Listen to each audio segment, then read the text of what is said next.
Lauren Olamina is an empath, crippled by the pain of others. When violence explodes and the life she knew is gone, she must face the world outside. And now, Parable of the Sower. 2024. Prodigy is, at its essence, adaptability and persistent, positive obsession. Without persistence, what remains is an enthusiasm of the moment. Without adaptability, what remains may be channeled into destructive fanaticism. Without positive obsession, there is nothing at all. Earthseed, The Books of the Living, by Lauren Olamina. Chapter 1. All that you touch, you change. All that you change, changes you. The only lasting truth is change. God is change. Earthseed, The Books of the Living. Saturday, July 20th, 2024. I had my recurring dream last night. I guess I should have expected it. It comes to me when I struggle, when I twist on my own personal hook and try to pretend that nothing unusual is happening. It comes to me when I try to be my father's daughter. Today is our birthday, my 15th and my father's 55th. Tomorrow, I'll try to please him and the community, and God. So last night, I dreamed a reminder that it's all a lie. I think I need to write about the dream because this particular lie bothers me so much. I'm learning to fly, to levitate myself. No one is teaching me. I'm just learning on my own, little by little, dream lesson by dream lesson. Not a very subtle image, but a persistent one. I've had many lessons, and I'm better at flying than I used to be. I trust my ability more now, but I'm still afraid. I can't quite control my directions yet. I lean forward toward the doorway. It's a doorway like the one between my room and the hall. It seems to be a long way from me, but I lean toward it. Holding my body stiff and tense, I let go of whatever I'm grasping, whatever has kept me from rising or falling so far. And I lean into the air, straining upward, not moving upward, but not quite falling down either. Then I do begin to move, as though to slide on the air, drifting a few feet above the floor, caught between terror and joy. I drift toward the doorway. Cool, pale light glows from it. Then I slide a little to the right, and a little more.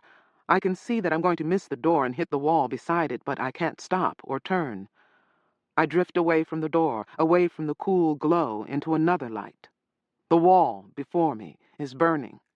Fire has sprung from nowhere, has eaten in through the wall, has begun to reach toward me, reach for me. The fire spreads. I drift into it. It blazes up around me. I thrash and scramble and try to swim back out of it, grabbing handfuls of air and fire, kicking, burning.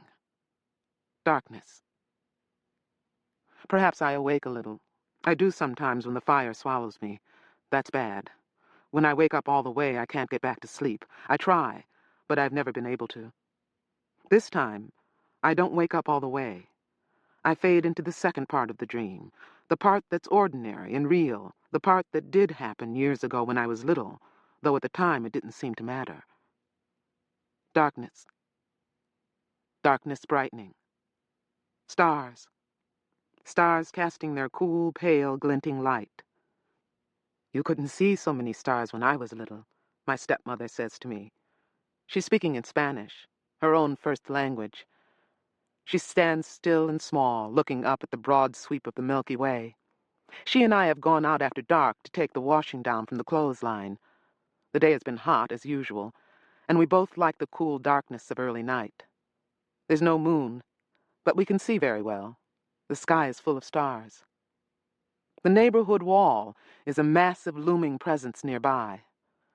I see it as a crouching animal, perhaps about to spring, more threatening than protective. But my stepmother is there, and she isn't afraid. I stay close to her. I'm 7 years old. I look up at the stars in the deep black sky. Why couldn't you see the stars? I ask her. Everyone can see them. I speak in Spanish, too, as she's taught me. It's an intimacy, somehow. City lights, she says. Lights, progress, growth, all those things were too hot and too poor to bother with anymore.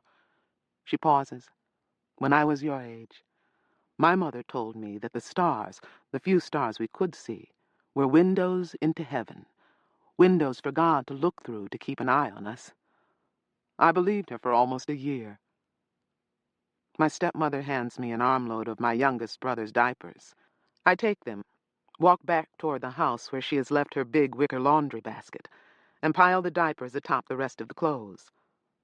The basket is full. I look to see that my stepmother is not watching me. Then I let myself fall backward onto the soft mound of stiff, clean clothes. For a moment, the fall is like floating. I lie there, looking up at the stars. I pick out some of the constellations and name the stars that make them up. I've learned them from an astronomy book that belonged to my father's mother.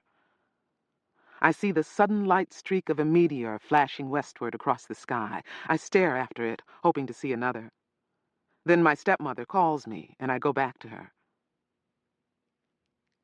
There are city lights now, I say to her. They don't hide the stars. She shakes her head. There aren't anywhere near as many as there were. Kids today have no idea what a blaze of light cities used to be, and not that long ago. I'd rather have the stars, I say. The stars are free. She shrugs. I'd rather have the city lights back myself. The sooner the better. But we can afford the stars. Chapter 2. A gift of God may sear unready fingers. Earthseed, the Books of the Living. Sunday, July 21st, 2024. At least 3 years ago, my father's God stopped being my God. His church stopped being my church, and yet today, because I'm a coward, I let myself be initiated into that church. I let my father baptize me in all 3 names of that God who isn't mine anymore. My God has another name. We got up early this morning because we had to go across town to church. Most Sundays, Dad holds church services in our front rooms. He's a Baptist minister, and even though not all of the people who live within our neighborhood walls are Baptists, those who feel the need to go to church are glad to come to us. That way they don't have to risk going outside where things are so dangerous and crazy. It's bad enough that some people, my father for one, have to go out to work at least once a week. None of us goes out to school anymore. Adults get nervous about kids going outside. But today is special. For today, my father made arrangements with another minister, a friend of his, who still had a real church building with a real baptistry. Dad once had a church just a few blocks outside our wall. He began it before there were so many walls. But after it had been slept in by the homeless, robbed, and vandalized several times, someone poured gasoline in and around it, and burned it down. 7 of the homeless people sleeping inside on that night burned with it. But somehow, Dad's friend, Reverend Robinson, has managed to keep his church from being destroyed. We rode our bikes to it this morning. Me, 2 of my brothers, 4 other neighborhood kids who were ready to be baptized, plus my father and some other neighborhood adults riding shotgun. All the adults were armed. That's the rule. Go out in a bunch and go armed. The alternative was to be baptized in the bathtub at home. That would have been cheaper and safer and fine with me. I said so, but no one paid any attention to me. To the adults, going outside to a real church was like stepping back into the good old days when there were churches all over the place, and too many lights, and gasoline was for fueling cars and trucks instead of for torching things. They never miss a chance to relive the good old days, or to tell kids how great it's going to be when the country gets back on its feet and good times come back. Yeah. To us kids, most of us, the trip was just an adventure, an excuse to go outside the wall. We would be baptized out of duty or as a kind of insurance, but most of us aren't that much concerned with religion. I am, but then I have a different religion. Why take chances? Sylvia Dunn said to me a few days ago. Maybe there's something to all this religion stuff. Her parents thought there was, so she was with us. My brother Keith, who was also with us, didn't share any of my beliefs. He just didn't care. Dad wanted him to be baptized, so what the hell? There wasn't much that Keith did care about. He liked to hang out with his friends and pretend to be grown up, dodge work and dodge school and dodge church. He's only 12. The oldest of my 3 brothers. I don't like him much, but he's my stepmother's favorite. 3 smart sons and 1 dumb one, and it's the dumb one she loves best. Keith looked around more than anyone as we rode. His ambition, if you could call it that, is to get out of the neighborhood and go to Los Angeles. He's never too clear about what he'll do there. He just wants to go to the big city and make big money. According to my father, the big city is a carcass covered with too many maggots. I think he's right, though not all the maggots are in L.A. They're here, too. But maggots tend not to be early morning types. We rode past people stretched out, sleeping on the sidewalks, and a few just waking up, but they paid no attention to us. I saw at least 3 people who weren't going to wake up again, ever. One of them was headless. I caught myself looking around for the head. After that, I tried not to look around at all. A woman, young, naked, and filthy, stumbled along past us. I got a look at her slack expression and realized she was dazed or drunk or something. Maybe she had been raped so much that she was crazy. I'd heard stories of that happening. Or maybe she was just high on drugs. The boys in our group almost fell off their bikes staring at her. What wonderful religious thoughts they would be having for a while. The naked woman never looked at us. I glanced back after we'd passed her and saw that she had settled down in the weeds against someone else's neighborhood wall. A lot of our ride was along one neighborhood wall after another, some a block long, some 2 blocks, some 5. Up toward the hills, there were walled estates. One big house and a lot of shacky little dependencies where the servants lived. We didn't pass anything like that today. In fact, we passed a couple of neighborhoods so poor that their walls were made up of unmortared rocks, chunks of concrete and trash. Then there were the pitiful, unwalled residential areas. A lot of the houses were trashed, burned, vandalized, infested with drunks or druggies, or squatted in by homeless families with their filthy, gaunt, half-naked children. Their kids were wide awake and watching us this morning. I feel sorry for the little ones, but the ones my age and older make me nervous. We ride down the middle of the cracked street, and the kids come out and stand along the curb to stare at us. They just stand and stare. I think if there were only 1 or 2 of us, or if they couldn't see our guns, they might try to pull us down and steal our bikes, our clothes, our shoes, whatever. Then what? Rape? Murder? We could wind up like that naked woman, stumbling along, dazed, maybe hurt, sure to attract dangerous attention unless she could steal some clothing. I wish we could have given her something. My stepmother says she and my father stopped to help an injured woman once, and the guys who had injured her jumped out from behind a wall and almost killed them. And we're in Robledo, 20 miles from Los Angeles, and according to Dad, once a rich, green, unwalled little city that he had been eager to abandon when he was a young man. Like Keith, he had wanted to escape the dullness of Robledo for big city excitement.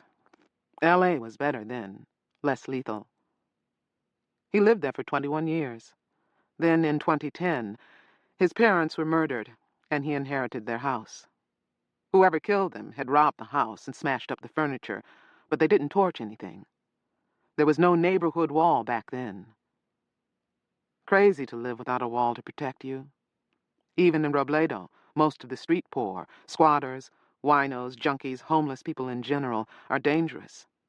They're desperate, or crazy, or both. That's enough to make anyone dangerous. Worse for me. They often have things wrong with them. They cut off each other's ears, arms, legs.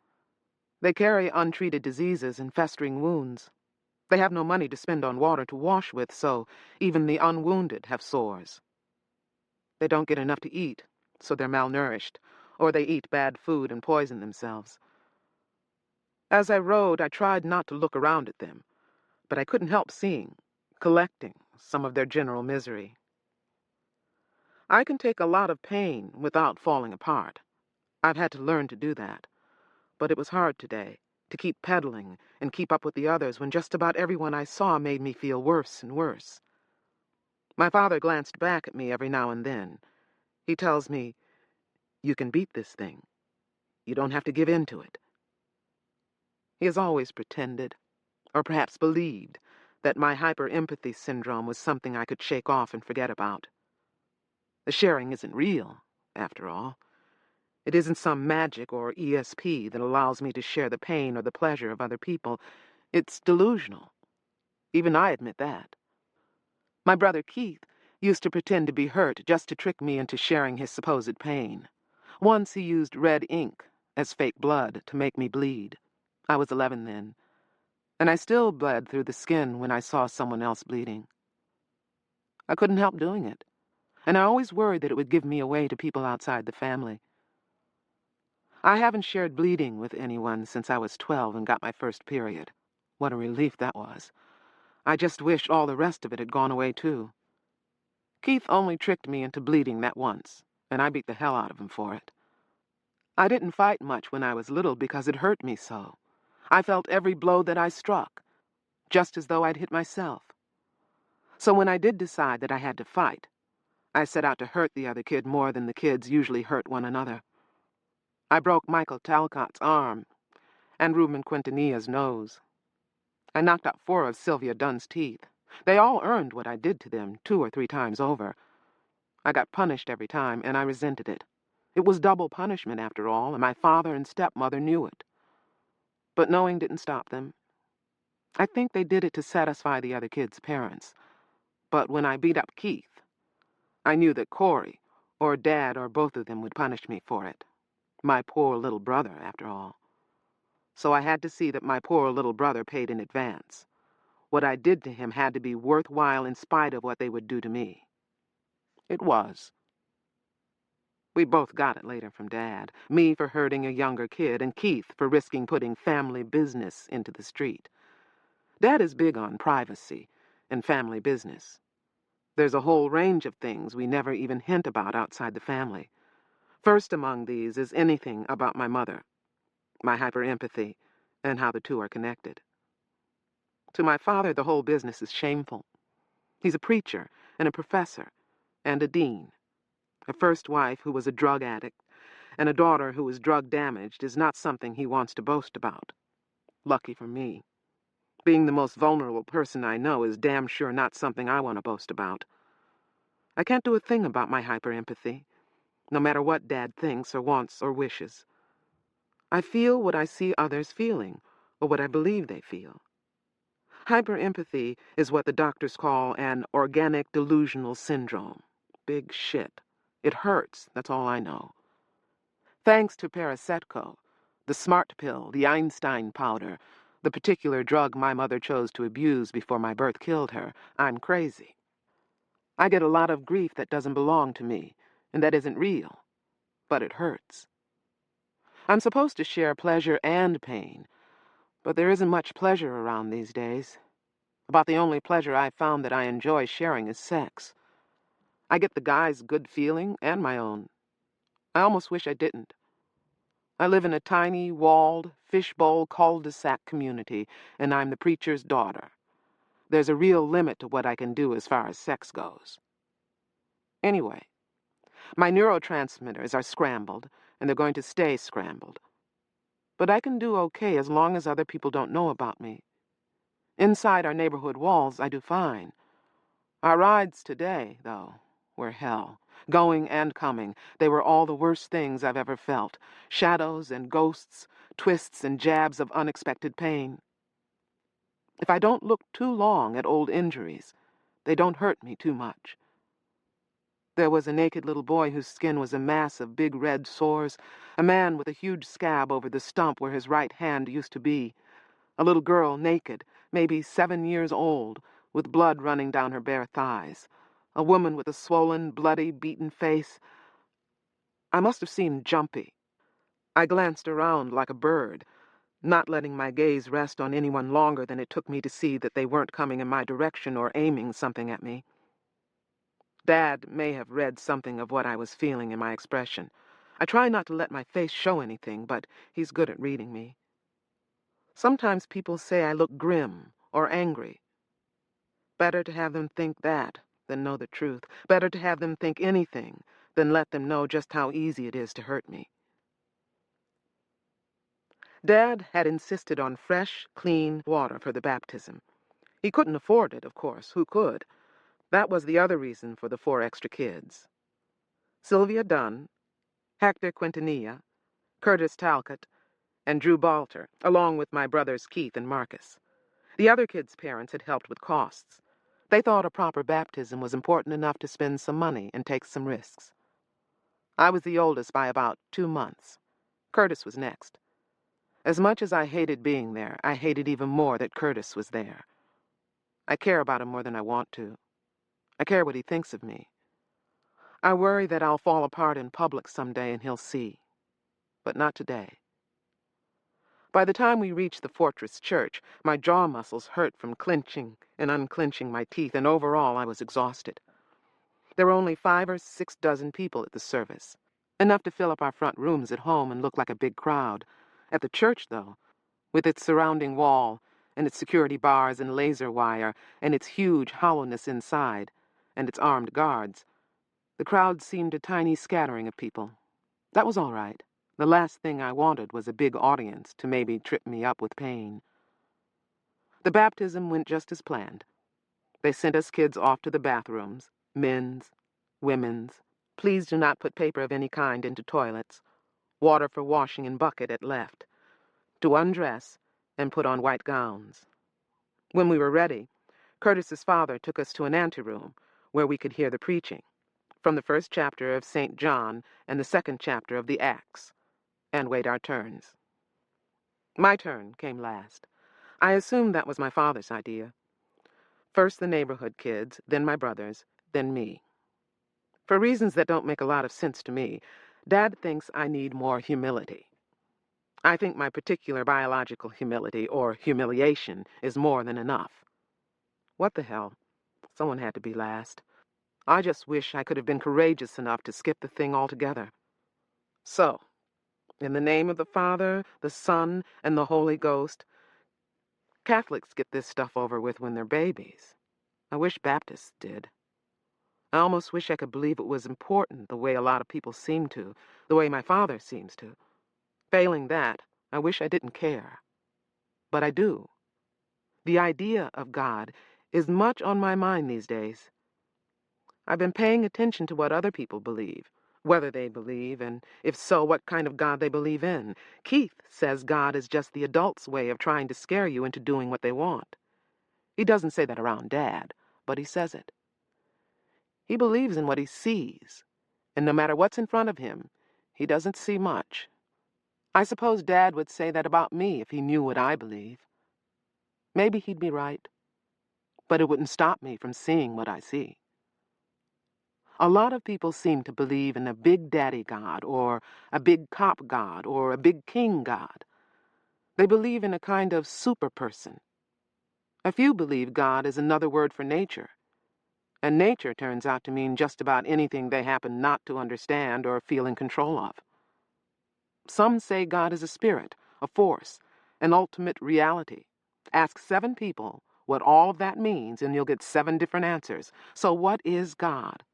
Just another name for whatever makes you feel special and protected? There's a big early season storm blowing itself out in the Gulf of Mexico. It's bounced around the Gulf, killing people from Florida to Texas and down into Mexico. There are over 700 known dead so far. 1 hurricane. And how many people has it hurt? How many are going to starve later because of destroyed crops? That's nature. Is it God? Most of the dead are the street poor, who have nowhere to go, and who don't know the warnings until it's too late for their feet to take them to safety. Where's safety for them anyway? Is it a sin against God to be poor? We're almost poor ourselves. There are fewer and fewer jobs among us. More of us being born, More kids growing up with nothing to look forward to. One way or another, we'll all be poor someday. The adults say things will get better, but they never have. How will God, my Father's God, behave toward us when we're poor? Is there a God? If there is, does he, she, it care about us? Deists, like Benjamin Franklin and Thomas Jefferson, believed God was something that made us, then left us on our own. Misguided, Dad said when I asked him about deists. They should have had more faith in what their Bibles told them. I wonder if the people on the Gulf Coast still have faith. People have had faith through horrible disasters before. I read a lot about that kind of thing. I read a lot, period. My favorite book of the Bible is Job. I think it says more about my father's God in particular and gods in general than anything else I've ever read. In the book of Job, God says he made everything and he knows everything, so no one has any right to question what he does with any of it. Okay, that works. That Old Testament God doesn't violate the way things are now. But that God sounds a lot like Zeus, a super powerful man playing with his toys, the way my youngest brothers play with toy soldiers. Bang, bang, 7 toys fall dead. If they're yours, you make the rules. Who cares what the toys think?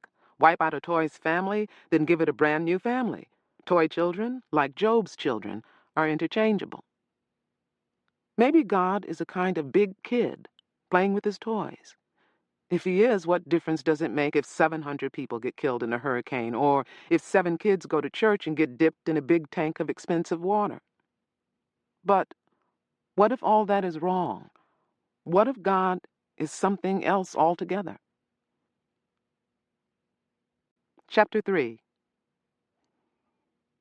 We do not worship God. We perceive and attend God. We learn from God. With forethought and work, we shape God. In the end, we yield to God. We adapt and endure, for we are Earthseed, and God is change. Earthseed, the Books of the Living. Tuesday, July 30th, 2024. One of the astronauts on the latest Mars mission has been killed. Something went wrong with her protective suit, and the rest of her team couldn't get her back to the shelter in time to save her. People here in the neighborhood are saying she had no business going to Mars anyway. All that money wasted on another crazy space trip when so many people here on Earth can't afford water, food, or shelter. The cost of water has gone up again. And I heard on the news today that more water peddlers are being killed. Peddlers sell water to squatters and the street poor, and to people who've managed to hold on to their homes but not to pay their utility bills. Peddlers are being found with their throats cut and their money and their hand trucks stolen. Dad says water now costs several times as much as gasoline. But except for arsonists and the rich, most people have given up buying gasoline. No one I know uses a gas-powered car, truck, or cycle. Vehicles like that are rusting in driveways and being cannibalized for metal and plastic. It's a lot harder to give up water. Fashion helps. You're supposed to be dirty now. If you're clean, you make a target of yourself. People think you're showing off, trying to be better than they are. Among the younger kids, being clean is a great way to start a fight. Corey won't let us stay dirty here in the neighborhood, but we all have filthy clothes to wear outside the walls. Even inside, my brothers throw dirt on themselves as soon as they get away from the house. It's better than getting beaten up all the time. Tonight, the last big window wall television in the neighborhood went dark for good. We saw the dead astronaut, with all of red, rocky Mars around her. We saw a dust-dry reservoir, and 3 dead water peddlers with their dirty blue armbands and their heads cut halfway off. And we saw whole blocks of boarded-up buildings burning in Los Angeles. Of course, no one would waste water trying to put such fires out. Then the window went dark. The sound had flickered up and down for months, but the picture was always as promised, like looking through a vast open window. The Yanis family has made a business of having people in to look through their window. Dad says that kind of unlicensed business isn't legal, but he let us go to watch sometimes because he didn't see any harm in it, and it helped the Yanises. A lot of small businesses are illegal, even though they don't hurt anyone, and they keep a household or two alive. The Giannis window is about as old as I am. It covers the long west wall of their living room. They must have had plenty of money back when they bought it. For the past couple of years, though, they've been charging admission, only letting in people from the neighborhood, and selling fruit juice, acorn bread, or walnuts. Whatever they had too much of in their garden, they found a way to sell. They showed movies from their library and let us watch news and whatever else was broadcast. They couldn't afford to subscribe to any of the new multisensory stuff, and their old window couldn't have received most of it anyway. They had no reality vests, no touch rings, and no headsets. Their setup was just a plain, thin-screened window. All we have left now are 3 small, ancient, murky little TV sets scattered around the neighborhood, a couple of computers used for work, and radios. Every household still has at least one working radio. A lot of our everyday news is from radio. I wonder what Mrs. Giannis will do now. Her 2 sisters have moved in with her, and they're working, so maybe it will be all right. One is a pharmacist, and the other is a nurse. They don't earn much, but Mrs. Giannis owns the house free and clear. It was her parents' house. All 3 sisters are widows, and between them they have 12 kids, all younger than I am. 2 years ago, Mr. Giannis, a dentist, was killed while riding his electric cycle home from the walled, guarded clinic where he worked. Mrs. Giannis says he was caught in a crossfire, hit from 2 directions, then shot once more at close range. His bike was stolen. The police investigated, collected their fee, and couldn't find a thing. People get killed like that all the time. Unless it happens in front of a police station, there are never any witnesses. Saturday, August 3rd, 2024. The dead astronaut is going to be brought back to Earth. She wanted to be buried on Mars. She said that when she realized she was dying. She said Mars was the only thing she had wanted all her life, and now she would be part of it forever. But the Secretary of Astronautics said no. He said her body might be a contaminant. Idiot. Can he believe that any microorganism living in or on her body would have a prayer of surviving and going native in that cold, thin, lethal ghost of an atmosphere? Maybe he can. Secretaries of Astronautics don't have to know much about science. They have to know about politics. Theirs is the youngest cabinet department, and already it's fighting for its life. Christopher Morpeth Donner, one of the men running for president this year, has promised to abolish it if he's elected. My father agrees with Donner. Bread and circuses. My father says when there's space news on the radio, politicians and big corporations get the bread, and we get the circuses. Space could be our future, I say. I believe that.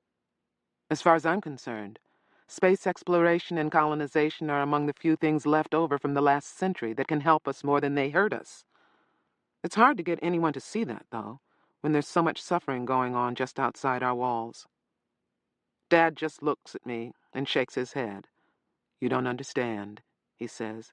You don't have any idea what a criminal waste of time and money that so-called space program is. He's going to vote for Donner. He's the only person I know who's going to vote at all. Most people have given up on politicians. After all, politicians have been promising to return us to the glory, wealth, and order of the 20th century ever since I can remember. That's what the space program is about these days, at least for politicians. Hey, we can run a space station, a station on the moon, and soon a colony on Mars. That proves we're still a great, forward-looking, powerful nation, right? Yeah. Well, we're barely a nation at all anymore, but I'm glad we're still in space. We have to be going someplace other than down the toilet. And I'm sorry that astronaut will be brought back from her own chosen heaven. Her name was Alicia Catalina Godinez Leal. She was a chemist. I intend to remember her. I think she can be a kind of model for me. She spent her life heading for Mars, preparing herself, becoming an astronaut, getting on a Mars crew, going to Mars, beginning to figure out how to terraform Mars, beginning to create sheltered places where people can live and work now. Mars is a rock. Cold, empty, almost airless, dead. Yet it's heaven in a way. We can see it in the night sky, a whole other world. But too nearby, too close within the reach of the people who've made such a hell of life here on Earth. Monday, August 12th, 2024.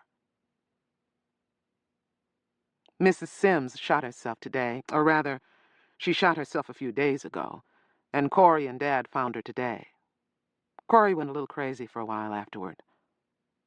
Poor sanctimonious old Mrs. Sims. She used to sit in our front room church every Sunday, large print Bible in hand, and shout out her responses. Yes, Lord. Hallelujah. Thank you, Jesus. Amen. During the rest of the week, she sewed, made baskets, took care of her garden, sold what she could from it, took care of preschool children, and talked about everyone who wasn't as holy as she thought she was. She was the only person I've ever known who lived alone. She had a whole big house to herself because she and the wife of her only son hated each other. Her son and his family were poor, but they wouldn't live with her. Too bad. Different people frightened her in some deep, hard, ugly way. She didn't like the Sioux family because they were Chinese and Hispanic, and the older Chinese generation is still Buddhist. She's lived a couple of doors up from them for longer than I've been alive, but they were still from Saturn as far as she was concerned. Idolaters, she would call them if none of them were around. At least she cared enough about neighborly relations to do her talking about them behind their backs. They brought her peaches and figs and a length of good cotton cloth last month when she was robbed. That robbery was Mrs. Sims' first major tragedy. 3 men climbed over the neighborhood wall, cutting through the strands of barbed wire and laser wire on top. Laser wire is terrible stuff. It's so fine and sharp that it slices into the wings or feet of birds who either don't see it or see it and try to settle on it. People, though, can always find a way over, under, or through. Everyone brought Mrs. Sims things after the robbery, in spite of the way she is. Was. Food, clothing, money. We took up collections for her at church. The thieves had tied her up and left her after one of them raped her, an old lady like that. They grabbed all her food, her jewelry that had once belonged to her mother, her clothes, and worst of all, her supply of cash. It turns out she kept that, all of it, in a blue plastic mixing bowl high up in her kitchen cabinet. Poor crazy old lady. She came to my father, crying and carrying on after the robbery because now she couldn't buy the extra food she needed to supplement what she grew. She couldn't pay her utility bills or her upcoming property taxes. She would be thrown out of her house into the street. She would starve. Dad told her over and over that the church would never let that happen, but she didn't believe him. She talked on and on about having to be a beggar now, while Dad and Corey tried to reassure her. The funny thing is, she didn't like us either, because Dad had gone and married that Mexican woman, Corey Azan. It just isn't that hard to say, corazon, if that's what you choose to call her. Most people just call her Corey, or Mrs. Olamina. Corey never let on that she was offended. She and Mrs. Sims were sugary sweet to one another. A little more hypocrisy to keep the peace. Last week, Mrs. Sims's son, his 5 kids, his wife, her brother, and her brother's 3 kids all died in a house fire, an arson fire. The son's house had been in an unwalled area, north and east of us, closer to the foothills. It wasn't a bad area, but it was poor, naked. One night, someone torched the house. Maybe it was a vengeance fire set by some enemy of a family member, or maybe some crazy just set it for fun. I've heard there's a new illegal drug that makes people want to set fires.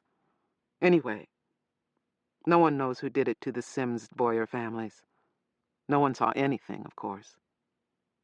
And no one got out of the house. Odd, that. 11 people, and no one got out.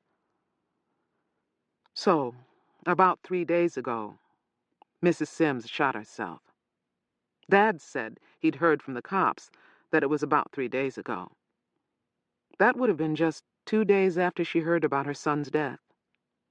Dad went to see her this morning because she missed church yesterday. Corey forced herself to go along because she thought she should. I wish she hadn't. To me, dead bodies are disgusting. They stink, and if they're old enough, there are maggots. But what the hell, they're dead. They aren't suffering. And if you didn't like them when they were alive, why get so upset about their being dead? Corey gets upset. She jumps on me for sharing pain with the living, but she tries to share it with the dead. I began writing this about Mrs. Sims because she killed herself. That's what's upset me. She believed, like Dad, that if you kill yourself, you go to hell and burn forever. She believed in a literal acceptance of everything in the Bible. Yet, when things got to be too much for her, she decided to trade pain now for eternal pain in the hereafter. How could she do that? Did she really believe in anything at all? Was it all hypocrisy? Or maybe she just went crazy because her God was demanding too much of her. She was no Job. In real life, how many people are? Saturday, August 17th, 2024. I can't get Mrs. Sims out of my mind. Somehow, she and her suicide have gotten tangled up with the astronaut and her death and her expulsion from heaven. I need to write about what I believe. I need to begin to put together the scattered verses that I've been writing about God since I was 12. Most of them aren't much good. They say what I need to say, but they don't say it very well. A few are the way they should be. They press on me, too, like the two deaths. I try to hide in all the work there is to do here for the household, for my father's church, and for the school Corey keeps to teach the neighborhood kids. The truth is, I don't care about any of those things.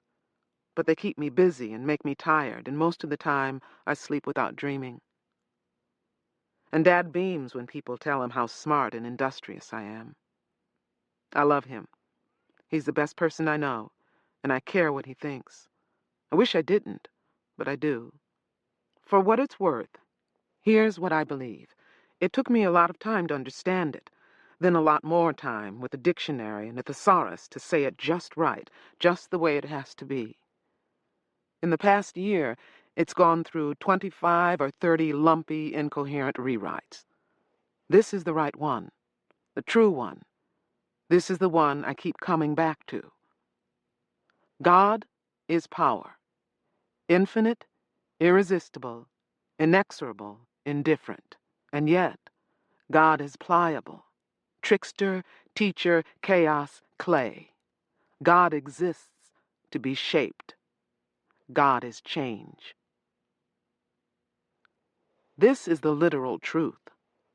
God can't be resisted or stopped, but can be shaped and focused. This means God is not to be prayed to.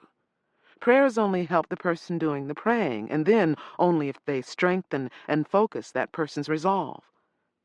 If they're used that way, they can help us in our only real relationship with God. They help us to shape God and to accept and work with the shapes that God imposes on us. God is power, and in the end, God prevails. But we can rig the game in our own favor if we understand that God exists to be shaped and will be shaped with or without our forethought, with or without our intent. That's what I know. That's some of it, anyway. I'm not like Mrs. Sims. I'm not some kind of potential Job, long-suffering, stiff-necked, then, at last, either humble before an all-knowing Almighty or destroyed.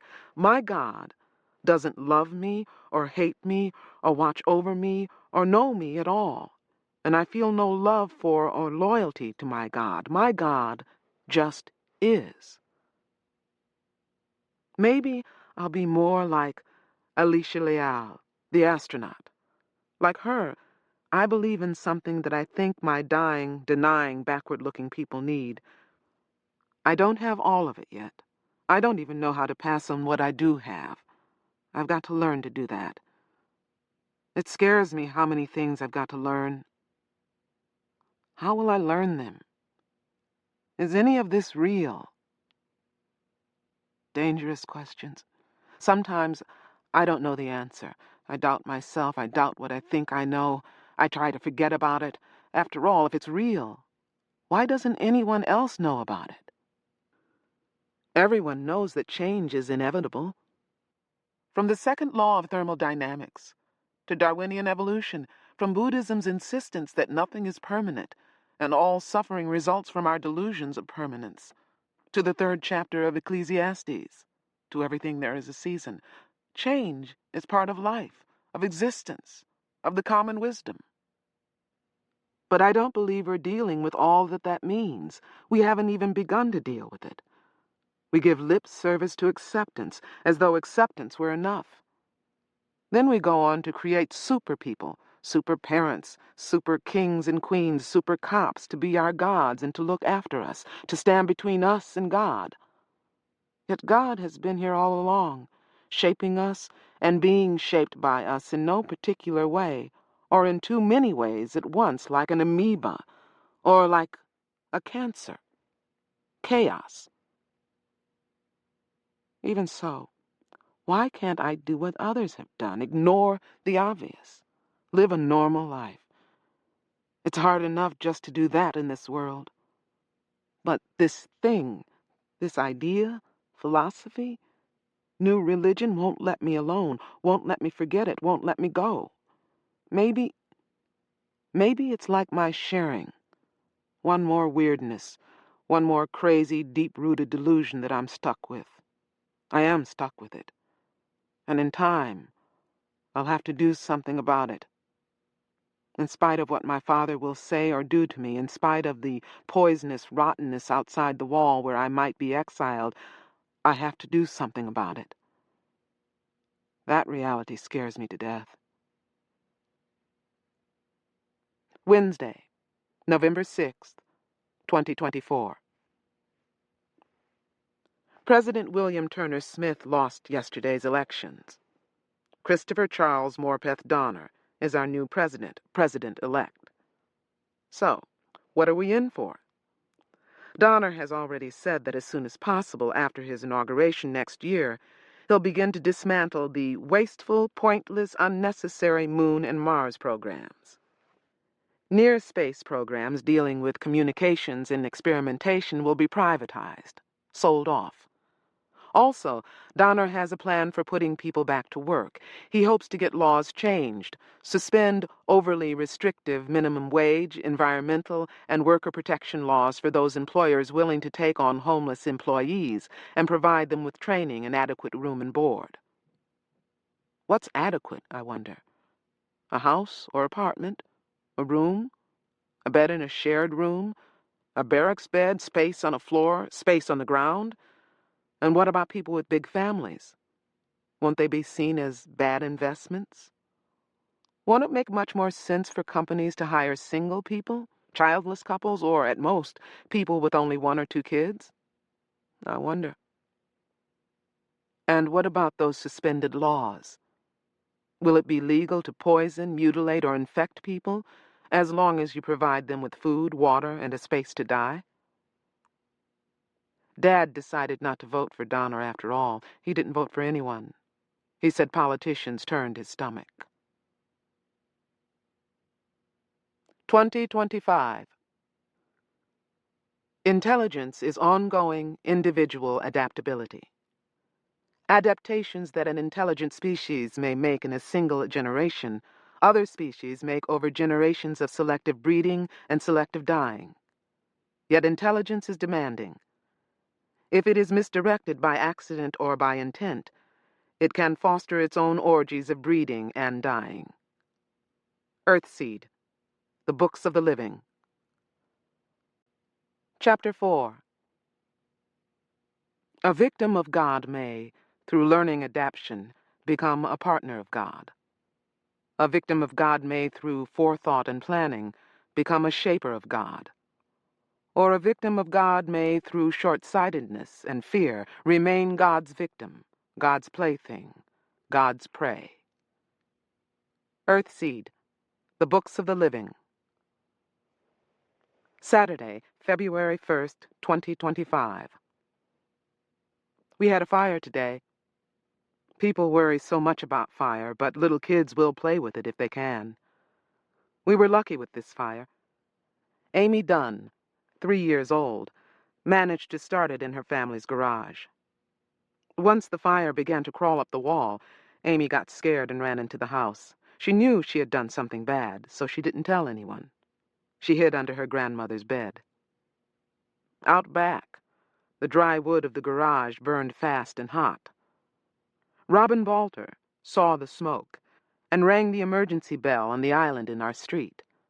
Robin's only 10, but she's a bright little kid, one of my stepmother's star students. She keeps her head. If she hadn't alerted people as soon as she saw the smoke, the fire could have spread. I heard the bell and ran out like everyone else to see what was wrong. The Dunns live across the street from us, so I couldn't miss the smoke. The fire plan worked the way it was supposed to. The adult men and women put the fire out with garden hoses, shovels, wet towels, and blankets. Those without hoses beat at the edges of the fire and smothered them with dirt. Kids my age helped out where we were needed and put out any new fires started by flying embers. We brought buckets to fill with water and shovels, blankets, and towels of our own. There were a lot of us, and we kept our eyes open. The very old people watched the little kids and kept them out of the way and out of trouble. No one missed Amy. No one had seen her in the Dunn backyard, so no one thought about her. Her grandmother found her much later and got the truth out of her. The garage was a total loss. Edwin Dunn salvaged some of his garden and carpentry equipment, but not much. The grapefruit tree next to the garage and the 2 peach trees behind it were half burned too, but they might survive. The carrot, squash, collard, and potato plants were a trampled mess. Of course, no one called the fire department. No one would take on fire service fees just to save an unoccupied garage. Most of our households couldn't afford another big bill anyway. The water wasted on putting out the fire was going to be hard enough to pay for. What will happen, I wonder, to poor little Amy Dunn? No one cares about her. Her family feeds her and now and then cleans her up, but they don't love her or even like her. Her mother, Tracy, is only a year older than I am. She was 13 when Amy was born. She was 12 when her 27-year-old uncle, who had been raping her for years, managed to make her pregnant. Problem: Uncle Derek was a big, blond, handsome guy, fun and bright and well-liked. Tracy is, dull and homely, sulky and dirty-looking. Even when she's clean, she looks splotchy, dirty. Some of her problems might have come from being raped by Uncle Derek for years.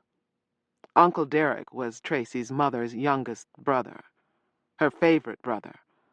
But when people realized what he had been doing, the neighborhood men got together and suggested he go live somewhere else. People didn't want him around their daughters. Irrational as usual, Tracy's mother blamed Tracy for his exile and for her own embarrassment. Not many girls in the neighborhood have babies before they drag some boy to my father and have him unite them in holy matrimony. But there was no one to marry Tracy, and no money for prenatal care or an abortion. And poor Amy, as she grew, looked more and more like Tracy, scrawny and splotchy with sparse, stringy hair. I don't think she'll ever be pretty. Tracy's maternal instincts didn't kick in, and I doubt that her mother, Christmas Dunn, has any. The Dunn family has a reputation for craziness. There are 16 of them living in the Dunn house, and at least a third are nuts. Amy isn't crazy, though, not yet. She's neglected and lonely, and like any little kid left on her own too much, she finds ways to amuse herself. I've never seen anyone hit Amy or curse her or anything like that. The Dunns do care what people think of them, but no one pays any attention to her either. She spends most of her time playing alone in the dirt. She also eats the dirt and whatever she finds in it, including bugs. But not long ago, just out of curiosity, I took her to our house, sponged her off, taught her the alphabet, and showed her how to write her name. She loved it. She's got a hungry, able little mind, and she loves attention. Tonight, I asked Corey if Amy could start school early. Corey doesn't take kids until they're 5 or close to 5. But she said she'd let Amy in if I would take charge of her. I expected that, though I don't like it. I help with the 5- and 6-year-olds anyway. I've been taking care of little kids since I was 1, and I'm tired of it. I think, though, that if someone doesn't help Amy now, someday she'll do something a lot worse than burning down her family's garage. Wednesday, February 19th, 2025. Some cousins of old Mrs. Sims have inherited her house. They're lucky there's still a house to inherit. If it weren't for our wall, the house would have been gutted, taken over by squatters, or torched as soon as it was empty. As it was, all people did was take back things they had given to Mrs. Sims after she was robbed, and take whatever food she had in the house. No sense letting it rot. We didn't take her furniture, or her rugs, or her appliances. We could have, but we didn't. We aren't thieves. Wardell Parrish and Rosalie Payne think otherwise. They're both small, rust-brown, sour-looking people like Mrs. Sims. They're the children of a first cousin that Mrs. Sims had managed to keep contact and good relations with. He's a widower twice over, no kids, and she's been widowed once, 7 kids. They're not only brother and sister, but twins. Maybe that helps them get along with each other. They damn sure won't get along with anyone else. They're moving in today. They've been here a couple of times before to look the place over, and I guess they must have liked it better than their parents' house. They shared that with 18 other people. I was busy in the den with my class of younger school kids, so I didn't meet them until today, though I've heard Dad talking to them, heard them sit in our living room and insinuate that we had cleaned out Mrs. Sims's house before they arrived. Dad kept his temper. "You know she was robbed during the month before she died," he said. "You can check with the police about that, if you haven't already. Since then, the community has protected the house. We haven't used it or stripped it. If you choose to live among us, you should understand that we help each other and we don't steal." "I wouldn't expect you to say you did," Wardell Parrish muttered. His sister jumped in before he could say more. "We're not accusing anyone of anything," she lied. "We just wondered. We knew Cousin Marjorie had some nice things, jewelry that she inherited from her mother, very valuable." "Check with the police," my father said.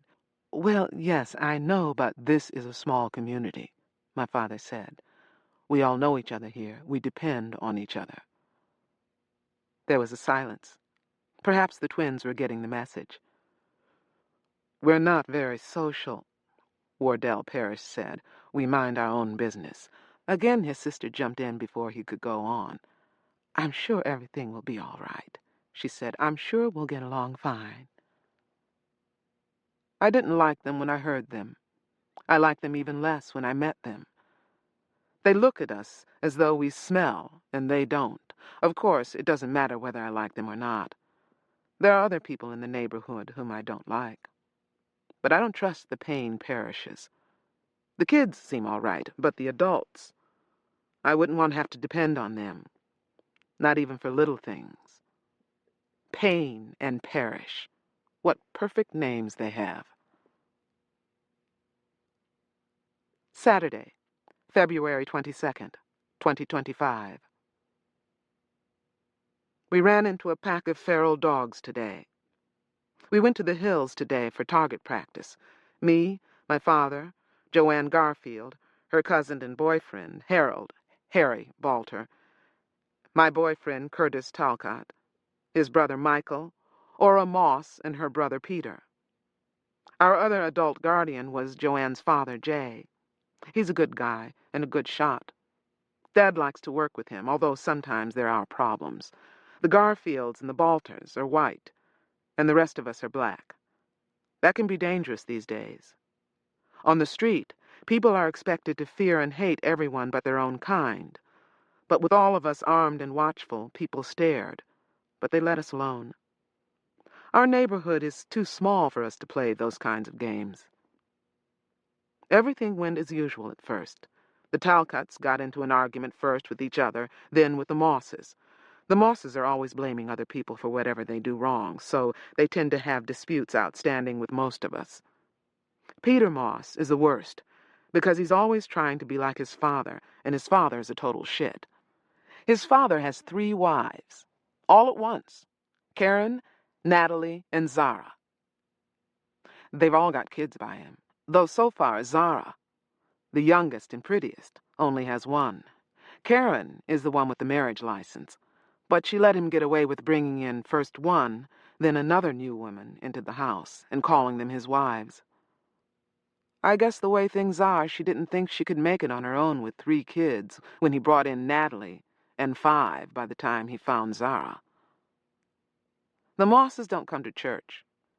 Richard Moss has put together his own religion, a combination of the Old Testament and historical West African practices. He claims that God wants men to be patriarchs, rulers and protectors of women, and fathers of as many children as possible. He's an engineer for one of the big commercial water companies, so he can afford to pick up beautiful young homeless women and live with them in polygamous relationships.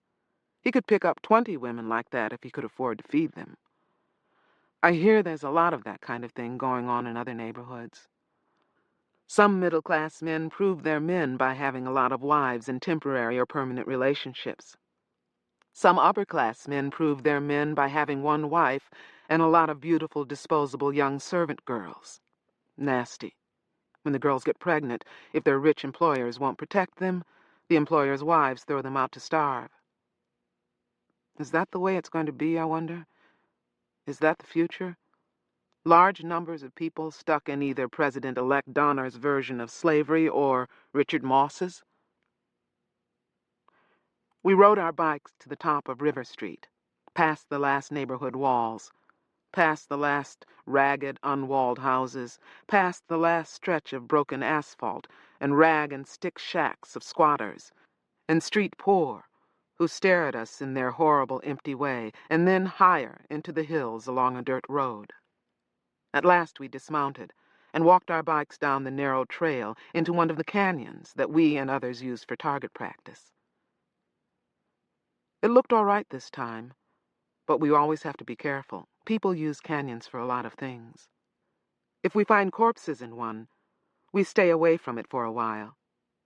Dad tries to shield us from what's going on in the world, but he can't. Knowing that, he also tries to teach us to shield ourselves. Most of us have practiced at home with BB guns, on homemade targets, or on squirrel and bird targets. I've done all that. My aim is good, but I don't like it with birds and squirrels. Dad was the one who insisted on my learning to shoot them. He said moving targets would be good for my aim. I think there was more to it than that. I think he wanted to see whether or not I could do it, whether shooting a bird or a squirrel would trigger my hyperempathy. It didn't, quite. I didn't like it. But it wasn't painful. It felt like a big, soft, strange ghost blow, like getting hit with a huge ball of air, but with no coolness, no feeling of wind. The blow, though still soft, was a little harder with squirrels and sometimes rats than with birds. All 3 had to be killed, though. They ate our food, or ruined it. Tree crops were their special victims: peaches, plums, figs, persimmons, nuts, and crops like strawberries, blackberries, grapes. Whatever we planted, if they could get at it, they would. Birds are particular pests because they can fly in. Yet I like them. I envy their ability to fly. Sometimes I get up and go out at dawn just so I can watch them without anyone scaring them or shooting them. Now that I'm old enough to go target shooting on Saturdays, I don't intend to shoot any more birds, no matter what Dad says. Besides, just because I can shoot a bird or a squirrel doesn't mean I could shoot a person. A thief, like the one who robbed Mrs. Sims. I don't know whether I could do that. And if I did it, I don't know what would happen to me. Would I die? It's my father's fault that we pay so much attention to guns and shooting. He carries a 9mm automatic pistol whenever he leaves the neighborhood. He carries it on his hip, where people can see it. He says that discourages mistakes. Armed people do get killed, most often in crossfires or by snipers, but unarmed people get killed a lot more often. Dad also has a silenced 9mm submachine gun. It stays at home with Corey in case something happens there while he's away. Both guns are German, Heckler and Koch. Dad has never said where he got the submachine gun. It's illegal, of course, so I don't blame him. It must have cost a hell of a lot. He's only had it away from home a few times, so he, Corey, and I could get the feel of it. He'll do the same for the boys when they're older. Corey has an old Smith & Wesson .38 revolver that she's good with. She's had it since before she married Dad. She loaned that one to me today.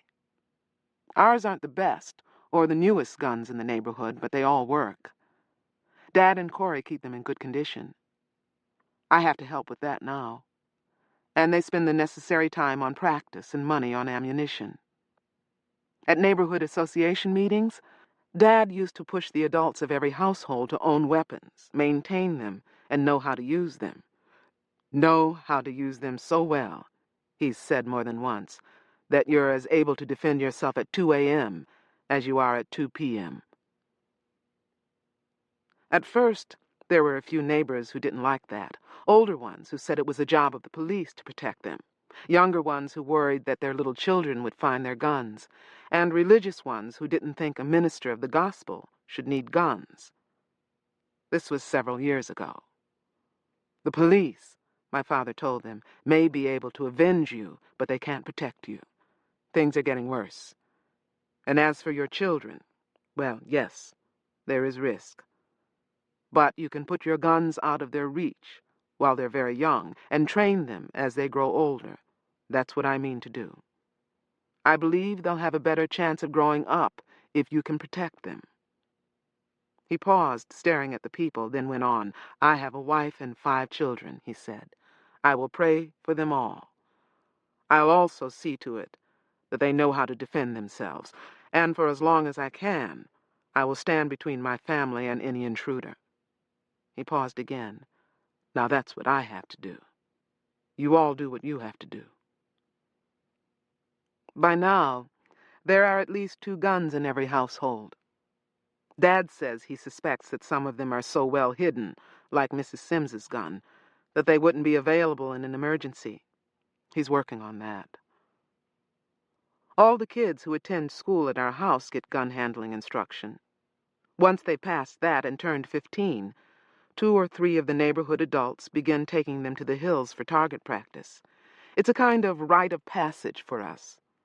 My brother Keith has been whining to go along whenever someone gets a shooting group together, but the age rule is firm.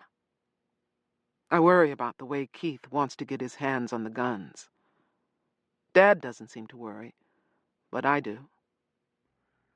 There are always a few groups of homeless people and packs of feral dogs living out beyond the last hillside shacks. People and dogs hunt rabbits, possums, squirrels, and each other. Both scavenge whatever dies. The dogs used to belong to people, or their ancestors did, but dogs eat meat. These days, no poor or middle-class person who had an edible piece of meat would give it to a dog. Rich people still keep dogs, either because they like them or because they use them to guard estates, enclaves, and businesses. The rich have plenty of other security devices, but the dogs are extra insurance. Dogs scare people. I did some shooting today, and I was leaning against a boulder watching others shoot when I realized there was a dog nearby, watching me. Just one dog. Male, yellow-brown, sharp-eared, short-haired. He wasn't big enough to make a meal of me, and I still had the Smith & Wesson, so while he was looking me over, I took a good look at him. He was lean, but he didn't look starved. He looked alert and curious. He sniffed the air, and I remembered that dogs were supposed to be oriented more toward scent than sight. Look at that, I said to Joanne Garfield, who was standing nearby. She turned, gasped, and jerked her gun up to aim at the dog. The dog vanished into the dry brush and boulders. Turning, Joanne tried to look everywhere as though she expected to see more dogs stalking us, but there was nothing. She was shaking. I'm sorry, I said. I didn't know you were afraid of them.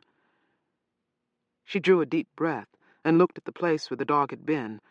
I didn't know I was either, she whispered. I've never been so close to one before. I wish I had gotten a better look at it. At that moment, Ora Moss screamed and fired her father's llama automatic. I pushed away from the boulder and turned to see Ora, pointing her gun toward some rocks and babbling. It was over there, she said, her words tumbling over one another. It was some kind of animal, dirty yellow with big teeth. It had its mouth open. It was huge. You stupid bitch, you almost shot me, Michael Talcott shouted. I could see now that he had ducked down behind a boulder. He would have been in Ora's line of fire, but he didn't seem to be hurt. Put your gun away, Ora, my father said. He kept his voice low, but he was angry. I could see that, whether Ora could or not. It was an animal, she insisted, a big one. It might still be around. Ora? My father raised his voice and hardened it. Ora looked at him, then seemed to realize that she had more than a dog to worry about. She looked at the gun in her hand, frowned, fumbled it safe, and put it back into her holster. Mike, my father said. I'm okay, Mike Talcott said. No thanks to her. It wasn't my fault, Ora said right on cue. There was an animal. It could have killed you. It was sneaking up on us. I think it was just a dog, I said. There was one watching us over here. Joanne moved and ran away. You should have killed it, Peter Moss said. What do you want to do, wait until it jumps somebody? What was it doing? Jay Garfield asked. Just watching? That's all, I said. It didn't look sick or starved. It wasn't very big. I don't think it was a danger to anyone here. There are too many of us, and we're all too big. The thing I saw was huge, Ora insisted. It had its mouth open. I went over to her because I'd had a sudden thought. It was panting, I said. They pant when they're hot. It doesn't mean they're angry or hungry. I hesitated, watching her. You've never seen one before, have you? She shook her head. They're bold, but they're not dangerous to a group like this. You don't have to worry. She didn't look as though she quite believed me, but she seemed to relax a little. The Moss girls were both bullied and sheltered. They were almost never allowed to leave the walls of the neighborhood. They were educated at home by their mothers according to the religion their father had dissembled, and they were warned away from the sin and contamination of the rest of the world. I'm surprised that Ora was allowed to come with us for gun handling instruction and target practice. I hope it will be good for her, and I hope the rest of us will survive. All of you stay where you are, Dad said. He glanced at Jay Garfield, then went a short way up among the rocks and scrub oaks to see whether Ora had shot anything. He kept his gun in his hand and the safety off. He was out of our sight for no more than a minute. He came back with a look on his face that I couldn't read. Put your guns away, he said. We're going home. Did I kill it? Ora demanded. No. Get your bikes. He and Jay Garfield whispered together for a moment, and Jay Garfield sighed. Joanne and I watched them, wondering, knowing we wouldn't hear anything from them until they were ready to tell us. This is not about a dead dog, Harold Balters said behind us. Joanne moved back to stand beside him. It's either about a dog pack or a human pack, I said, or maybe it's a corpse. It was, as I found out later, a family of corpses. A woman, a little boy of about 4 years, and a just-born infant, all partly eaten. But Dad didn't tell me that until we got home. At the canyon, all we knew was that he was upset. If there were a corpse around here, we would have smelled it, Harry said. Not if it was fresh, I countered. Joanne looked at me and sighed the way her father sighs. If it's that, I wonder where we'll go shoot next time. I wonder when there'll be a next time. Peter Moss and the Talcott brothers had gotten into an argument over whose fault it was that Aura had almost shot Michael, and Dad had to break it up. Then Dad checked with Aura to see that she was all right. He said a few things to her that I couldn't hear, and I saw a tear slide down her face. She cries easily. She always has. Dad walked away from her looking harassed. He led us up the path out of the canyon. We walked our bikes, and we all kept looking around. We could see now that there were other dogs nearby. We were being watched by a big pack. Jay Garfield brought up the rear, guarding our backs. He said we should stick together, Joanne told me. She had seen me looking back at her father. You and I? Yeah, and Harry. He said we should look out for one another. I don't think these dogs are stupid enough or hungry enough to attack us in daylight. They'll go after some lone street person tonight. Shut up, for God's sake. The road was narrow going up and out of the canyon. It would have been a bad place to have to fight off dogs. Someone could trip and step off the crumbling edge. Someone could be knocked off the edge by a dog or by one of us. That would mean falling several hundred feet. Down below, I could hear dogs fighting now. We may have been close to their dens or whatever they live in. I thought maybe we were just close to what they were feeding on. If they come, my father said in a quiet, even voice, freeze, aim, and fire. That will save you. Nothing else will. Freeze, aim, and fire. Keep your eyes open and stay calm. I replayed the words in my mind as we went up the switchbacks. No doubt Dad wanted us to replay them. I could see that Aura was still leaking tears and smearing and streaking her face with dirt like a little kid. She was too wrapped up in her own misery and fear to be of much use. We got almost to the top before anything happened. We were beginning to relax, I think. I hadn't seen a dog for a while. Then, from the front of our line, we heard 3 shots. We all froze, most of us unable to see what had happened. "Keep moving," my father called. "It's all right. It was just one dog getting too close." "Are you okay?" I called. "Yes," he said. "Just come on and keep your eyes open." One by one, we came abreast of the dog that had been shot and walked past it. It was a bigger, grayer animal than the one I had seen. There was a beauty to it. It looked like pictures I'd seen of wolves. It was wedged against a hanging boulder, just a few steps up the steep canyon wall from us. It moved. I saw its bloody wounds as it twisted. I bit my tongue as the pain I knew it must feel became my pain. What to do? Keep walking. I couldn't. One more step, and I would fall and lie in the dirt, helpless against the pain, or I might fall into the canyon. "It's still alive," Joanne said behind me. "It's moving." Its forefeet were making little running motions, its claws scraping against the rock. I thought I would throw up. My belly hurt more and more until I felt skewered through the middle.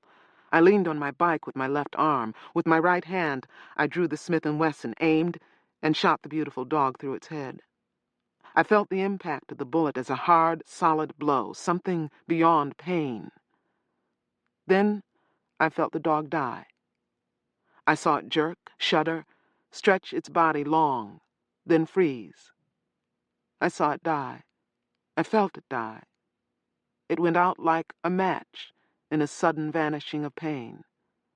Its life flared up, then went out. I went a little numb. Without the bike, I would have collapsed. People had crowded close before and behind me. I heard them before I could see them clearly. "It's dead," I heard Joanne say. "Poor thing." "What?" my father demanded. "Another one?" I managed to focus on him. He must have skirted close to the cliff edge of the road to have gotten all the way back to us, and he must have run. "The same one," I said, managing to straighten up. "It wasn't dead. We saw it moving." "I put 3 bullets into it," he said. "It was moving, Reverend Olamina," Joanne insisted. "It was suffering. If Lauren hadn't shot it, someone else would have had to." Dad sighed. Well, it isn't suffering now. Let's get out of here. Then he seemed to realize what Joanne had said. He looked at me. Are you all right? I nodded. I don't know how I looked. No one was reacting to me as though I looked odd, so I must not have shown much of what I had gone through. I think only Harry Balter, Curtis Talcott, and Joanne had seen me shoot the dog. I looked at them, and Curtis grinned at me. He leaned against his bike, and in a slow, lazy motion, he drew an imaginary gun, took careful aim at the dead dog, and fired an imaginary shot. Pow! He said, just like she does stuff like that every day. Pow! Let's go, my father said. We began walking up the path again. We left the canyon and made our way down to the street. There were no more dogs. I walked, then rode in a daze, still not quite free of the dog I had killed. I had felt it die, and yet I had not died. I had felt its pain as though it were a human being. I had felt its life flare and go out, and I was still alive. Pow! Chapter 5. Belief initiates and guides action, or it does nothing. Earthseed, the Books of the Living. Sunday, March 2nd, 2025. It's raining. We heard last night on the radio that there was a storm sweeping in from the Pacific, but most people didn't believe it. We'll have wind, Corey said, wind, and maybe a few drops of rain, or maybe just a little cool weather. That would be welcome. It's all we'll get. That's all there has been for 6 years. I can remember the rain 6 years ago. Water swirling around the back porch, not high enough to come into the house, but high enough to attract my brothers, who wanted to play in it. Corey, forever worried about infection, wouldn't let them. She said they'd be splashing around in a soup of all the wastewater germs we'd been watering our gardens with for years. Maybe she was right, but kids all over the neighborhood covered themselves with mud and earthworms that day, and nothing terrible happened to them. But that storm was almost tropical, a quick, hard, warm September rain, the edge of a hurricane that hit Mexico's Pacific coast. This is a colder winter storm. It began this morning as people were coming to church. In the choir, we sang rousing old hymns accompanied by Corey's piano playing and lightning and thunder from outside. It was wonderful. Some people missed part of the sermon, though, because they went home to put out all the barrels, buckets, tubs, and pots they could find to catch the free water. Others went home to put pots and buckets inside, where there were leaks in the roof. I can't remember when any of us have had a roof repaired by a professional. We all have Spanish tile roofs, and that's good. A tile roof is, I suspect, more secure and lasting than wood or asphalt shingles. But time, wind, and earthquakes have taken a toll. Tree limbs have done some damage, too. Yet no one has extra money for anything as non-essential as roof repair. At best, some of the neighborhood men go up with whatever materials they can scavenge and create makeshift patches. No one's even done that for a while. If it only rains once every 6 or 7 years, why bother? Our roof is all right so far, and the barrels and things we put out after services this morning are full or filling. Good, clean, free water from the sky. If only it came more often. Monday, March 3rd, 2025. Still raining. No thunder today, though there was some last night. Steady drizzle and occasional heavy showers all day. All day. So different and beautiful. I've never felt so overwhelmed by water. I went out and walked in the rain until I was soaked. Corey didn't want me to, but I did it anyway. It was so wonderful. How can she not understand that? It was so incredible and wonderful. Tuesday, March 4th, 2025. Amy Dunn is dead. 3 years old, unloved and dead. That doesn't seem reasonable or even possible. She could read simple words and count to 30. I taught her. She so much loved getting attention that she stuck to me during school hours and drove me crazy. Didn't want me to go to the bathroom without her. Dead. I had gotten to like her, even though she was a pest. Today, I walked her home after class. I had gotten into the habit of walking her home because the Dunns wouldn't send anyone for her. She knows the way, Christmas said. Just send her over. She'll get here all right. I didn't doubt that she could have. She could look across the street and cross the center island and see her house from ours, but Amy had a tendency to wander. Sent home alone, she might get there, or she might wind up in the Montoya garden, grazing, or in the Moss rabbit house, trying to let the rabbits out. So I walked her across, glad for an excuse to get out in the rain again. Amy loved it too, and we lingered for a moment under the big avocado tree on the island. There was a navel orange tree at the back end of the island, and I picked a pair of ripe oranges, one for Amy and one for me. I peeled both of them, and we ate them, while the rain plastered Amy's scant, colorless hair against her head and made her look bald. I took her to her door and left her in the care of her mother. You didn't have to get her so wet, Tracy complained. Might as well enjoy the rain while it lasts, I said, and I left them. I saw Tracy take Amy into the house and shut the door, yet somehow Amy wound up outside again, wound up near the front gate, just opposite the Garfield-Balter-Dory house. Jay Garfield found her there when he came out to investigate what he thought was another bundle that someone had thrown over the gate.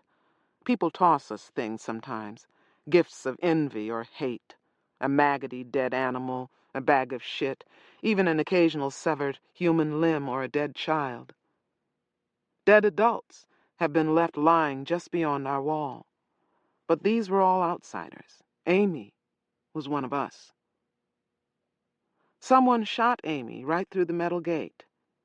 It had to be an accidental hit because you can't see through our gate from the outside. The shooter either fired at someone who was in front of the gate or fired at the gate itself, at the neighborhood, at us in our supposed wealth and privilege. Most bullets wouldn't have gotten through the gate. It's supposed to be bulletproof, but it's been penetrated a couple of times before, high up near the top. Now we have 6 new bullet holes in the lower portion, 6 holes, and a 7th dent, a long, smooth gouge where a bullet had glanced off without breaking through. We hear so much gunfire day and night, single shots and odd bursts of automatic weapons fire, even occasional blasts from heavy artillery, or explosions from grenades or bigger bombs. We worry most about those last things, but they're rare. It's harder to steal big weapons, and not many people around here can afford to buy the illegal ones. Or that's what Dad says. The thing is, we hear gunfire so much that we don't hear it. A couple of the Balter kids said they heard shooting, but as usual, they paid no attention to it. It was outside, beyond the wall, after all. Most of us heard nothing except the rain. Amy was going to turn 4 in a couple of weeks. I had planned to give her a little party with my kindergartners. God, I hate this place. I mean, I love it. It's home. These are my people, but I hate it. It's like an island surrounded by sharks, except that sharks don't bother you unless you go in the water. But our land sharks are on their way in. It's just a matter of how long it takes for them to get hungry enough. Wednesday, March 5th, 2025.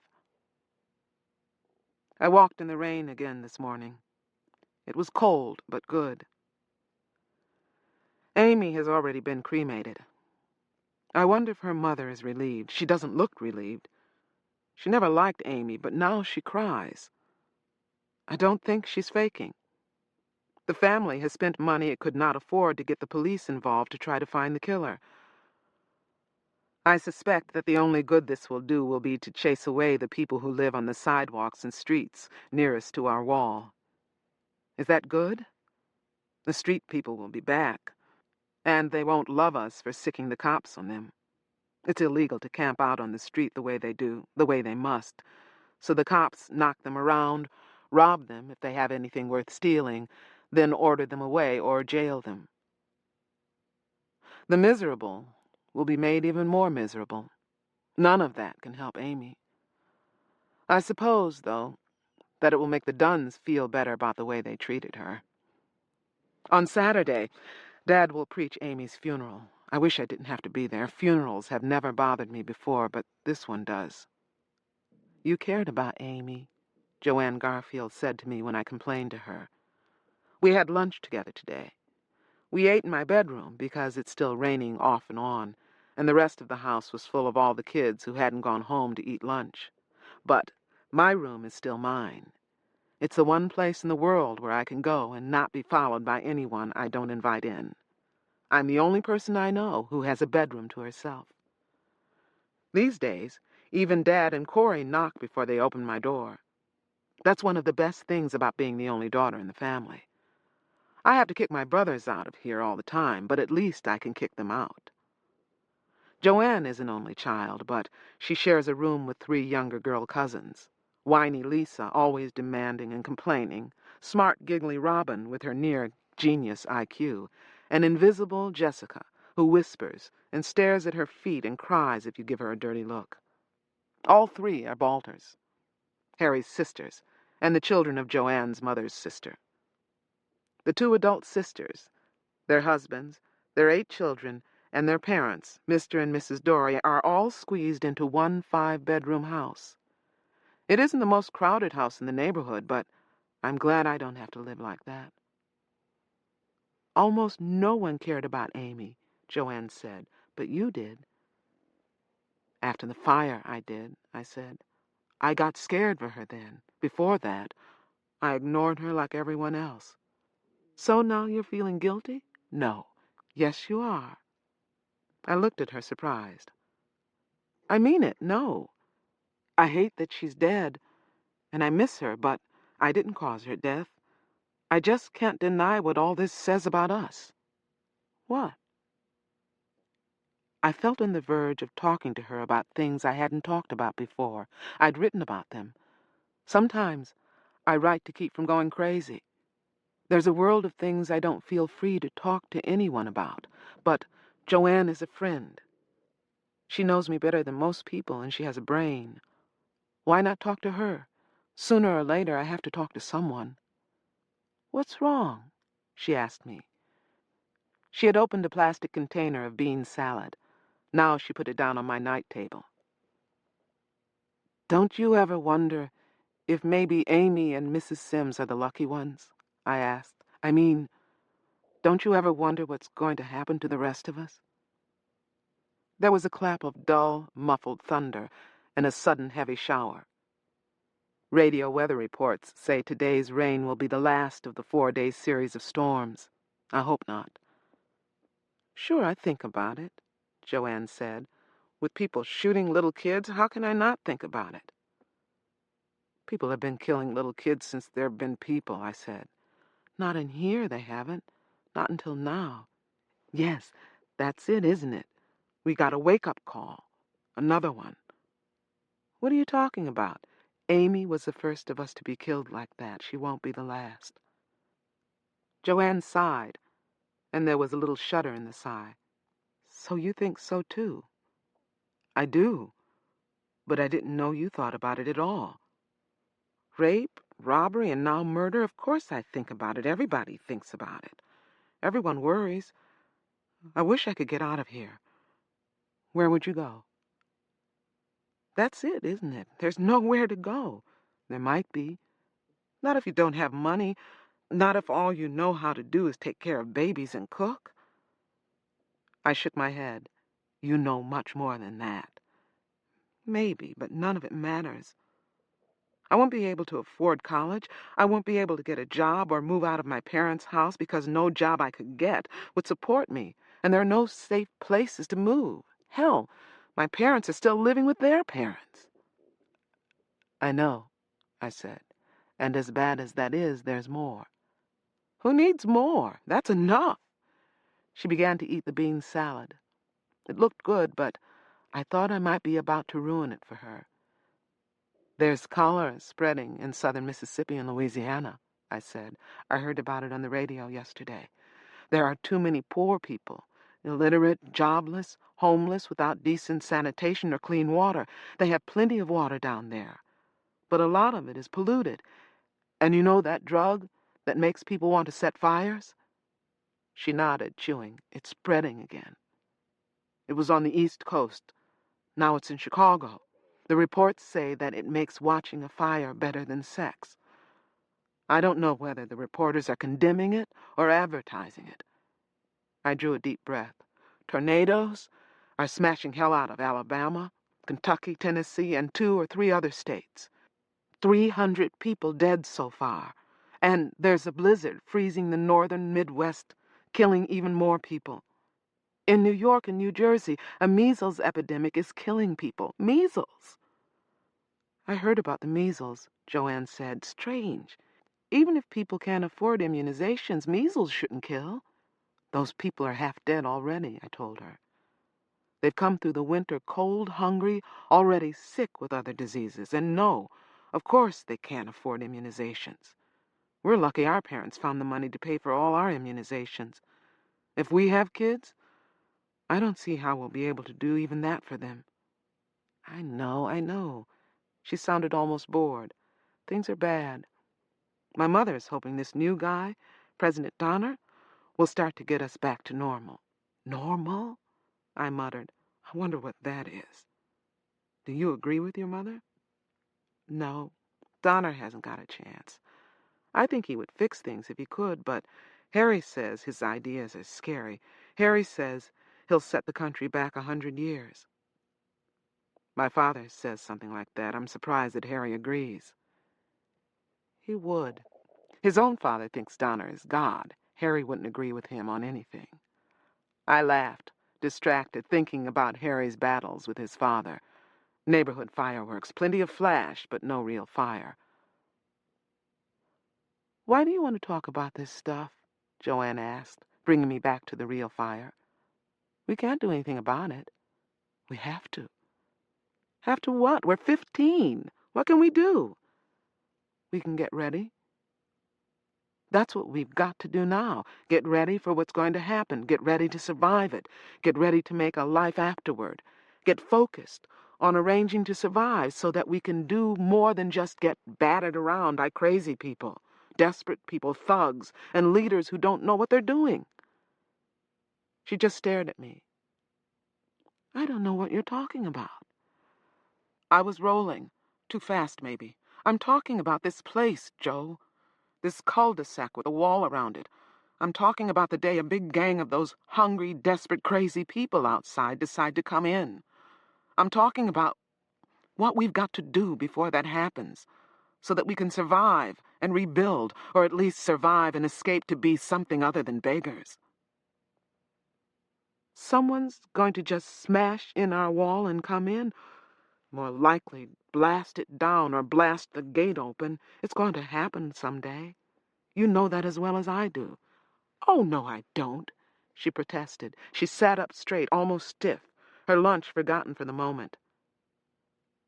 I bit into the piece of acorn bread that was full of dried fruit and nuts. It's a favorite of mine, but I managed to chew and swallow without tasting it.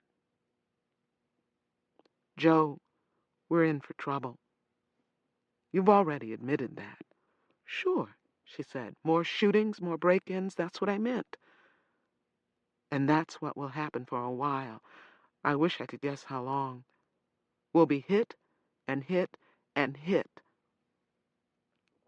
And then the big hit will come. And if we're not ready for it, it will be like Jericho. She held herself rigid, rejecting. You don't know that. You can't read the future. No one can. You can, I said, if you want to. It's scary. But once you get past the fear, it's easy. In L.A., some walled communities bigger and stronger than this one just aren't there anymore. Nothing left but ruins, rats, and squatters. What happened to them can happen to us. We'll die in here unless we get busy now and work out ways to survive. If you think that, why don't you tell your parents? Warn them, see what they say.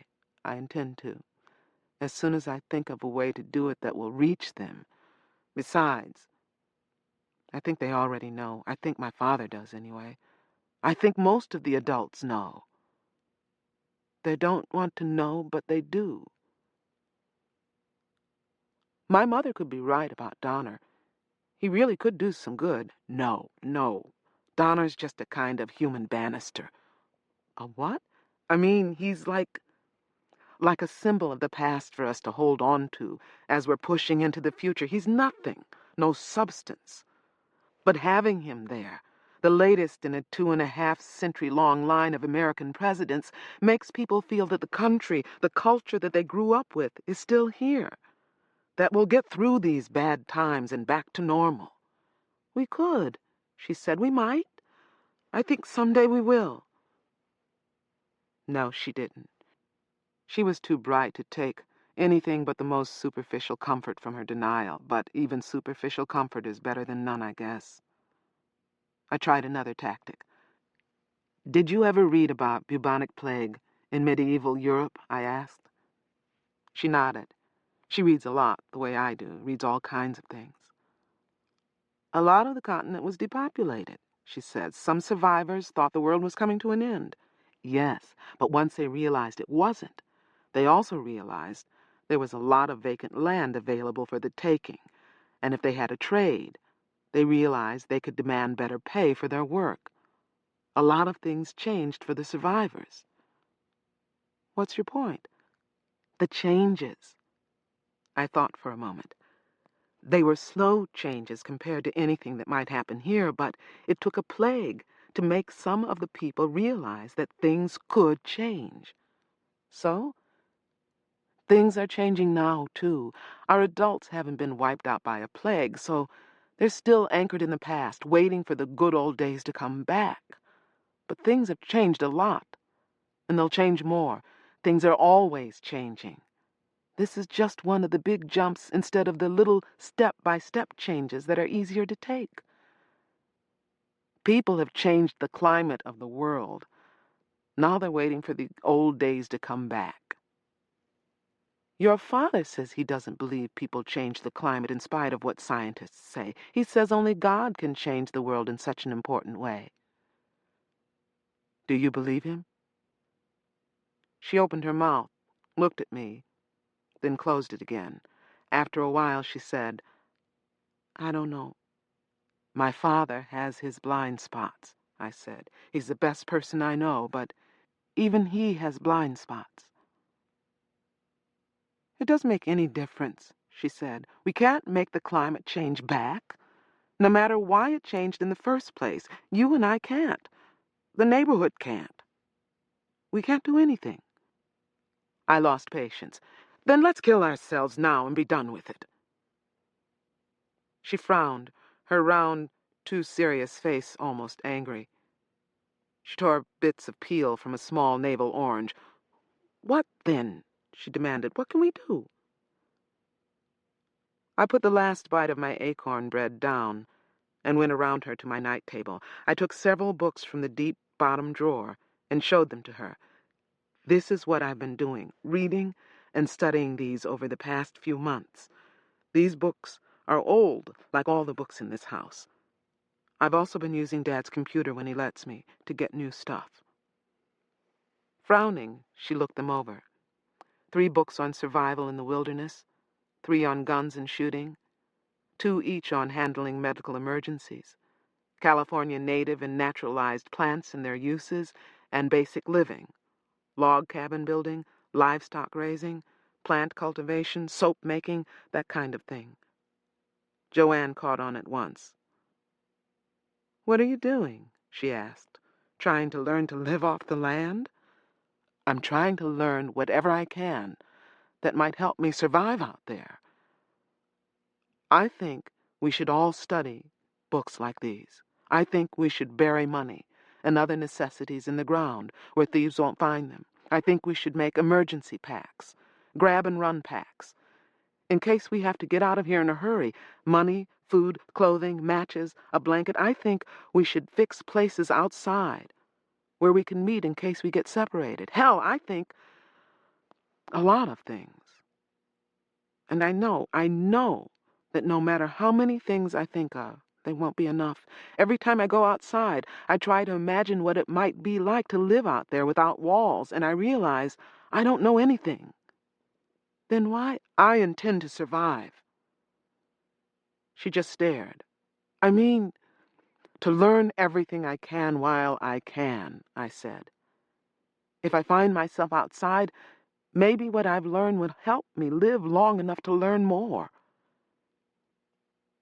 She gave me a nervous smile. You've been reading too many adventure stories, she said. I frowned. How could I reach her? This isn't a joke, Joe. What is it then? She ate the last section of her orange. What do you want me to say? I want you to be serious. I realize I don't know very much. None of us knows very much. But we can all learn more. Then we can teach one another. We can stop denying reality or hoping it will go away by magic. That's not what I'm doing. I looked out for a moment at the rain, calming myself. Okay. What are you doing? She looked uncomfortable. I'm still not sure we can really do anything. Joe, tell me what I can do that won't get me in trouble or make everyone think I'm crazy. Just tell me something. At last, have you read all your family's books? Some of them, not all. They aren't all worth reading. Books aren't going to save us. Nothing is going to save us. If we don't save ourselves, we're dead. Now use your imagination. Is there anything on your family bookshelves that might help you if you were stuck outside? No. You answer too fast. Go home and look again. And like I said, use your imagination. Any kind of survival information from encyclopedias, biographies, anything that helps you learn to live off the land and defend ourselves. Even some fiction might be useful. She gave me a sidelong glance. I'll bet, she said. Joe, if you never need this information, it won't do you any harm. You'll just know a little more than you did before. So what? By the way, do you take notes when you read? Guarded look. Sometimes. Read this.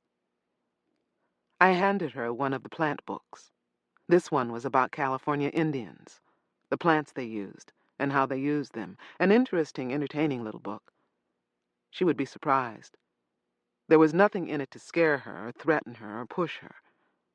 I thought I had already done enough of that. Take notes, I told her. You'll remember better if you do. I still don't believe you, she said. Things don't have to be as bad as you say they are. I put the book into her hands. Hang on to your notes, I said.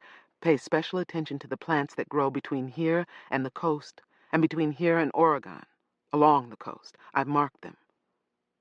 I said I don't believe you. I don't care. She looked down at the book, ran her hands over the black cloth and cardboard binding. So, we learn to eat grass and live in the bushes, she muttered. We learn to survive, I said. It's a good book. Take care of it. You know how my father is about his books. Thursday, March 6th, 2025. The rain stopped. My windows are in the north side of the house, and I can see the clouds breaking up. They're being blown over the mountains toward the desert. Surprising how fast they can move. The wind is strong and cold now. It might cost us a few trees. I wonder how many years it will be before we see rain again. Chapter 6. Drowning people sometimes die fighting their rescuers. Earthseed, The Books of the Living. Saturday, March 8th, 2025. Joanne told. She told her mother, who told her father, who told my father, who had one of those serious talks with me. Damn her. Damn her. I saw her today at the service we had for Amy, and yesterday at school. She didn't say a word about what she had done. It turns out she told her mother on Thursday. Maybe it was supposed to be a secret between them or something, but oh, Phillida Garfield was so concerned for me, so worried. And she didn't like my scaring Joanne. Was Joanne scared? Not scared enough to use her brain, it seems. Joanne always seemed so sensible. Did she think getting me into trouble would make the danger go away? No, that's not it. This is just more denial. A dumb little game of, if we don't talk about bad things, maybe they won't happen. Idiot. I'll never be able to tell her anything important again. What if I'd been more open? What if I'd talked religion with her? I'd wanted to. How will I ever be able to talk to anyone about that? What I did say worked its way back to me tonight.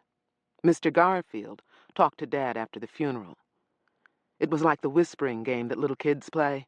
The message went all the way from, we're in danger here, and we're going to have to work hard to save ourselves, to, Lauren is talking about running away because she's afraid that outsiders are going to riot and tear down the walls and kill us all.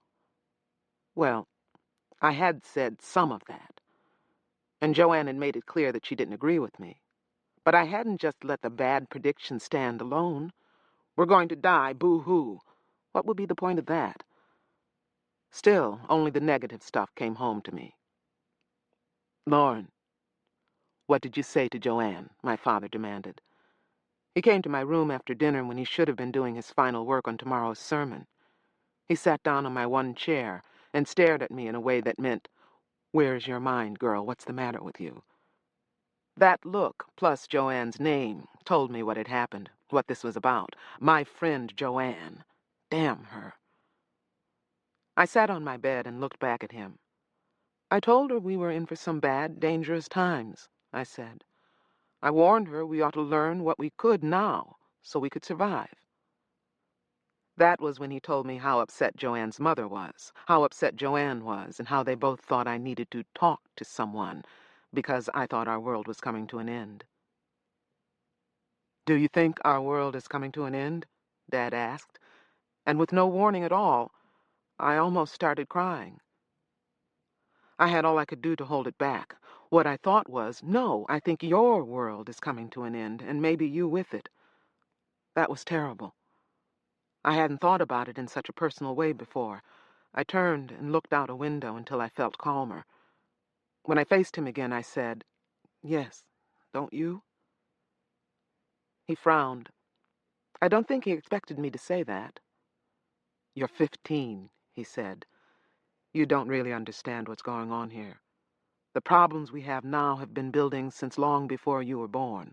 I know. He was still frowning. I wondered what he wanted me to say. What were you doing then? He asked me. Why did you say those things to Joanne? I decided to go on telling the truth for as long as I could. I hate to lie to him. What I said was true, I insisted. You don't have to say everything you think you know, he said. Haven't you figured that out yet? Joanne and I were friends, I said. I thought I could talk to her. He shook his head. These things frighten people.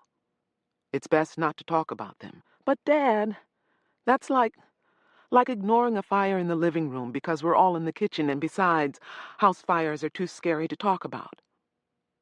Don't warn Joanne or any of your other friends, he said. Not now.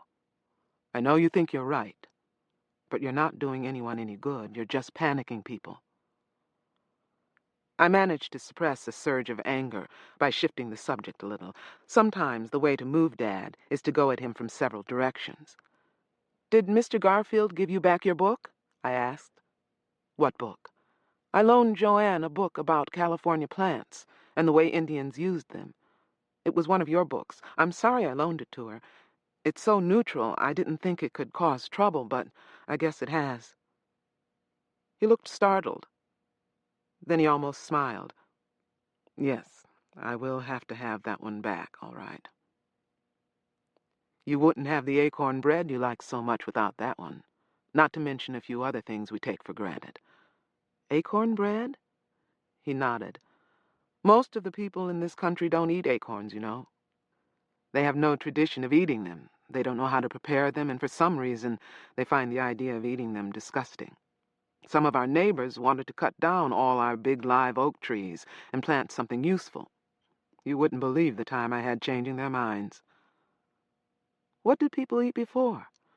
Bread made out of wheat and other grains, corn, rye, oats, things like that. Too expensive.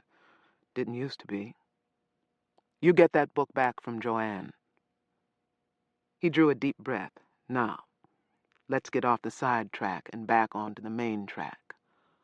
What were you planning? Did you try to talk Joanne into running away? Then I sighed. Of course not. Her father says you did. He's wrong. This was about staying alive, learning to live outside so that we'd be able to if we ever had to. He watched me, as though he could read the truth in my mind. When I was little, I used to think he could. All right, he said. You may have meant well, but no more scare talk. It wasn't scare talk. We do need to learn what we can while there's time. That's not up to you, Lauren. You don't make decisions for this community. Oh, hell. If I could just find a balance between holding back too much and pushing, poaching. Yes, sir. He leaned back and looked at me. Tell me exactly what you told Joanne. All of it. I told him. I was careful to keep my voice flat and passionless, but I didn't leave anything out. I wanted him to know, to understand what I believed. The non-religious part of it, anyway. When I finished, I stopped and waited. He seemed to expect me to say more. He just sat there for a while and stared at me. I couldn't tell what he felt.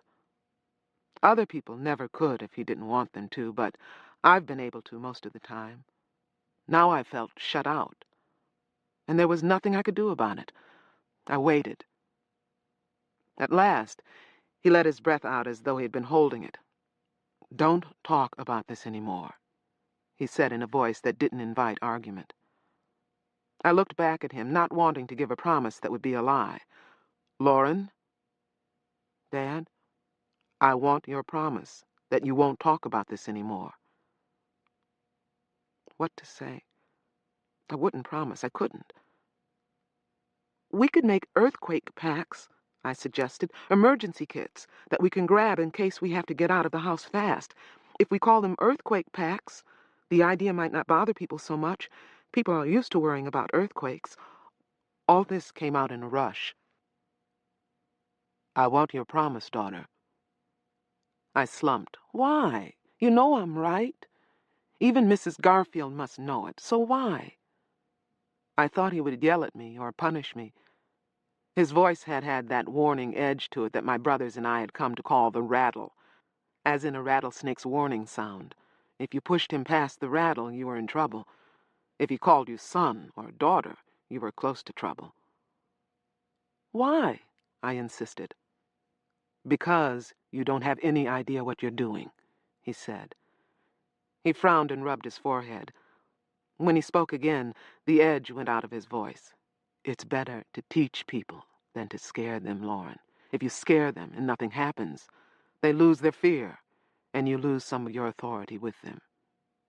It's harder to scare them a second time, harder to teach them, harder to win back their trust. Best to begin by teaching. His mouth crooked into a little smile. It's interesting that you chose to begin your efforts with the book you lent to Joanne. Did you ever think of teaching from that book? Teaching? My kindergartners? Why not? Get them started on the right foot. You could even put together a class for older kids and adults, something like Mr. Ibarra's woodcarving class, Mrs. Balter's needlework classes, and young Robert Sue's astronomy lectures. People are bored. They wouldn't mind another informal class now that they've lost the Giannis television. If you can think of ways to entertain them and teach them at the same time, you'll get your information out. And all without making anyone look down. Look down? Into the abyss, daughter. but I wasn't in trouble anymore. Not at the moment. You've just noticed the abyss, he continued. The adults in this community have been balancing at the edge of it for more years than you've been alive. I got up, went over to him and took his hand. It's getting worse, Dad. I know. Maybe it's time to look down. Time to look for some hand and footholds before we just get pushed in. That's why we have target practice every week, and laser wire, and our emergency bell. Your idea for emergency packs is a good one. Some people already have them, for earthquakes. Some will assemble them if I suggest it, and, of course, some won't do anything at all. There are always people who won't do anything. Will you suggest it? Yes, at the next neighborhood association meeting. What else can we do? None of this is fast enough.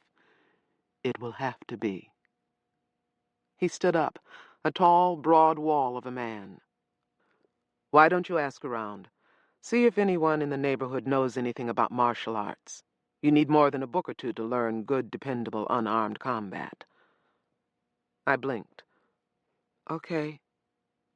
Check with old Mr. Sue and Mr. and Mrs. Montoya. Mr. and Mrs.? I think so. Talk to them about classes, not about Armageddon. I looked up at him, and he looked more like a wall than ever, standing and waiting. He had offered me a lot. All I would get, I suspected. I sighed.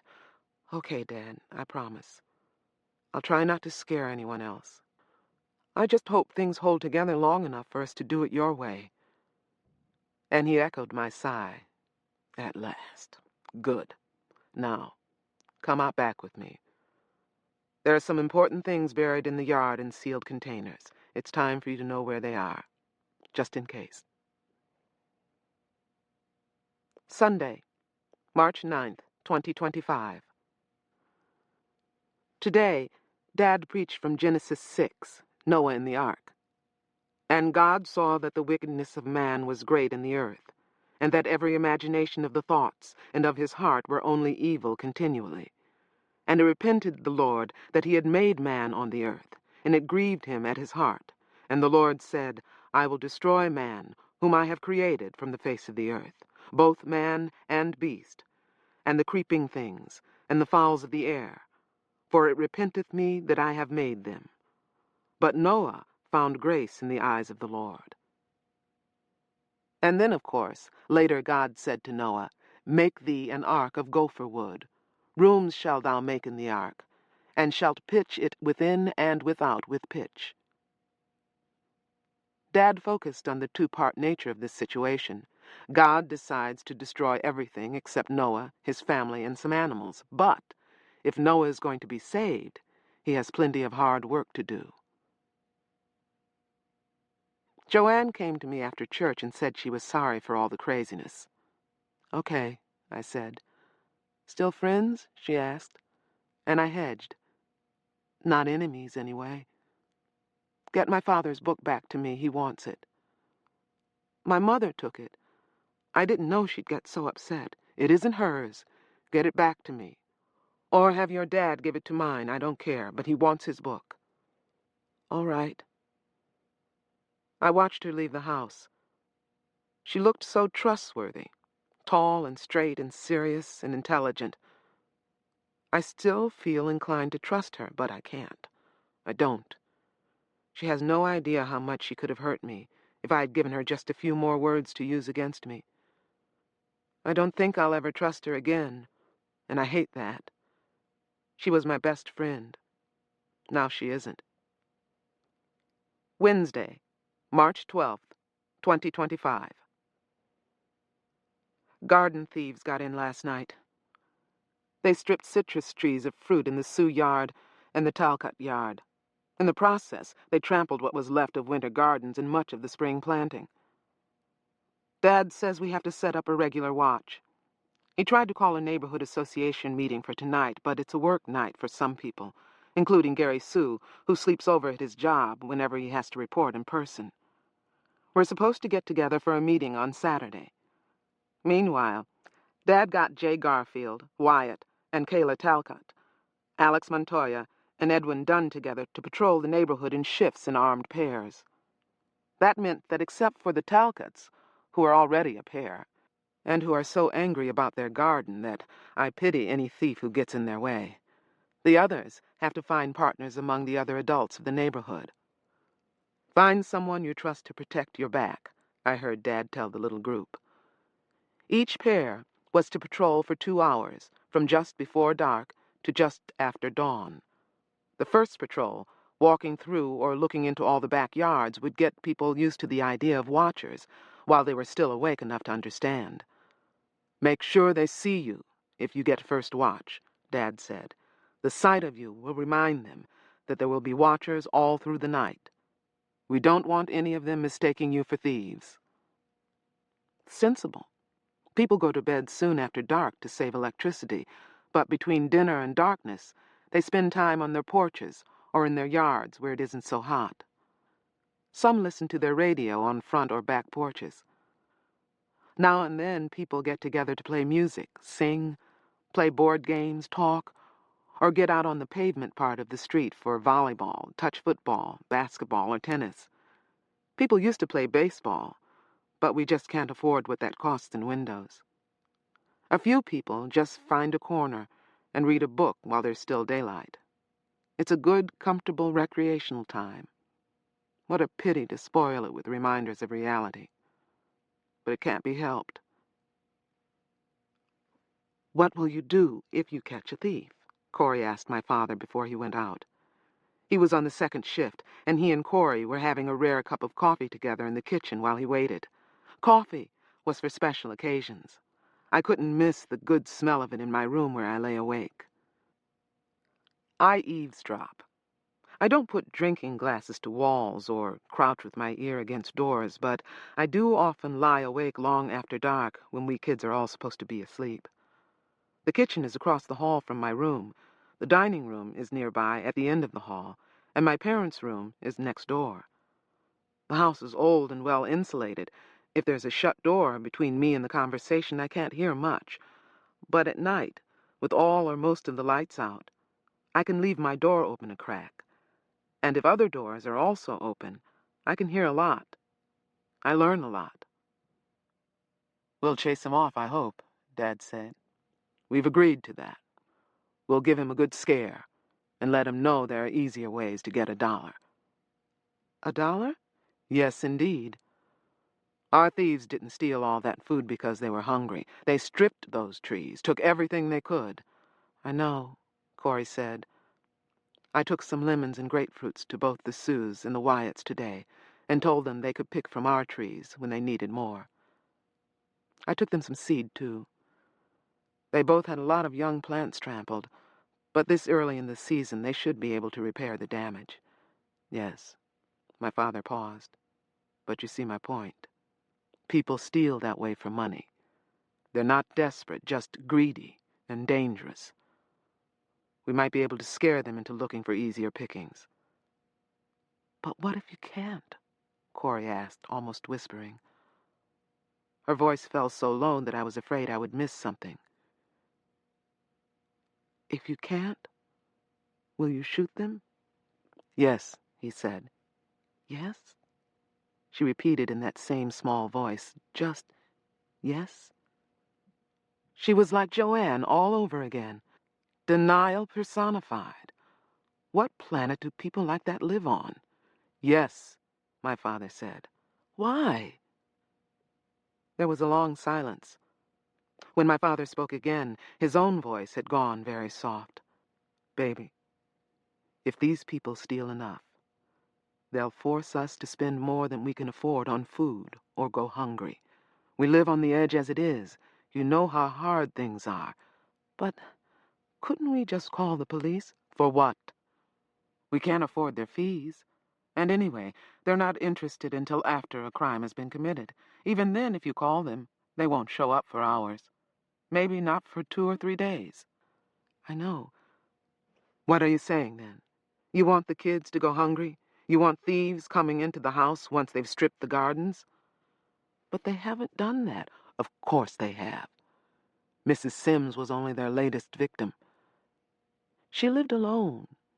We always said she shouldn't do that. You want to trust them not to hurt you or the kids just because there are 7 of us? Baby, we can't live by pretending this is still 20 or 30 years ago. But you could go to jail. She was crying, not sobbing, but speaking with that voice full of tears that she can manage sometimes. No, Dad said. If we have to shoot someone, we're together in it. After we've shot him, we carry him into the nearest house. It's still legal to shoot housebreakers. After that, we do a little damage and get our story straight. Long, long silence. You could still get in trouble. I'll risk it. Another long silence. Thou shalt not kill, Corey whispered. Nehemiah 4, Dad said, verse 14. There was nothing more. A few minutes later, I heard Dad leave.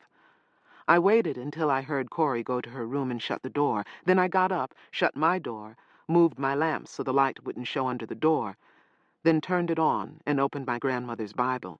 She had had a lot of Bibles, and Dad had let me keep this one. Nehemiah, chapter 4, verse 14. And I looked and rose up and said unto the nobles and to the rulers and to the rest of the people, Be not afraid of them. Remember the Lord which is great and terrible, and fight for your brethren, your sons and your daughters, your wives and your houses. Interesting. Interesting that Dad had that verse ready, and that Corey recognized it. Maybe they've had this conversation before. Saturday, March 15th, 2025. It's official. Now we have a regular neighborhood watch. A roster of people from every household who are over 18, good with guns, their own and others, and considered responsible by my father and by the people who have already been patrolling the neighborhood. Since none of the watchers have ever been cops or security guards, they'll go on working in pairs, watching out for each other as well as for the neighborhood. They'll use whistles to call for help if they need it. Also, they'll meet once a week to read, discuss, and practice martial arts and shootout techniques. The Montoyas will give their martial arts classes all right, but not at my suggestion. Old Mr. Sue is having back problems, and he won't be teaching anything for a while, but the Montoyas seem to be enough. I plan to sit in on the classes as often as I can stand to share everyone's practice pains. Dad has collected all his books from me this morning. All I have left are my notes.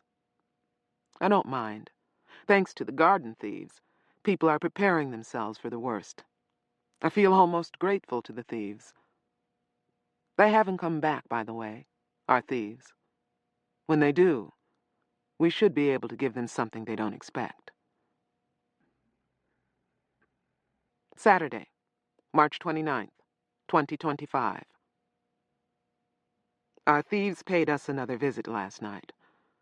Maybe they weren't the same ones, but their intentions were the same, to take away what someone else has sweated to grow and very much needs.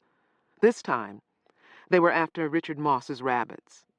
Those rabbits are the neighborhood's only livestock, except for some chickens the Cruz and Montoya families tried to raise a few years ago. Those were stolen as soon as they were old enough to make noise and let outsiders know they were there. The Moss rabbits have been our secret until this year, when Richard Moss insisted on selling meat and whatever his wives could make from raw or tanned rabbit hides out beyond the wall. The Mosses have been selling to us all along, of course, meat, hides, fertilizer, everything except live rabbits. Those he hoarded as breeding stock. But now, stubborn, arrogant, and greedy, he had decided he could earn more if he peddled his merchandise outside. So, now the word is out on the street about the damn rabbits, and last night, someone came to get them. The Moss Rabbit House is a converted 3-car garage added to the property in the 1980s, according to Dad. It's hard to believe any household once had 3 cars, and gas-fueled cars at that. But I remember the old garage before Richard Moss converted it. It was huge, with 3 black oil spots on the floor, where 3 cars had once been housed. Richard Moss repaired the walls and roof, put in windows for cross-ventilation, and in general made the place almost fit for people to live in. In fact, it's much better than what a lot of people live in now on the outside. He built rows and tiers of cages, hutches, and put in more electric lights and ceiling fans. The fans can be made to work on kid power. He's hooked them up to an old bicycle frame, and every Moss kid who's old enough to manage the pedals sooner or later gets drafted into powering the fans. The Moss kids hate it, but they know what they'll get if they don't do it. I don't know how many rabbits the Mosses have now, but it seems they're always killing and skinning and doing disgusting things to pelts.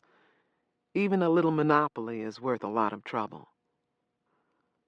The 2 thieves had managed to stuff 13 rabbits into canvas sacks by the time our watchers spotted them. The watchers were Alejandro Montoya and Julia Lincoln, one of Shani Yanis's sisters. Mrs. Montoya has 2 kids sick with flu, so she's off the watch roster for a while. Mrs. Lincoln and Mr. Montoya followed the plan that the group of watchers had put together at their meetings. Without a word of command or warning, they fired their guns into the air 2 or 3 times each, at the same time blowing their whistles full blast. They kept to cover, but inside the Moss house, someone woke up and turned on the rabbit house lights. That could have been a fatal mistake for the watchers, but they were hidden behind pomegranate bushes. The 2 thieves ran like rabbits, abandoning sacks, rabbits, pry bars, a long coil of rope, wire cutters, and even an excellent long aluminum ladder. They scrambled up that ladder and over the wall in seconds. Our wall is 3 meters high and topped off with pieces of broken glass, as well as the usual barbed wire and the all but invisible laser wire. All the wire had been cut, in spite of our efforts. What a pity we couldn't afford to electrify it and set other traps. But at least the glass, the oldest, simplest of our tricks, had gotten one of them. We found a broad stream of dried blood down the inside of the wall this morning. We also found a Glock 19 pistol where one of the thieves had dropped it. Mrs. Lincoln and Mr. Montoya could have been shot. If the thieves hadn't been scared out of their minds, there could have been a gun battle. Someone in the Moss house or a neighboring house could have been hurt or killed. Corey went after Dad about that once they were alone in the kitchen tonight. "I know," Dad said. He sounded tired and miserable. "Don't think we haven't thought about those things. That's why we want to scare the thieves away. Even shooting into the air isn't safe. Nothing's safe." "They ran away this time, but they won't always run." "I know." "So what then? You protect rabbits or oranges and maybe get a child killed?" Silence. "We can't live this way," Corey shouted. I jumped. I've never heard her sound like that before. "We do live this way," Dad said. There was no anger in his voice, no emotional response at all to her shouting. There was nothing. Weariness. Sadness. I've never heard him sound so tired, so almost beaten. And yet he had won. His idea had beaten off a pair of armed thieves without our having to hurt anyone. If the thieves had hurt themselves, that was their problem. Of course, they would come back, or others would come. That would happen no matter what, and Corey was right. The next thieves might not lose their guns and run away. So what? Should we lie in our beds and let them take all we had and hope they were content with stripping our gardens? How long does a thief stay content? And what's it like to starve? "We couldn't make it without you," Corey was saying. She wasn't shouting now. "That could have been you out there facing criminals. Next time it might be you. You could be shot, protecting the neighbor's rabbits." "Did you notice," Dad said, "that every off-duty watcher answered the whistles last night? They came out to defend their community. I don't care about them. It's you I'm worried about. No, he said. We can't think that way anymore. Corey, there's nobody to help us but God and ourselves. I protect Moss's place in spite of what I think of him, and he protects mine, no matter what he thinks of me. We all look out for one another. He paused. I've got plenty of insurance. You and the kids should be able to make it all right if... No, Corey said.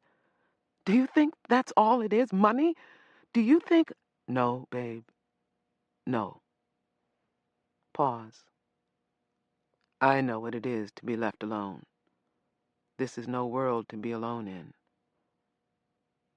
There was a long silence, and I didn't think they would say any more. I lay on my bed, wondering if I should get up and shut my door so I could turn on my lamp and write. But there was a little more. What are we supposed to do if you die? She demanded, and I think she was crying. What do we do if they shoot you over some damn rabbits? Live, Dad said. That's all anybody can do right now. Live. Hold on. Survive. I don't know whether good times are coming back again, but I know that won't matter if we don't survive these times. That was the end of their talk. I lay in the dark for a long time, thinking about what they had said. Corey was right again. Dad might get hurt. He might get killed. I don't know how to think about that. I can write about it, but I don't feel it. On some deep level, I don't believe it. I guess I'm as good at denial as anyone. So Corey is right, but it doesn't matter. And Dad is right, but he doesn't go far enough. God is change, and in the end, God prevails. But God exists to be shaped. It isn't enough for us to just survive, limping along, playing business as usual, while things get worse and worse. If that's the shape we give to God, then someday we must become too weak, too poor, too hungry, too sick to defend ourselves. Then we'll be wiped out. There has to be more that we can do, a better destiny that we can shape, another place, another way, something. Chapter 7. We are all God's seed, but no more or less so than any other aspect of the universe. God's seed is all there is, all that changes. Earthseed is all that spreads Earth life to new Earths. The universe is God's seed, only we are Earthseed. And the destiny of Earthseed is to take root among the stars. Earthseed, the Books of the Living. Saturday, April 26th, 2025. Sometimes naming a thing, giving it a name or discovering its name, helps one to begin to understand it. Knowing the name of a thing and knowing what that thing is for gives me even more of a handle on it. The particular God is change belief system that seems right to me will be called Earthseed. I've tried to name it before. Failing that, I've tried to leave it unnamed. Neither effort has made me comfortable. Name plus purpose equals focus for me. Well, today, I found the name. Found it while I was weeding the back garden and thinking about the way plants seed themselves. Airborne, animal-born, waterborne, far from their parent plants. They have no ability at all to travel great distances under their own power, and yet they do travel. Even they don't have to just sit in one place and wait to be wiped out. There are islands thousands of miles from anywhere, the Hawaiian Islands, for example, and Easter Island, where plants seeded themselves and grew long before any humans arrived. Earthseed. I am Earthseed. Anyone can be. Someday, I think there will be a lot of us. and I think we'll have to seed ourselves farther and farther from this dying place. I've never felt that I was making any of this up.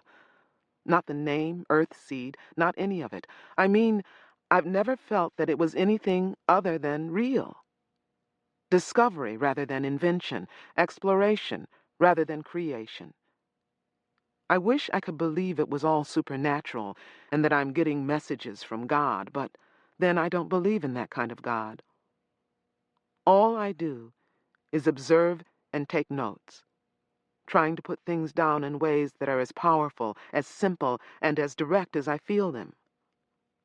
I can never do that. I keep trying, but I can't.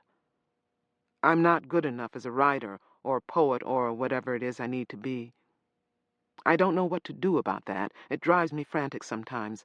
I'm getting better, but so slowly.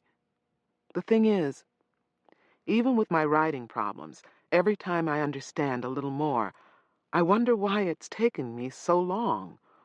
Why there was ever a time when I didn't understand a thing so obvious and real and true. Here's the only puzzle in it all, the only paradox or bit of illogic or circular reasoning or whatever it should be called. Why is the universe? To shape God. Why is God? To shape the universe. I can't get rid of it. I've tried to change it or dump it, but I can't. I cannot. It feels like the truest thing I've ever written. It's as mysterious and as obvious as any other explanation of God or the universe that I've ever read, except that to me, the others feel inadequate at best. All the rest of Earthseed is explanation. What God is, what God does, what we are, what we should do, what we can't help doing. Consider, whether you're a human being, an insect, a microbe, or a stone, this verse is true. All that you touch, you change. All that you change, changes you. The only lasting truth is change. God is change. I'm going to go through my old journals and gather the verses I've written into one volume. I'll put them into one of the exercise books that Corey hands out to the older kids now that there are so few computers in the neighborhood. I've written plenty of useless stuff in those books, getting my high school work out of the way. Now, I'll put one to better use. Then someday, when people are able to pay more attention to what I say than to how old I am, I'll use these verses to pry them loose from the rotting past and maybe push them into saving themselves and building a future that makes sense. That's if everything will just hold together for a few more years. Saturday, June 7th, 2025. I've finally assembled a small survival pack for myself, a grab-and-run pack. I've had to dig some things out of the garbage in the attic so that no one complains about my taking things they need. I've collected a hatchet, for instance, and 2 small, light, all-metal pots. There's plenty of stuff like that around because no one throws anything away that has any possibility of someday being useful or saleable. I packed my few $100 in savings, almost 1,000. It might feed me for 2 weeks if I'm allowed to keep it, and if I'm very careful what I buy and where I buy it. I've kept up with prices, questioning Dad when he and the other neighborhood men do the essential shopping. Food prices are insane, always going up, never down. Everyone complains about them. I found an old canteen and a plastic bottle, both for water, and I resolved to keep them clean and full. I packed matches, a full change of clothing, including shoes in case I have to get up at night and run, comb, soap, toothbrush and toothpaste, tampons, toilet paper, bandages, pins, needles and thread, alcohol, aspirin, a couple of spoons and forks, a can opener, my pocket knife, packets of acorn flour, dried fruit, roasted nuts and edible seeds, dried milk, a little sugar and salt, my survival notes, several plastic storage bags, large and small, a lot of plantable raw seed, my journal, my Earthseed notebook, and lengths of clothesline. I stowed all this in a pair of old pillowcases, one inside the other for strength. I rolled the pillowcases into a blanket pack and tied it with some of the clothesline so that I could grab it and run without losing things. But I made it easy to open at the top so that I could get my journal in and out, change the water to keep it fresh, and less often change the food and check on the seed. The last thing I wanted to find out was that instead of carrying plantable seed or edible food, I had a load of bugs and worms. I wish I could take a gun. I don't own one, and Dad won't let me keep one of his in my room. I mean to grab one if trouble comes, but I may not be able to. It would be crazy to wind up outside with nothing but a knife and a scared look, but it could happen. Dad and Wyatt Talcott took us out for target practice today, and afterward I tried to talk Dad into letting me keep one of the guns in my room. "No," he said, sitting down, tired and dusty, behind his desk in his cluttered office. "You don't have anywhere to keep it safe during the day, and the boys are always in and out of your room."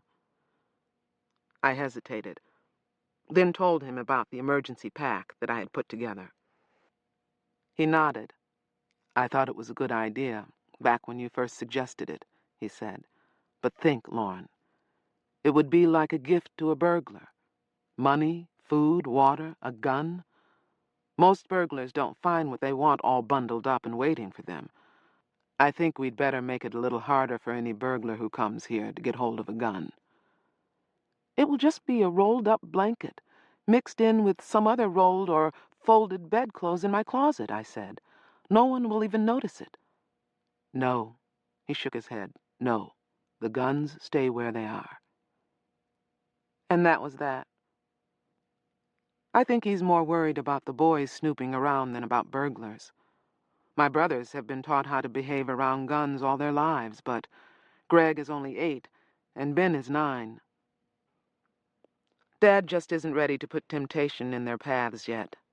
Marcus, at 11, is more trustworthy than a lot of adults, but Keith, at almost 13, is a question mark. He wouldn't steal from Dad, he wouldn't dare, but he has stolen from me. Only little things so far. He wants a gun, though, the way thirsty people want water. He wants to be all grown up, yesterday. So, maybe Dad's right. I hate his decision, but maybe he's right. "Where would you go?" I asked him, changing the subject. "If we were forced out of here, where would you take us?" He blew out a breath, puffing up his cheeks for a second. "To the neighbors or to the college," he said. "The college has temporary emergency accommodations for employees who are burned or driven out of their homes. And then? Rebuilding, fortifying, doing whatever we can to live and be safe." "Would you ever think about leaving here, heading north, to where water isn't such a problem and food is cheaper?" "No." He stared into space. "My job down here is as secure as a job can be. There are no jobs up there. Newcomers work for food, if they work at all. Experience doesn't matter. Education doesn't matter. There are just too many desperate people. They work their lives away for a sack of beans, and they live on the streets." "I heard it was easier up there," I said. "Oregon, Washington, Canada?" "Closed," he said. "You've got to sneak into Oregon if you can get in at all. Even harder to sneak into Washington. People get shot every day trying to sneak into Canada. Nobody wants California trash." "But people do leave. People are always moving north." "They try. They're desperate, and they have nothing to lose, but I do. This is my home. Beyond taxes, I don't owe a penny on it. You and your brothers have never known a hungry day here, and God willing, you never will." In my Earthseed notebook, I've written, "A tree cannot grow in its parents' shadows." Is it necessary to write things like that? Everyone knows them. What do they mean now, anyway? What does this one mean if you live in a cul-de-sac with a wall around it? What does it mean if you're damned lucky to live in a cul-de-sac with a wall around it? Monday, June 16th, 2025. There was a long report on the radio today about the findings of the big Anglo-Japanese cosmological station on the moon. The station, with its vast array of telescopes and some of the most sensitive spectroscopic equipment ever made, has detected more planets orbiting nearby stars. The station has been detecting new worlds for a dozen years now, and there's even evidence that a few of the discovered worlds may be life-bearing.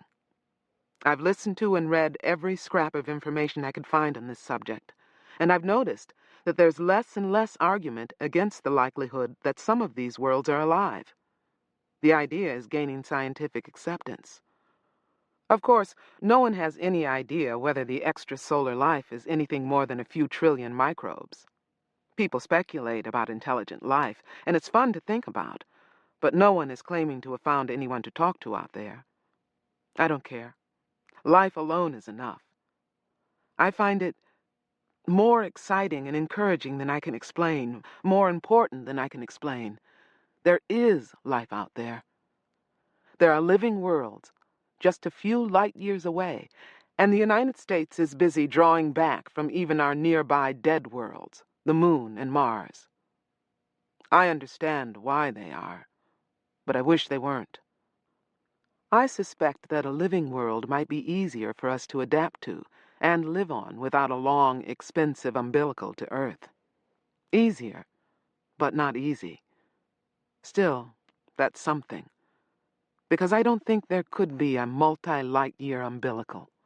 I think people who travel to extrasolar worlds would be on their own, far from politicians and business people, failing economies and tortured ecologies, and far from help.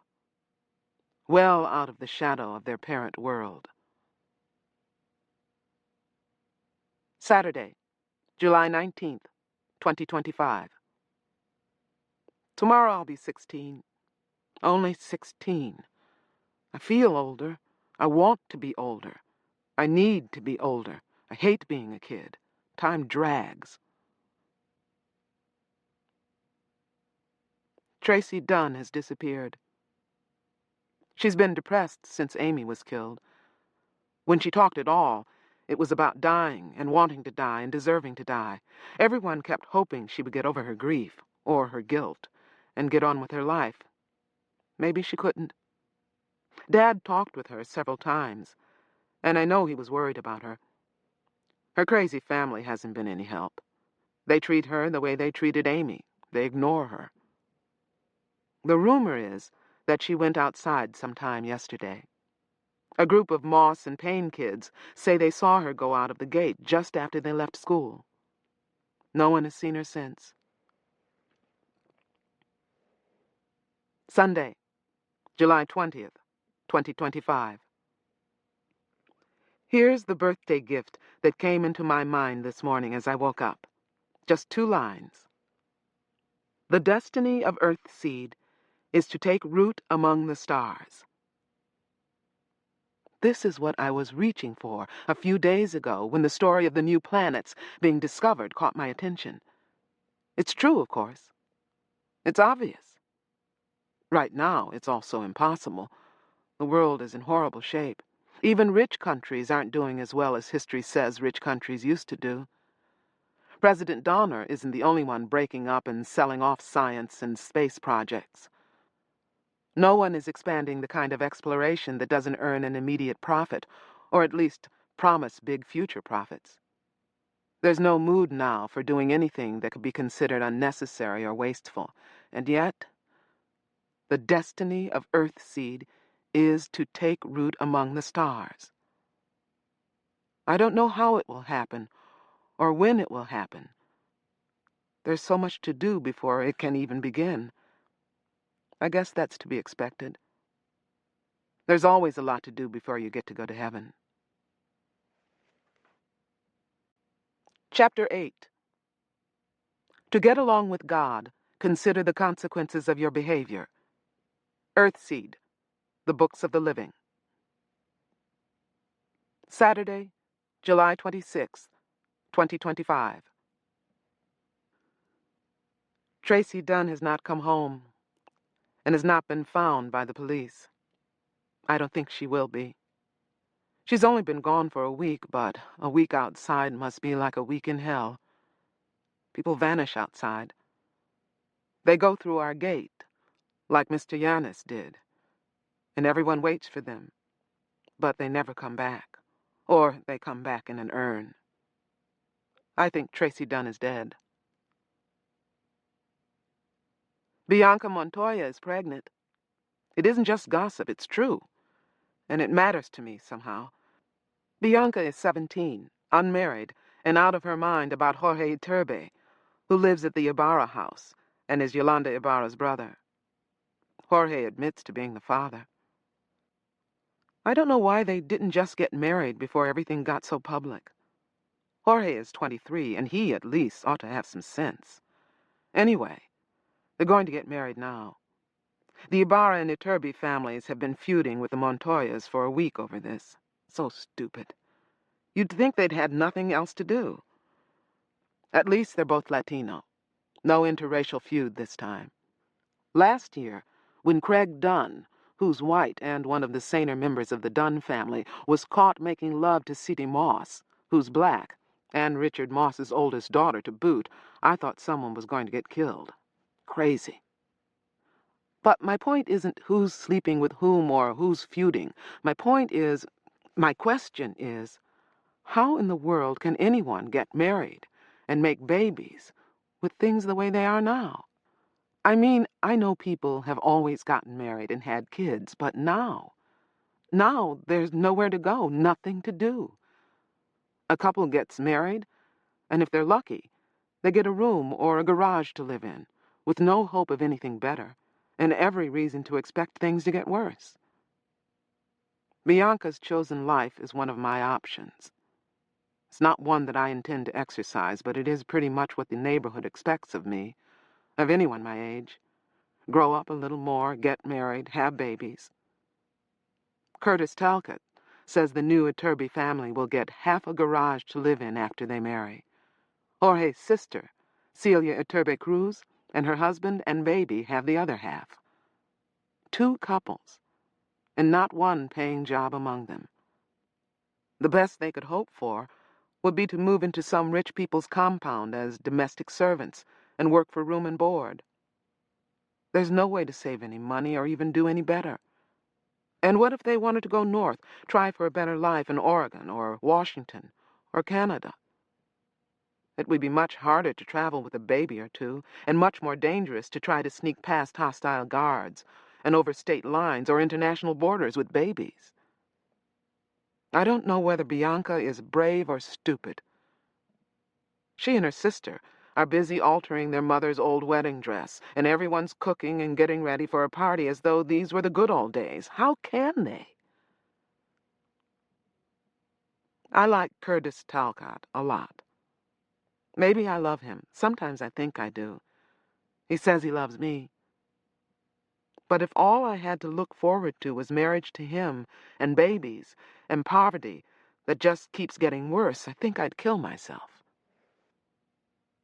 Saturday, August 2nd, 2025. We had a target practice today, and for the first time since I killed the dog, we found another corpse. We all saw it this time.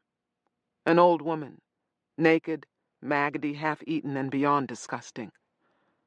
That did it for Ora Moss. She says she won't do any more target shooting, not ever. I tried to talk to her, but she says it's the men's job to protect us anyway. She says women shouldn't have to practice with guns. What if you have to protect your younger sisters and brothers? I asked her. She has to babysit them often enough. I already know enough to do that, she said. You get rusty without practice, I said. I'm not going out again, she insisted. It's none of your business. I don't have to go. I couldn't move her. She was afraid, and that made her defensive. Dad said I should have waited until the memory of the corpse faded, then tried to convince her. He's right, I guess. It's the Moss attitude that gets me. Richard Moss lets his wives and daughters pull things like this. He works them like slaves in his gardens and rabbit-raising operation and around the house, but he lets them pretend they're ladies when it comes to any community effort. If they don't want to do their part, he always backs them up. This is dangerous and stupid. It's a breeding ground for resentment. No Moss woman has ever stood a watch. I'm not the only one who's noticed. The two oldest Payne kids went with us for the first time. Bad luck for them. They weren't scared off, though. Doyle and Margaret. There's a toughness to them. They're all right. Their uncle, Wardell Parrish, hadn't wanted them to go. He had made nasty comments about Dad's ego, about private armies and vigilantes, and about his taxes, how he had paid enough in his life to have a right to depend on the police to protect him, blah, blah, blah. He's a strange, solitary, whiny man. I've heard that he used to be wealthy.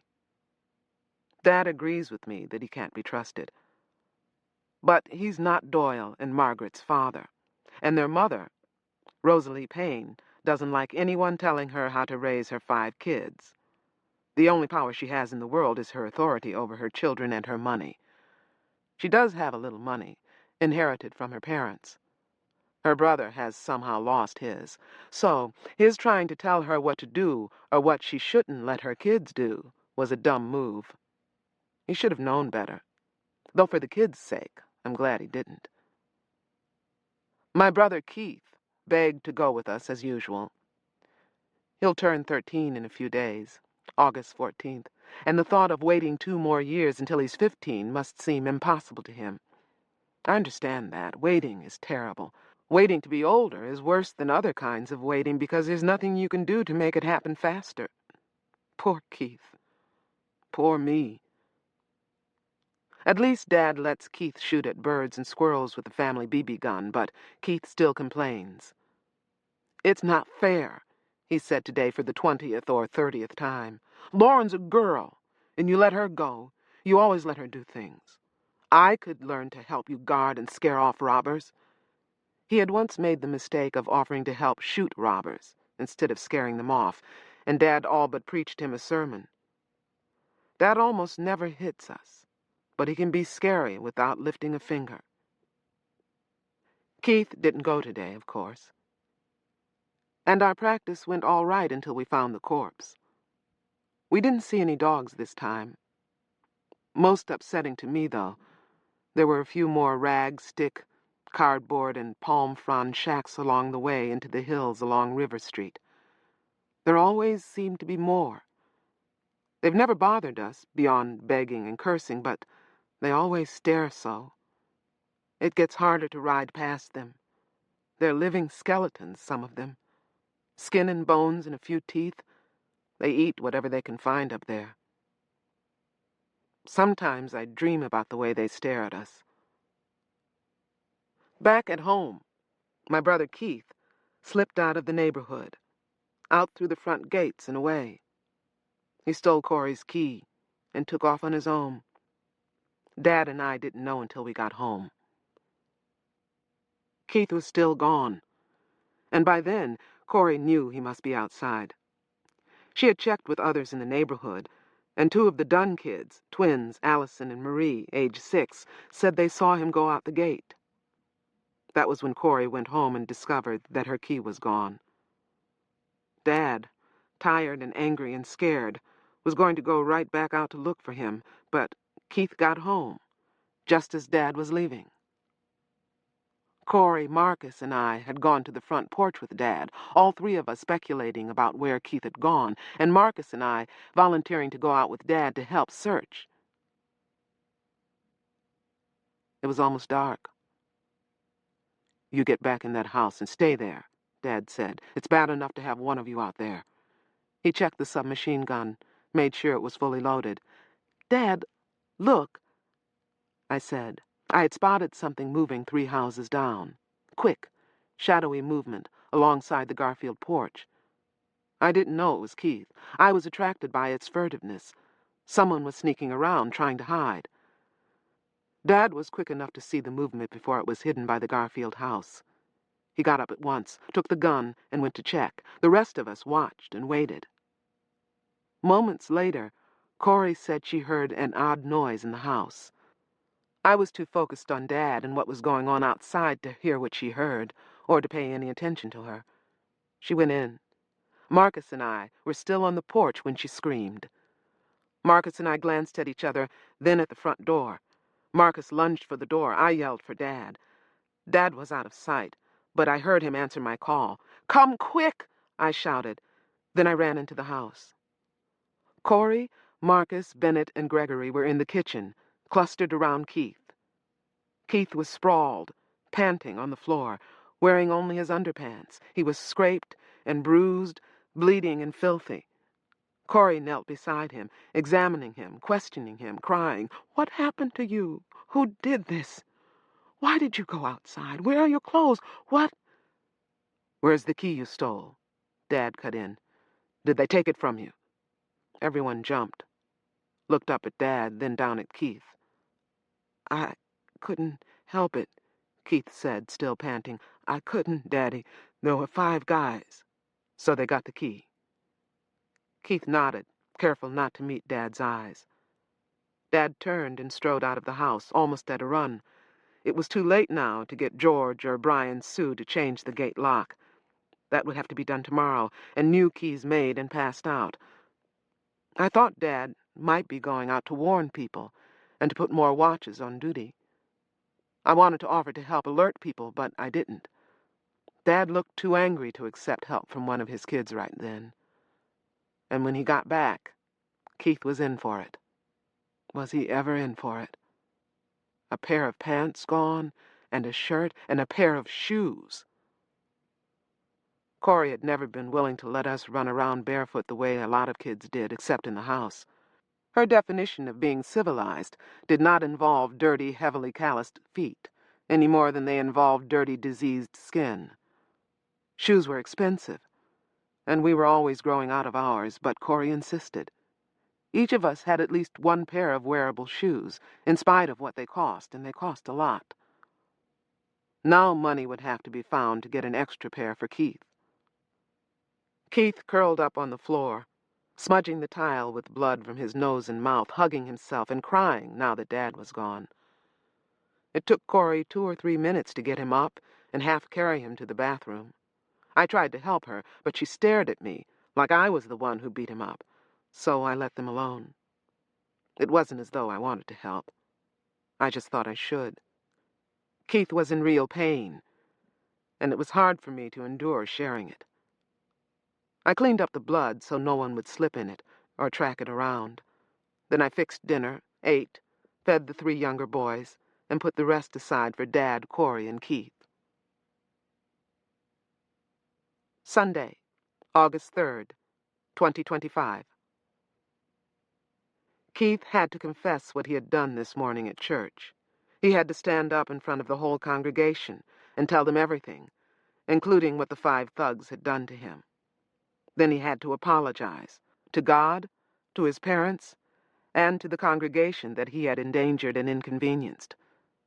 Dad made him do that over Corey's objections. Dad never hit him, though last night he must have been tempted. "Why would you do such a thing?"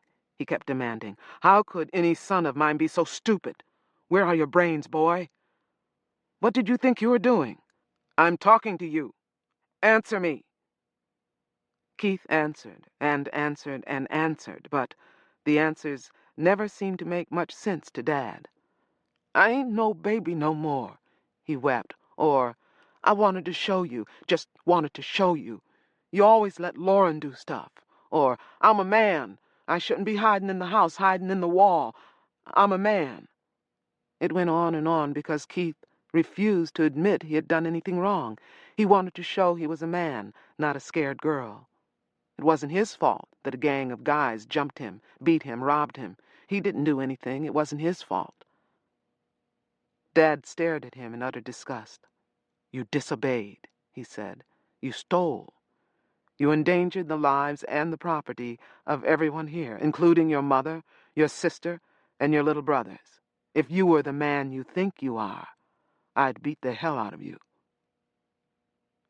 Keith stared straight ahead.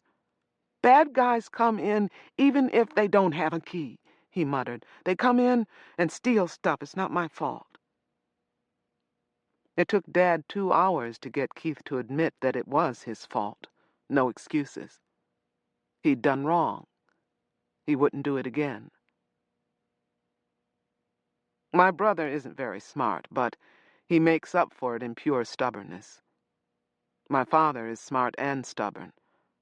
Keith didn't have a chance, but he made Dad work for his victory. The next morning, Dad had his revenge.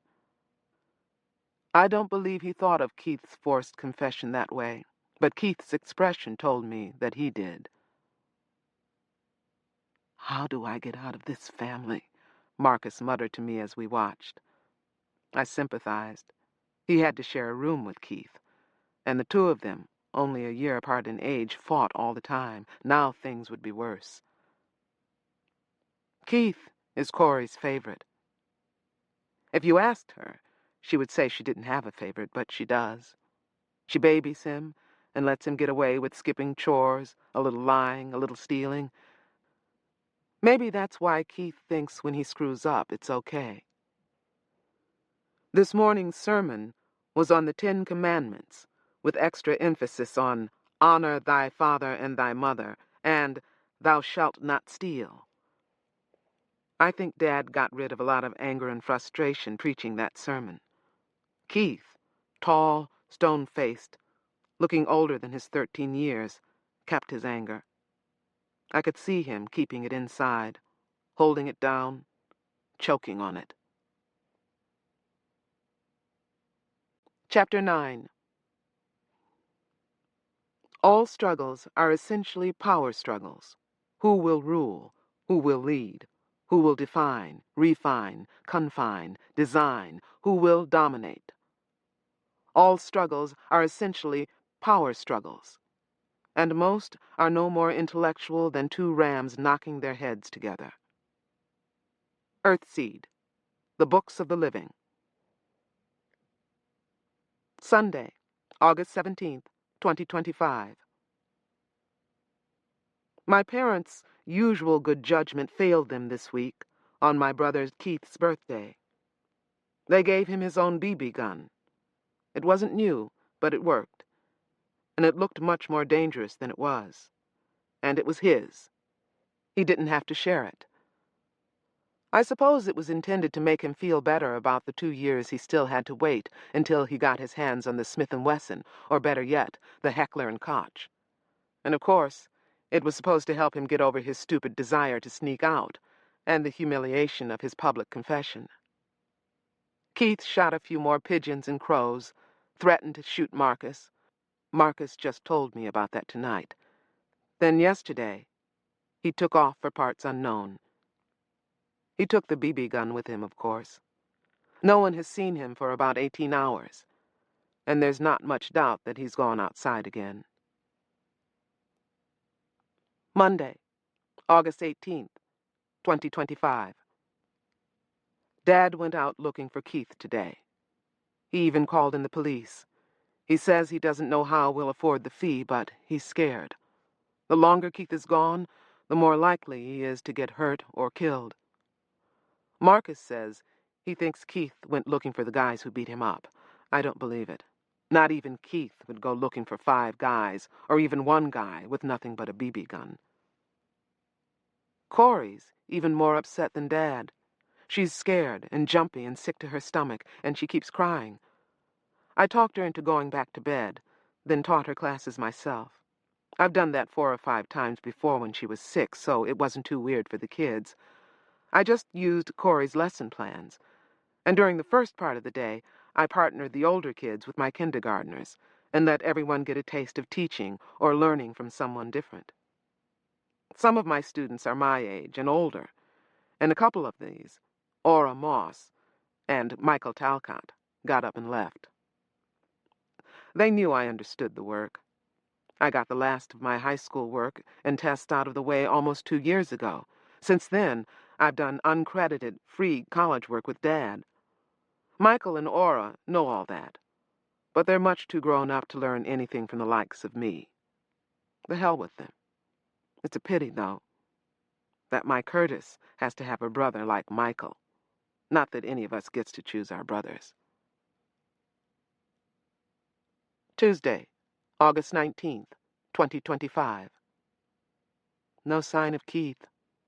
I think Corey has gone into mourning for him. I handled classes again today, and Dad went out searching again. He came home looking exhausted tonight, and Corey wept and shouted at him. "You didn't try," she said with me and all three of my brothers looking on. We'd all come to see whether Dad had brought Keith back. "You could have found him if you'd tried." Dad tried to go to her, but she backed away, still shouting, "If it were your precious Lauren out there alone, you would have found her by now. You don't care about Keith." She's never said anything like that before. I mean, we were always Corey and Lauren. She never asked me to call her mother, and I never thought to do it. I always knew she was my stepmother, but still, I always loved her. It mystified me that Keith was her favorite, but it didn't make me love her any less. I was her kid. But not her kid. Not quite, not really. But I always thought she loved me. Dad shooed us all off to bed. He quieted Corey and took her back to their room. A few minutes ago, he came to see me. "She didn't mean it," he said. "She loves you as though you were her daughter, Lauren." I just looked at him. "She wants you to know she's sorry." I nodded, and after a few more assurances, he went. "Is she sorry?" "I don't think so." "Did she mean it?" "She did. Oh, yes, she meant it." Shit. Thursday, August 30th, 2025. Keith came back last night. He just walked into the house during dinner, as though he'd been outside playing football instead of gone since Saturday. And this time, he looked fine. Not a mark on him. He was wearing a clean, new set of clothing. Even new shoes. All of it was of much better quality than he had when he left, and much more expensive than we could have afforded. He still had the BB gun until Dad took it away from him and smashed it. Keith wouldn't say where he'd been, or how he'd gotten the new things, so Dad beat him bloody. I've only seen Dad like that once before, when I was 12. Corey tried to stop him, tried to pull him off Keith, screamed at him in English, then in Spanish, then without words. Gregory threw up on the floor, and Bennett started to cry. Marcus backed away from the whole scene and slipped out of the house. Then it was over. Keith was crying like a 2-year-old, and Corey was holding him. Dad stood over both of them, looking dazed. I followed Marcus out the back door and stumbled and almost fell down the back steps. I didn't know what I was doing. Marcus wasn't around. I sat on the steps in the warm darkness and let my body shake and hurt and vomit in helpless empathy with Keith. Then I guess I passed out. I came to sometime later with Marcus shaking me and whispering my name. I got up with Marcus hanging onto my arm, trying to steady me, and I got to my bedroom. "Let me sleep in here," he whispered once I was sitting on my bed, dazed and still in pain. "I'll sleep on the floor, I don't care." "All right," I said, not caring where he slept. I lay down on the bed without taking off even my shoes, and drew my body into a fetal ball on top of the bedclothes. I either fell asleep that way or I passed out again. Saturday, October 25th, 2025. Keith has gone outside again. He went yesterday afternoon. Corey didn't admit until tonight that he took not only her key this time, but her gun. He took the Smith & Wesson. Dad refused to go out and look for him. Dad slept in his office last night. He's sleeping there again tonight. I never liked my brother much. I hate him now, for what he's doing to the family, for what he's doing to my father. I hate him. Damn. I hate him. Monday, November 3rd, 2025. Keith came home tonight, while Dad was visiting over at the Talcott house. I suspect that Keith hung around and watched the house and waited until Dad left. He had come to see Corey. He brought her a lot of money, done up in a fat roll. She stared at it, then took it, dazed. "So much, Keith," she whispered. "Where did you get it?" "It's for you," he said. "All for you, not him." He took her hand and closed it around the money, and she let him do it, though she had to know it must be stolen money, or drug money, or worse. Keith gave Bennett and Gregory big, expensive bars of milk chocolate with peanuts. He just smiled at Marcus and me, an obvious fuck you smile. Then, before Dad could come home and find him here, he left again. Corey hadn't realized that he was leaving again, and she all but screamed and clung to him. "No! You'll be killed out there. What's the matter with you? Stay home." "Mama, I won't let him beat me again," he said. "I don't need him hitting me and telling me what to do. Pretty soon, I'll be able to make more money in a day than he can in a week, maybe in a month." "You'll be killed." "No, I won't. I know what I'm doing." He kissed her, then with surprising ease, took her arms from around him. "I'll come back and see you," he said. "I'll bring you presents." And he vanished out the back door and was gone. 2026. Civilization is to groups what intelligence is to individuals. It is a means of combining the intelligence of many to achieve ongoing group adaptation. Civilization, like intelligence, may serve well, serve adequately, or fail to serve its adaptive function. When civilization fails to serve, it must disintegrate, unless it is acted upon by unifying internal or external forces. Earthseed, The Books of the Living. Chapter 10. When apparent stability disintegrates, as it must, God is change, people tend to give in to fear and depression, to need and greed. When no influence is strong enough to unify people, they divide, they struggle, one against one, group against group, for survival, position, power. They remember old hates and generate new ones. They create chaos and nurture it. They kill and kill and kill, until they are exhausted and destroyed, until they are conquered by outside forces, or until one of them becomes a leader most will follow, or a tyrant most fear. Earthseed, The Books of the Living.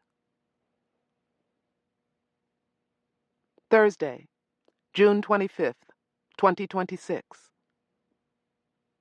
Keith came home yesterday, bigger than ever, as tall and lean as Dad is tall and broad. He's not quite 14, but he already looks like the man he wants so much to be. We're like that, we Olaminas, tall, sturdy, fast-growing people. Except for Gregory, who is only 9, we all tower over Corey. I'm still the tallest, but my height seems to annoy her these days. She loves Keith's size, though, her big son. She just hates the fact that he doesn't live with us anymore. "I got a room," he said to me yesterday. We talked, he and I. Corey was with Dorothea Cruz, who is one of her best friends, and who has just had another baby. The other boys were playing in the street and on the island. Dad had gone to the college and would be gone overnight. Now, more than ever, it's safest to go out just at dawn and not try coming home until just at dawn the next morning. That's if you have to go outside at all, which Dad does about once a week. The worst parasites still prowl at night and sleep late into the morning. Yet Keith lives outside. "I got a room in a building with some other people," he said. Translation: he and his friends were squatting in an abandoned building. Who were his friends? A gang? A flock of prostitutes? A bunch of astronauts flying high on drugs? A den of thieves? All of the above? Whenever he came to see us, he brought money to Corey and little gifts to Bennett and Gregory. How could he get money? There's no honest way. Do your friends know how old you are? I asked. He grinned. Hell no. Why should I tell them that? I nodded.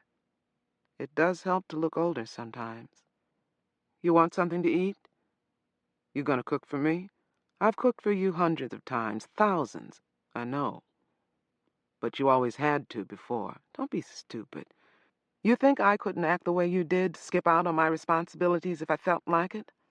I don't feel like it. You want to eat or not? Sure. I made rabbit stew and acorn bread, enough for Corey and all the boys when they came in. He hung around and watched me work for a while, then began to talk to me. He's never done that before. We never liked each other, he and I. But he had information I wanted, and he seemed to want to talk. I must have been the safest person he could talk to. He wasn't afraid of shocking me. He didn't much care what I thought. And he wasn't afraid I'd tell Dad or Corey anything he said. Of course, I wouldn't. Why cause them pain? I'd never been much for tattling on people anyway. It's just a nasty old building on the outside, he was saying of his new home. You wouldn't believe how great it looks once you go in, though. Whorehouse or spaceship? I asked. It's got stuff like you never saw, he evaded. TV windows you go through instead of just sitting and looking at. Headsets, belts, and touch rings. You see and feel everything. Do anything, anything. There's places and things you can get into with that equipment that are insane. You don't ever have to go into the street except to get food. And whoever owns this stuff took you in? I asked. Yeah. Why? He looked at me for a long time, then started to laugh. Because I can read and write, he said at last, and none of them can. They're all older than me, but not one of them can read or write anything. They stole all this great stuff and they couldn't even use it. Before I got there, they even broke some of it because they couldn't read the instructions. Corey and I had had a hell of a struggle teaching him to read and write. He had been bored, impatient, anything but eager. So, you read for a living. Help your new friends learn to use their stolen equipment, I said. Yeah. And what else? Nothing else. What a piss-poor liar he is, always was. He's got no conscience. He just isn't smart enough to tell convincing lies. Drugs, Keith? I asked him. Prostitution? Robbery? I said nothing else. You always think you know everything. I sighed. You're not done causing Dad and Corey pain, are you? Not by a long shot. He looked as though he wanted to shout back at me or hit me. He might have done one or the other if I hadn't mentioned Corey. I don't give a shit about him, he said, his voice low and ugly. He had a man's voice already. He had everything but a man's brain. I do more for her than he does. I bring her money and nice things. And my friends know she lives here. And they let this place alone. He's nothing. I turned and looked at him and saw my father's face. Lighter skinned, younger, thinner, but my father's face, unmistakable. He's you, I whispered. Every time I look at you, I see him. Every time you look at him, you see yourself. Dog shit. I shrugged. It was a long time before he spoke again. At last he said, Did he ever hit you? Not for about 5 years. Why'd he hit you? Back then. I thought about that and decided to tell him. He was old enough. He caught me and Reuben Quintanilla in the bushes together. Keith shouted with abrupt laughter. You? And Reuben? Really? You were doing it with him? You're kidding. We were 12. What the hell? You're lucky you didn't get pregnant. I know. 12 can be a dumb age. He looked away. Bet he didn't beat you as bad as he beat me. He sent you boys over to play with the Talcots. I gave him a glass of cold orange juice and poured one for myself. I don't remember, he said. You were 9, I said. Nobody was going to tell you what was going on. As I remember, I told you I fell down the back steps. He frowned, perhaps remembering. My face had been memorable. Dad hadn't beat me as badly as he beat Keith, but I looked worse. He should remember that. He ever beat up Mama? I shook my head. No, I've never seen any sign of it. I don't think he would. He loves her, you know. He really does. Bastard. He's our father, and he's the best man I know. Did you think that when he beat you? No. But later when I figured out how stupid I'd been, I was just glad he was so strict. And back when it happened, I was just glad he didn't quite kill me. He laughed again, twice, in just a few minutes, and both times at things I'd said. Maybe he was ready to open up a little now. Tell me about the outside, I said. How do you live out there? He drained the last of his second glass of juice. I told you, I live real good out there. But how did you live when you first went out? When you went to stay? He looked at me and smiled. He smiled like that years ago, when he used red ink to trick me into bleeding in empathy with a wound he didn't have. I remember that particular nasty smile. You want to go out yourself, don't you? He demanded. Someday? What? Instead of marrying Curtis and having a bunch of babies? Yeah, instead of that. I wondered why you were being so nice to me. The food smelled just about ready, so I got up and took the bread from the oven and bowls from the cupboard. I was tempted to let him dish up his own stew, but I knew he would spoon all the meat out of the stew and leave nothing but potatoes and vegetables for the rest of us, so I served him and myself, covered the pot, left it on the lowest possible fire, and put a towel over the bread. I let him eat in peace for a while, though I thought the boys would be coming at any time now, starving. Then I was afraid to wait any longer. Talk to me, Keith, I said. I really want to know. How did you survive when you first went out there? His smile this time was less evil. Maybe the food had mellowed him. Slept in a cardboard box for 3 days and stole food, he said. I don't know why I kept going back to that box. Could have slept in any old corner. Some kids carry a piece of cardboard to sleep on, so they won't be right down on the ground, you know. Then I got a sleep sack from an old man. It was new, like he never used it. Then You stole it? He gave me a look of scorn. What do you think I was going to do? I didn't have no money. Just had the gun. Mama's 38. Yes. He had brought it back to her 3 visits ago, along with 2 boxes of ammunition. Of course, he never said how he got the ammunition or how he got his replacement gun. A Heckler and Koch 9mm just like Dad's. He just showed up with things and claimed that if you had the money, you could buy anything outside. He had never admitted how he got the money. Okay, I said. So, you stole a sleep sack. And you kept stealing food? It's a wonder you didn't get caught. The old guy had some money. I used it to buy food. Then I started walking toward L.A. That old dream of his. For reasons that make sense to him alone, he always wanted to go to L.A. Any sane person would be thankful for the 20 miles that separate us from that oozing sore. There's people all over the freeway coming away from L.A., he said. There's even people walking up from way down in San Diego. They don't know where they're going. I talked to this guy. He said he was going to Alaska. God damn, Alaska! Good luck to him, I said. He's got a lot of guns to face before he gets there. He won't get there. Alaska must be 1,000 miles from here. I nodded. More than that. and with hostile state lines and borders along the way. But good luck to him anyhow. It's a goal that makes sense. He had $23,000 in his pack. I didn't say anything. I just froze, stared at him in disgust and renewed dislike. But of course.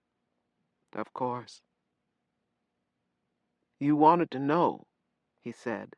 That's what it's like outside. If you got a gun, you're somebody. If you don't, you're shit. And a lot of people out there don't have guns. I thought most of them did, except the ones too poor to be worth robbing. I thought so too. But guns cost a lot. And it's easier to get one if you already got one, you know? What if that Alaska guy had had one? You'd be dead. I sneaked up on him while he was sleeping, just sort of followed him until he went off the road to go to sleep. Then I got him. He led me away from L.A., though. You shot him? The nasty smile again. He talked to you. He was friendly to you, and you shot him. What was I supposed to do? Wait for God to come and give me some money? What was I supposed to do? Come home. Shit. Doesn't it even bother you that you took someone's life? You killed a man? He seemed to think about that for a while. Then he shook his head. It don't bother me, he said. I was scared at first, but then, after I did it, I didn't feel nothing. Nobody saw me do it. I just took his stuff and left him there. Besides, maybe he wasn't dead. People don't always die just because you shoot them. You didn't check? I just wanted his stuff. He was crazy anyway, Alaska. I didn't say any more to him. Didn't ask any more questions. He talked a little about meeting some guys and joining up with them, then discovering that even though they were all older than he was, none of them could read or write. He was a help to them. He made their lives pleasanter. Maybe that's why they didn't just wait until he was asleep and kill him and take his loot for themselves. After a while, he noticed that I wasn't saying anything, and he laughed. You better marry Curtis and make babies, he said. Out there, outside, you wouldn't last a day. That hyperempathy shit of yours would bring you down even if nobody touched you. You think that? I said. Hey. I saw a guy get both of his eyes gouged out. After that, they set him on fire and watched him run around and scream and burn. You think you could stand to see that? Your new friends did that? I asked. Hell no. Crazies did that. Paints. They shave off all their hair, even their eyebrows, and they paint their skin green or blue or red or yellow. They eat fire and kill rich people. They do what? They take that drug that makes them like to watch fires. Sometimes a campfire or a trash fire or a house fire, or sometimes they grab a rich guy and set him on fire. Why? I don't know. They're crazy. I heard some of them used to be rich kids, so I don't know why they hate rich people so much. That drug is bad, though. Sometimes the paints like the fire so much, they get too close to it. Then their friends don't even help them. They just watch them burn. It's like, I don't know. It's like they were fucking the fire. It's like it was the best fuck they ever had. You've never tried it? Hell no, I told you those guys are crazy. You know, even the girls shave their heads. Damn, they look ugly. They're mostly kids, then. Yeah. Your age up to maybe 20. There's a few old ones, 25, even 30. I hear most of them don't live that long, though. Corey and the boys came in at that moment. Gregory and Bennett excited because their side in soccer had won. Corey was happy and wistful, talking to Marcus about Dorothea Cruz's new baby girl. Things changed when they all saw Keith, of course, but the evening wasn't too bad. Keith had presents for the little boys, of course, and money for Corey, and nothing for Marcus and me. This time, though, he was a little shamefaced with me. Maybe I'll bring you something next time, he said. No, don't, I said. thinking of the Alaska-bound traveler. It's all right. I don't want anything. He shrugged and turned to talk to Corey. Monday, July 20th, 2026. Keith came to see me today just before dark. He found me walking home from the Talcott house, where Curtis had been wishing me a very happy birthday. We've been very careful, Curtis and I, but from somewhere or other, he's gotten a supply of condoms. They're old-fashioned, but they work. And there is an unused dark room in a corner of the Talcott garage. Keith scared me out of a very sweet mood. He came from behind 2 houses without making a sound. He had almost reached me before I realized someone was there and turned to face him. He raised his hands, smiling. "Bought you a birthday present," he said. He put something into my left hand. Money. "Keith, no. Give it to Corey. You give it to her. You want her to have it? You give it to her. I give it to you." I walked him to the gate, concerned that one of the watchers might spot him and shoot him. He was that much taller than he had been when he stopped living with us. Dad was home, so he wouldn't come in. I thanked him for the money and told him I would give it to Corey. I wanted him to know that because I didn't want him to bring me anything else, ever. He seemed not to mind. He kissed the side of my face and said, "Happy birthday," and went out. He still had Corey's key, and although Dad knew he had it, he hadn't had the lock changed again. Wednesday, August 26th, 2026. Today, my parents had to go downtown to identify the body of my brother Keith. Saturday, August 29th, 2026. I haven't been able to write a word since Wednesday. I don't know what to write. The body was Keith's. I never saw it, of course. Dad said he tried to keep Corey from seeing it. The things someone had done to Keith before he died. I don't want to write about this, but I need to. Sometimes writing about a thing makes it easier to stand. Someone had cut and burned away most of my brother's skin, everywhere except his face. They burned out his eyes, but left the rest of his face intact, like they wanted him to be recognized. They cut and they cauterized, and they cut and they cauterized. Some of the wounds were days old. Someone had an endless hatred of my brother. Dad got us all together and described to us what had been done. He told it in a flat, dead monotone. He wanted to scare us, to scare Marcus, Bennett, and Gregory in particular. He wanted us to understand just how dangerous the outside is. The police said drug dealers torture people the way Keith was tortured. They torture people who steal from them and people who compete with them. We don't know whether Keith was doing either of these things. We just know he's dead. His body was dumped across town from here, in front of a burned-out old building that was once a nursing home. It was dumped on the broken concrete and abandoned several hours after Keith died. It could have been dumped in one of the canyons, and only the dogs would have found it, but someone wanted it to be found, wanted it to be recognized. Had one of his victims' relatives or friends managed to get even at last? The police seemed to think we should know who killed him. I got the feeling from their questions that they would have been happy to arrest Dad or Corey or both of them. But they both led very public lives, and neither had any unexplained absences or other breaks in routine. Dozens of people could give them alibis. Of course, I'd said nothing about what Keith had told me he'd been doing. What good would that do? He was dead, and in a horrible way. By accident or by intent, all his victims were avenged.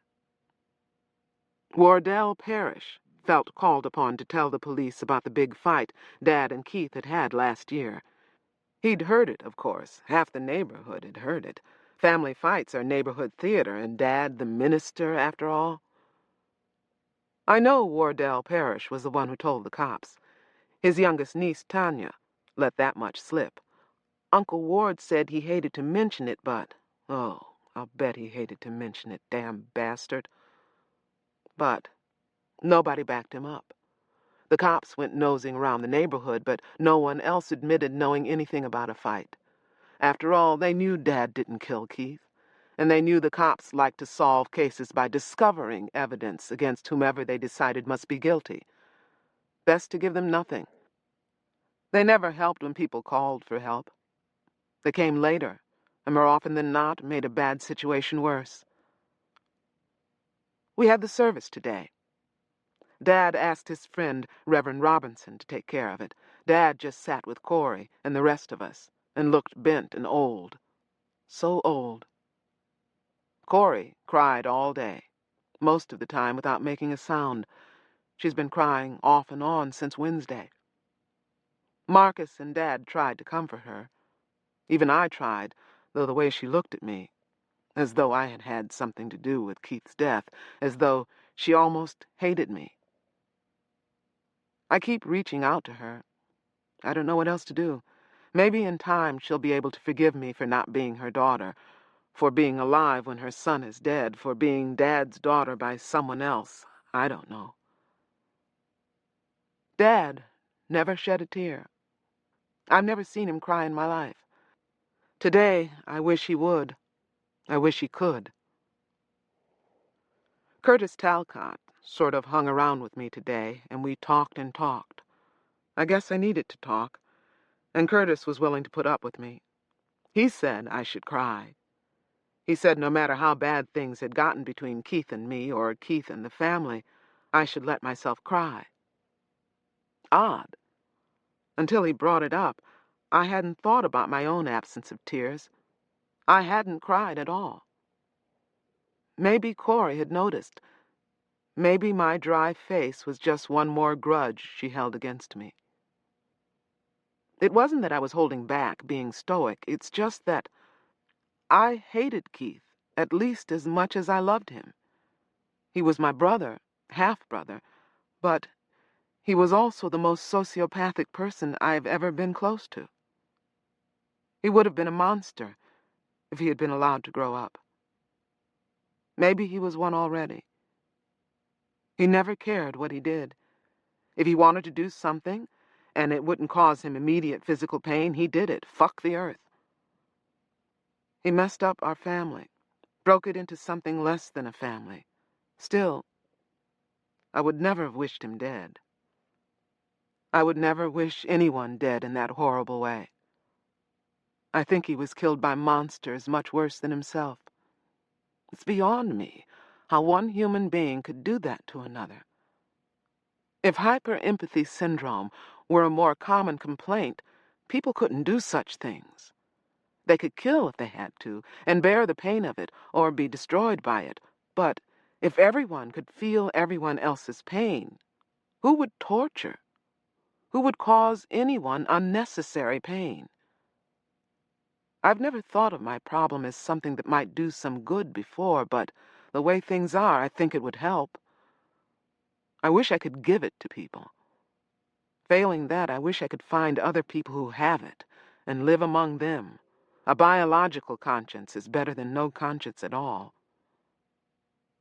But as for me crying, if I were going to cry, I think I would have done it back when Dad beat Keith. When the beating was over and Dad saw what he had done, and when we all saw how both Keith and Corey looked at him, I knew then that neither of them would ever forgive him. Not ever. That was the end of something precious in the family.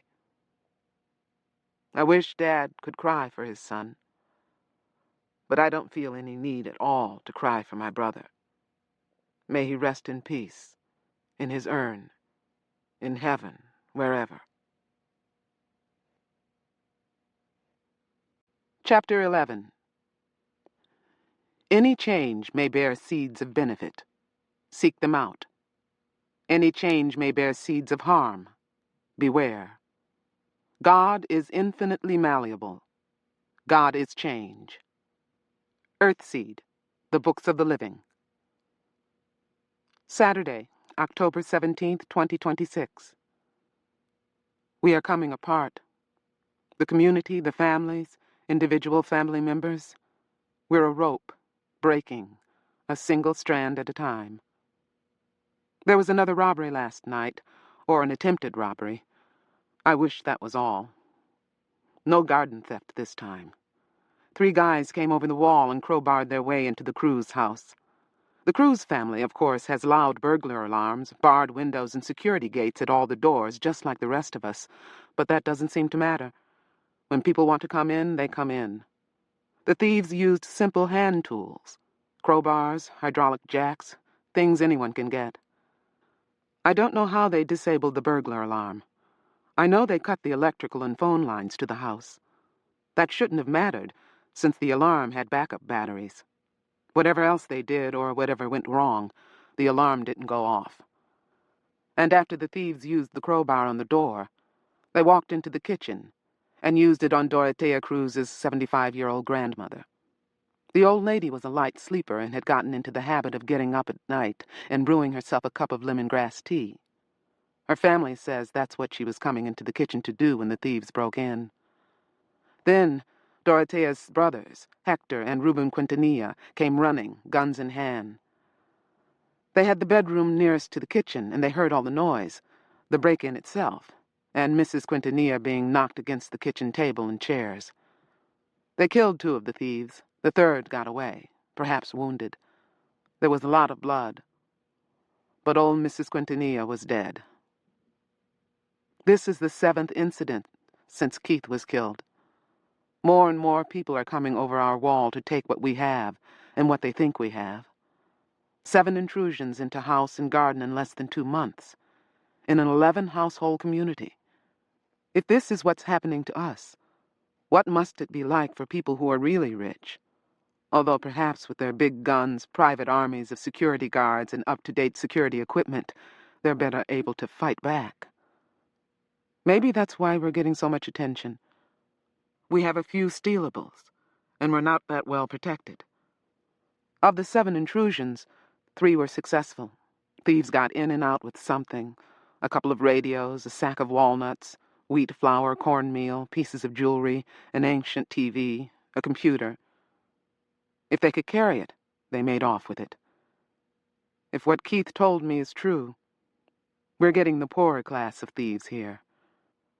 No doubt the tougher, smarter, more courageous thieves hit stores and businesses. But our lower-class thugs are killing us slowly. Next year, I'll be 18, old enough, according to Dad, to stand a regular night watch. I wish I could do it now. As soon as I can do it, I will. But it won't be enough. It's funny. Corey and Dad have been using some of the money Keith brought us to help the people who've been robbed. Stolen money to help victims of theft. Half the money is hidden in our backyard in case of disaster. There has always been some money hidden out there. Now there's enough to make a difference. The other half has gone into the church fund to help our neighbors in emergencies. It won't be enough. Tuesday, October 20th, 2026. Something new is beginning, or perhaps something old and nasty is reviving. A company called Kajimoto, Stam, Frampton and Company, KSF, has taken over the running of a small coastal city called Olivar. Olivar, incorporated in the 1980s, is just one more beach-bedroom suburb of Los Angeles, small and well-to-do. It has little industry, much hilly, vacant land, and a short, crumbling coastline. Its people, like some here in our Robledo neighborhood, earn salaries that would once have made them prosperous and comfortable. In fact, Olivar is a lot richer than we are, but since it's a coastal city, its taxes are higher, and since some of its land is unstable, it has extra problems. Parts of it sometimes crumble into the ocean, undercut or deeply saturated by salt water. Sea level keeps rising with the warming climate, and there is the occasional earthquake. Olivar's flat, sandy beach is already just a memory. So are the houses and businesses that used to sit on that beach. Like coastal cities all over the world, Olivar needs special help. It's an upper-middle-class, white, literate community of people who once had a lot of weight to throw around. Now, not even the politicians it's helped to elect will stand by it. The whole state, the country, the world needs help, it's been told. What the hell is tiny Olivar whining about? Somewhat richer and less geologically active communities are getting help. Dikes, sea walls, evacuation assistance, whatever's appropriate. Olivar, located between the sea and Los Angeles, is getting an influx of salt water from one direction and desperate poor people from the other. It has a solar-powered desalination plant on some of its flatter, more stable land, and that provides its people with a dependable supply of water. But it can't protect itself from the encroaching sea, the crumbling earth, the crumbling economy, or the desperate refugees. Even getting back and forth to work, for those few who can't work at home, was becoming as dangerous for them as it is for our people. A kind of terrible gauntlet that has to be run over and over again. Then the people of KSF showed up. After many promises, much haggling, suspicion, fear, hope, and legal wrangling, the voters and the officials of Olivar permitted their town to be taken over, bought out, privatized. KSF will expand the desalination plant to vast size. That plant will be the first of many. The company intends to dominate farming and the selling of water and solar and wind energy over much of the Southwest, where for pennies it's already bought vast tracts of fertile, waterless land. So far, Olivar is one of its smaller coastal holdings, but with Olivar, it gets an eager, educated workforce. People a few years older than I am, whose options are very limited. Not as limited as ours, of course, but limited. And there's all that formerly public land that they now control. They mean to own great water, power, and agricultural industries in an area that most people have given up on. They have long-term plans, and the people of Olivar have decided to become part of them, to accept smaller salaries than their socio-economic group is used to in exchange for security, a guaranteed food supply, jobs, and help in their battle with the Pacific. There are still people in Olivar who are uncomfortable with the change. They know about early American company towns in which the companies cheated and abused people. But this is to be different. The people of Olivar aren't frightened, impoverished victims. They're able to look after themselves, their rights, and their property. They're educated people who don't want to live in the spreading chaos of the rest of Los Angeles County. Some of them said so on the radio documentary we all listened to last night, as they made a public spectacle of selling themselves to KSF. Good luck to them, Dad said. Not that they'll have much luck in the long run. What do you mean? Corey demanded. I think the whole idea is wonderful. It's what we need. Now, if only some big company would want to do the same thing with Robledo. No, Dad said. Thank God, no. You don't know. Why shouldn't they? Robledo's too big, too poor, too black, and too Hispanic to be of interest to anyone, and it has no coastline. What it does have is street poor, body dumps, and a memory of once being well off. Of shade trees, big houses, hills, and canyons. Most of those things are still here, but no company will want us. At the end of the program, it was announced that KSF was looking for registered nurses, credentialed teachers, and a few other skilled professionals who would be willing to move to Olivar and work for room and board. The offer wasn't put that way, of course, but that's what it meant. Yet Corey recorded the phone number and called it at once. She and Dad are both teachers, both PhDs. She was desperate to get in ahead of the crowd. Dad just shrugged and let her call. Room and board. The offered salaries were so low that if Dad and Corey both worked, they wouldn't earn as much as Dad is earning now at the college. And out of it, they'd have to pay rent as well as the usual expenses. In fact, when you add everything up, it's clear that with the 6 of us, they couldn't earn enough to meet expenses. It might work if I could find a job of some kind, but in Olivar, they don't need me. They've got hundreds of me at least, maybe thousands.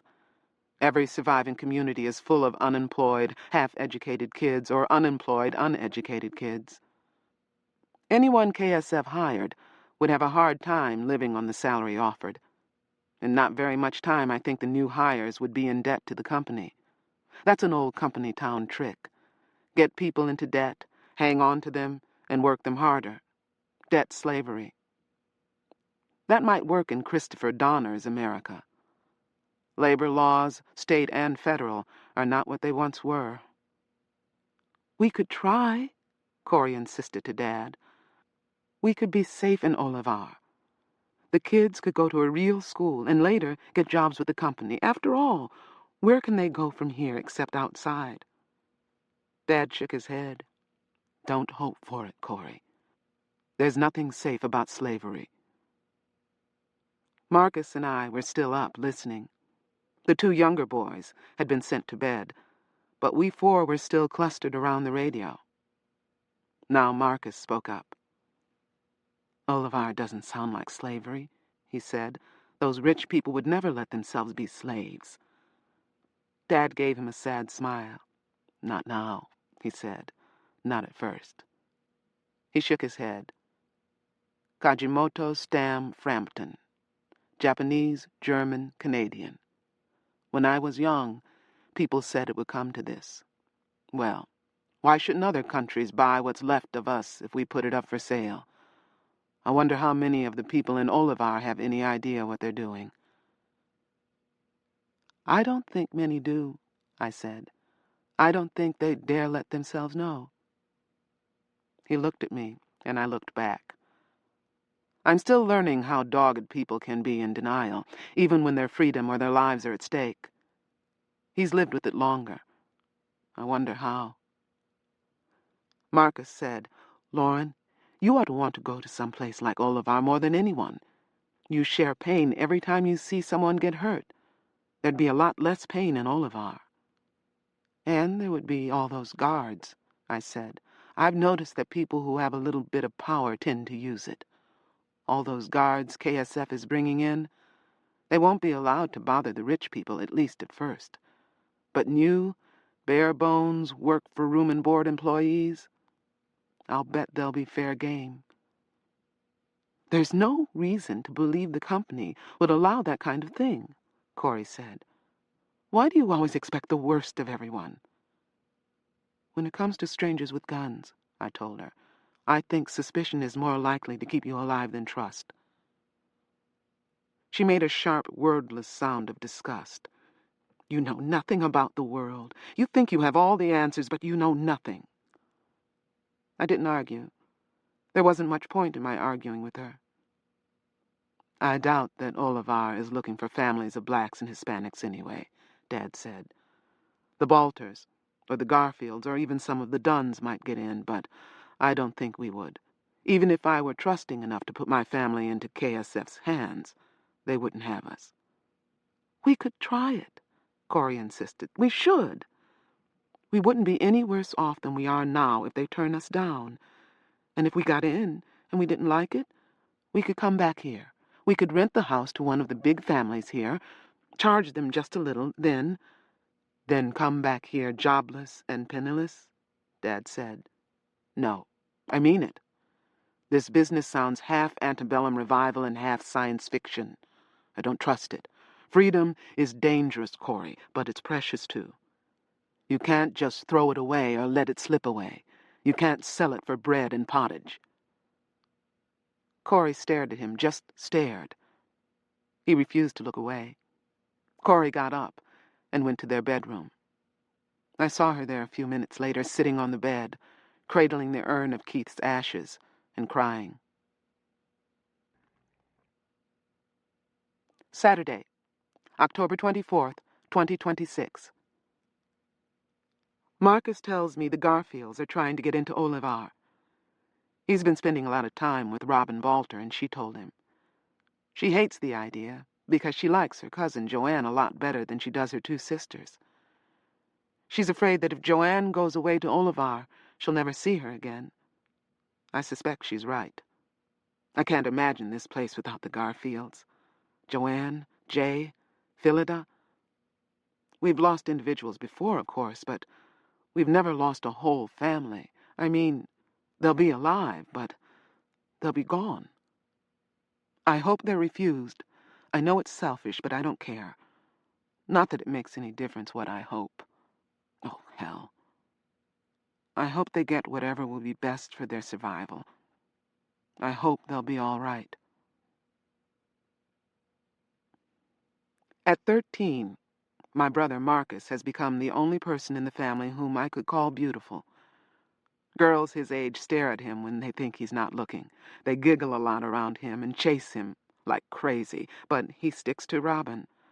She's not pretty at all skin and bones and brains, but she's funny and sensible. In a year or two, she'll start to fill out, and my brother will get beauty along with all those brains. Then, if the two of them are still together, their lives will get a lot more interesting. I've changed my mind. I used to wait for the explosion, the big crash, the sudden chaos that would destroy the neighborhood. Instead, things are unraveling, disintegrating bit by bit. Susan Talcott Bruce and her husband have applied to Olivar. Other people are talking about applying, thinking about it. There's a small college in Olivar. There are lethal security devices to keep thugs in the street poor out. There are more jobs opening up. Maybe Olivar is the future. One face of it. Cities controlled by big companies are old hat in science fiction. My grandmother left a whole bookcase of old science fiction novels. The company's city subgenre always seemed to star a hero who outsmarted, overthrew, or escaped the company. I've never seen one where the hero fought like hell to get taken in and underpaid by the company. In real life, that's the way it will be. That's the way it is. And what should I be doing? What can I do? In less than a year, I'll be 18, an adult. An adult with no prospects except life in our disintegrating neighborhood. Or Earthseed. To begin Earthseed, I'll have to go outside. I've known that for a long time, but the idea scares me just as much as it always has. Next year, when I'm 18, I'll go. That means now I have to begin to plan how I'll handle it. Saturday, October 31st, 2026. I'm going to go north. My grandparents once traveled a lot by car. They left us old road maps of just about every county in the state, plus several of other parts of the country. The newest of them is 40 years old, but that doesn't matter. The roads will still be there. They'll just be in worse shape than they were back when my grandparents drove a gas-fueled car over them. I put maps of the California counties north of us and the few I could find of Washington and Oregon counties into my pack. I wonder if there are people outside who will pay me to teach them reading and writing, basic stuff, or if people will pay me to read or write for them. Keith started me thinking about that. I might even be able to teach some Earthseed verses along with the reading and writing. Given any chance at all, teaching is what I would choose to do. Even if I have to take other kinds of work to get enough to eat, I can teach. If I do it well, I will draw people to me, to Earthseed. All successful life is adaptable, opportunistic, tenacious, interconnected, and fecund. Understand this, use it, shape God. I wrote that verse a few months ago. It's true like all the verses. It seems more true than ever now, more useful to me when I'm afraid. I finally got a title for my book of Earthseed verses. Earthseed, the Book of the Living. There are the Tibetan and the Egyptian books of the dead. Dad has copies of them. I've never heard of anything called a Book of the Living, but I wouldn't be surprised to discover that there is something. I don't care. I'm trying to speak, to write the truth. I'm trying to be clear. I'm not interested in being fancy or even original. Clarity and truth will be plenty, if I can only achieve them.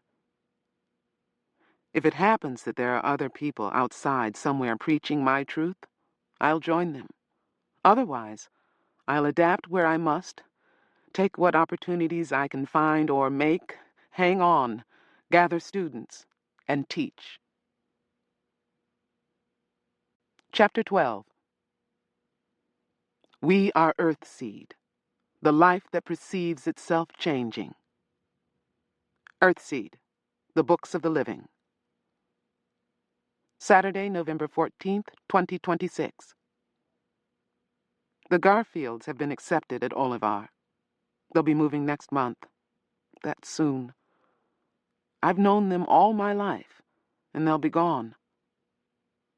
Joanne and I have had our differences, but we grew up together. I thought somehow that when I left, she would still be here. Everyone would still be here, frozen in time just as I left them. But no, that's fantasy. God is change. Do you want to go? I asked her this morning. We had gotten together to pick a few early lemons and navel oranges and some persimmons, almost ripe and brilliant orange.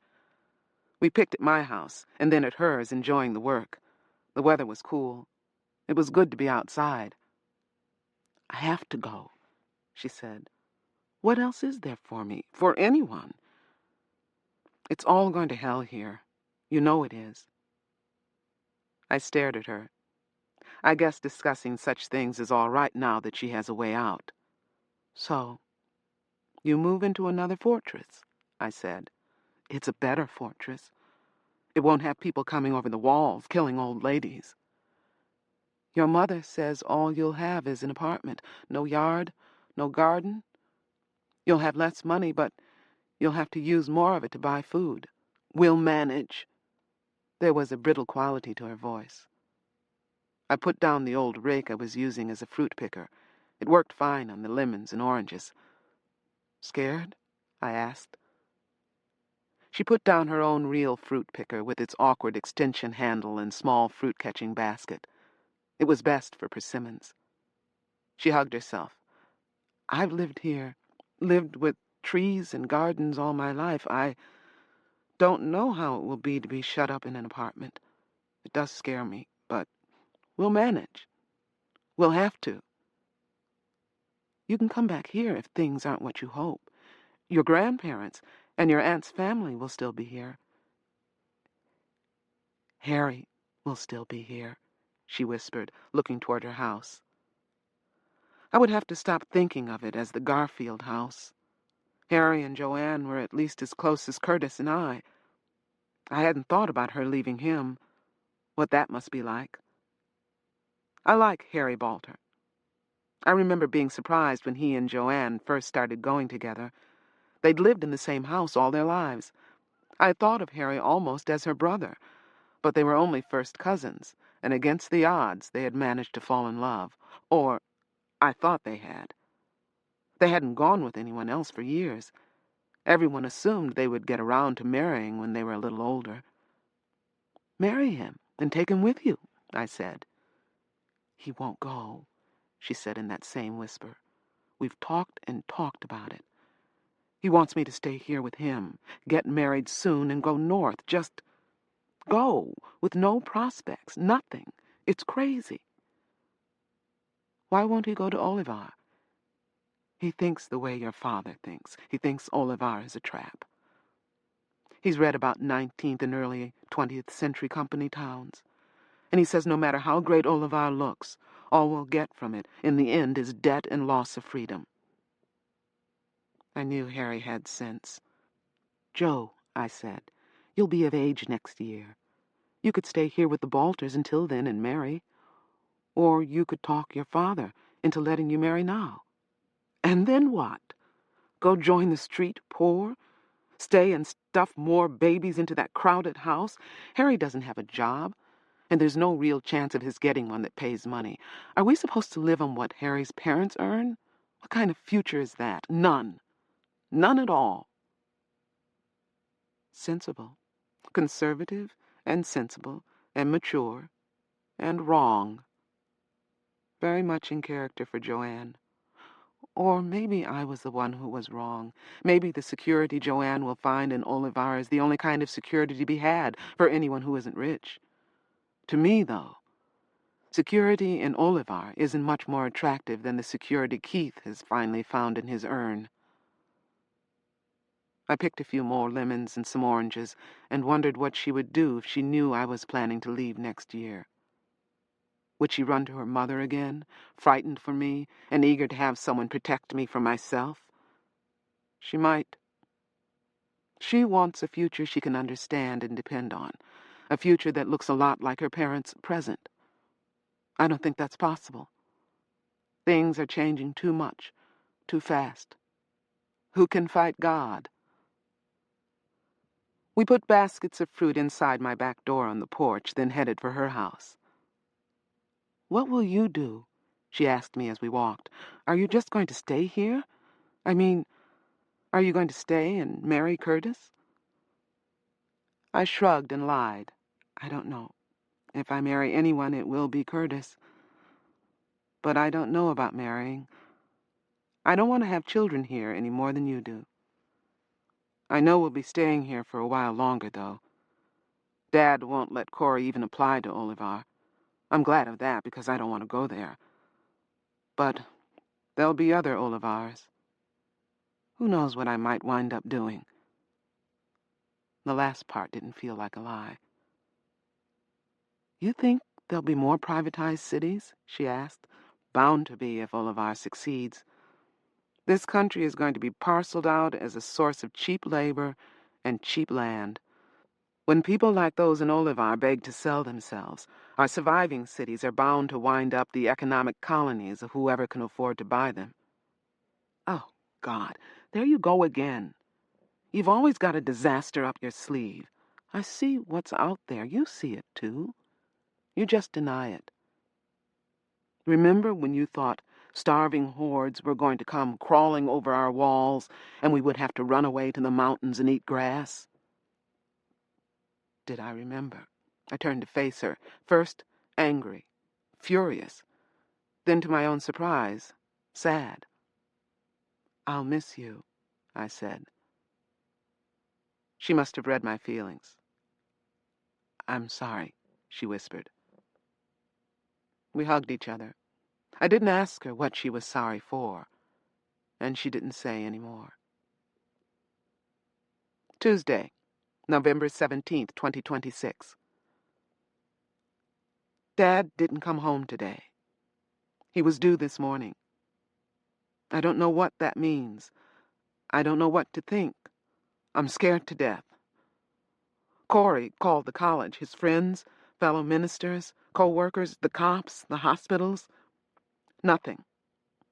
He isn't under arrest or sick or injured or dead, at least not as far as anyone knows. None of his friends or colleagues has seen him since he left work early this morning. His bike was working all right. He was all right. He had ridden off toward home with 3 co-workers who lived in other neighborhoods in our area. Each of them said the same thing, that they had left him as usual at River Street, where it intersects Durant Road. That's only 5 blocks from here. We're at the tip end of Durant Road. So where is he? Today, a group of us, all armed, rode bicycles from home to River Street and down River Street to the college, 5 miles in all. We checked side streets, alleys, vacant buildings, every place we could think of. I went. I took Marcus with me because if I hadn't, he would have gone out alone. I had the Smith & Wesson. Marcus had only his knife. He's quick and agile with it, and strong for his age, but he's never used it on anything alive. If anything had happened to him, I don't think I would have dared to go home. Corey is already out of her mind with worry. All this, on top of losing Keith, I don't know. Everyone helped. Jay Garfield will be leaving soon, but that didn't stop him from leading the search. He's a good man. He did everything he could think of to find Dad. Tomorrow, we're going into the hills and canyons. We have to. No one wants to, but What else can we do? Wednesday, November 18th, 2026. I've never seen more squalor, more human remains, more feral dogs than I saw today. I have to write. I have to dump this onto paper. I can't keep it inside of me. Seeing the dead has never bothered me before, but this... We were looking for Dad's body, of course, though no one said so. I couldn't deny that reality or avoid thinking about it. Corey checked with the police again, with the hospitals, with everyone we could think of who knew Dad. Nothing. So, we had to go to the hills. When we go for target practice, we don't look around, except to ensure safety. We don't look for what we'd rather not find. Today, in groups of 3 or 4, we combed through the area nearest to the top of River Street. I kept Marcus with me, which was not easy. What is it in young boys that makes them want to wander off alone and get killed? They get 2 chin hairs and they're trying to prove they're men. You watch my back, and I'll watch yours, I said. I'm not going to let you get hurt. Don't you let me down. He gave me the kind of near smile that said he knew exactly what I was trying to do and that he was going to do as he pleased. I got mad and grabbed him by the shoulders. Damn it, Marcus! How many sisters have you got? How many fathers have you got? I never used even mild profanity with him unless things were very serious. Now it got his attention. Don't worry, he muttered. I'll help. Then we found the arm. Marcus was the one who spotted it, something dark lying just off the trail we were following. It was hung up in the low branches of a scrub oak. The arm was fresh and whole, a hand, a lower and an upper arm. A black man's arm, just the color of my father's, where color could be seen. It was slashed and cut all over, yet still powerful-looking, long-boned, long-fingered, yet muscular and massive. Familiar? Smooth white bone stuck out at the shoulder end. The arm had been cut off with a sharp knife. The bone wasn't broken, and yes, it could have been his. Marcus threw up when he saw it. I made myself examine it, search it for something familiar, for certainty. Jay Garfield tried to stop me, and I shoved him away and told him to go to hell. I'm sorry for that, and I told him so later, but I had to know. And yet I still don't know. The arm was too slashed and covered in dried blood. I couldn't tell. Jay Garfield took fingerprints in his pocket notebook, but we left the arm itself. How could we take that back to Corey? And we kept searching. What else could we do? George Sue found a rattlesnake. It didn't bite anyone, and we didn't kill it. I don't think anyone was in a mood to kill things. We saw dogs, but they kept away from us. I even saw a cat watching us from under a bush. Cats either run like hell or crouch and freeze. They're interesting to watch, somehow. Or, at any other time, they'd be interesting. Then someone began to scream. I've never heard screams like that before. On and on. A man screaming, begging, praying, no, no more, oh God, no more, please, Jesus, Jesus, please. Then there were wordless, grating cries and a high, horrible mewling. It was a man's voice, not like my father's, but not that different from his. We couldn't locate the source. The echoes bounced around the canyon, confusing us, sending us first in one direction, then in another. The canyon was full of loose rock and spiny, vicious plants that kept us on the pathways, where there were pathways. The screaming stopped, then began again, as a kind of horrible, bubbling noise. I had let myself fall back to the end of the line of us by then. I wasn't in trouble. Sound doesn't trigger my sharing. I have to see another person in pain before I do any sharing. And this was one I'd do anything to avoid seeing. Marcus dropped back beside me and whispered, "You okay?" "Yeah," I said. "I just don't want to know anything about what's happening to that man." Keith," he said. "I know," I agreed. We walked our bikes behind the others, watching the back trail. Kayla Talcott dropped back to see if we were all right.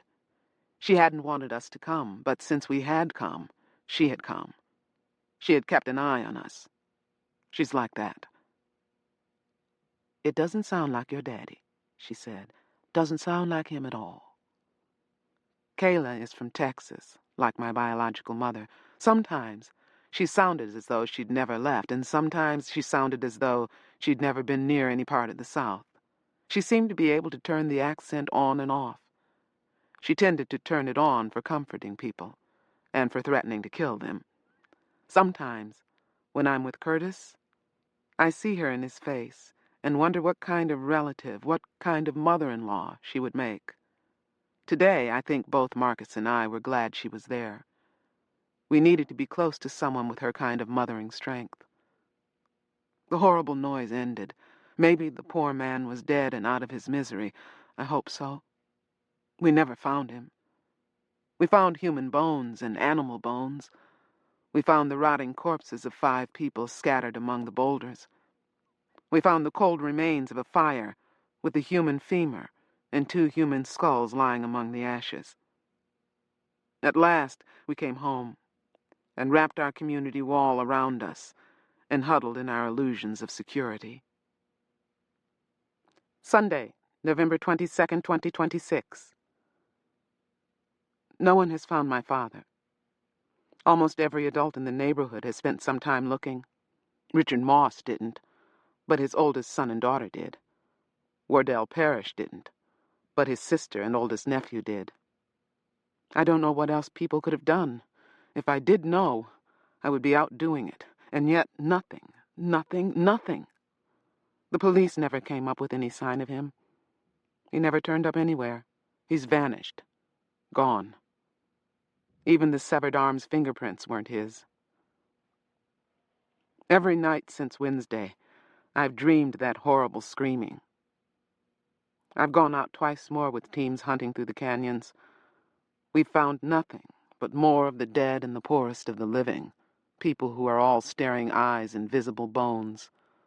My own bones ached in empathy. Sometimes, if I sleep for a while without hearing the screaming, I see these, the living dead. I've always seen them. I've never seen them. A team I wasn't with found a living child being eaten by dogs. The team killed the dogs, then watched helpless as the boy died. I spoke at services this morning. Maybe it was my duty, I don't know. People came for church, all uncertain and upset, not knowing what they should do. I think they wanted to draw together, and they had years of habit drawing them together at our house on Sunday morning. They were uncertain and hesitant, but they came. Both Wyatt Talcott and Jay Garfield offered to speak. Both did say a few words, both informally eulogizing my father, though neither admitted that that was what they were doing. I was afraid everyone would do that, and the service would become an impossible impromptu funeral. When I stood up, it wasn't just to say a couple of words. I meant to give them something they could take home, something that might make them feel that enough had been said for today. I thanked them all for the ongoing efforts to find my father. Then I talked about perseverance. I preached a sermon about perseverance, if an unordained kid can be said to preach a sermon. No one was going to stop me. Corey was the only one who might have tried, but Corey was in a kind of walking coma. She wasn't doing anything she didn't have to do. So, I preached from Luke, chapter 18, verses 1 through 8, the parable of the importunate widow. It's one I've always liked. A widow is so persistent in her demands for justice that she overcomes the resistance of a judge who fears neither God nor man. She wears him down. Moral: the weak can overcome the strong if the weak persist. Persisting isn't always safe, but it's often necessary. My father and the adults present had created and maintained our community in spite of the scarcity and the violence outside. Now, with my father or without him, the community had to go on, hold together, survive. I talked about my nightmares and the source of those nightmares. Some people might not have wanted their kids to hear things like that, but I didn't care. If Keith had known more, maybe he would still be alive. But I didn't mention Keith. People could say what happened to Keith was his own fault. No one could say that about Dad. I didn't want anyone to be able to say that about this community someday. Those nightmares of mine are our future if we fail one another, I said, winding up. Starvation, agony at the hands of people who aren't human anymore, dismemberment, death. We have God and we have each other. We have our island community, fragile and yet a fortress. Sometimes it seems too small and too weak to survive. And like the widow in Christ's parable, its enemies fear neither God nor man, but also like the widow, it persists. We persist. This is our place, no matter what. That was my message. I left it there, hanging before them with an unfinished feel to it. I could feel them expecting more, then realizing that I wasn't going to say more, then biting down on what I had said. At just the right moment, Kayla Talcott began an old song. Others took it up, singing slowly but with feeling. We shall not be moved. I think this might have sounded weak, or even pitiful somehow, if it had been sung by a lesser voice. I think I might have sang it weakly. I'm only a fair singer. Kayla, on the other hand, has a big voice, beautiful, clear, and able to do everything she asks of it. Also, Kayla has a reputation for not moving unless she wants to. Later, as she was leaving, I thanked her. She looked at me. I'd grown past her years ago, and she had to look up. Good job, she said, and nodded, and walked away toward her house. I love her. I got other compliments today, and I think they were sincere. Most said, in one way or another, "You're right," and "I didn't know you could preach like that," and "Your father would be proud of you." Yeah. I hope so. I did it for him. He built this bunch of houses into a community, and now he's probably dead. I wouldn't let them bury him, but I know. I'm no good at denial and self-deception. That was Dad's funeral that I was preaching, his and the community's. Because as much as I want all that I said to be true, it isn't. We'll be moved, all right. It's just a matter of when, by whom, and in how many pieces. Chapter 13. There is no end to what a living world will demand of you. Earthseed, The Books of the Living. Saturday, December 19th, 2026. Today, Reverend Matthew Robinson, in whose church I was baptized, came to preach my father's funeral. Corey made the arrangements. There was no body, no urn.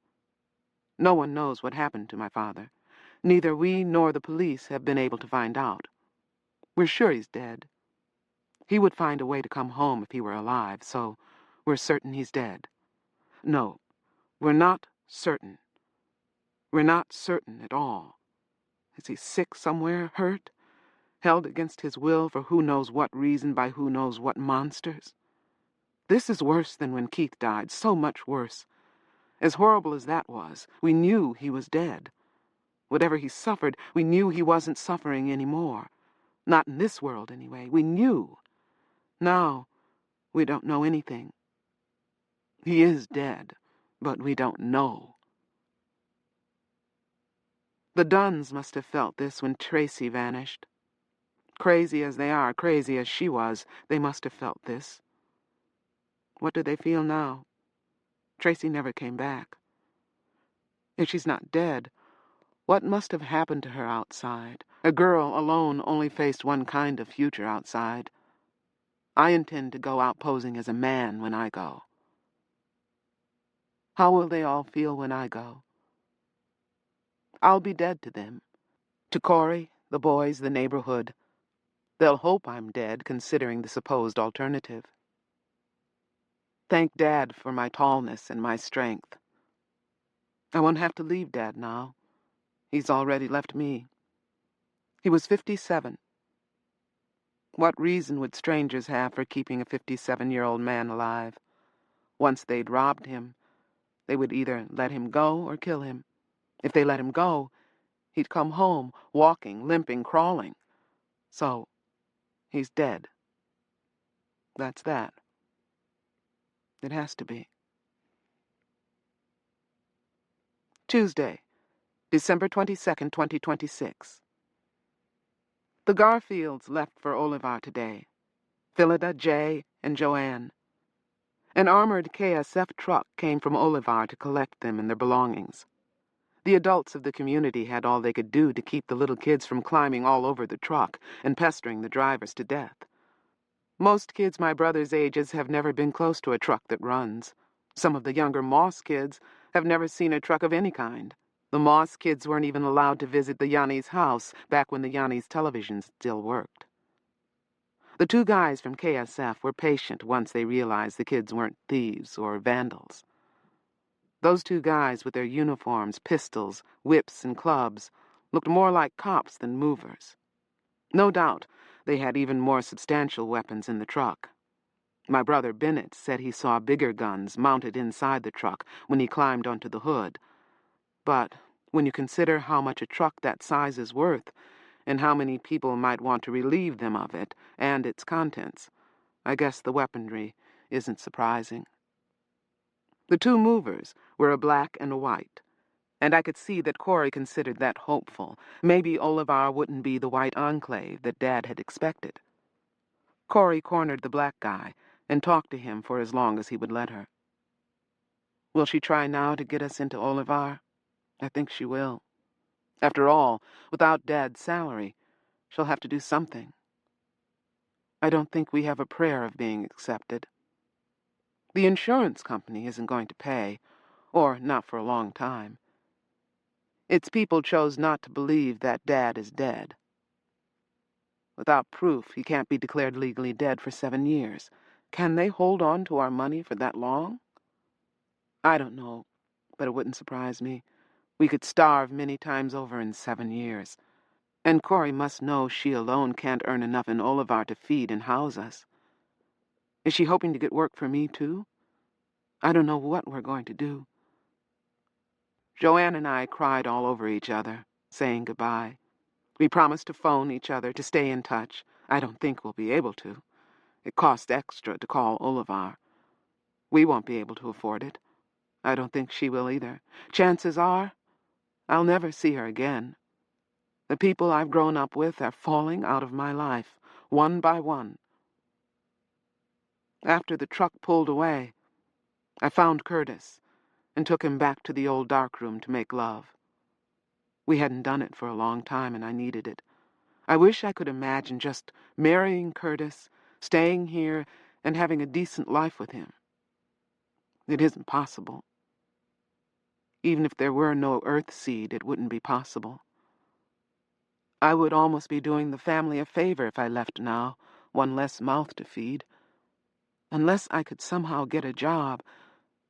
We've got to get out of here, too, Curtis said, as we lay together afterward, lingering, tempting fate, not wanting to lose the feel of each other so soon.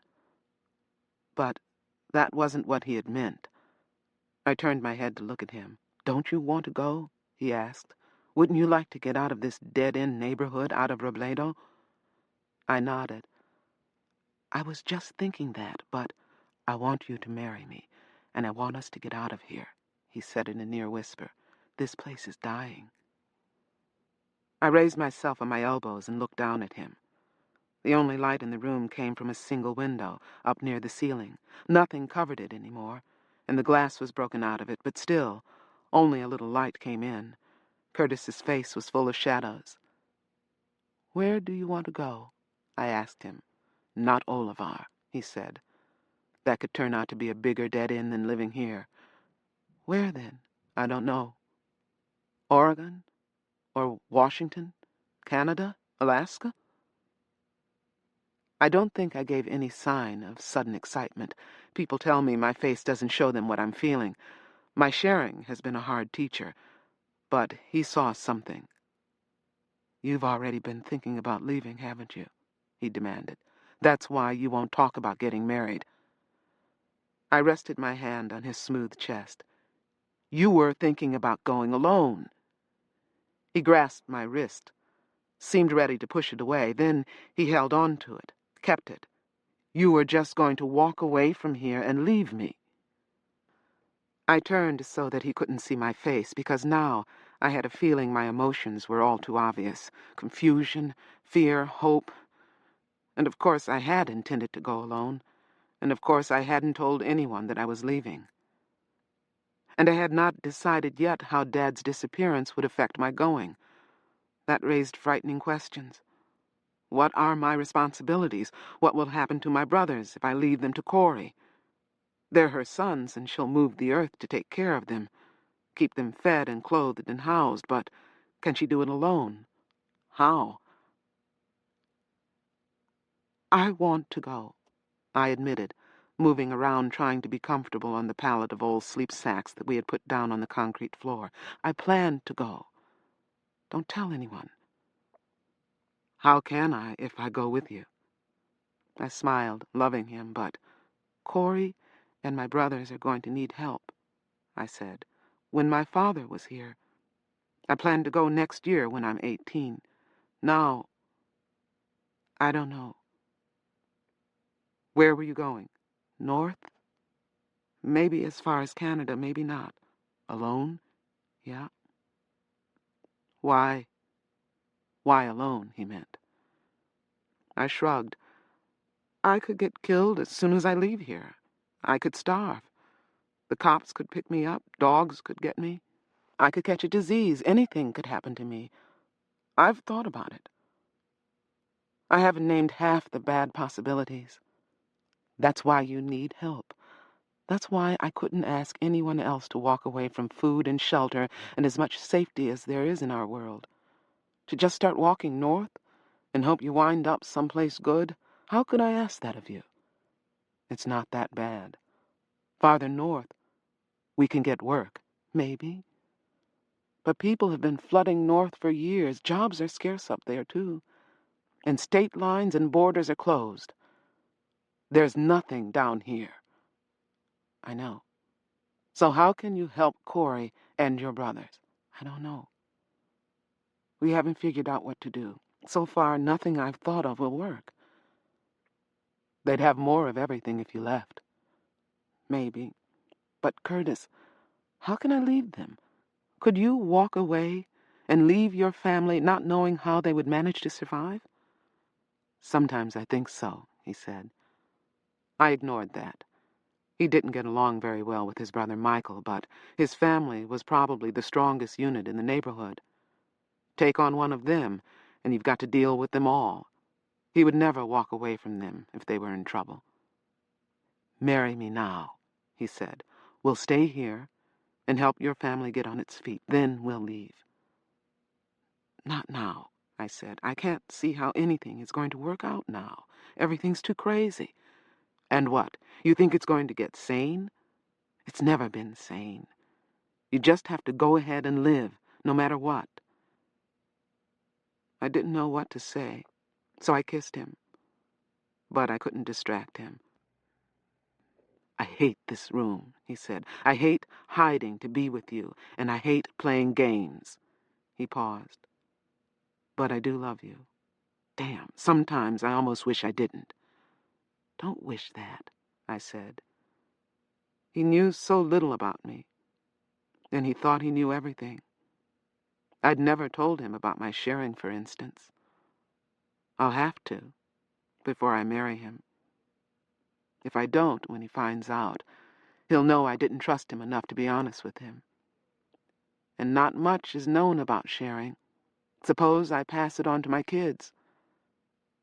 Then there's Earthseed. I'll have to tell him about that. What will he think? That I've gone crazy? I can't tell him. Not yet. We could live at your house, he said. My parents would help out with food. Maybe I could find some kind of job. I want to marry you, I said. I hesitated, and there was absolute silence. I couldn't believe I'd heard myself say such a thing, but it was true. Maybe I was just feeling bereft.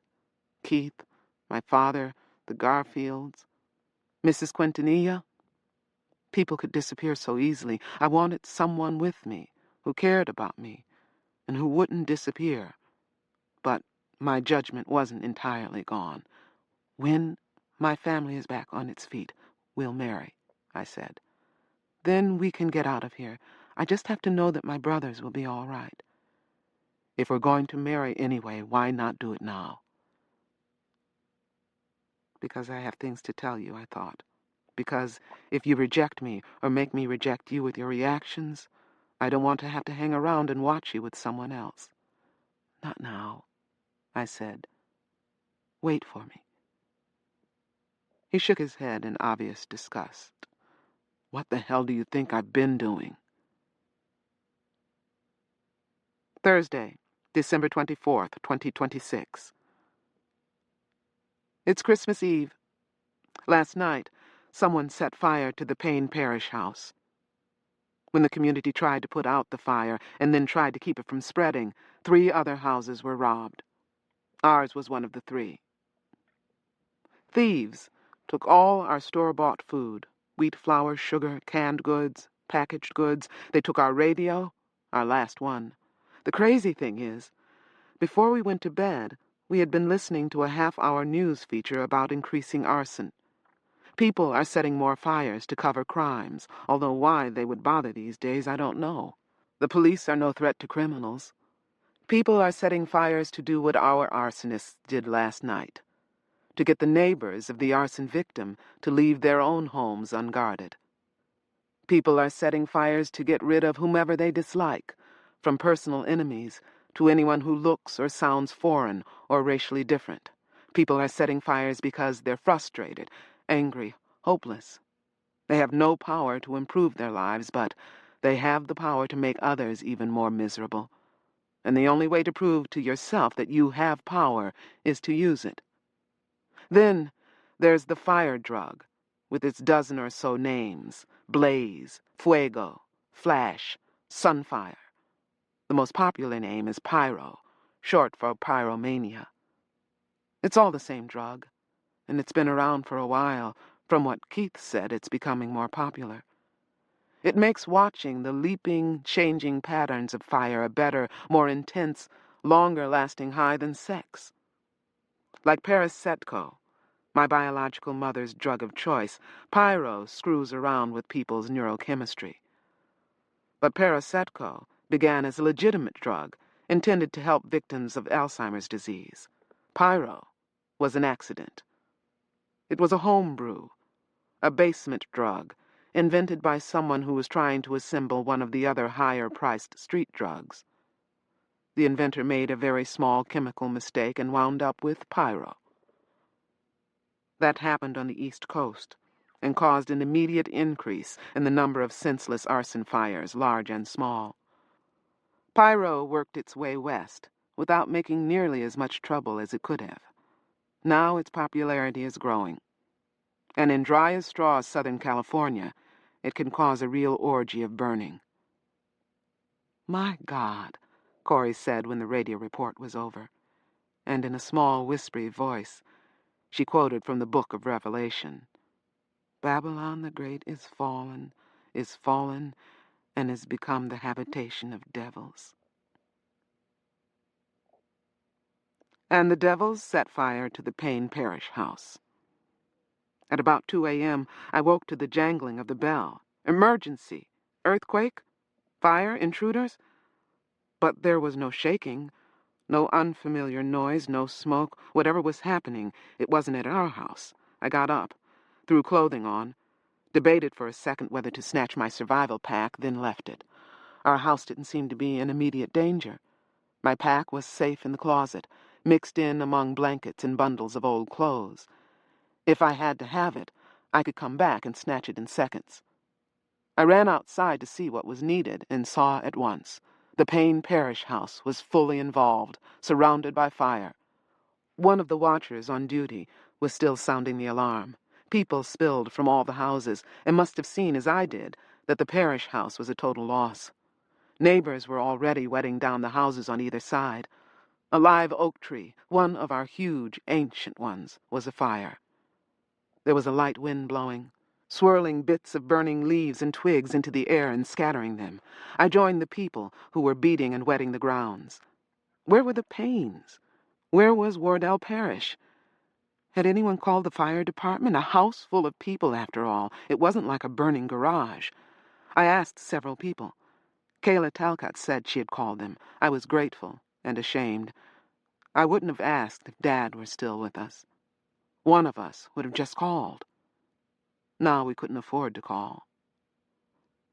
No one had seen any of the Paynes. Wardell Parish I found in the Yanis yard, where Corey and my brother Bennett were wrapping him in a blanket. He was coughing so much that he couldn't talk, and wearing only pajama pants. "Is he okay?" I asked. "He's breathed a lot of smoke," Corey said. "Has someone called—" Kayla Talcott called the fire department. Good. But no one's at the gate to let them in. I'll go. I turned away, but she caught my arm. "The others," she whispered. She meant the Paynes, of course. "I don't know." She nodded and let me go. I went to the gate, borrowing Alex Montoya's key on the way. He always seemed to have his gate key in his pocket. It was because of him that I didn't go back into our house and maybe interrupt a robbery and be killed for my trouble. Firefighters arrived in no great hurry. I let them in, locked the gate after them, and watched as they put out the fire. No one had seen the Paynes. We could only assume they had never gotten out. Corey tried to take Wardell Parish to our house, but he refused to leave until he found out one way or the other about his twin sister and his nieces and nephews. When the fire was almost out, the bell began to ring again. We all looked around. Caroline Balter, Harry's mother, was jerking and pushing the bell and screaming. "Intruders!" she shouted. "Thieves! They've broken into the houses!" And we all rushed without thinking back to our houses. Wardell Parish came along with my family, still coughing and wheezing, and as useless, as weaponless as the rest of us. We could have been killed, rushing in that way. Instead, we were lucky. We scared away our thieves. Along with our store-bought food and the radio, the thieves got some of Dad's tools and supplies, nails, wires, screws, bolts, that kind of thing. They didn't get the phone, the computer, or anything in Dad's office. In fact, they didn't get into Dad's office at all. I suppose we scared them away before they could search the whole house. They stole clothing and shoes from Corey's room, but didn't touch my room or the boys'. They got some of our money, the kitchen money, Corey calls it.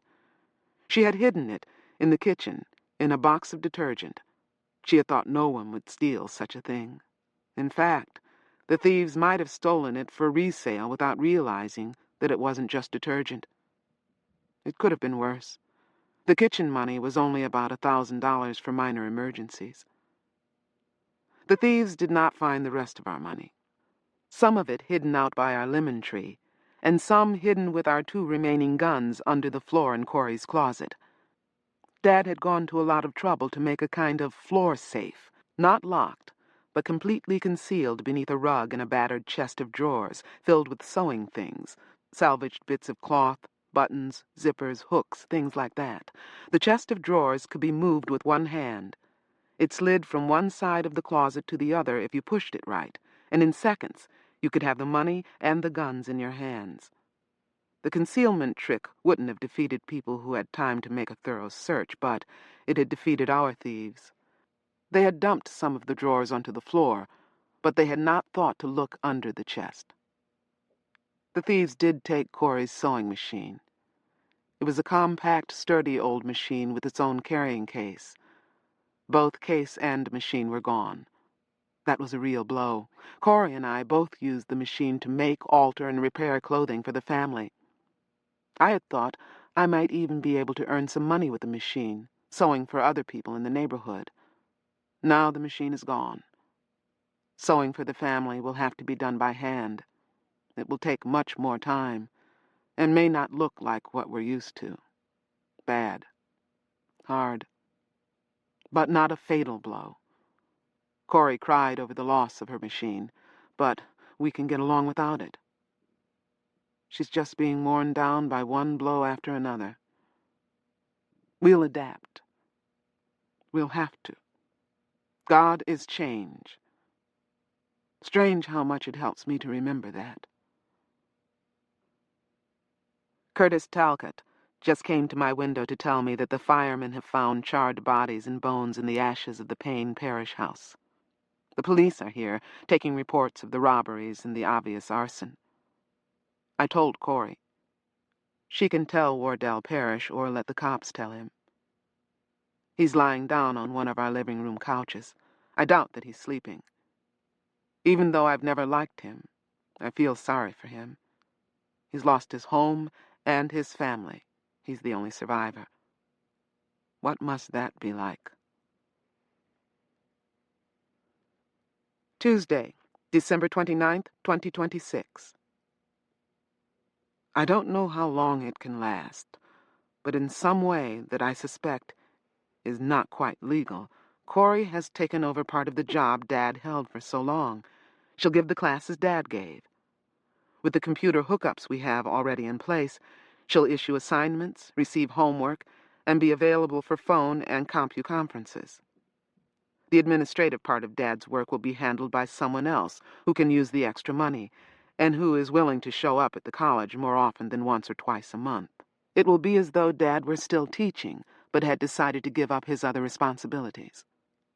Corey has arranged this by pleading and begging, by crying and cajoling, and calling in every favor and every friend she could think of.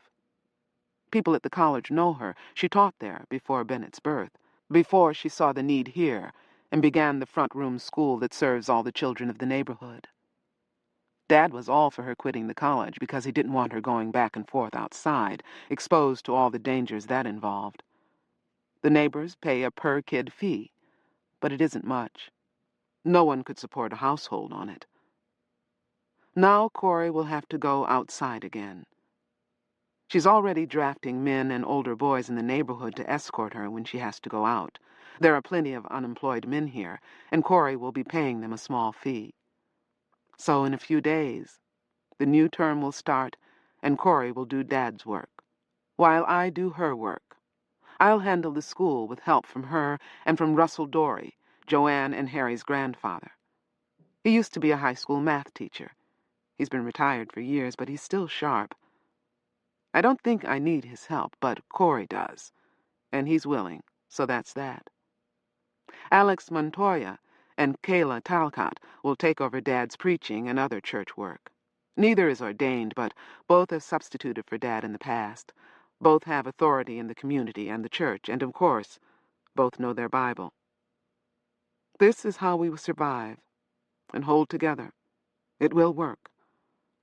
I don't know how long it will last, but for now, it will work. Wednesday, December 30th, 2026. Wardell Parrish has finally dragged himself back to his people, to the part of his family that he lived with before he and his sister inherited the Simses' house. He stayed with us since his sister and all her children were killed. Corey gave him some of Dad's clothes, which were too big for him, much too big. He wandered around, not talking, not seeming to see anything, not eating enough. Then yesterday he said, like a little boy, "I want to go home. I can't stay here. I hate it here. Everyone's dead. I have to go home." So today, Wyatt Talcott, Michael, and Curtis escorted him home. Poor man. He's years older than he was a week ago. I think he may not live much longer. 2027. We are Earthseed. We are flesh. Self-aware, questing, problem-solving flesh. We are that aspect of Earth life best able to shape God knowingly. We are Earth life maturing, Earth life preparing to fall away from the parent world. We are Earth life preparing to take root in new ground. Earth life fulfilling its purpose, its promise, its destiny. Chapter 14. In order to rise from its own ashes, the phoenix first must burn. Earthseed, The Books of the Living. Saturday, July 31st, 2027. Morning. Last night when I escaped from the neighborhood, it was burning. The houses, the trees, the people. Burning. Smoke awoke me, and I shouted down the hall to Corey and the boys. I grabbed my clothes and emergency pack and followed Corey as she herded the boys out. The bell never rang. Our watchers must have been killed before they could reach it. Everything was chaos. People running, screaming, shooting. The gate had been destroyed. Our attackers had driven an ancient truck through it. They must have stolen a truck just to crash it through our gate. I think they must have been pyro addicts. Bald people with painted heads, faces and hands, red faces, blue faces, green faces, screaming mouths, avid, crazy eyes glittering in the firelight. They shot us and shot us and shot us. I saw Natalie Moss running, screaming, then pitching backward, her face half gone, her body still impelled forward. She fell flat on her back and did not move again. I fell with her, caught up in her death. I lay there, dazed, struggling to move, to get up. Corey and the boys, running ahead of me, never noticed. They ran on. I got up, felt for my pack, found it, and ran. I tried not to see what was happening around me. Hearing the gunfire and the screams didn't stop me. A dead body, Edwin Dunn, didn't stop me. I bent down, snatched up his gun, and kept running. Someone screamed near me, then tackled me, pulled me down. I fired the gun in reflexive terror and took the terrible impact in my own stomach. The green face hung above mine, mouth open, eyes wide, not yet feeling all his pain. I shot him again, terrified that his pain would immobilize me when he did feel it. It seemed that he took a long time to die. When I could move again, I pushed his body off me. I got up, still holding the gun, and ran for the wrecked gate. Best to be in the darkness outside, best to hide. I ran up Meredith Street, away from Durant Road, away from the fires and the shooting. I had lost track of Corey and the boys. I thought they would go toward the hills and not toward the center of town. Every direction was dangerous. But there was more danger where there were more people. In the night, a woman and 3 kids might look like a gift basket of food, money, and sex. North toward the hills, north through the dark streets to where the nearby hills and mountains blotted out the stars. And then what? I didn't know. I couldn't think. I'd never been outside the walls when it was so dark. My only hope of staying alive was to listen, hear any movement before it got too close to me, to see what I could by starlight, be as quiet as I could. I walked down the middle of the street, looking and listening and trying to avoid potholes and chunks of broken asphalt. There was little other trash. Anything that would burn, people would use as fuel. Anything that could be reused or sold had been gathered. Corey used to comment on that. Poverty, she said, had made the streets cleaner. Where was she? Where had she taken my brothers? Were they all right? Had they even gotten out of the neighborhood? I stopped. Were my brothers back there? Was Curtis? I hadn't seen him at all. Though if anyone were going to survive this insanity, it would be the Talcotts. But we had no way of finding each other. Sound. Footsteps. 2 pairs of running footsteps. I stayed where I was, frozen in place. No sudden moves to draw attention to me. Had I already been seen? Could I be seen?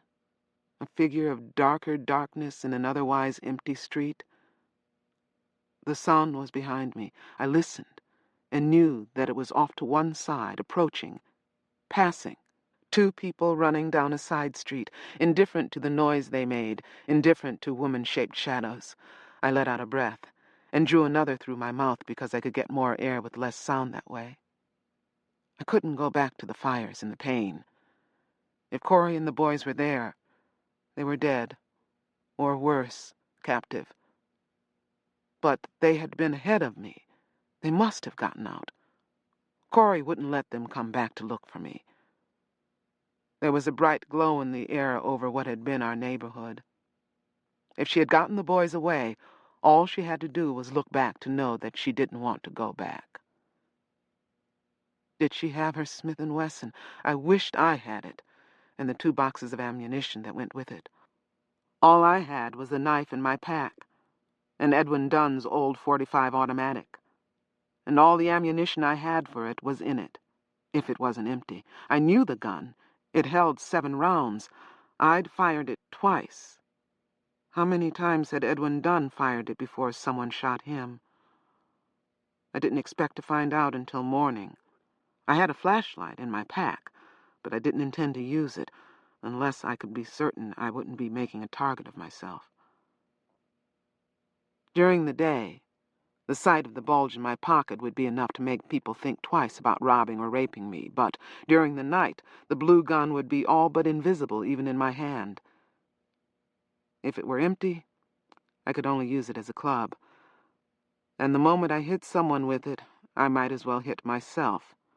If I lost consciousness for any reason during a fight, I would lose all my possessions, if not my life. Tonight, I had to hide. Tomorrow, I would have to try to bluff as much as possible. Most people wouldn't insist on my shooting them just to test whether or not the gun was loaded. For the street poor, unable to afford medical care, even a minor wound might be fatal. I am one of the street poor now. Not as poor as some, but homeless, alone, full of books, and ignorant of reality. Unless I meet someone from the neighborhood, there's no one I can afford to trust, no one to back me up. 3 miles to the hills. I kept to the starlit back streets, listening and looking around. The gun was in my hand. I meant to keep it there. I could hear dogs barking and snarling, fighting somewhere not far off. I was in a cold sweat. I had never been more terrified in my life. Yet, nothing attacked me. Nothing found me. I didn't go all the way to the hills. Instead, I found a burnt-out, unwalled house a few blocks before the end of Meredith Street. Fear of dogs had made me keep an eye open for anything that might provide shelter. The house was a ruin, a plundered ruin. It wasn't safe to walk into with or without light.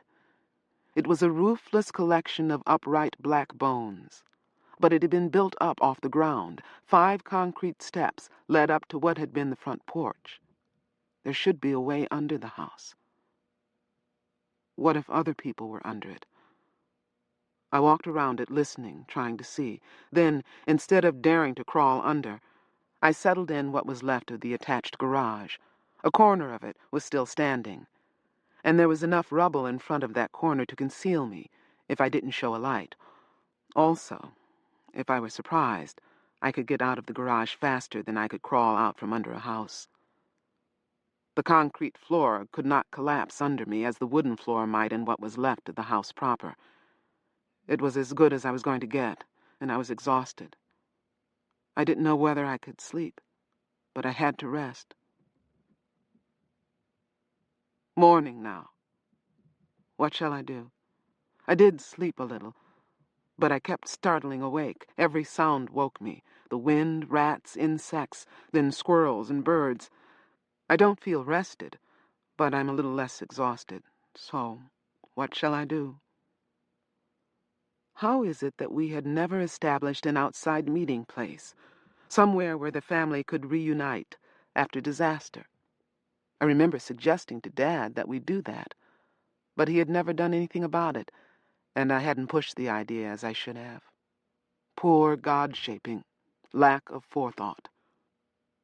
What now? Now I have to go home. I don't want to. The idea scares me to death. It's taken me a long time just to write the word, home. But I have to know about my brothers, and about Corey and Curtis. I don't know how I can help if they're hurt or being held by someone. I don't know what might be waiting for me back at the neighborhood. More painted faces, the police. I'm in trouble either way. If the police are there, I'll have to hide my gun before I go in. My gun. And my small amount of money. Carrying a gun can win you a lot of unwanted attention from the police if you catch them in the wrong mood. Yet, everyone who has one carries it. The trick, of course, is not to get caught carrying it. On the other hand, if the painted faces are still there, I can't go in at all. How long do those people stay high on pyro and fire? Do they hang around after their fun to steal whatever's left and maybe kill a few more people? No matter. I have to go and see. I have to go home. Saturday, July 31st, 2027, evening. I have to write. I don't know what else to do. The others are asleep now, but it isn't dark. I'm on watch because I couldn't sleep. If I tried, I'm jittery and crazed. I can't cry. I want to get up and just run and run. Run away from everything. But there isn't any away. I have to write. There's nothing familiar left to me but the writing. God is change. I hate God. I have to write.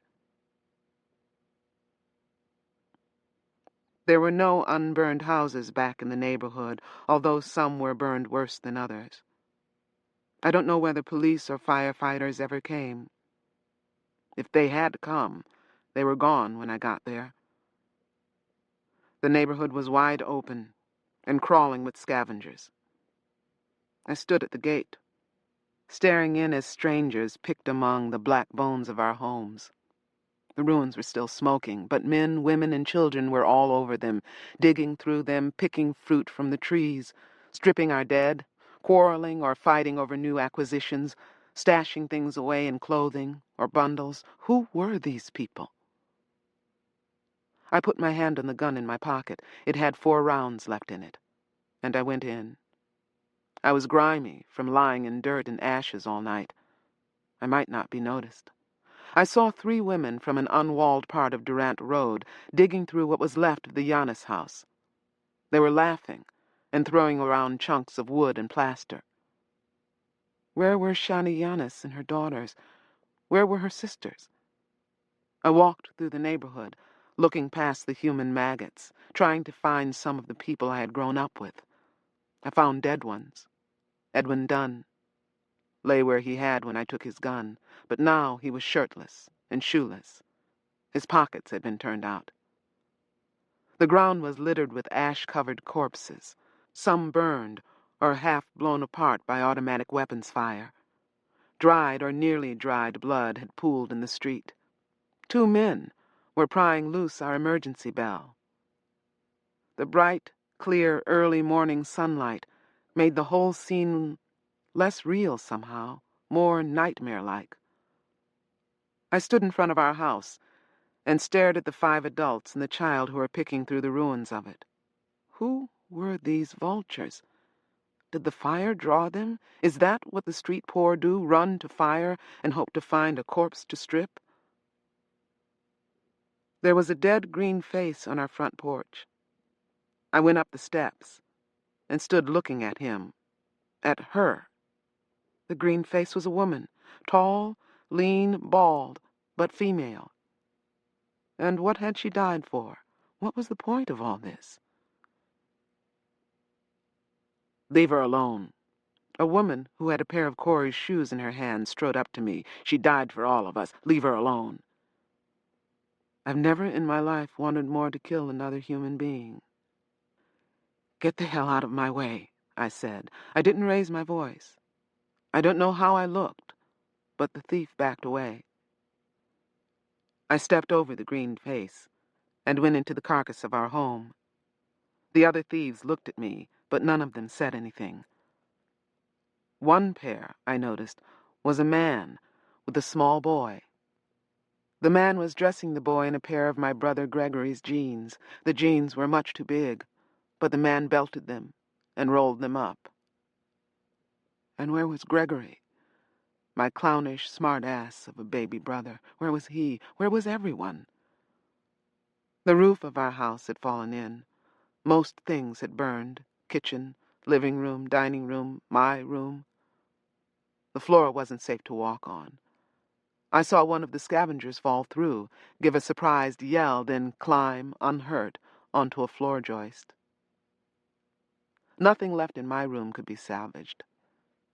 Ashes, a heat-distorted metal bed frame, the broken metal and ceramic remains of my lamp, bunches of ashes that had been clothing or books.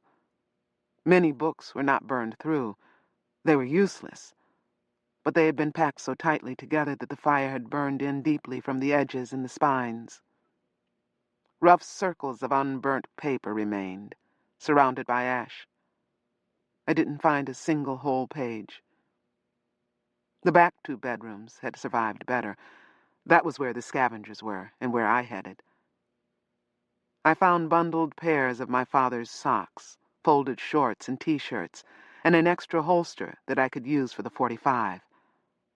All this I found in or under the unpromising-looking remains of Dad's chest of drawers. Most things were burned beyond use, but I stuffed the best of what I found into my pack. The man with the child came over to scavenge beside me. And somehow, perhaps because of the child, because this stranger in his filthy rags was someone's father too, I didn't mind. The little boy watched the two of us, his small brown face expressionless. He did look a little like Gregory. I dug a dried apricot out of my pack and held it out to him. He couldn't have been more than 6, but he wouldn't touch the food until the man told him to. Good discipline. But at the man's nod, he snatched the apricot, bit off a tiny taste, then stuffed the rest into his mouth whole.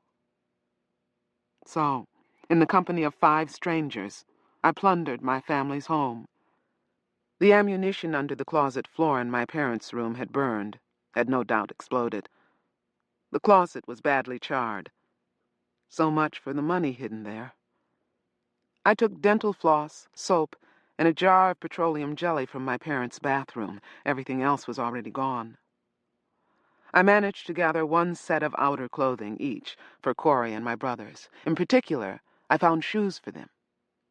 There was a woman scavenging among Marcus's shoes, and she glared at me, but she kept quiet.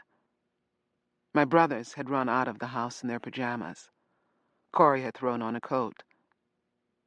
I had been the last to get out of the house because I had risked stopping to grab jeans, a sweatshirt, and shoes as well as my emergency pack. I could have been killed. If I had thought about what I was doing, if I had had to think, no doubt, I would have been killed. I reacted the way I'd trained myself to react. Though my training was far from up to date, more memory than anything else, I hadn't practiced late at night for ages, yet my self-administered training had worked. Now, if I could get these clothes to Corey and my brothers, I might be able to make up for their lack of training, especially if I could get the money under the rocks by the lemon tree. I put clothes and shoes into a salvaged pillowcase, looked around for blankets and couldn't find one. They must have been grabbed early. All the more reason to get the lemon tree money.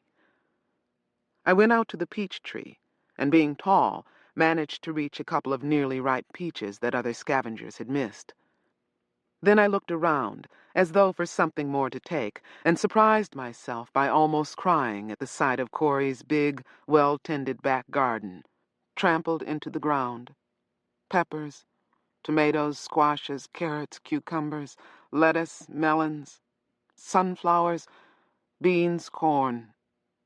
Much of it wasn't ripe yet, but what hadn't been stolen had been destroyed. I scavenged a few carrots, a couple of handfuls of sunflower seeds from flower heads that lay on the ground, and a few bean pods from vines Corey had planted to run up the sunflower stalks and corn plants. I took what was left, the way I thought a late-arriving scavenger would, and I worked my way toward the lemon tree. When I reached it, heavy with little green lemons, I hunted for any with even a hint of paling, of yellow. I took a few from the tree and from the ground. Corey had planted shade-loving flowers at the base of the tree, and they had thrived there. She and my father had scattered small, rounded boulders among these in a way that seemed no more than decorative. A few of these had been turned over, crushing the flowers near them. In fact, the rock with the money under it had been turned over. But the 2 or 3 inches of dirt over the money packet, triple-wrapped and heat-sealed in plastic, was undisturbed. I snatched the packet in no more time than it had taken to pick up a couple of lemons a moment before. First, I spotted the hiding place, then I snatched up the money packet along with a handful of dirt. Then, eager to leave, but terrified of drawing attention to myself, I picked up a few more lemons and hunted around for more food. The figs were hard and green instead of purple, and the persimmons were yellow-green instead of orange. I found a single ear of corn left on a downed stalk and used it to stuff the money packet deeper into my blanket pack. Then I left. With my pack on my back and the pillowcase in my left arm resting on my hip like a baby, I walked down the driveway to the street. I kept my right hand free for the gun still in my pocket. I had not taken time to put on the holster. There were more people within the walls than there had been when I arrived. I had to walk past most of them to get out. Others were leaving with their loads, and I tried to follow them without quite attaching myself to any particular group. This meant that I moved more slowly than I would have chosen to. I had time to look at the corpses and see what I didn't want to see. Richard Moss, stark naked, lying in a pool of his own blood. His house, closer to the gate than ours, had been burned to the ground. Only the chimney stuck up, blackened and naked from the rubble. Where were his 2 surviving wives, Karen and Zara? Or had they survived? Where were all his many children? Little Robin Balter, naked, filthy, bloody between her legs, cold, bony, barely pubescent. Yet, she might have married my brother Marcus someday. She might have been my sister. She had always been such a bright, sharp, great little kid, all serious and knowing, 12, going on 35, Corey used to say. She always smiled when she said it. Russell Dory, Robin's grandfather, only his shoes had been taken. His body had been almost torn apart by automatic weapons fire. An old man and a child. What had the painted faces gotten for all their killing? She died for us, the scavenger woman had said of the green face.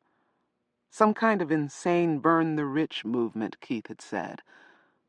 We've never been rich, but to the desperate we looked rich. We were surviving, and we had our wall.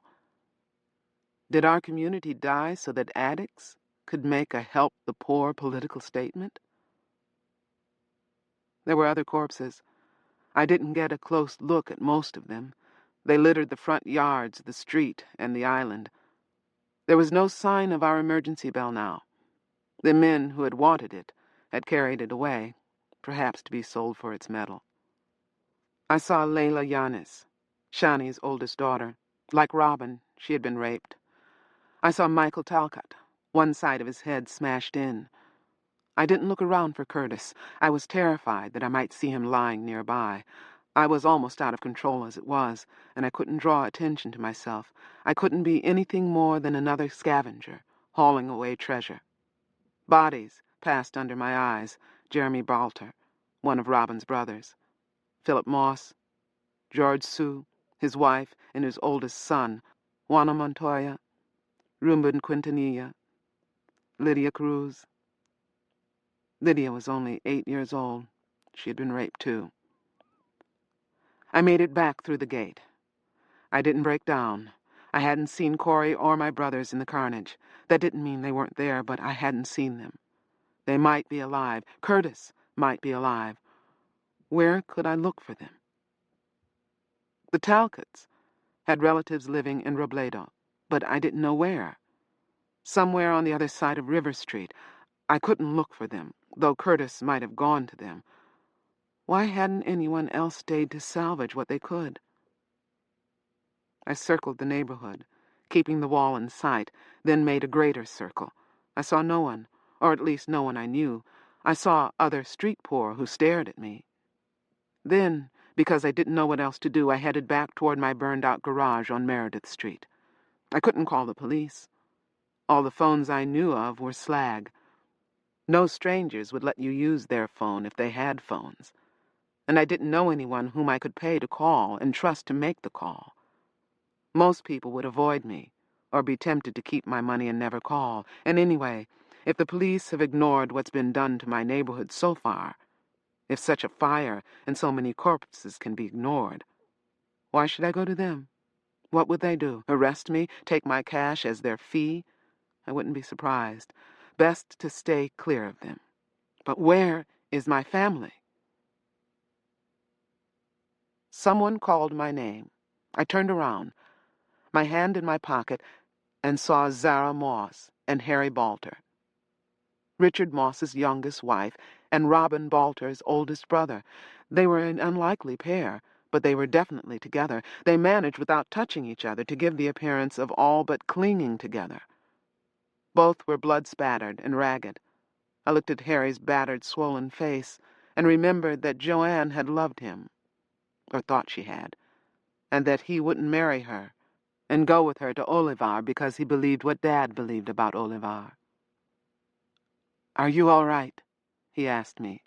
I nodded, remembering Robin. Did he know? Russell Dory, Robin, and Jeremy. "They beat you up?" I asked, feeling stupid and awkward. I didn't want to tell him his grandfather, brother, and sister were dead. "I had to fight my way out last night. I was lucky they didn't shoot me." He swayed, looked around. "Let's sit on the curb."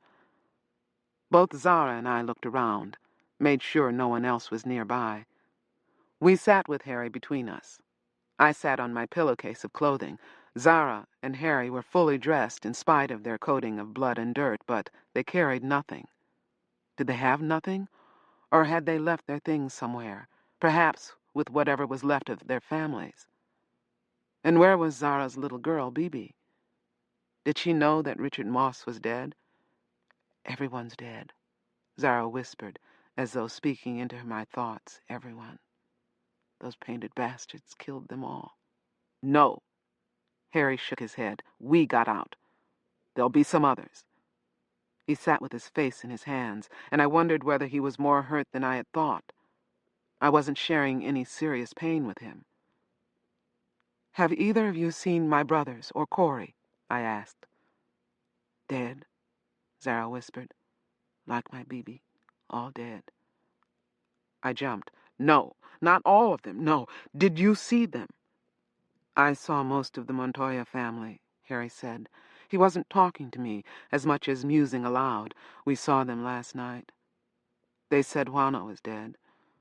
The rest of them were going to walk to Glendale, where their relatives live." "But," I began, "and I saw Letitia Sue. She had been stabbed 40 or 50 times. But did you see my brothers?" I had to ask. "They're all dead, I told you," Zara said. "They got out, but the paints caught them and dragged them back and killed them. I saw. One of them had me down, and I saw." She was being raped when she saw my family dragged back and killed? Was that what she meant? Was it true? "I went back this morning," I said. "I didn't see their bodies, didn't see any of them." "Oh, no. Oh, no. Oh, no. I saw. Your mother, all of them I saw." Zara hugged herself. "I didn't want to see, but I saw." We all sat without talking. I don't know how long we sat there.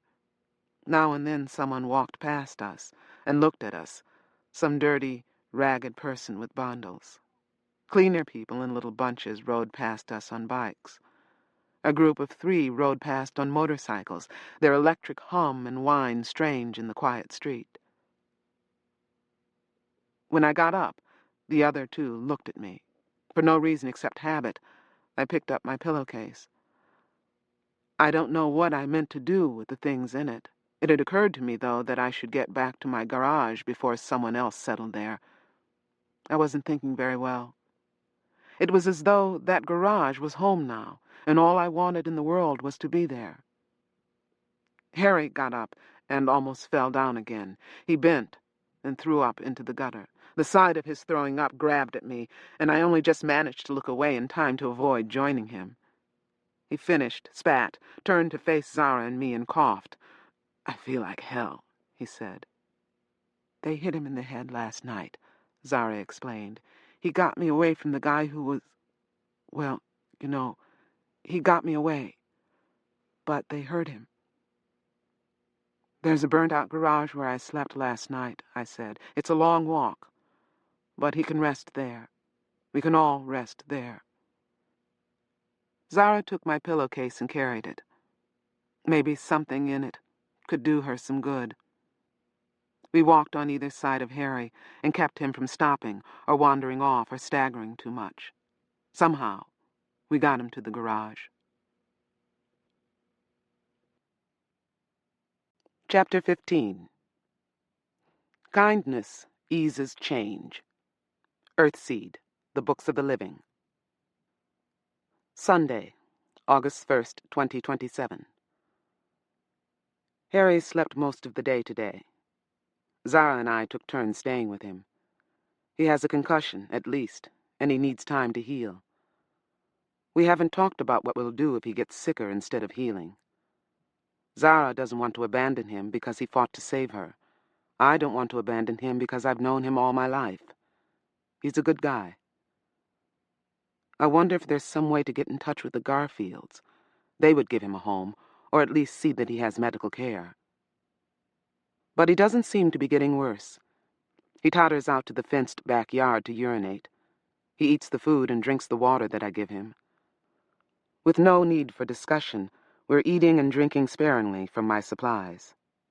They're all we have. Soon, we'll have to risk going out to buy more. But today, Sunday, is a day of rest and healing for us. The pain of Harry's headache and his bruised, beaten body are almost welcome to me. They're distractions. Along with Zara's talking and crying for her dead daughter, they fill my mind. Their misery eases my own somehow. It gives me moments when I don't think about my family. Everyone is dead. But how can they be? Everyone? Zara has a soft little girl voice that I used to think was phony. It's real. But it takes on a sandpaper roughness when she's upset.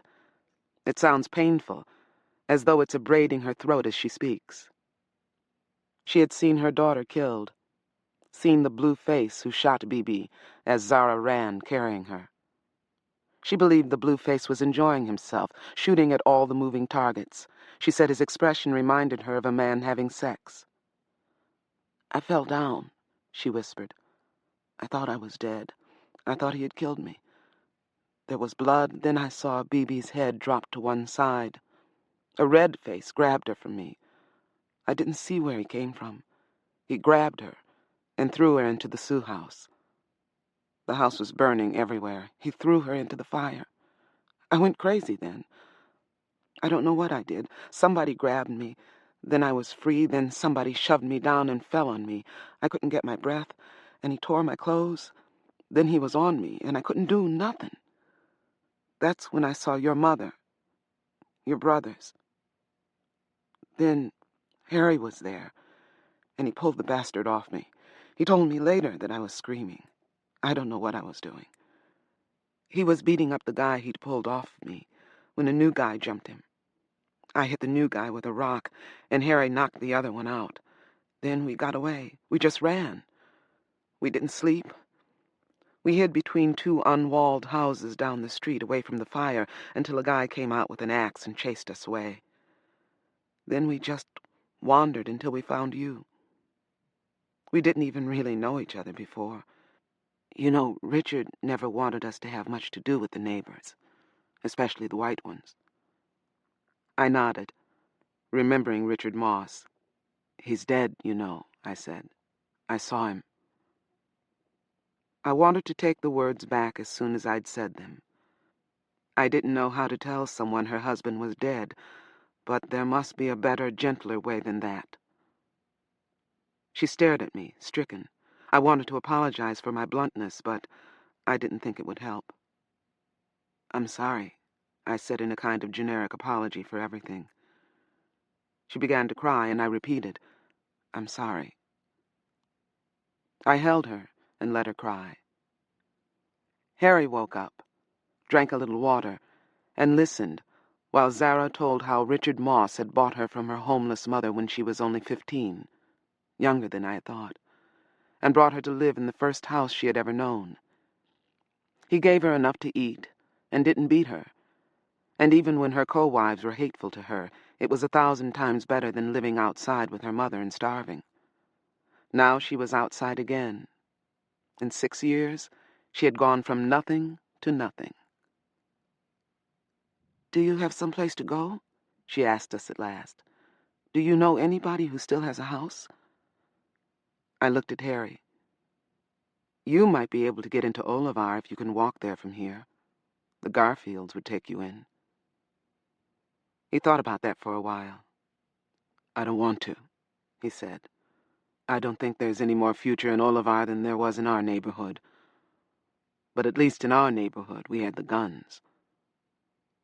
For all the good it did us, Zara muttered. I know. But they were our guns, not hired gunmen. No one could turn them against us. In Olivar, from what Joanne said, no one's allowed to have a gun, except the security force, and who the hell are they?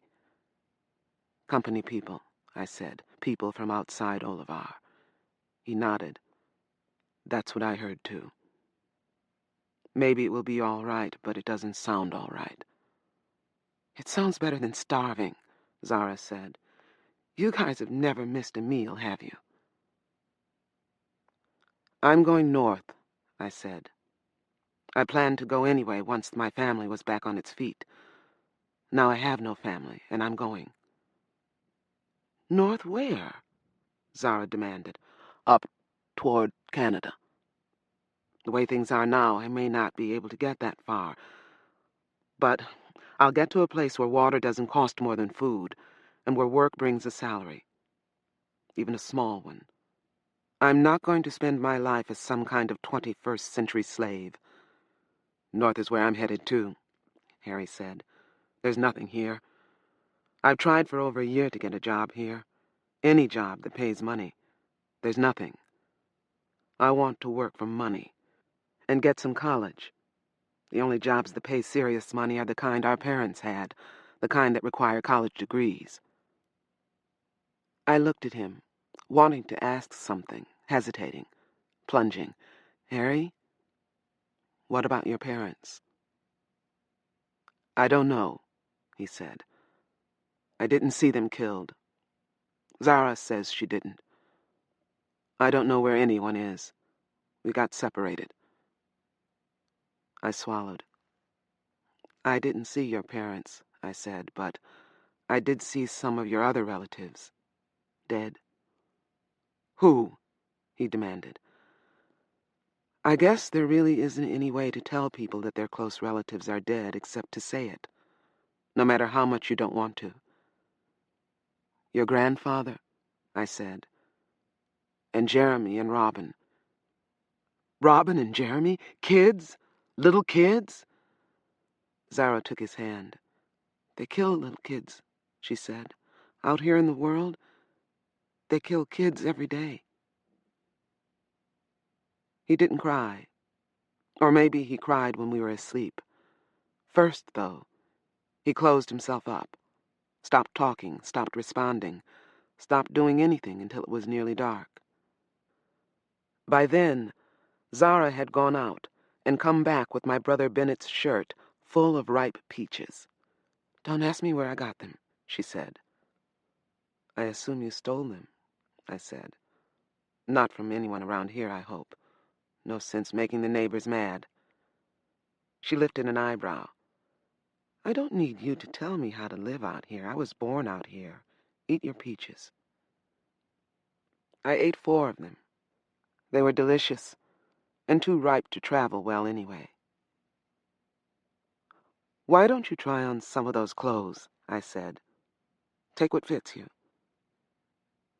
She fit not only into Marcus's shirt and jeans, though she had to roll the jean legs up, but into his shoes.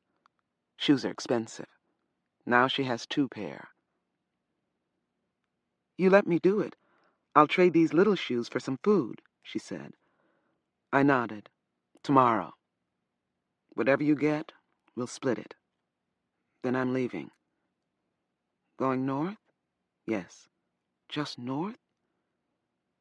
Do you know anything about the roads and towns and where to buy stuff or steal it? Have you got money? I have maps, I said. They're old, but I think they're still good. No one's been building new roads lately. Hell no. Money? A little. Not enough, I suspect. No such thing as enough money. What about him? She gestured toward Harry's unmoving back. He was lying down. I couldn't tell whether he was asleep or not. He has to decide for himself, I said. Maybe he wants to hang around to look for his family before he goes. He turned over slowly. He looked sick, but fully aware. Zara put the peaches she had saved for him next to him. I don't want to wait for anything, he said. I wish we could start now. I hate this place. You going with her? Zara asked, jabbing a thumb at me. He looked at me. We might be able to help each other, he said. At least we know each other, and I managed to grab a few $100 as I ran out of the house. He was offering trust. He meant we could trust each other. That was no small thing. I was thinking of traveling as a man, I said to him. He seemed to be repressing a smile. That will be safer for you. You're at least tall enough to fool people. You'll have to cut your hair, though. Zara grunted. Mixed couples catch hell, whether people think they're gay or straight. Harry'll piss off all the blacks, and you'll piss off all the whites. Good luck. I watched her as she said it, and realized what she wasn't saying. You want to come? I asked. She sniffed. Why should I? I won't cut my hair. No need, I said. We can be a black couple and their white friend. If Harry can get a reasonable tan, maybe we can claim him as a cousin. She hesitated, then whispered, Yeah, I want to go. And she started to cry. Harry stared at her in surprise. Did you think we were going to just dump you? I asked. All you had to do was let us know. I don't have any money, she said, not $1. I sighed. Where did you get those peaches? You were right, I stole them. You have a useful skill, then, and information about living out here. I faced Harry. What do you think? Her stealing doesn't bother you, he asked. I mean to survive, I said. Thou shalt not steal, he quoted. Years and years, a lifetime of thou shalt not steal. I had to smother a flash of anger before I could answer. He wasn't my father. He had no business quoting scripture at me. He was nobody. I didn't look at him. I didn't speak until I knew my voice would sound normal. Then, I said, I mean to survive, I told him. Don't you? He nodded. It wasn't a criticism. I'm just surprised. I hope it won't ever mean getting caught or leaving someone else to starve, I said, and to my own surprise, I smiled. I've thought about it. That's the way I feel, but I've never stolen anything. You're kidding, Zara said. I shrugged. It's true. I grew up trying to set a good example for my brothers and trying to live up to my father's expectations.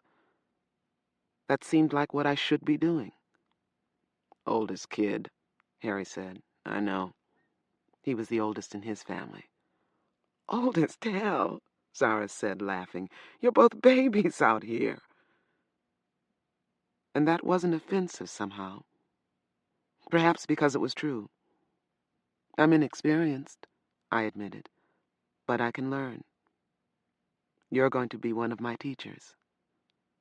One? She said. Who have you got but me? Everyone. She looked scornful.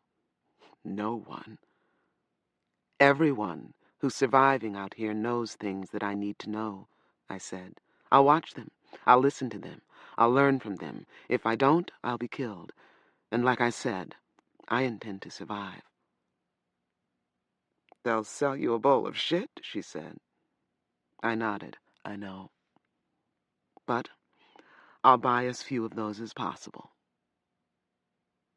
She looked at me for a long time, then sighed. I wish I'd known you better before all this happened, she said. You're a weird preacher's kid. If you still want to play man, I'll cut your hair for you. Monday, August 2nd, 2027. From notes expanded Sunday, August 8th. We're on our way. This morning, Zara took us to Hanning Joss, the biggest secure store complex in Robledo. We could get all we needed there. Hanning vendors sell everything, from gourmet food to delousing cream, prosthesis to home birthing kits, guns to the latest in touch rings, headsets, and recordings. I could have spent days just wandering through the aisles, staring at the stuff I couldn't afford. I had never been to Hanning before, had never seen anything like it in person. But we had to go into the complex one at a time, leaving 2 outside to guard our bundles, including my gun. Hanning, as I had heard many times on the radio, was one of the safest places in the city. If you didn't like their sniffers, metal detectors, package restrictions, armed guards, and willingness to strip search anyone they thought was suspicious on the way in or out, you could shop somewhere else. The store was full of people eager to put up with the inconvenience and invasion of privacy if only they could buy the things they needed in peace. No one strip-searched me, though I was required to prove that I wasn't a deadbeat. "Show your Hanning disc or money," an armed guard demanded at the massive gates. I was terrified that he would steal my money, but I showed the bills that I intended to spend, and he nodded. He never touched them. No doubt we were both being watched, and our behaviors recorded. Such a security-conscious store wouldn't want its guards stealing the customer's money.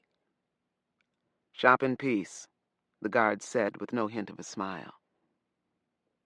I bought salt, a small tube of honey, and the cheapest of dried foods: oats, fruit, nuts, bean flour, lentils, plus a little dried beef, all that I thought Zara and I could carry. And I bought more water, and a few odd items: water purification tablets just in case, and sunblocker, which even Zara and I would need, some stuff for insect bites, and an ointment Dad used for muscle aches. We would have plenty of those. I bought more toilet paper, tampons, and lip balm.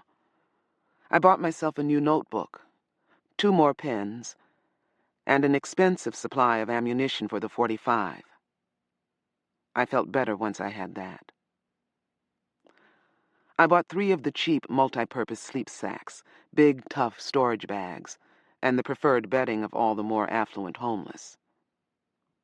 The country was full of people who could earn or steal food and water, but couldn't rent even a cot. These might sleep on the street, or in makeshift shacks, but if they could, they put a sleep sack between their bodies and the ground. The sacks, with their own strapping, fold to serve as packs during the day. They're light, tough, and able to survive most abuse. They're warm, even if you have to sleep on the concrete, but they're thin, more useful than comfortable. Curtis and I used to make love on a pallet of them. And I bought 3 oversized jackets of the same thin, breathing synthetic as the sleep sacks. They'll finish the job of keeping us warm at night as we move north. They look cheap and ugly, and that's good. They might not be stolen.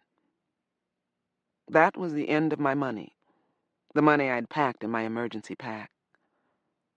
I haven't touched the money I took from the foot of the lemon tree.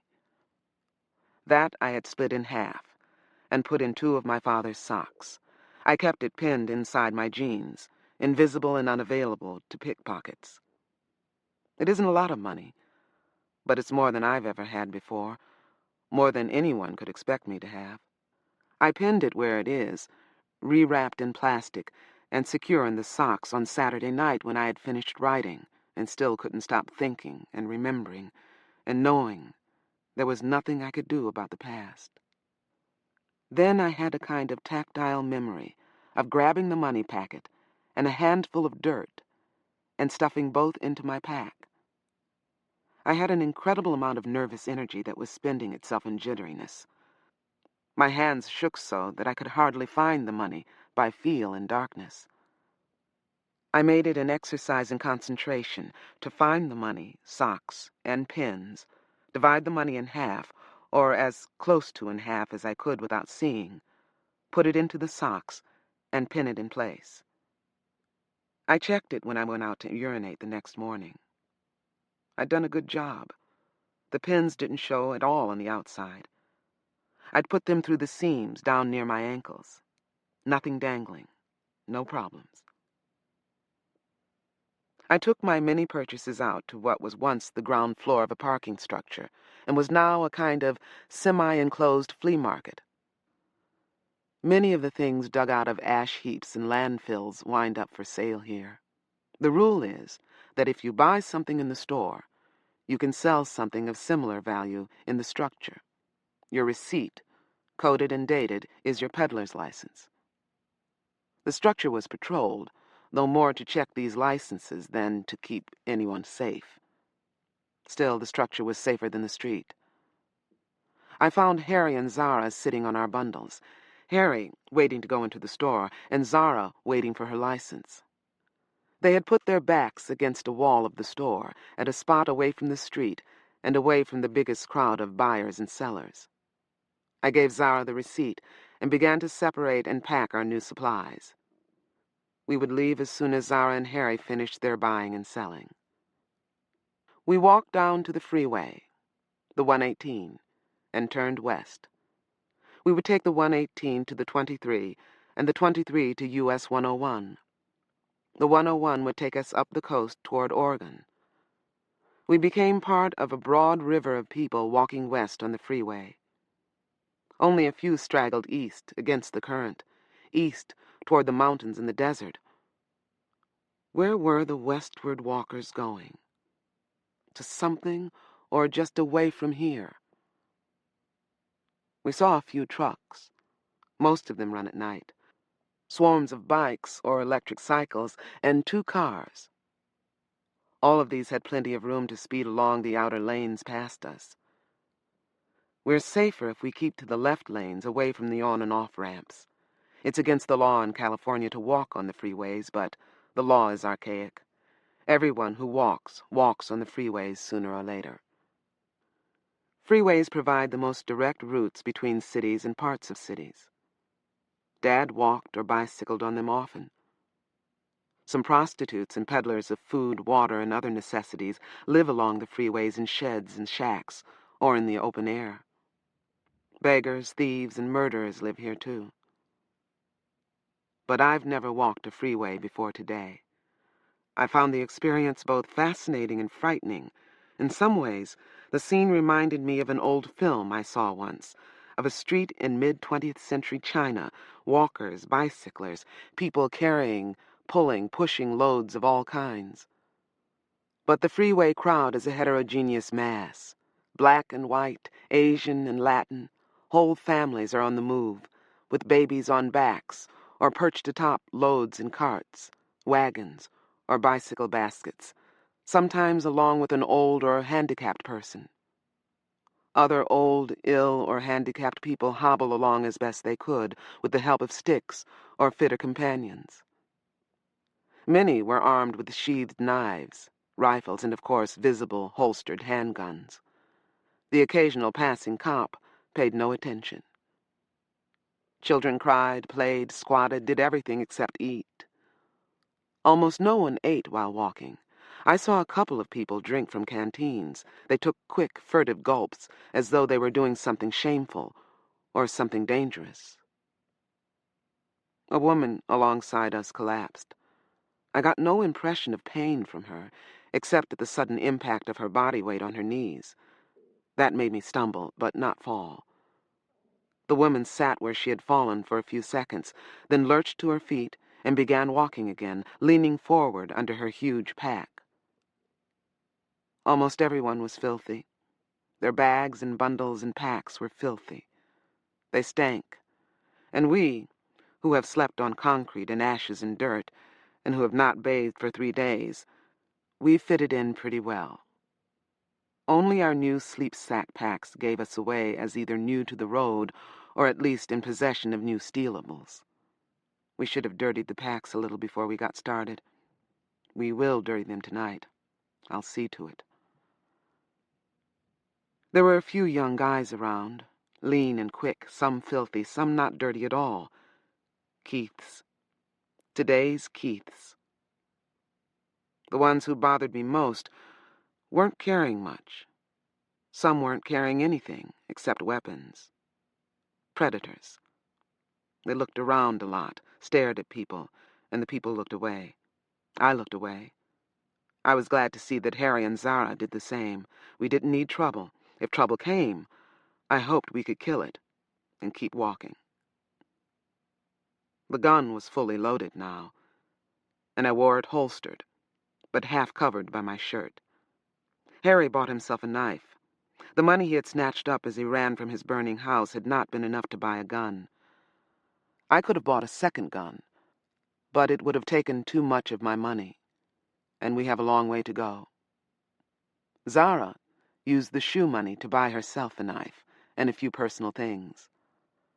I had refused my share of that money. She needed a few dollars in her pocket. The day she and Harry use their knives, I hope they kill. If they don't, I might have to escape the pain. And what will they think of that? They deserve to know that I'm a sharer. For their own safety, they should know. But I've never told anyone. Sharing is a weakness, a shameful secret. A person who knows what I am can hurt me, betray me, disable me with a little effort. I can't tell, not yet. I'll have to tell soon, I know, but not yet. We're together, the 3 of us, but we're not a unit yet. Harry and I don't know Zara very well, nor she us. And none of us know what will happen when we're challenged. A racist challenge might force us apart. I want to trust these people. I like them, and they're all I have left. But I need more time to decide. It's no small thing to commit yourself to other people. You okay? Zara asked. I nodded. You look like hell. And you're so damned poker-faced all the time. Just thinking, I said. There's so much to think about now. She sighed her breath out in a near whistle. Yeah, I know. But keep your eyes open. You get too wrapped up in your own thinking, and you'll miss things. People get killed on freeways all the time. Chapter 16. Earthseed cast on new ground must first perceive that it knows nothing. Earthseed, the Books of the Living. Monday, August 2nd, 2027. Continued from notes expanded August 8th. Here are some of the things I've learned today. Walking hurts.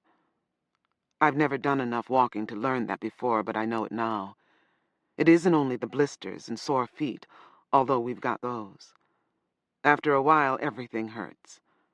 I think my back and shoulders would like to desert to another body. Nothing eases the pain except rest.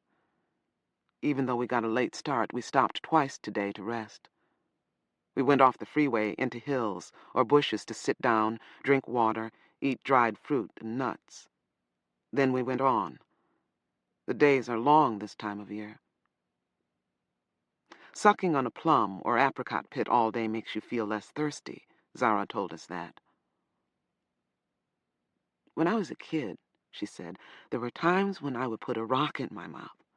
Anything to feel better. It's a cheat, though. If you don't drink enough water, you'll die, no matter how you feel. All three of us walked along with seeds in our mouths after our first stop, and we felt better. We drank only during our stops in the hills. It's safer that way. Also, cold camps are safer than cheery campfires. Yet tonight, we cleared some ground, dug into a hillside, and made a small fire in the hollow. There we cooked some of our acorn meal with nuts and fruit. It was wonderful. Soon we'll run out of it, and we'll have to survive on beans, cornmeal, oats, expensive stuff from stores. Acorns are home food, and home is gone. Fires are illegal. You can see them flickering all over the hills, but they are illegal. Everything is so dry that there's always a danger of campfires getting away from people and taking out a community or two. It does happen. But people who have no homes will build fires. Even people like us who know what fire can do will build them. They give comfort, hot food, and a false sense of security. While we were eating, and even after we'd finished, people drifted over and tried to join us. Most were harmless and easily gotten rid of. 3 claimed they just wanted to get warm. The sun was still up, red on the horizon, and it was far from cold. 3 women wanted to know whether 2 studs like Harry and me didn't need more than 1 woman. The women who asked this may have been cold, considering how few clothes they had on. It's going to be strange for me, pretending to be a man. "Couldn't I just roast this potato in your coals?" an old man asked, showing us a withered potato. We gave him some fire and sent him away, and watched to see where he went, since a burning brand could be either a weapon or a major distraction if he had friends hiding. It's crazy to live this way, suspecting helpless old people. Insane. But we need our paranoia to keep us alive. Hell, Harry wanted to let the old guy sit with us. It took Zara and me together to let him know that wasn't going to happen. Harry and I have been well-fed and protected all our lives. We're strong and healthy and better educated than most people our age, but we're stupid out here. We want to trust people. I fight against the impulse. Harry hasn't learned to do that yet. We argued about it afterward, low-voiced, almost whispering. "Nobody's safe," Zara told him. "No matter how pitiful they look, they can steal you naked. Little kids, skinny and big-eyed, will make off with all your money, water, and food. I know. I used to do it to people. Maybe they died, I don't know, but I didn't die." Harry and I both stared at her. We knew so little about her life. But to me, at that moment, Harry was our most dangerous question mark. "You're strong and confident," I said to him. "You think you can take care of yourself out here, and maybe you can. But think what a stab wound or a broken bone would mean out here. Disablement, slow death from infection or starvation, no medical care, nothing." He looked at me as though he wasn't sure he wanted to know me anymore. "What, then?" he asked. "Everyone's guilty until proven innocent. Guilty of what? And how do they prove themselves to you?" "I don't give a piss whether they're innocent or not," Zara said. "Let them tend to their own business." "Harry, your mind is still back in the neighborhood," I said. "You still think a mistake is when your father yells at you, or you break a finger or chip a tooth or something. Out here, a mistake, one mistake, and you may be dead." Remember that guy today. What if that happened to us? We had seen a man robbed, a chubby guy of 35 or 40, who was walking along eating nuts out of a paper bag. Not smart. A little kid of 12 or 13 snatched the nuts and ran off with them. While the victim was distracted by the little kid, two bigger kids tripped him, cut his pack straps, dragged the pack off his back, and ran off with it. The whole thing happened so fast that no one could have interfered if they'd wanted to. No one tried. The victim was unhurt except for bruises and abrasions, the sort of thing I had put up with every day back in the neighborhood. But the victim's supplies were gone. If he had a home nearby and other supplies, he would be all right. Otherwise, his only way of surviving might be to rob someone else, if he could. Remember? I asked Harry. We don't have to hurt anyone unless they push us into it. But we don't dare let our guard down. We can't trust people. Harry shook his head. What if I thought that way when I pulled that guy off Zara? I held on to my temper. Harry, you know I don't mean we shouldn't trust or help each other. We know each other. We've made a commitment to travel together. I'm not sure we do know each other. I am. And we can't afford your denial. You can't afford it. He just stared at me. Out here, you adapt to your surroundings or you get killed, I said. That's obvious. Now he did look at me as though I were a stranger. I looked back, hoping I knew him as well as I thought I did. He had a brain, and he had courage. He just didn't want to change. Do you want to break off with us? Zara asked. Go your own way without us? His gaze softened as he looked at her. No, he said, of course not. But we don't have to turn into animals, for God's sake. In a way we do, I said. We're a pack, the three of us, and all those other people out there aren't in it.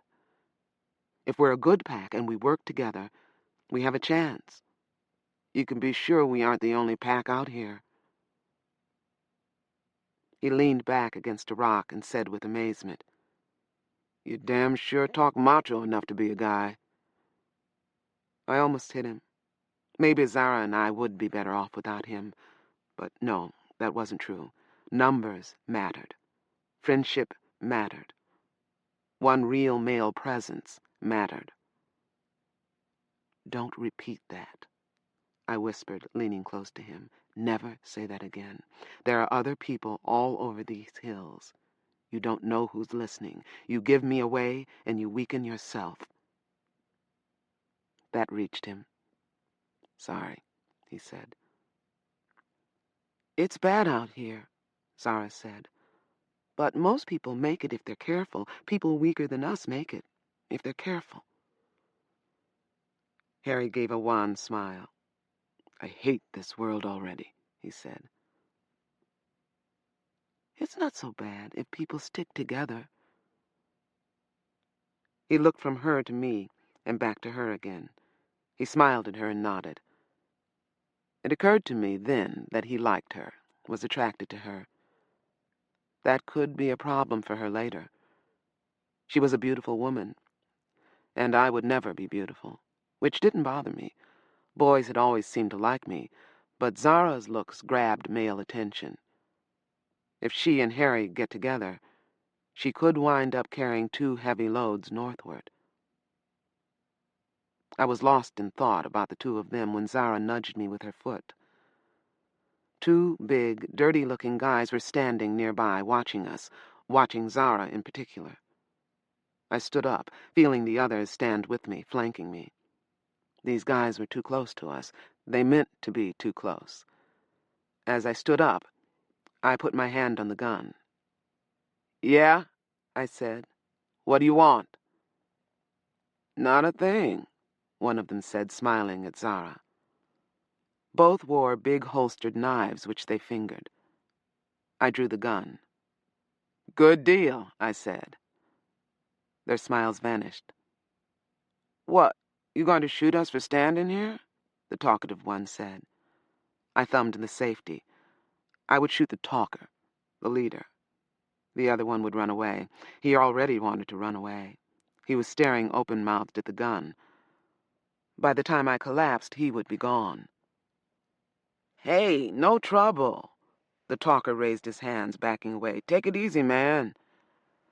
I let them go. I think it would have been better to shoot them. I'm afraid of guys like that. Guys looking for trouble, looking for victims. But it seems I can't quite shoot someone just because I'm afraid of him. I killed a man on the night of the fire, and I haven't thought much about it, but this was different. It was like what Harry said about stealing. I've heard thou shalt not kill all my life, but when you have to, you kill. I wonder what Dad would say about that. But then, he was the one who taught me to shoot. We'd better keep a damn good watch tonight, I said. I looked at Harry and was glad to see that he looked the way I probably had a moment before, mad and worried. Let's pass your watch and my gun around, I told him. 3 hours per watch. You would have done it, wouldn't you? He asked. It sounded like a real question. I nodded. Wouldn't you? Yes. I would have wanted to. But those guys were out for fun. Their idea of fun, anyway. He glanced at Zara. He had pulled one man off her and taken a beating for it. Maybe the obvious threat to her would keep him alert. Anything that would keep him alert couldn't be all bad. I looked at Zara, kept my voice very low. You never went shooting with us, so I have to ask. Do you know how to use this? Yeah, she said. Richard let his older kids go out, but he wouldn't let me. Before he bought me, though, I was a good shot. Her alien past again. It distracted me for a moment. I had been waiting to ask her how much a person costs these days. And she had been sold by her mother to a man who couldn't have been much more than a stranger. He could have been a maniac, a monster. And my father used to worry about future slavery and debt slavery. Had he known? He couldn't have. Have you used a gun like this before? I asked. I re-engaged the safety and handed it to her. Hell yeah, she said, examining it. I like this, it's heavy, but if you shoot somebody with it, they go down. She released the clip, checked it, reinserted it, rammed it home, and handed it back. I wish I could have practiced with you all, she said. I always wanted to. Without warning, I felt a pang of loneliness for the burned neighborhood. It was almost a physical pain. I had been desperate to leave it, but I had expected it still to be there, changed, but surviving. Now that it was gone, there were moments when I couldn't imagine how I was going to survive without it. You guys get some sleep, I said. I'm too wound up to sleep now. I'll take the first watch. We should gather more wood for the fire first, Harry said. It's burning low. Let it go out, I said. It's a spotlight on us, and it messes up our night vision. Other people can see us long before we see them. And sit here in the dark, he said. It wasn't a protest. At worst, it was grudging agreement.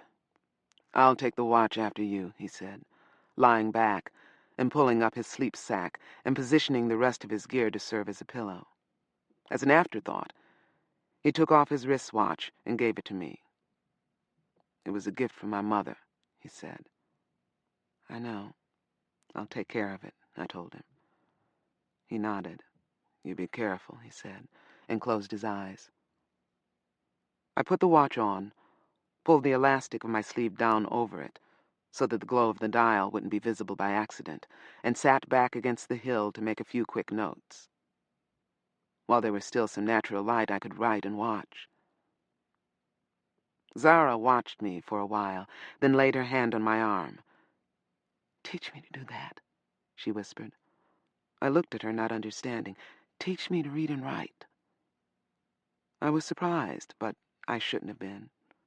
Where in a life like hers had there been time or money for school? And once Richard Moss bought her, her jealous co-wives wouldn't have taught her. "You should have come to us back in the neighborhood," I said. "We would have set up lessons for you." "Richard wouldn't let me. He said I already knew enough to suit him." I groaned. "I'll teach you. We can start tomorrow morning if you want." "Okay." She gave me an odd smile and began ordering her bag and her few possessions, bundled in my scavenged pillowcase. She lay down in her bag and turned on her side to look at me. "I didn't think I'd like you," she said. "Preacher's kid, all over the place teaching, telling everybody what to do, sticking your damn nose in everything. But you ain't bad." I went from surprise into amusement of my own. "Neither are you," I said. "You didn't like me either?" Her turn to be surprised. "You were the best-looking woman in the neighborhood. No, I wasn't crazy about you. And remember a couple of years ago when you tried your hardest to make me throw up while I was learning to clean and skin rabbits?" "Why'd you want to learn that anyway?" she asked. "Blood, guts, worms. I just figured there she goes again, sticking her nose where it don't belong. Well, let her have it. I wanted to know that I could do that. Handle a dead animal, skin it, butcher it, treat its hide to make leather. I wanted to know how to do it, and that I could do it without getting sick." "Why?" "Because I thought someday I might have to. And we might out here. Same reason I put together an emergency pack and kept it where I could grab it." "I wondered about that. About you having all that stuff from home, I mean. At first I thought maybe you got it all when you went back, but no, you were ready for all the trouble. You saw it coming." "No." I shook my head, remembering. No one could have been ready for that. But I thought something would happen someday. I didn't know how bad it would be, or when it would come. But everything was getting worse. The climate, the economy, crime, drugs, you know. I didn't believe we would be allowed to sit behind our walls, looking clean and fat and rich to the hungry, thirsty, homeless, jobless, filthy people outside. She turned again and lay on her back, staring upward at the stars. "I should have seen some of that stuff," she said, "but I didn't. Those big walls, and everybody had a gun. There were guards every night. I thought we were so strong." I put my notebook and pen down, sat on my sleep sack, and put my own pillowcase bundle behind me.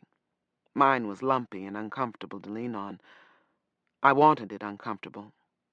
I was tired, everything ached. Given a little comfort, I would fall asleep. The sun was down now, and our fire had gone out except for a few glowing coals.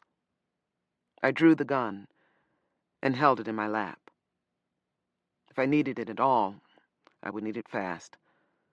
We weren't strong enough to survive slowness or stupid mistakes. I sat where I was for 3 weary, terrifying hours. Nothing happened to me, but I could see and hear things happening. There were people moving around the hills, sometimes silhouetting themselves against the sky as they ran or walked over the tops of hills. I saw groups and individuals. Twice, I saw dogs, distant but alarming. I heard a lot of gunfire, individual shots, and short bursts of automatic weapons fire. The last, and the dogs, worried me, scared me. A pistol would be no protection against a machine gun or automatic rifle, and dogs might not know enough to be afraid of guns. Would a pack keep coming if I shot 2 or 3 of its members? I sat in a cold sweat, longing for walls, or at least for another magazine or 2 for the gun. It was nearly midnight when I woke Harry. gave him the gun and the watch, and made him as uncomfortable as I could by warning him about the dogs, the gunfire, and the many people who wandered around at night. He did look awake and alert enough when I lay down. I fell asleep at once. Aching and exhausted, I found the hard ground as welcoming as my bed at home. A shout awoke me. Then I heard gunfire, several single shots, thunderous and nearby. Harry? Something fell across me before I could get out of my sleep sack, something big and heavy. It knocked the breath out of me. I struggled to get it off me, knowing that it was a human body, dead or unconscious. As I pushed at it and felt its heavy beard, stubble, and long hair, I realized it was a man, and not Harry, some stranger. I heard scrambling and thrashing near me. There were grunts and sounds of blows, a fight. I could see them in the darkness. 2 figures struggling on the ground. The one on the bottom was Harry. He was fighting someone over the gun, and he was losing. The muzzle was being forced toward him. That couldn't happen. We couldn't lose the gun or Harry. I took a small granite boulder from our fire pit, set my teeth, and brought it down with all my strength on the back of the intruder's head, and I brought myself down. It wasn't the worst pain I had ever shared, but it came close. I was worthless after delivering that one blow. I think I was unconscious for a while. Then Zara appeared from somewhere, feeling me, trying to see me. She wouldn't find a wound, of course. I sat up, fending her off, and saw that Harry was there, too. "Are they dead?" I asked. "Never mind them," he said. "Are you all right?" I got up, swaying from the residual shock of the blow. I felt sick and dizzy, and my head hurt. A few days before, Harry had made me feel that way, and we'd both recovered. Did that mean the man I'd hit would recover? I checked him. He was still alive, unconscious, not feeling any pain now. What I was feeling was my own reaction to the blow I'd struck. "The other one's dead," Harry said. "This one, well, you caved in the back of his head. I don't know why he's still alive." "Oh, no," I whispered. "Oh, hell." And then to Harry, "Give me the gun." "Why?" he asked. My fingers had found the blood and broken skull, soft and pulpy at the back of the stranger's head. Harry was right. He should have been dead. "Give me the gun," I repeated, and held out a bloody hand for it. "Unless you want to do this yourself." "You can't shoot him. You just can't. I hope you'd find the courage to shoot me if I were like that, and out here with no medical care to be had. We shoot him, or we leave him here alive. How long do you think it will take him to die? Maybe he won't die." I went to my pack, struggling to navigate without throwing up. I pulled it away from the dead man, groped within it, and found my knife. It was a good knife, sharp and strong. I flicked it open and cut the unconscious man's throat with it. Not until the flow of blood stopped did I feel safe. The man's heart had pumped his life away into the ground. He couldn't regain consciousness and involve me in his agony. But of course I was far from safe. Perhaps the last 2 people from my old life were about to leave me. I had shocked and horrified them. I wouldn't blame them for leaving. "Strip the bodies," I said. "Take what they have. Then we'll put them into the scrub oaks down the hill where we gathered wood." I searched the man I had killed, found a small amount of money in his pants pocket, and a larger amount in his right sock.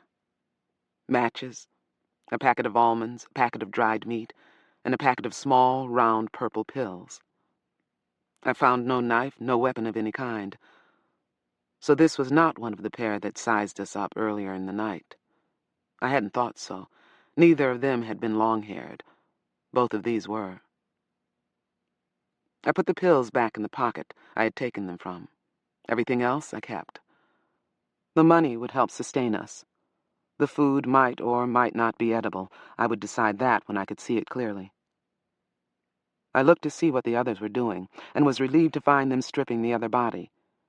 Harry turned it over, then kept watch as Zara went through the clothing, shoes, socks, and hair. She was even more thorough than I had been. With no hint of squeamishness, she hauled off the man's clothing and examined its greasy pockets, seams, and hems. I got the feeling she had done this before. "Money, food, and a knife," she whispered at last.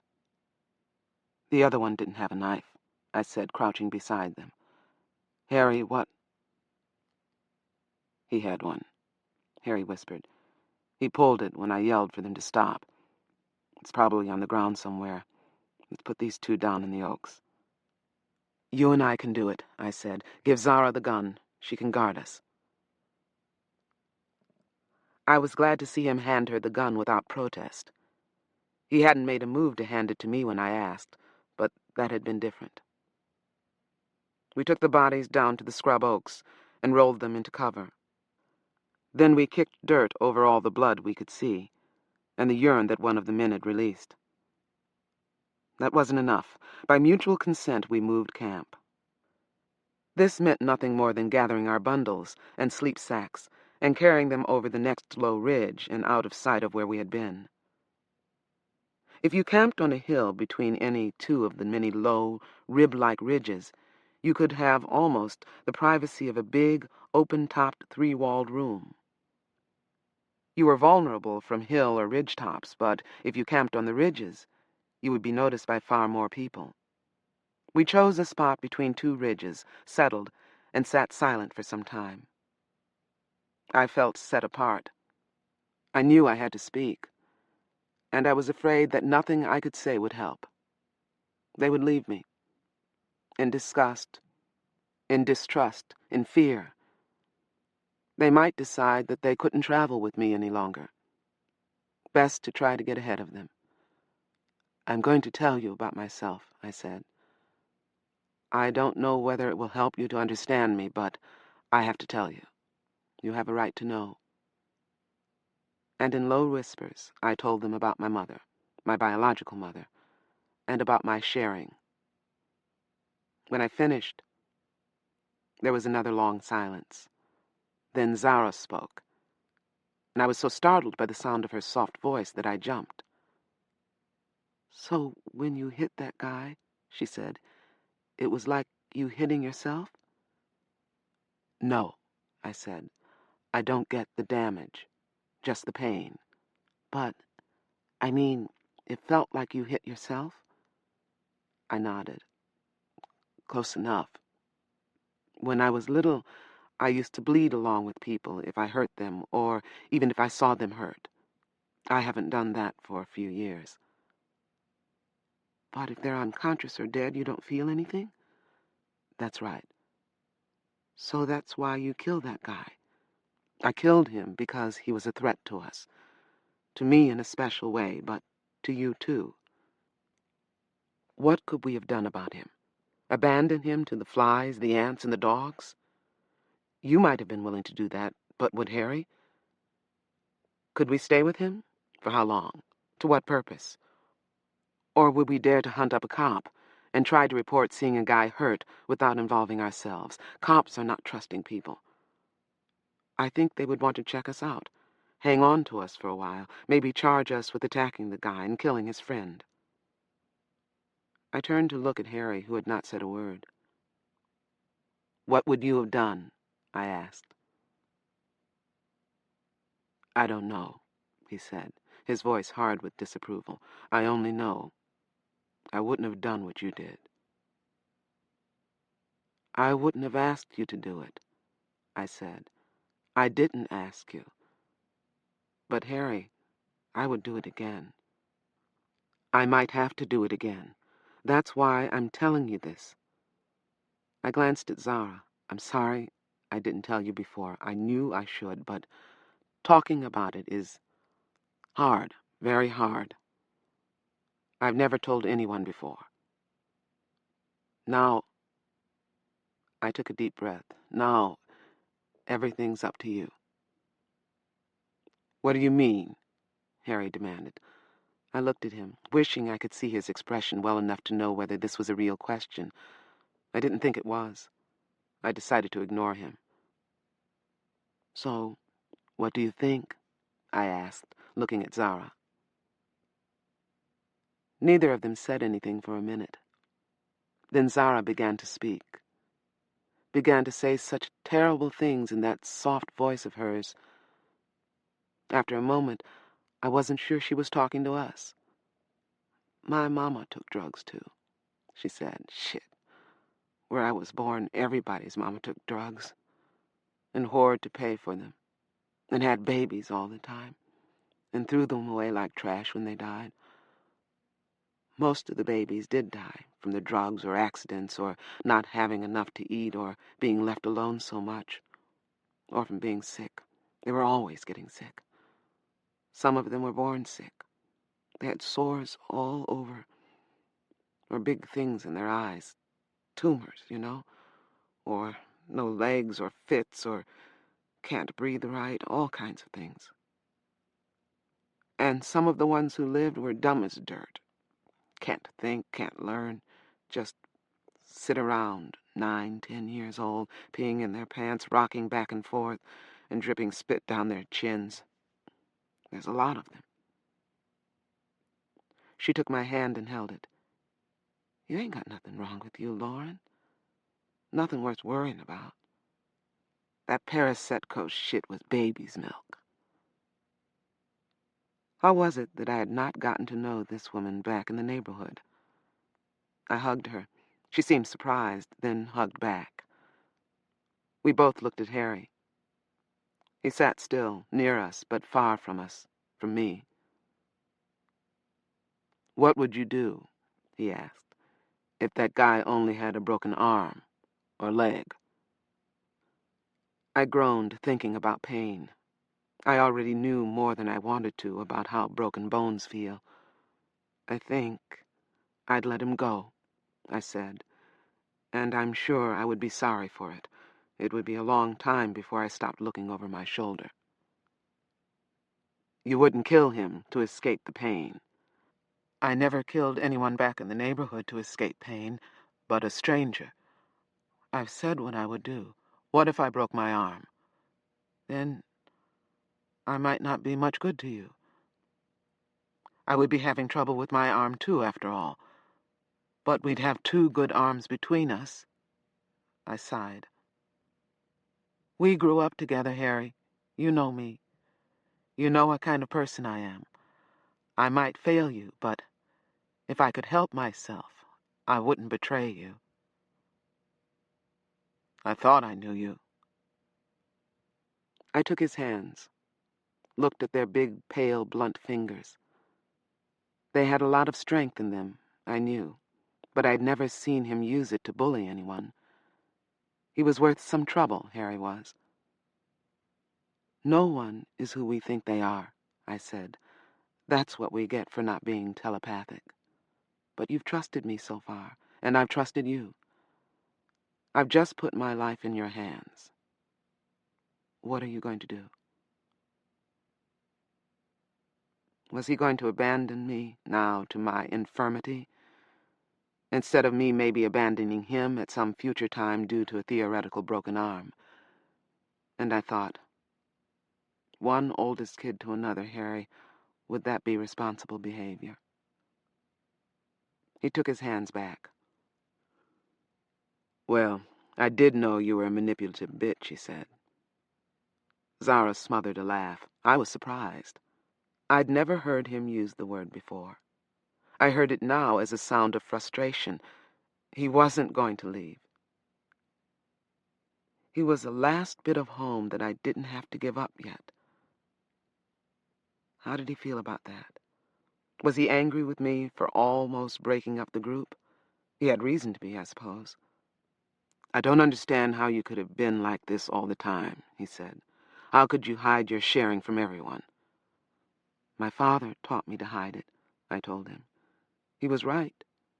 In this world, there isn't any room for housebound, frightened, squeamish people, and that's what I might have become if everyone had known about me. All the other kids, for instance, little kids are vicious, haven't you noticed? "But your brothers must have known," My father put the fear of God into them about it. He could do that. As far as I know, they never told anyone. Keith used to play funny tricks on me, though. So, you faked everyone out. You must be a hell of an actor. I had to learn to pretend to be normal. My father kept trying to convince me that I was normal. He was wrong about that, but I'm glad he taught me the way he did. Maybe you are normal. I mean, if the pain isn't real, then maybe this sharing thing is all in my head. Of course it is. And I can't get it out. Believe me, I'd love to. There was a long silence. Then he asked, "What do you write in your book every night?" Interesting shift. My thoughts, I said.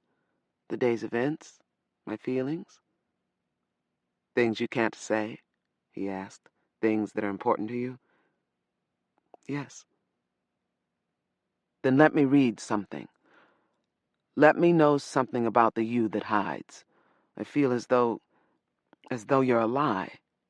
I don't know you. Show me something of you that's real. What a request. Or was it a demand? I would have given him money to read and digest some of the Earthseed portions of my journal. But he had to be eased into them. If he read the wrong thing, it would just increase the distance between us. The risks you asked me to take, Harry. But, yes, I'll show you some of what I've written. I want to. It'll be another first for me. All I ask is that you read what I show you aloud, so Zara can hear it. As soon as it's light, I'll show you. When it was light, I showed him this. All that you touch, you change. All that you change, changes you. The only lasting truth is change. God is change. Last year, I chose these lines to be the first page of the first book of Earthseed, the books of the living. These lines say everything. Everything. Imagine him asking me for it. I must be careful. Chapter 17. Embrace diversity. Unite, or be divided, robbed, ruled, killed by those who see you as prey. Embrace diversity, or be destroyed. Earthseed, the books of the living. Tuesday, August 3rd, 2027. From Notes Expanded, August 8th.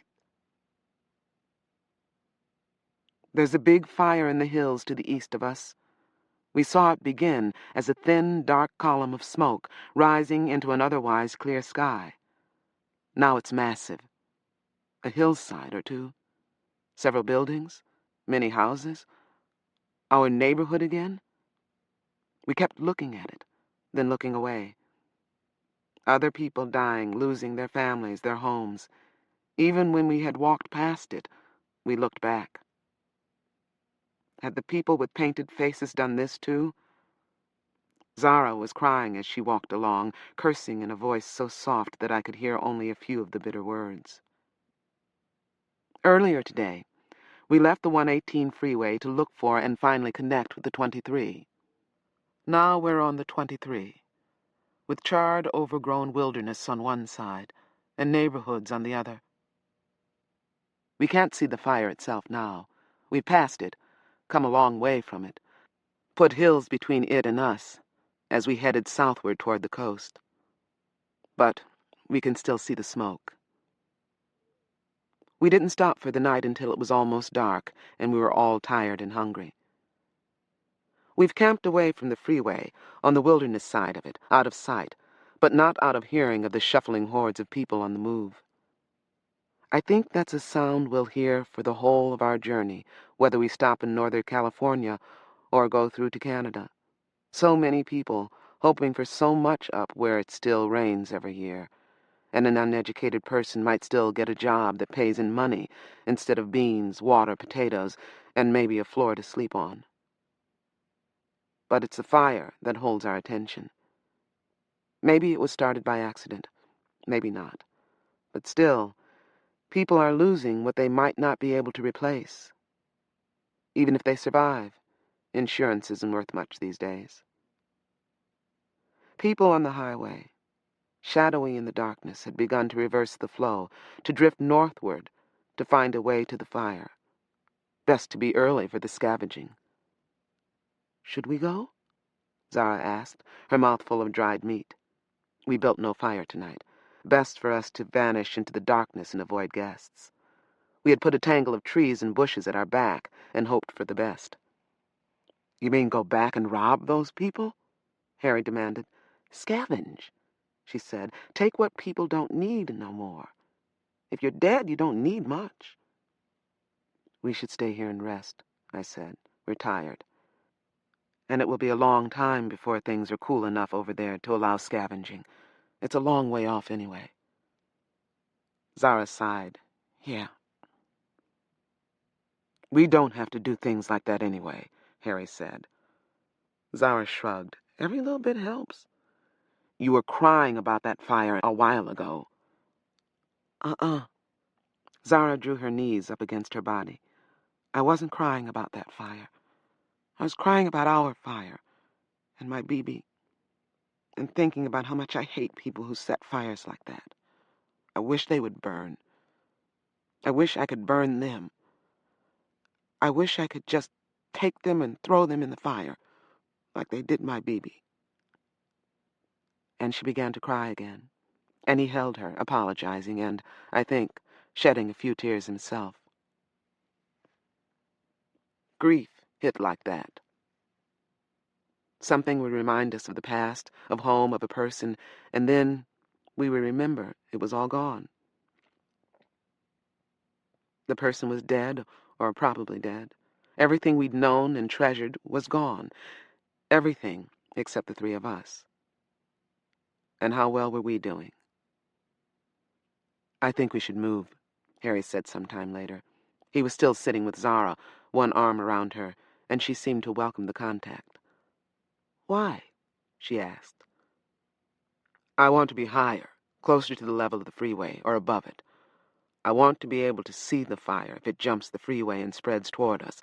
I want to see it before it gets too close. Fire moves fast." I groaned.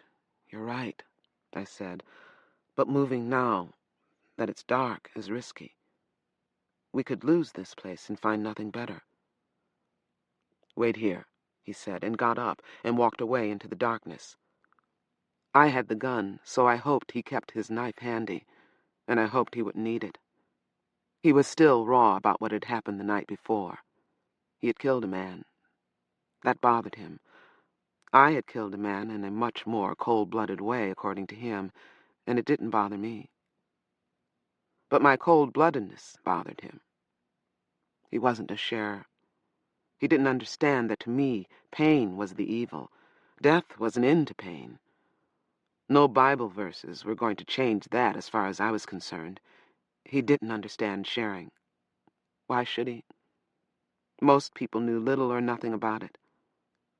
On the other hand, my Earthseed verses had surprised him, and I think pleased him a little. I wasn't sure whether he liked the writing or the reasoning, but he liked having something to read and talk about. "Poetry?" he said this morning as he looked through the pages I showed him, pages of my Earthseed notebook, as it happened. "I never knew you cared about poetry." "A lot of it isn't very poetical," I said, "but it's what I believe, and I've written it as well as I could." I showed him 4 verses in all, gentle, brief verses that might take hold of him without his realizing it, and live in his memory without his intending that they should. Bits of the Bible had done that to me, staying with me even after I stopped believing. I gave to Harry, and through him, to Zara, thoughts I wanted them to keep.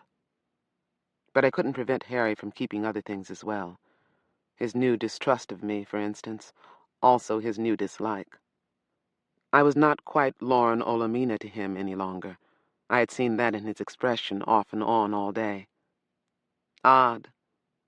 Joanne hadn't liked her glimpse of the real me either. On the other hand, Zara didn't seem to mind. But then, she had known me very well at home. What she learned now, she could accept without feeling lied to. Harry did feel lied to. And perhaps he wondered what lies I was still telling or living. Only time could heal that, if he let it. We moved when he came back. He had found us a new campsite, near the freeway and yet private. One of the huge freeway signs had fallen or been knocked down, and now lay on the ground, propped up by a pair of dead sycamore trees. With the trees, it formed a massive lean-to. The rock and ash leavings of a campfire showed us that the place had been used before. Perhaps there had been people here tonight, but they had gone away to see what they could scavenge from the fire. Now we're here, happy to get a little privacy, a view of the hills back where the fire is, and the security, for what it was worth, of at least one wall. Good deal, Zara said, unrolling her sleep pack and settling down on top of it. I'll take the first watch tonight, okay? It was okay with me. I gave her the gun and lay down, eager for sleep. Again, I was amazed to find so much comfort in sleeping on the ground in my clothes. There's no narcotic like exhaustion. Sometime in the night, I woke up to soft, small sounds of voices and breathing. Zara and Harry were making love. I turned my head and saw them at it, though they were too much involved with each other to notice me. And, of course, no one was on watch. I got caught up in their lovemaking and had all I could do to lie still and keep quiet. I couldn't escape their sensation. I couldn't keep an efficient watch. I could either writhe with them or hold myself rigid. I held rigid until they finished. Until Harry kissed Zara, then got up to put his pants on and began his watch. And I lay awake afterward, angry and worried. How in hell could I talk to either of them about this? It would be none of my business except for the time they chose for doing it. But look when that was. We could all have been killed. Still sitting up, Harry began to snore. I listened for a couple of minutes, then sat up, reached over Zara, and shook him. He jumped awake, stared around, then turned toward me. I couldn't see more than a moving silhouette. "Give me the gun and go back to sleep," I said. He just sat there. "Harry, you'll get us killed. Give me the gun and the watch and lie down. I'll wake you later." He looked at the watch. "Sorry," he said. "Guess I was more tired than I thought." His voice grew less sleep-fogged. "I'm all right. I'm awake. Go back to sleep." His pride had kicked in. It would be almost impossible to get the gun and the watch from him now. I lay down. "Remember last night," I said. "If you care about her at all, if you want her to live, remember last night." He didn't answer. I hoped I had surprised him. I supposed I had also embarrassed him, and maybe I had made him feel angry and defensive. Whatever I'd done, I didn't hear him doing any more snoring. Wednesday, August 4th, 2027. Today we stopped at a commercial water station and filled ourselves and all our containers with clean, safe water. Commercial stations are best for that. Anything you buy from a water peddler on the freeway ought to be boiled and still might not be safe. Boiling kills disease organisms, but may do nothing to get rid of chemical residue, fuel, pesticides, herbicide, whatever else has been in the bottles that peddlers use. The fact that most peddlers can't read makes the situation worse. They sometimes poison themselves. Commercial stations let you draw whatever you pay for, and not a drop more, right out of one of their taps. You drink whatever the local householders are drinking. It might taste, smell, or look bad, but you can depend on it not to kill you. There aren't enough water stations. That's why water peddlers exist. Also, water stations are dangerous places. People going in have money.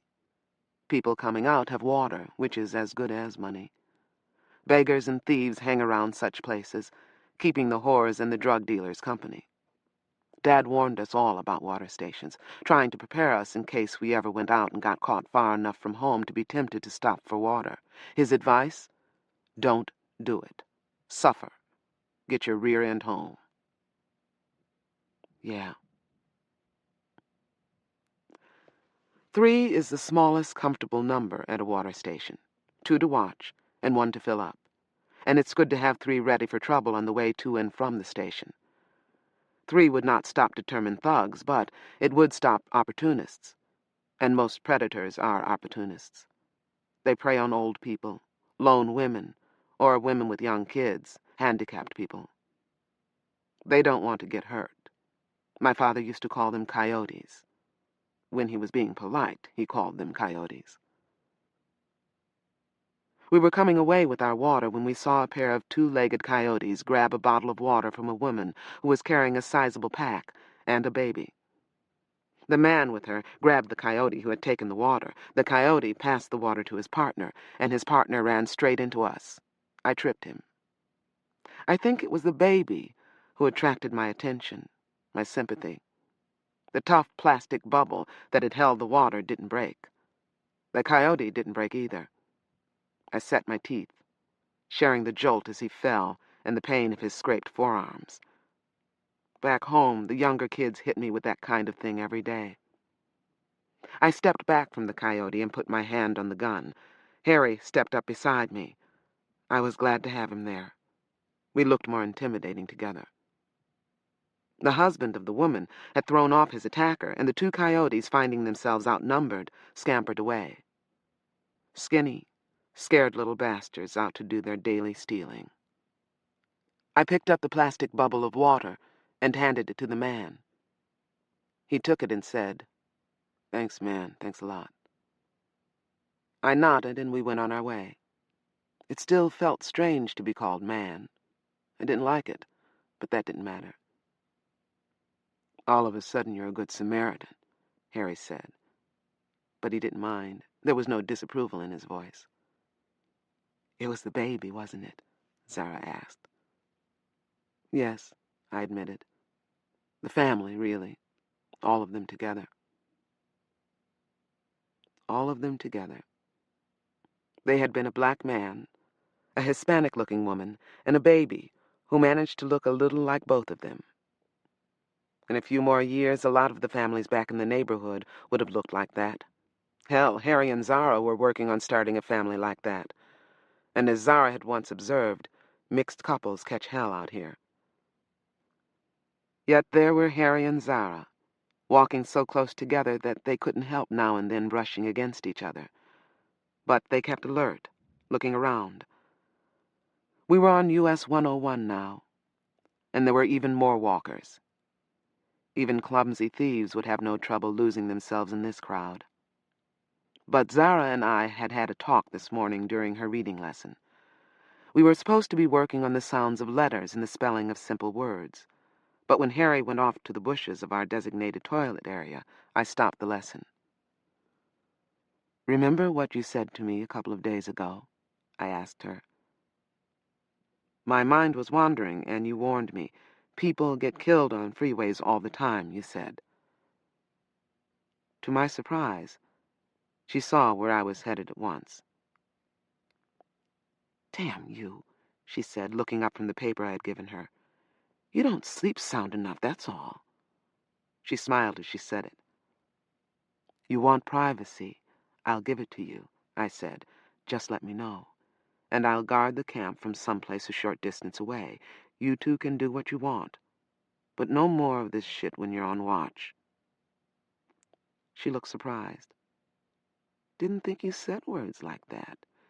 And I didn't think you did things like last night. Dumb." "I know. Fun, though. He's a big, strong boy." She paused. "You jealous?" "Zara." "Don't worry," she said. Things took me by surprise last night. I needed something, someone. It won't be like that no more. Okay. You jealous? She repeated. I made myself smile. I'm as human as you are, I said. But I don't think I would have yielded to temptation out here with no prospects, no idea what's going to happen. The thought of getting pregnant would have stopped me cold. People have babies out here all the time, she grinned at me. What about you and that boyfriend of yours? We were careful. We used condoms. Zara shrugged. Well, Harry and me didn't. If it happens, it happens. It had apparently happened to the couple whose water we had saved. Now they had a baby to lug north.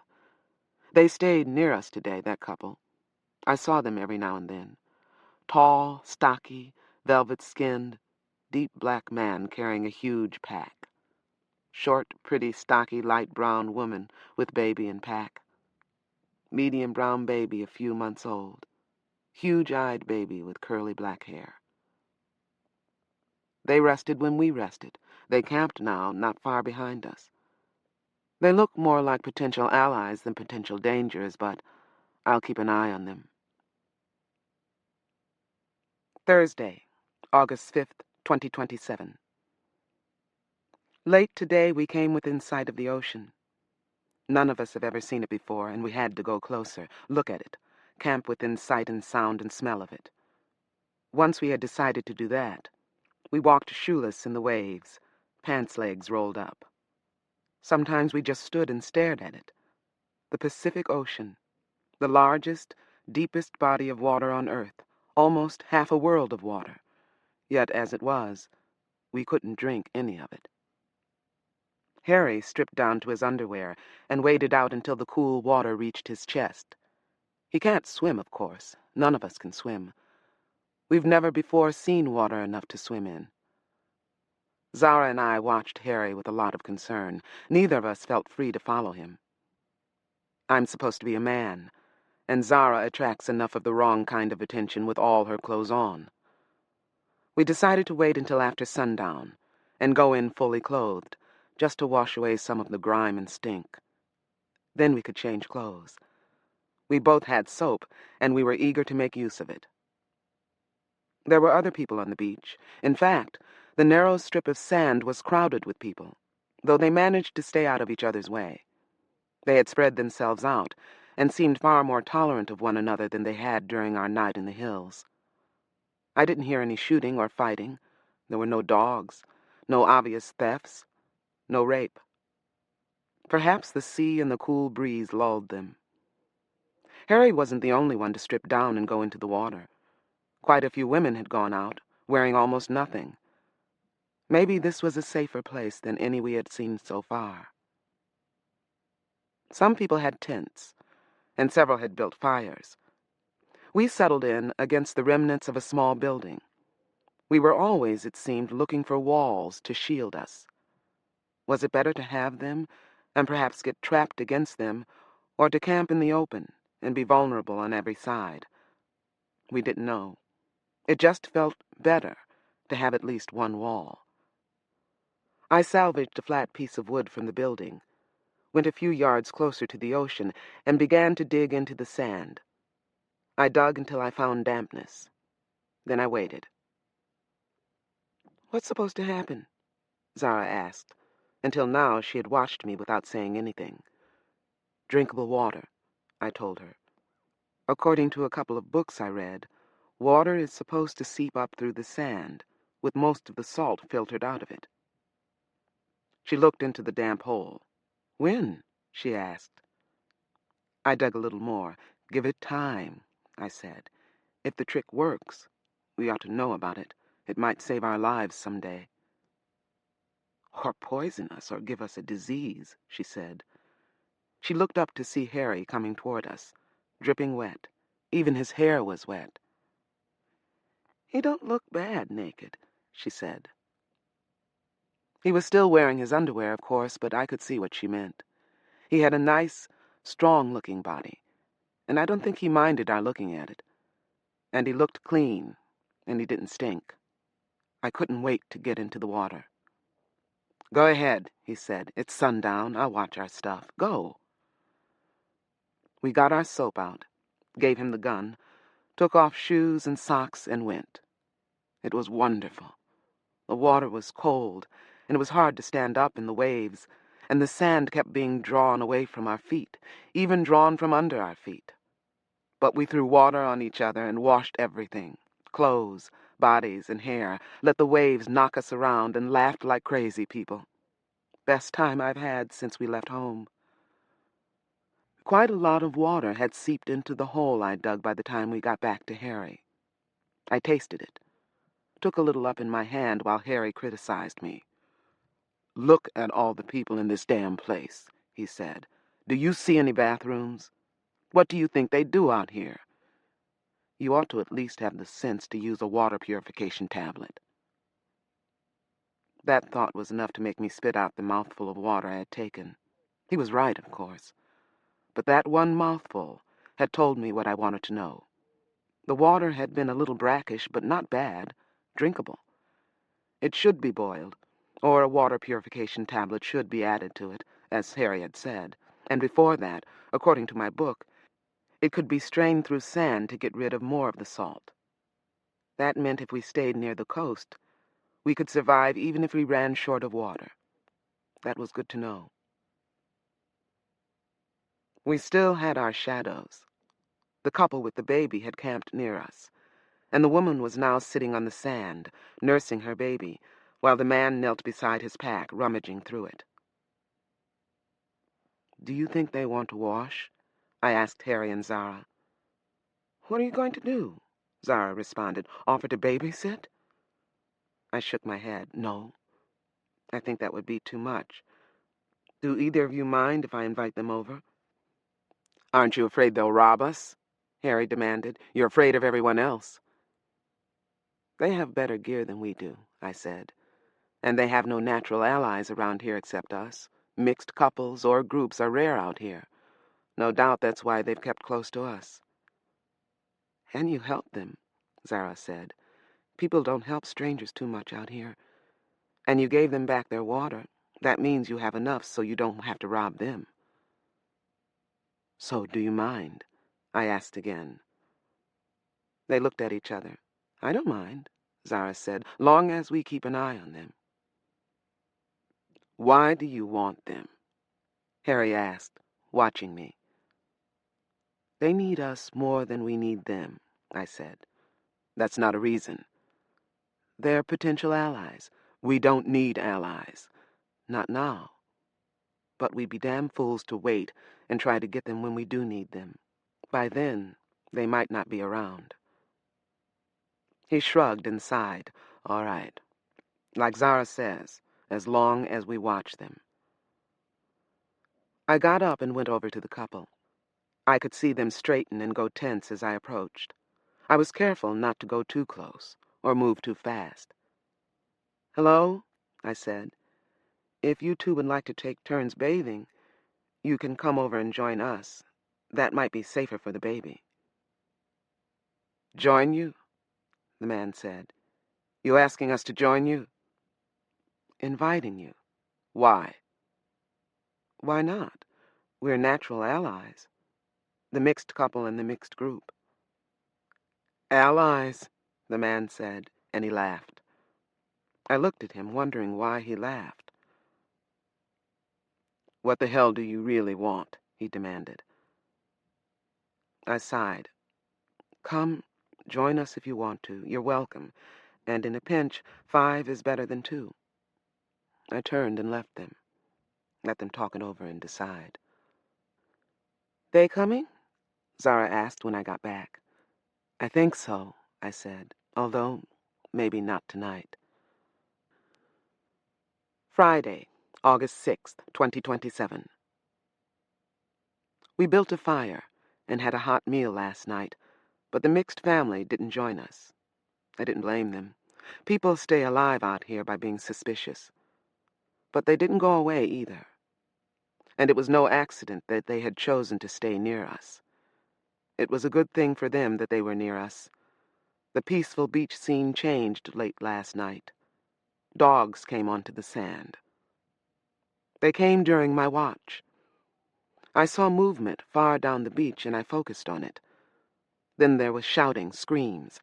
I thought it was a fight or a robbery. I didn't see the dogs until they broke away from a group of humans and ran inland. One of them was carrying something, but I couldn't tell what it was. I watched them until they vanished inland. People chased them for a short distance, but the dogs were too fast. Someone's property was lost. Someone's food, no doubt. I was on edge after that. I got up, moved to the inland end of our wall, sat there where I could see more of the beach. I was there, sitting still with the gun in my lap when I spotted movement, perhaps a long city block up the beach. Dark forms against pale sand. More dogs. 3 of them. They nosed around the sand for a moment, then headed our way.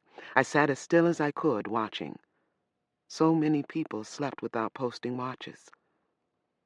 The 3 dogs wandered among the camps, investigating what they pleased, and no one tried to drive them away. On the other hand, people's oranges, potatoes, and grain meal couldn't be very tempting to a dog. Our small supply of dried meat might be another matter, but no dog would get it. But the dogs stopped at the camp of the mixed couple. I remembered the baby and jumped up. At the same moment, the baby began to cry. I shoved Zara with my foot, and she came awake all at once. She could do that. "Dogs," I said. "Wake Harry." Then I headed for the mixed couple. The woman was screaming and beating at a dog with her hands.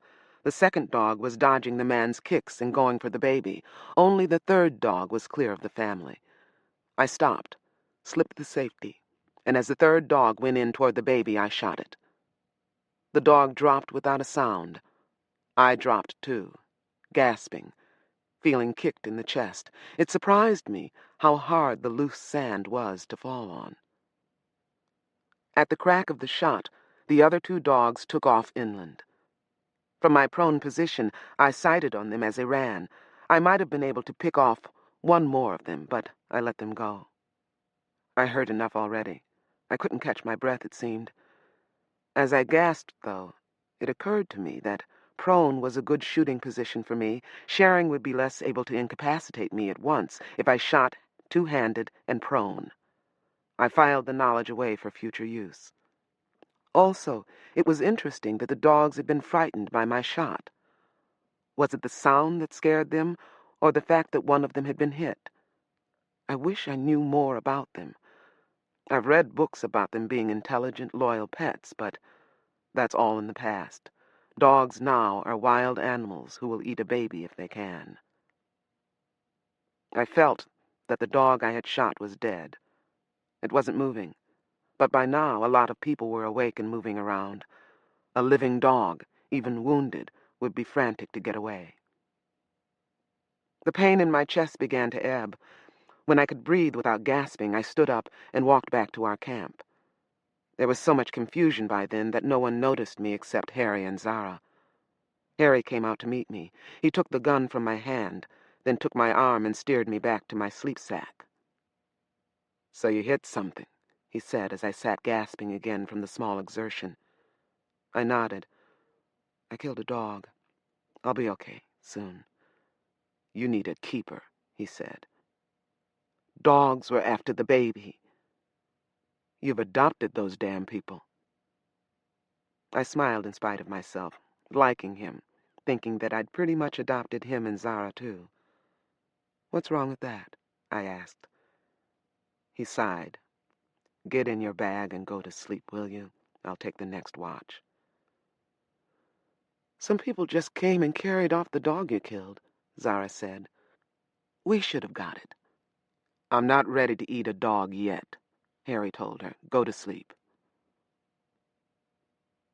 The names of the members of the mixed family are Travis Charles Douglas, Gloria Natividad Douglas, and 6-month-old Dominique Douglas, also called Domingo.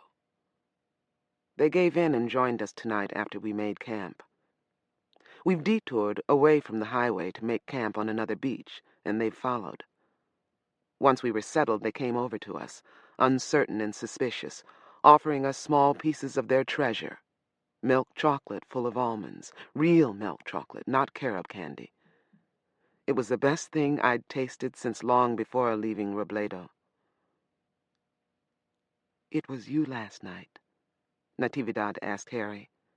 The first thing she had told us was to call her Natividad. "It was Lauren," Harry said, gesturing toward me. She looked at me. "Thank you." "Is your baby all right?" I asked. "He has scratches and sand in his eyes and mouth from being dragged." She stroked the sleeping baby's black hair. "I put salve on the scratches and washed his eyes. He's all right now. He's so good. He only cried a little bit." "Hardly ever cries," Travis said with quiet pride. Travis has an unusual deep black complexion, skin so smooth that I can't believe he has ever in his life had a pimple. Looking at him makes me want to touch him and see how all that perfect skin feels. He's young, good-looking, and intense. A stocky, muscular man, tall, but a little shorter and a little heavier than Harry. Natividad is stocky, too. A pale brown woman with a round, pretty face, long black hair bound up in a coil atop her head. She's short, but it isn't surprising somehow that she can carry a pack and a baby and keep up a steady pace all day. I like her, feel inclined to trust her. I'll have to be careful about that. But I don't believe she would steal from us. Travis has not accepted us yet, but she has. We've helped her baby. We're her friends.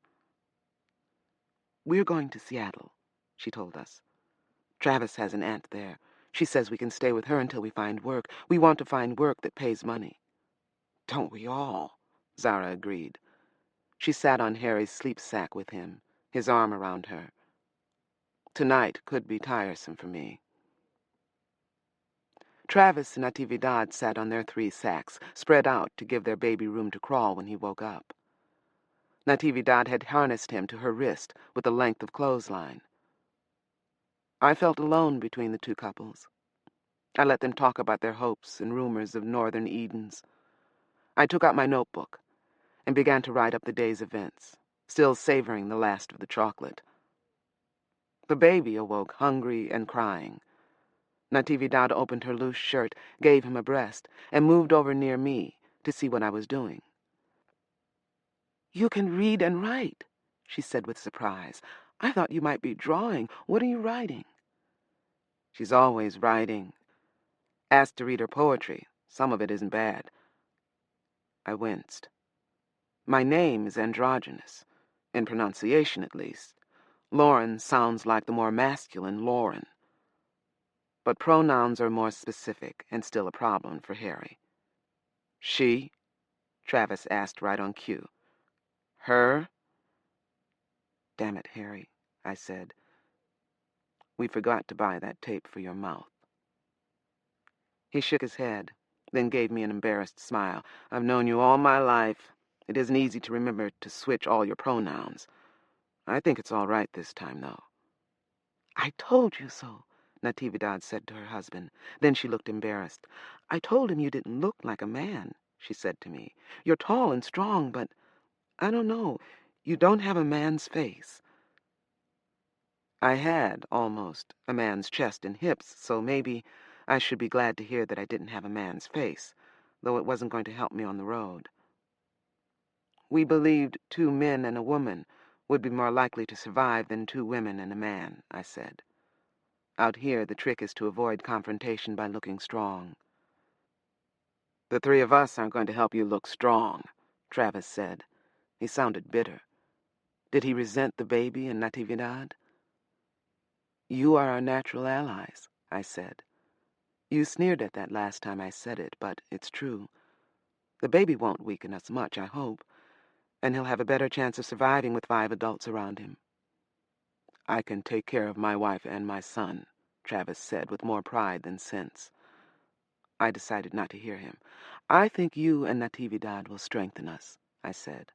2 more pairs of eyes, 2 more pairs of hands. Do you have knives?" "Yes." He patted his pants pocket. "I wish we had guns like you." I wished we had guns, plural, too. But I didn't say so. You and Natividad look strong and healthy, I said. Predators will look at a group like the five of us and move on to easier prey. Travis grunted, still noncommittal. Well, I had helped him twice, and now I was a woman. It might take him a while to forgive me for that, no matter how grateful he was. I want to hear some of your poetry, Natividad said. The man we worked for, his wife used to write poetry. She would read it to me sometimes when she was feeling lonely. I liked it. Read me something of yours before it gets too dark. Odd to think of a rich woman reading to her maid, which is what Natividad had been. Maybe I had the wrong idea of rich women. But then, everyone gets lonely. I put my journal down and picked up my book of Earthseed verses. I chose soft, non-preachy verses, good for road-weary minds and bodies. Chapter 18. Once or twice each week, a gathering of Earthseed is a good and necessary thing. It vents emotion, then quiets the mind. It focuses attention, strengthens purpose, and unifies people. Earthseed, the Books of the Living. Sunday, August 8th, 2027. You believe in all this Earthseed stuff, don't you? Travis asked me. It was our day off, our day of rest. We had left the highway to find a beach where we could camp for the day and night and be comfortable. The Santa Barbara beach we had found included a partly burned park where there were trees and tables. It wasn't crowded, and we could have a little daytime privacy. The water was only a short walk away. The two couples took turns disappearing while I watched their packs and the baby. Interesting that the Douglases were already comfortable trusting me with all that was precious to them. We didn't trust them to watch alone last night, or the night before, though we did make them watch. We had no walls to put our backs against last night, so it was useful to have two watchers at a time. Natividad watched with me, and Travis watched with Harry. Finally, Zara watched alone. I organized that, feeling that it was a schedule that would be most comfortable to both couples. Neither would be required to trust the other too much. Now, amid the outdoor tables, fire pits, pines, palms, and sycamores, trust seemed not to be a problem. If you turn your back to the burned portion, which is barren and ugly, this is a beautiful place, and is far enough away from the highway not to be found by the ever-flowing river of people moving north. I found it because I had maps, in particular, a street map of much of Santa Barbara County. My grandparents' maps helped us explore away from the highway, even though many street signs were fallen or gone. There were enough left for us to find beaches when we were near them. There were locals at this beach, people who had left real homes to spend an August day at the beach. I eavesdropped on a few fragments of conversation and found out that much. Then I tried talking to some of them. To my surprise, most were willing to talk. Yes, the park was beautiful except where some painted fools had set fires. The rumors were that they did it to fight for the poor, to expose or destroy the goods hoarded by the rich. But a park by the sea wasn't goods. It was open to everyone. Why burn it? No one knew why. No one knew where the fad of painting yourself and getting high on drugs and fire had come from either. Most people suspected it had begun in Los Angeles, where, according to them, most stupid or wicked things began. Local prejudice. I didn't tell any of them I was from the L.A. area. I just smiled and asked about the local job situation. Some people said they knew where I could work to earn a meal or a safe place to sleep. But no one knew where I could earn money. That didn't mean there weren't any such jobs, but if there were, they would be hard to find and harder to qualify for. That's going to be a problem wherever we go. And yet we know a lot, the three of us, the five of us. We know how to do a great many things. There must be a way to put it all together and make us something other than domestic servants working for room and board. We make an interesting unit. Water is very expensive here, worse than Los Angeles or Ventura counties. We all went to a water station this morning. Still no freeway water sellers for us. On the road yesterday, we saw 3 dead men, a group together, young, unmarked, but covered with the blood they had vomited, their bodies bloated and beginning to stink. We passed them, looked at them, took nothing from their bodies. Their packs, if they'd had any, were already gone. Their clothes we didn't want, and their canteens, all 3 still had canteens. Their canteens no one wanted. We all resupplied yesterday at a local Hanning Joss. We were relieved and surprised to see it. A good, dependable place where we could buy all we needed, from solid food for the baby, to soap, to salves for skin chafed by salt water, sun, and walking. Natividad bought new liners for her baby carrier and washed and dried a plastic bag of filthy old ones. Zara went with her into the separate laundry area of the store to wash and dry some of our filthy clothing. We wore our sea-washed clothing, salty, but not quite stinking. Paying to wash clothes was a luxury we could not often afford, yet none of us found it easy to be filthy. We weren't used to it.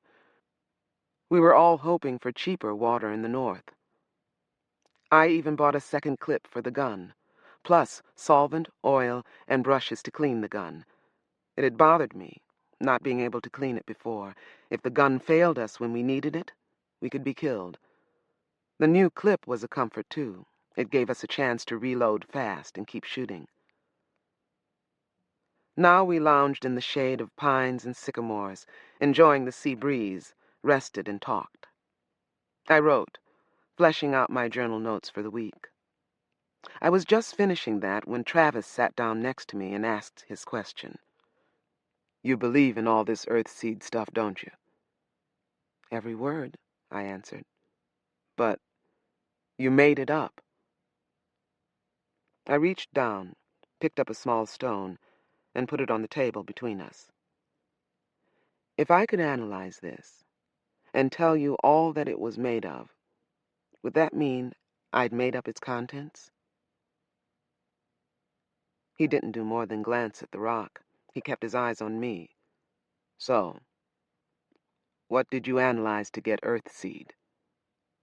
"Other people," I said. "Myself. Everything I could read, hear, see, all the history I could learn. My father was, a minister and a teacher. My stepmother ran a neighborhood school. I had a chance to see a lot." "What did your father think of your idea of God?" "He never knew." "You never had the guts to tell him?" I shrugged. He's the one person in the world I worked hard not to hurt. "Dead?" "Yes. Yeah. My parents, too." He shook his head. "People don't live long these days." There was a period of silence. After a while, he said, "How did you get your ideas about God?" "I was looking for God," I said. "I wasn't looking for mythology or mysticism or magic. I didn't know whether there was a God to find, but I wanted to know. God would have to be a power that could not be defied by anyone or anything. Change. Change, yes. But it's not a God. It's not a person or an intelligence or even a thing. It's just, I don't know, an idea." I smiled. Was that such a terrible criticism? "It's a truth," I said. "Change is ongoing. Everything changes in some way. Size, position, composition, frequency, velocity, thinking, whatever. Every living thing, every bit of matter, all the energy in the universe changes in some way. I don't claim that everything changes in every way, but everything changes in some way." Harry, coming in dripping from the sea, heard this last. "Sort of like saying God is the second law of thermodynamics," he said, grinning. He and I had already had this conversation. "That's an aspect of God," I said to Travis. "Do you know about the second law?" He nodded. "Entropy. The idea that the natural flow of heat is from something hot to something cool, not the other way, so that the universe itself is cooling down, running down, dissipating its energy." I let my surprise show. "My mother wrote for newspapers and magazines at first," he said. "She taught me at home. Then my father died, and she couldn't earn enough for us to keep the house, and she couldn't find any other work that paid money. She had to take a job as a live-in cook, but she went on teaching me." "She taught you about entropy?" Harry asked. "She taught me to read and write," Travis said. "Then she taught me to teach myself. The man she worked for had a library, a whole big room full of books." "He let you read them?" I asked. "He didn't let me near them." Travis gave me a humorless smile. "I read them anyway. My mother would sneak them to me." Of course, slaves did that 200 years ago. They sneaked around and educated themselves as best they could, sometimes suffering whipping, sale, or mutilation for their efforts. "Did he ever catch you or her at it?" I asked. "No." Travis turned to look toward the sea. "We were careful. It was important. She never borrowed more than one book at a time. I think his wife knew, but she was a decent woman. She never said anything. She was the one who talked him into letting me marry Natividad." The son of the cook marrying one of the maids. That was like something out of another era, too. Then my mother died, and all Natividad and I had was each other, and then the baby. I was staying on as gardener handyman, but then that old bastard we worked for decided he wanted Natividad. He would try to watch when she fed the baby. Couldn't let her alone. That's why we left. That's why his wife helped us leave. She gave us money. She knew it wasn't Natividad's fault, and I knew I didn't want to have to kill the guy. So we left. In slavery, when that happened, there was nothing the slaves could do about it, or nothing that wouldn't get them killed, sold, or beaten. I looked at Natividad, who sat a short distance away on spread-out sleep sacks, playing with her baby and talking to Zara. She had been lucky. Did you know? How many other people were less lucky, unable to escape the master's attentions or gain the mistress's sympathies? How far did masters and mistresses go these days toward putting less than submissive servants in their places? "I still can't see change or entropy as God," Travis said, bringing the conversation back to Earthseed. "Then show me a more pervasive power than change," I said. "It isn't just entropy. God is more complex than that. Human behavior alone should teach you that much. And there's still more complexity when you're dealing with several things at once, as you always are. There are all kinds of changes in the universe." He shook his head. "Maybe, but nobody's going to worship them." "I hope not," I said. "Earthseed deals with ongoing reality, not with supernatural authority figures. Worship is no good without action. With action, it's only useful if it steadies you, focuses your efforts, eases your mind." He gave me an unhappy smile. "Praying makes people feel better, even when there's no action they can take," he said. "I used to think that was all God was good for, to help people like my mother stand what they had to stand." "That isn't what God is for. But there are times when that's what prayer is for. And there are times when that's what these verses are for. God is change, and in the end God prevails. But there's hope in understanding the nature of God, not punishing or jealous, but infinitely malleable. There's comfort in realizing that everyone and everything yields to God. There's power in knowing that God can be focused, diverted, and shaped by anyone at all. But there's no power in having strength and brains, and yet waiting for God to fix things for you or take revenge for you. You know that. You knew it when you took your family, and got the hell out of your boss's house. God will shape us all every day of our lives. Best to understand that and return the effort. Shape God. Amen, Harry said, smiling. I looked at him, wavered between annoyance and amusement, and let amusement win. Put something on before you burn, Harry. You sounded like you could use an amen, he said as he put on a loose blue shirt. Do you want to go on preaching, or do you want to eat? We had beans cooked with bits of dried meat, tomatoes, peppers, and onions. It was Sunday. There were public fire pits in park, and we had plenty of time.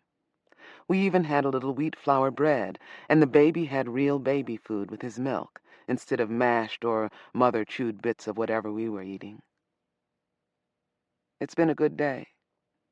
Every now and then, Travis would ask me another question or toss me another challenge to Earthseed, and I would try to answer without preaching him a sermon, which was hard. I think I managed it most of the time. Zara and Natividad got into an argument about whether I was talking about a male god or a female god. When I pointed out that change had no sex at all and wasn't a person, they were confused, but not dismissive. Only Harry refused to take the discussion seriously. He liked the idea of keeping a journal, though. Yesterday, he bought a small notebook, and now he's writing too, and helping Zara with her reading and writing lessons. I'd like to draw him into Earthseed. I'd like to draw them all in. They could be the beginnings of an Earthseed community. I would love to teach Dominique Earthseed as he grows up. I would teach him, and he would teach me. The questions little children ask drive you insane because they never stop, but they also make you think. For now, though, I had to deal with Travis's questions. I took a chance. I told Travis about the destiny. He asked and asked me what the point of Earthseed is, why personify change by calling it God. Since change is just an idea, why not call it that? Just say change is important. Because after a while it won't be important, I told him. People forget ideas. They're more likely to remember God, especially when they're scared or desperate. Then they're supposed to do what? He demanded. Read a poem? Or remember a truth, or a comfort, or a reminder to action, I said. People do that all the time. They reach back to the Bible, the Talmud, the Koran, or some other religious book that can help them deal with the frightening changes that happen in life. Change does scare most people. I know. God is frightening. Best to learn to cope. Your stuff isn't very comforting. It is after a while. I'm still growing into it myself. God isn't good or evil, doesn't favor you or hate you, and yet God is better partnered than fought. Your God doesn't care about you at all, Travis said. All the more reason to care for yourself and others. All the more reason to create Earthseed communities and shape God together. God is trickster, teacher, chaos, clay. We decide which aspect we embrace and how to deal with the others. Is that what you want to do? Set up Earthseed communities? Yes. And then what? There it was, the opening. I swallowed and turned a little so that I could see the burned-over area. It was so damn ugly. Hard to think anyone had done that on purpose. And then what? Travis insisted. A god like yours wouldn't have a heaven for people to hope for, so what is there? Heaven, I said, facing him again. Oh, yes, heaven. He didn't say anything. He gave me one of his suspicious looks and waited. The destiny of Earthseed is to take root among the stars, I said. That's the ultimate Earthseed aim, and the ultimate human change short of death. It's a destiny we'd better pursue if we hope to be anything other than smooth-skinned dinosaurs. Here today, gone tomorrow, our bones mixed with the bones and ashes of our cities, and so what? Space, he said. Mars? Beyond Mars, I said. Other star systems. Living worlds. You're crazy as hell, he said. But I liked the soft, quiet way he said it, with amazement rather than ridicule. I grinned. I know it won't be possible for a long time. Now is the time for building foundations, Earthseed communities, focused on the destiny. After all, my heaven really exists, and you don't have to die to reach it. The destiny of Earthseed is to take root among the stars, or among the ashes. I nodded toward the burned area. Travis listened. He didn't point out that a person walking north from L.A. to who knows where with all her possessions on her back was hardly in a position to point the way to Alpha Centauri. He listened. He laughed a little, as though he were afraid to get caught being too serious about my ideas. But he didn't back away from me. He leaned forward. He argued. He shouted. He asked more questions. Natividad told him to stop bothering me, but he kept it up. I didn't mind. I understand persistence. I admire it. Sunday, August 15th, 2027. I think Travis Charles Douglas is my first convert. Zara Moss is my second. Zara has listened as the days passed, and as Travis and I went on arguing on and off. Sometimes she asked questions, or pointed out what she saw as inconsistencies. After a while, she said, I don't care about no outer space. You can keep that part of it. But if you want to put together some kind of community where people look out for each other and don't have to take being pushed around, I'm with you. I've been talking to Natividad. I don't want to live the way she had to. I don't want to live the way my mama had to either. I wondered how much difference there was between Natividad's former employer, who treated her as though he owned her, and Richard Moss, who purchased young girls to be part of his harem. It was all a matter of personal feeling, no doubt. Natividad had resented her employer. Zara had accepted, and perhaps loved, Richard Moss. Earthseed is being born right here on Highway 101, on that portion of 101 that was once El Camino Real, the royal highway of California's Spanish past. Now it's a highway, a river of the poor, a river flooding north. I've come to think that I should be fishing that river, even as I follow its current. I should watch people not only to spot those who might be dangerous to us, but to find those like Travis and Natividad who would join us and be welcome. And then what? Find a place to squat and take over? Act as a kind of gang? No, not quite a gang. We aren't gang types. I don't want gang types with their need to dominate, rob, and terrorize. And yet, we might have to dominate. We might have to rob to survive, and even terrorize to scare off or kill enemies. We'll have to be very careful how we allow our needs to shape us. But we must have arable land, a dependable water supply, and enough freedom from attack to let us establish ourselves and grow. It might be possible to find such an isolated place along the coast and make a deal with the inhabitants. If there were a few more of us, and if we were better armed, we might provide security in exchange for living room. We might also provide education, plus reading and writing services to adult illiterates. There might be a market for that kind of thing. So many people, children and adults, are illiterate these days. We might be able to do it. Grow our own food, grow ourselves and our neighbors into something brand new, into Earthseed.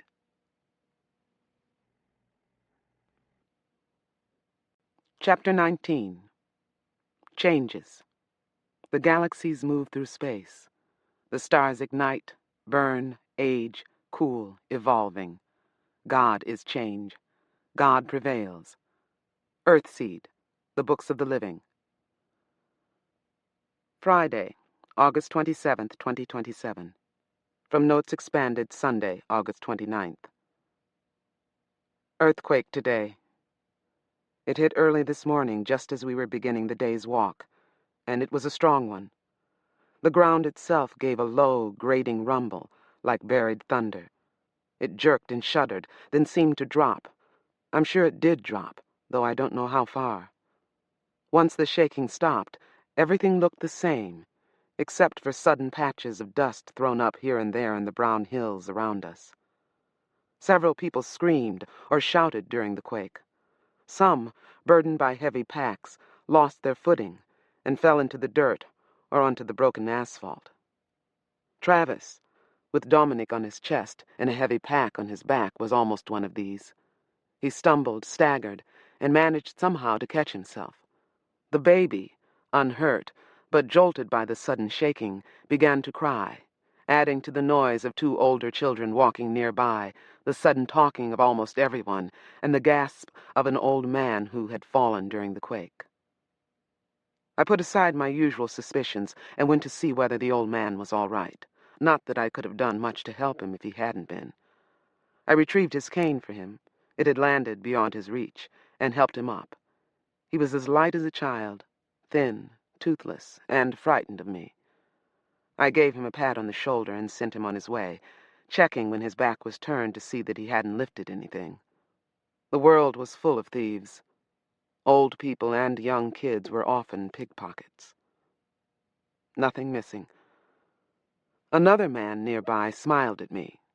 An older but not yet old black man who still had his teeth, and who pushed his belongings in twin saddlebags hanging from a small, sturdy, metal-framed cart.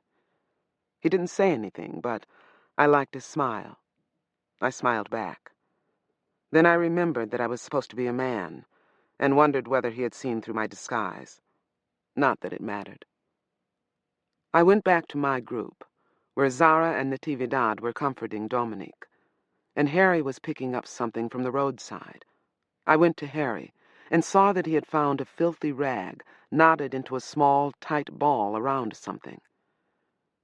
Harry tore the rotten cloth, and a roll of money fell out into his hands.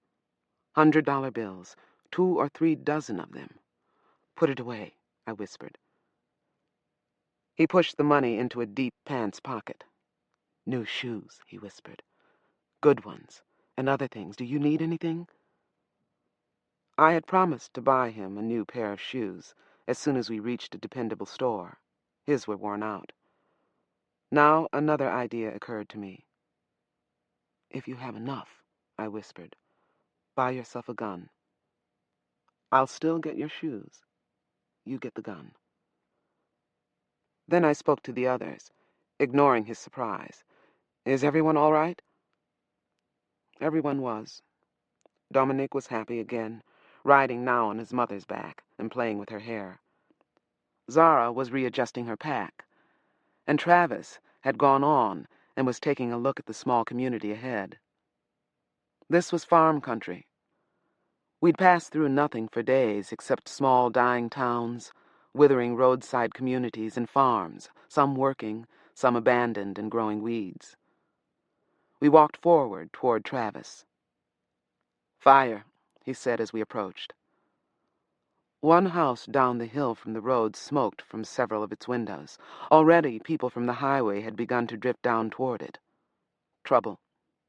The people who owned the house might manage to put out their fire and still be overwhelmed by scavengers. "Let's get away from here," I said. "The people down there are still strong, and they're going to feel besieged soon. They'll fight back." "We might find something we can use," Zara argued. "There's nothing down there worth our getting shot over," I said. "Let's go." I led the way past the small community, and we were almost clear of it when the gunfire began. There were people still on the road with us, but many had flooded down into the small community to steal. The crowd would not confine its attention to the one burning house, and all the householders would have to resist. There were more shots behind us.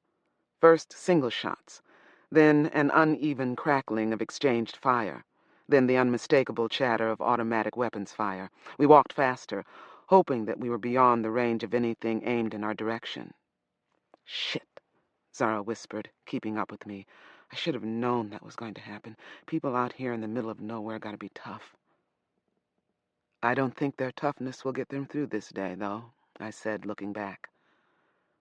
There was much more smoke rising now, and it was rising from more than one place. Distant shouts and screams mixed with the gunfire. Stupid place to put a naked little community. They should have hidden their homes away in the mountains, where few strangers would ever see them. That was something for me to keep in mind. All the people of this community could do now was take a few of their tormentors with them. Tomorrow, the survivors of this place would be on the road with scraps of their belongings on their backs. It's odd, but I don't think anyone on the road would have thought of attacking that community en masse like that if the earthquake, or something, had not started a fire. One small fire was the weakness that gave scavengers permission to devastate the community, which they were no doubt doing now. The shooting could scare away some, kill or wound others, and make the remainder very angry.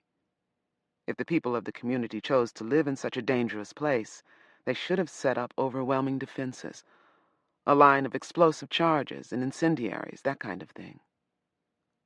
Only power that strong, that destructive, that sudden would scare attackers off, would drive them away in a panic more overwhelming than the greed and the need that had drawn them in the first place.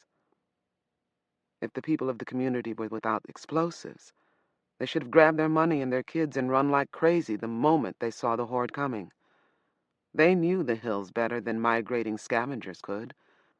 They should have had hiding places already prepared, or at least been able to lose themselves among the hills while scavengers were ransacking their homes. But they had done none of this. And now, vast, thick clouds of smoke rose behind us, drawing even more scavengers. "Whole world's gone crazy," a voice near me said, and I knew before I looked that it was the man with the saddlebag cart. We'd slowed down a little, looking back, and he had caught up. He too had had the sense not to try to go scavenging in the little community. He didn't look like a man who scavenged. His clothes were dirty and ordinary, but they fit him well, and they looked almost new. His jeans were still dark blue, and still creased down the legs. His red short-sleeved shirt still had all its buttons. He wore expensive walking shoes and had had, not too long ago, an expensive professional haircut. What was he doing out here on the road, pushing a cart? A rich pauper, or at least a once rich pauper. He had a short, full, salt-and-pepper beard. I decided that I liked his looks as much as I had before. What a handsome old man. Had the world gone crazy? "From what I've read," I said to him, "the world goes crazy every 3 or 4 decades. The trick is to survive until it goes sane again." I was showing off my education and background, I admit it, but the old man seemed unimpressed. "The 1990s were crazy," he said, "but they were rich. Nothing like this bad. I don't think it's ever been this bad. Those people, those animals back there—" "I don't see how they can act that way," Natividad said. "I wish we could call the police, whoever the police are around here. The householders back there should call." "It wouldn't do any good," I said. "Even if the cops came today instead of tomorrow, they'd just add to the death toll." We walked on, the stranger walking with us. He seemed content to walk with us.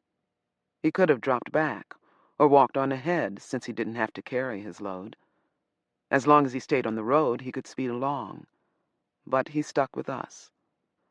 I talked to him, introduced myself, and learned that his name was Bankole, Taylor Franklin Bankole. Our last names were an instant bond between us. We're both descended from men who assumed African surnames back during the 1960s. His father and my grandfather had had their names legally changed, and both had chosen Yoruba replacement names. "Most people chose Swahili names in the 60s, Bankole told me. He wanted to be called Bankole. My father had to do something different. All his life he had to be different. I don't know my grandfather's reasons, I said. His last name was Broom before he changed it, and that was no loss. But why he chose Olamina, even my father didn't know.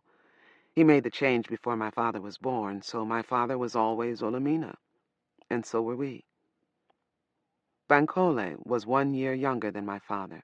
He had been born in 1970, and he was, according to him, too damn old to be tramping along a highway with everything he owned in a couple of saddlebags.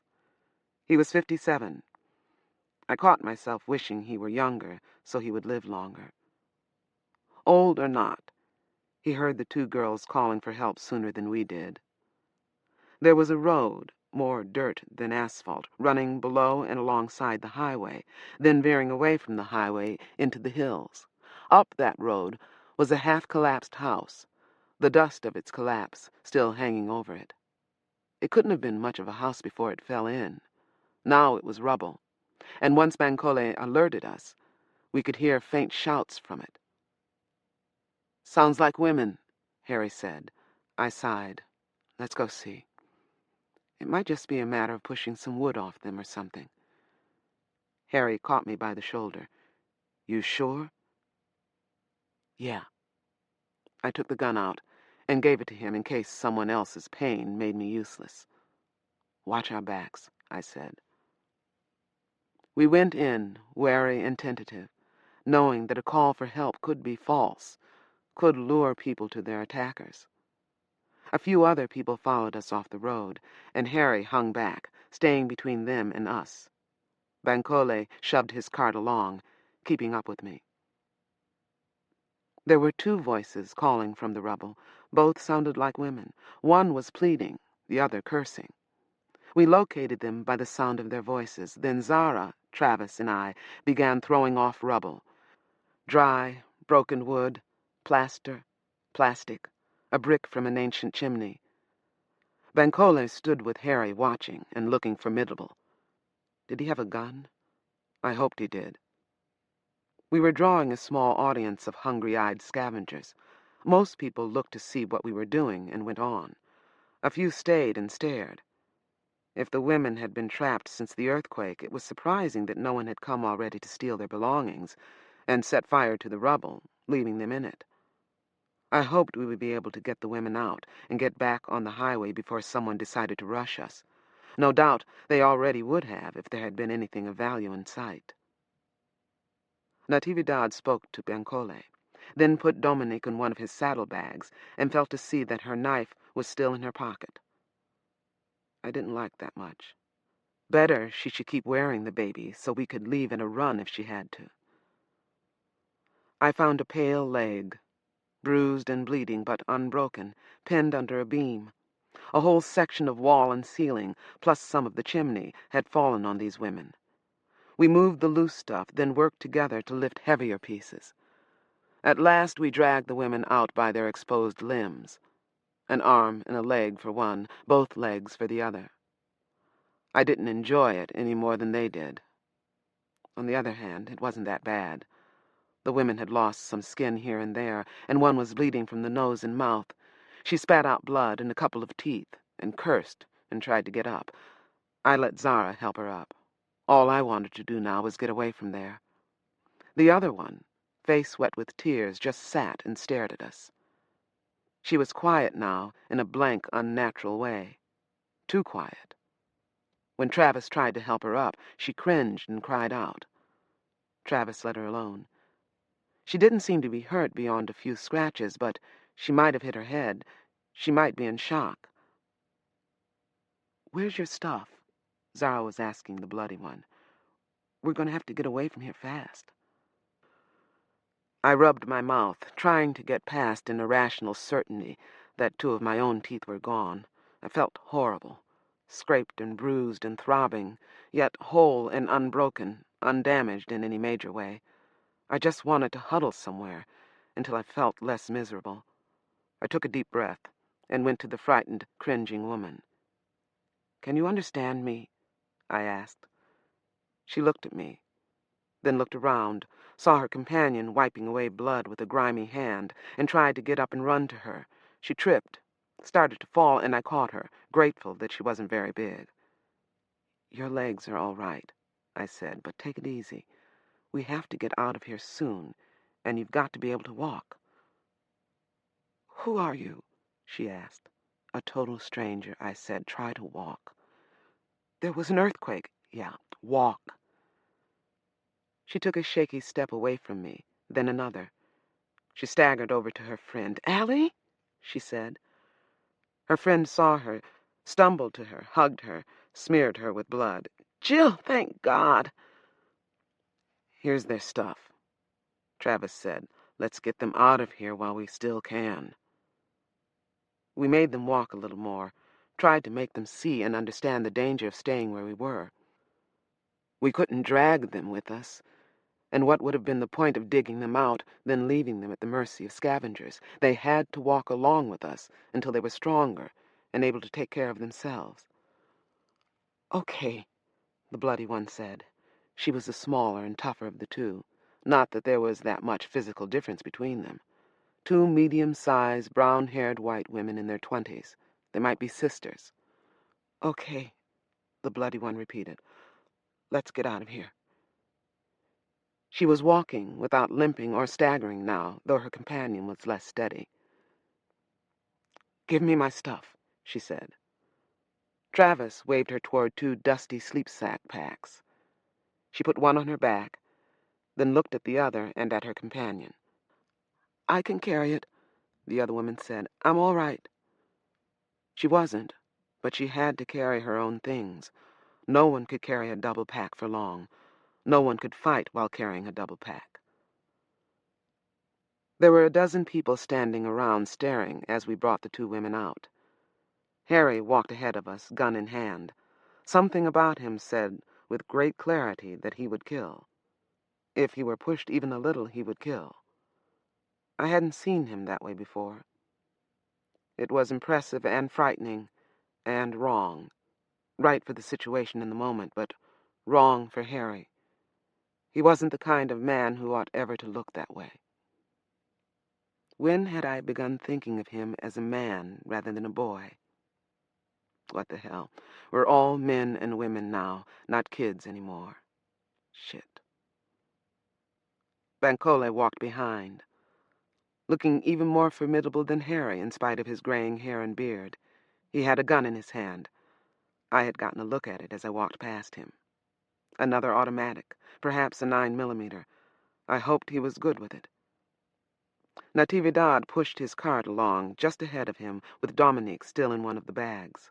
Travis walked beside her, guarding her and the baby. I walked with the two women, fearful that one of them might fall, or that some fool might grab one. The one called Allie was still bleeding, spitting blood and wiping her bloody nose with a bloodied arm. And the one called Jill still looked dull and shaky. Allie and I kept Jill between us. Before the attack began, I knew it would happen. Helping the two trapped women had made us targets.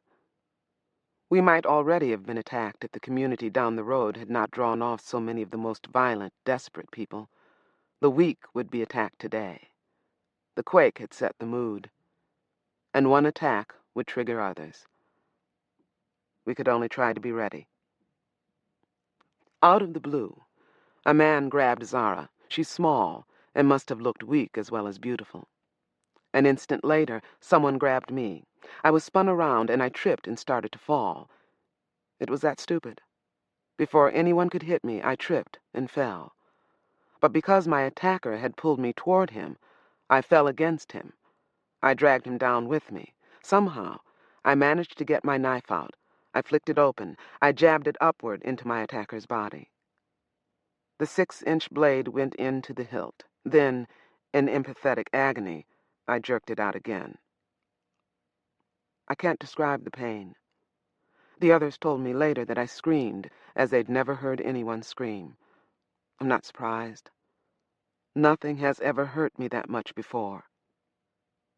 After a while, the agony in my chest ebbed and died.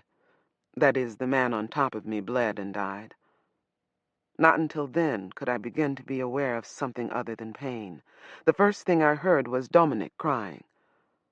I understood then that I had also heard shots fired, several shots. Where was everyone? Were they wounded? Dead? Being held prisoner? I kept my body still beneath the dead man. He was painfully heavy as dead weight, and his body odor was nauseating. He had bled all over my chest, and, if my nose was any judge, in death, he had urinated on me. Yet I didn't dare move until I understood the situation. I opened my eyes just a little. Before I could understand what I was seeing, someone hauled the stinking dead man off me. I found myself looking into two worried faces, Harry and Bankole. I coughed and tried to get up, but Bankole held me down. "Are you hurt anywhere?" he demanded. "No, I'm all right," I said. I saw Harry staring at all the blood, and I added, "Don't worry, the other guy did all the bleeding." They helped me up, and I discovered I was right. The dead man had urinated on me. I was almost frantic with the need to strip off my filthy clothes and wash, but that had to wait. No matter how disgusting I was, I wouldn't undress in daylight where I could be seen. I'd had enough trouble for one day. I looked around, saw Travis and Natividad comforting Dominic, who was still screaming. Zara was with the two new girls, standing guard beside them as they sat on the ground. "Are those two okay?" I asked. Harry nodded. "They're scared and shaken up, but they're all right. Everyone's all right, except him and his friends." He gestured toward the dead man. There were 3 more dead, lying nearby. "There were some wounded," Harry said. "We let them go." I nodded. "We'd better strip these bodies and go too. We're too obvious here from the highway." We did a quick, thorough job, searching everything except body cavities. We weren't needy enough to do that yet. Then, at Zara's insistence, I did go behind the ruined house for a quick change of clothing. She took the gun from Harry and stood watch for me. "You're bloody," she said. "If people think you're wounded, they might jump you. This ain't a good day to look like you got something wrong with you." I suspected that she was right. Anyway, it was a pleasure to have her talk me into something I already wanted so much to do. I put my filthy, wet clothes into a plastic bag, sealed it, and stuffed it into my pack. If any of the dead had owned clothing that would fit me, and that was still in wearable condition, I would have thrown mine away. As it was, I would keep them and wash them the next time we came to a water station or a store that permitted washing. We had collected money from the corpses, but it would be best to use that for necessities. We had taken about $2,500 in all from the 4 corpses, along with 2 knives that we could sell or pass on to the 2 girls, and 1 gun pulled by a man Harry had shot. The gun turned out to be an empty, dirty Beretta 9mm. The owner had had no ammunition, but we can buy that. Maybe from Bankole. For that we will spend money. I had found a few pieces of jewelry in the pocket of the man who attacked me. 2 gold rings, a necklace of polished blue stones that I thought were lapis lazuli, and a single earring, which turned out to be a radio. The radio we would keep. It could give us information about the world beyond the highway. It would be good not to be cut off any longer. I wondered who my attacker had robbed to get it. All 4 of the corpses had little plastic pill boxes hidden somewhere on them. 2 boxes contained a couple of pills each. The other 2 were empty. So these people, who carried neither food nor water, nor adequate weapons, did carry pills when they could steal them, or steal enough to buy them. Junkies. What was their drug of choice, I wondered? Pyro? For the first time in days, I found myself thinking of my brother Keith. Had he dealt in the round purple pills we kept finding on people who attacked us? Was that why he died? A few miles later, along the highway, we saw some cops in cars, heading south toward what must now be a burned-out hulk of a community with a lot of corpses. Perhaps the cops would arrest a few late-arriving scavengers. Perhaps they would scavenge a little themselves. Or perhaps they would just have a look and drive away. What had cops done for my community when it was burning? Nothing. The two women we'd dug out of the rubble wanted to stay with us. Allison and Jillian Gilchrist are their names. They're sisters, 24 and 25 years old, poor, running away from a life of prostitution. Their pimp was their father. The house that had fallen on them was empty when they took shelter in it the night before. It looked long abandoned. Abandoned buildings are traps, Zara told them as we walked. Out here in the middle of nowhere, they're targets for all kinds of people. Nobody bothered us, Jill said. But then the house fell on us, and nobody helped us either until you guys came along. You're very fortunate, Bancole told her. He was still with us, and walking next to me. People don't help each other much out here. We know, Jill admitted. We're grateful. Who are you guys, anyway? Harry gave her an odd little smile. Earthseed, he said, and glanced at me. You have to watch out for Harry when he smiles that way. What's Earthseed? Jill asked right on cue. She had let Harry direct her gaze to me. We share some ideas, I said. We intend to settle up north and found a community. Where up north? Allie demanded. Her mouth was still hurting, and I felt it more when I paid attention to her. At least her bleeding had almost stopped. We're looking for jobs that pay salaries, and we're watching water prices, I said. We want to settle where water isn't such a big problem. Water's a problem everywhere, she proclaimed. Then, what are you? Some kind of cult or something? We believe in some of the same things, I said. She turned to stare at me with what looked like hostility. I think religion is dog shit, she announced. It's either phony or crazy. I shrugged. You can travel with us or you can walk away. But what the hell do you stand for? She demanded. What do you pray to?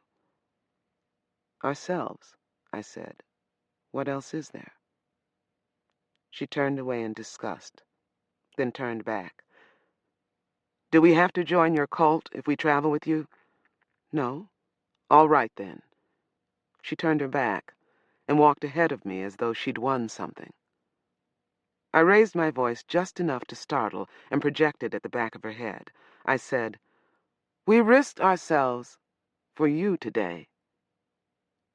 She jumped, but refused to look back. I continued, You don't owe us anything for that. It isn't something you could buy from us. But if you travel with us, and there's trouble, you stand by us, stand with us. Now, will you do that or not? Allie swung around, stiff with anger. She stopped right in front of me and stood there. I didn't stop or turn. It wasn't a time for giving way. I needed to know what her pride and anger might drive her to. How much of that apparent hostility of hers was real, and how much might be due to her pain. Was she going to be more trouble than she was worth? When she realized that I meant to walk over her if I had to, that I would do it, she slid around me to walk beside me, as though she had intended to do that all along. If you hadn't been the ones to dig us out, she said, we wouldn't bother with you at all. She drew a deep, ragged breath.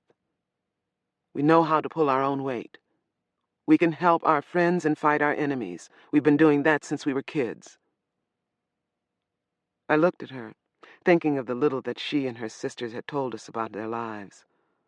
Prostitution, pimp father. Hell of a story if it were true.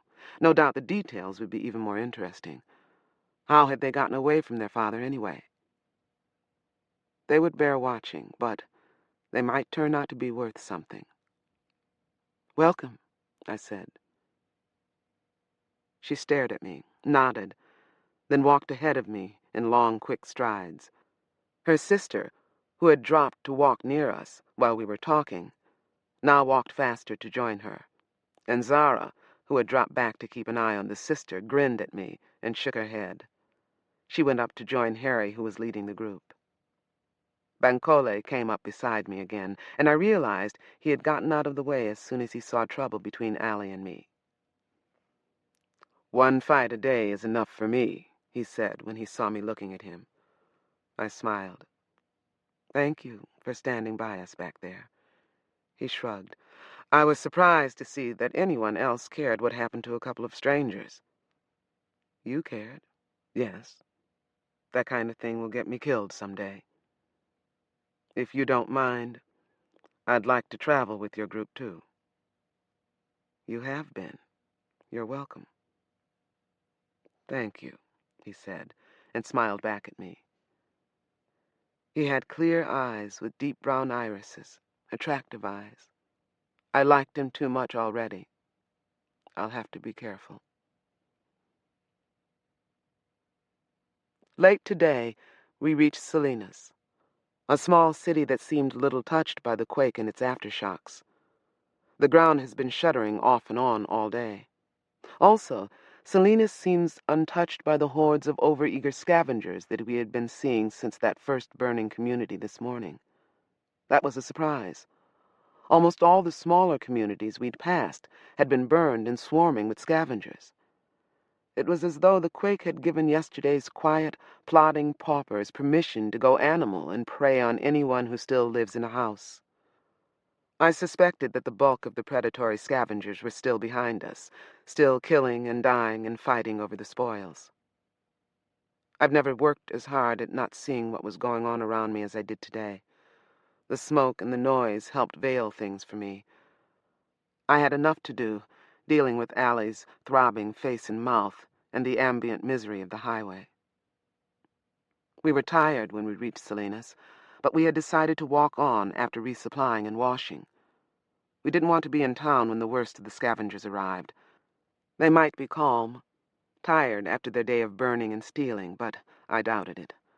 I thought they would be drunk with power and hungry for more. As Bankole said, once people get the idea that it's all right to take what you want and destroy the rest, who knows when they'll stop. But Salinas looked well armed. Cops had parked all along the shoulders of the highway, staring at us, some holding their shotguns or automatic rifles as though they'd love an excuse to use them. Maybe they knew what was coming. We needed to resupply, but we didn't know whether we would be allowed to. Salinas had the look of a stay-on-the-road type town, the kind that wanted you gone by sundown unless you lived there. This week and last, we had run across a few little towns like that. But no one stopped us when we headed off the road to a store. There were only a few people on the road now, and the cops were able to watch all of us. I saw them watching us in particular, but they didn't stop us. We were quiet. We were women and a baby as well as men, and 3 of us were white. I don't think any of that harmed us in their eyes. The security guards in the stores were as well armed as the cops. Shotguns and automatic rifles, a couple of machine guns on tripods in cubicles above us. Bankole said he could remember a time when security guards had revolvers or nothing but clubs. My father used to talk like that. Some of the guards either weren't very well trained or they were almost as power-drunk as the scavengers. They pointed their guns at us. It was crazy. 2 or 3 of us walked into a store, and 2 or 3 guns were trained on us. We didn't know what was going on at first. We froze, staring, waiting to see what was going to happen. The guys behind the guns laughed. One of them said, "Buy something or get the fuck out." We got out. These were little stores. There were plenty of them to choose from. Some of them turned out to have sane guards. I couldn't help wondering how many accidents the crazy guards have with those guns. I suppose that after the fact, every accident was an armed robber with obvious homicidal inclinations. The guards at the water station seemed calm and professional. They kept their guns down and confined themselves to cursing people to speed them along. We felt safe enough not only to buy water and give our clothes a quick wash and dry, but to rent a couple of cubicles, men's and women's, and sponge ourselves off from a basin of water each. That settled the question of my sex for all of the new people who hadn't already figured it out. At last, somewhat cleaner, resupplied with food, water, ammunition for all 3 guns, and, by the way, condoms for my own future, we headed out of town. On our way, we passed through a small street market at the edge of town. It was just a few people with their merchandise, mostly junk, scattered on tables or on filthy rags spread on the bare asphalt. Bankole spotted the rifle on one of the tables. It was an antique, a bolt-action Winchester, empty, of course, with a 5-round capacity. It would be, as Bankole admitted, slow, but he liked it. He inspected it with eyes and fingers and bargained with the well-armed old man and woman who were offering it for sale. They had one of the cleaner tables with merchandise laid out in a neat pattern, a small manual typewriter, a stack of books, a few hand tools, worn but clean, 2 knives in worn leather sheaths, a couple of pots, and the rifle with sling and scope. While Bankole haggled with the man over the rifle, I bought the pots from the woman. I would get Bankole to carry them in his cart. They were large enough to contain soup or stew or hot cereal for all of us at once. We were 9 now, and bigger pots made sense. Then I joined Harry at the stack of books. There was no nonfiction. I bought a fat anthology of poetry, and Harry bought a Western novel. The others, either from lack of money or from lack of interest, ignored the books. I would have bought more if I could have carried them. My pack was already about as heavy as I thought I could stand and still walk all day. Our bargaining finished, we stood away from the table to wait for Bankole. And Bankole surprised us. He got the old man down to a price he seemed to think was fair. Then he called us over. "Any of you know how to handle a relic like this?" he asked. Well, Harry and I did, and he had us look the rifle over. In the end, everyone had a look at it, some with obvious awkwardness, and some with familiarity.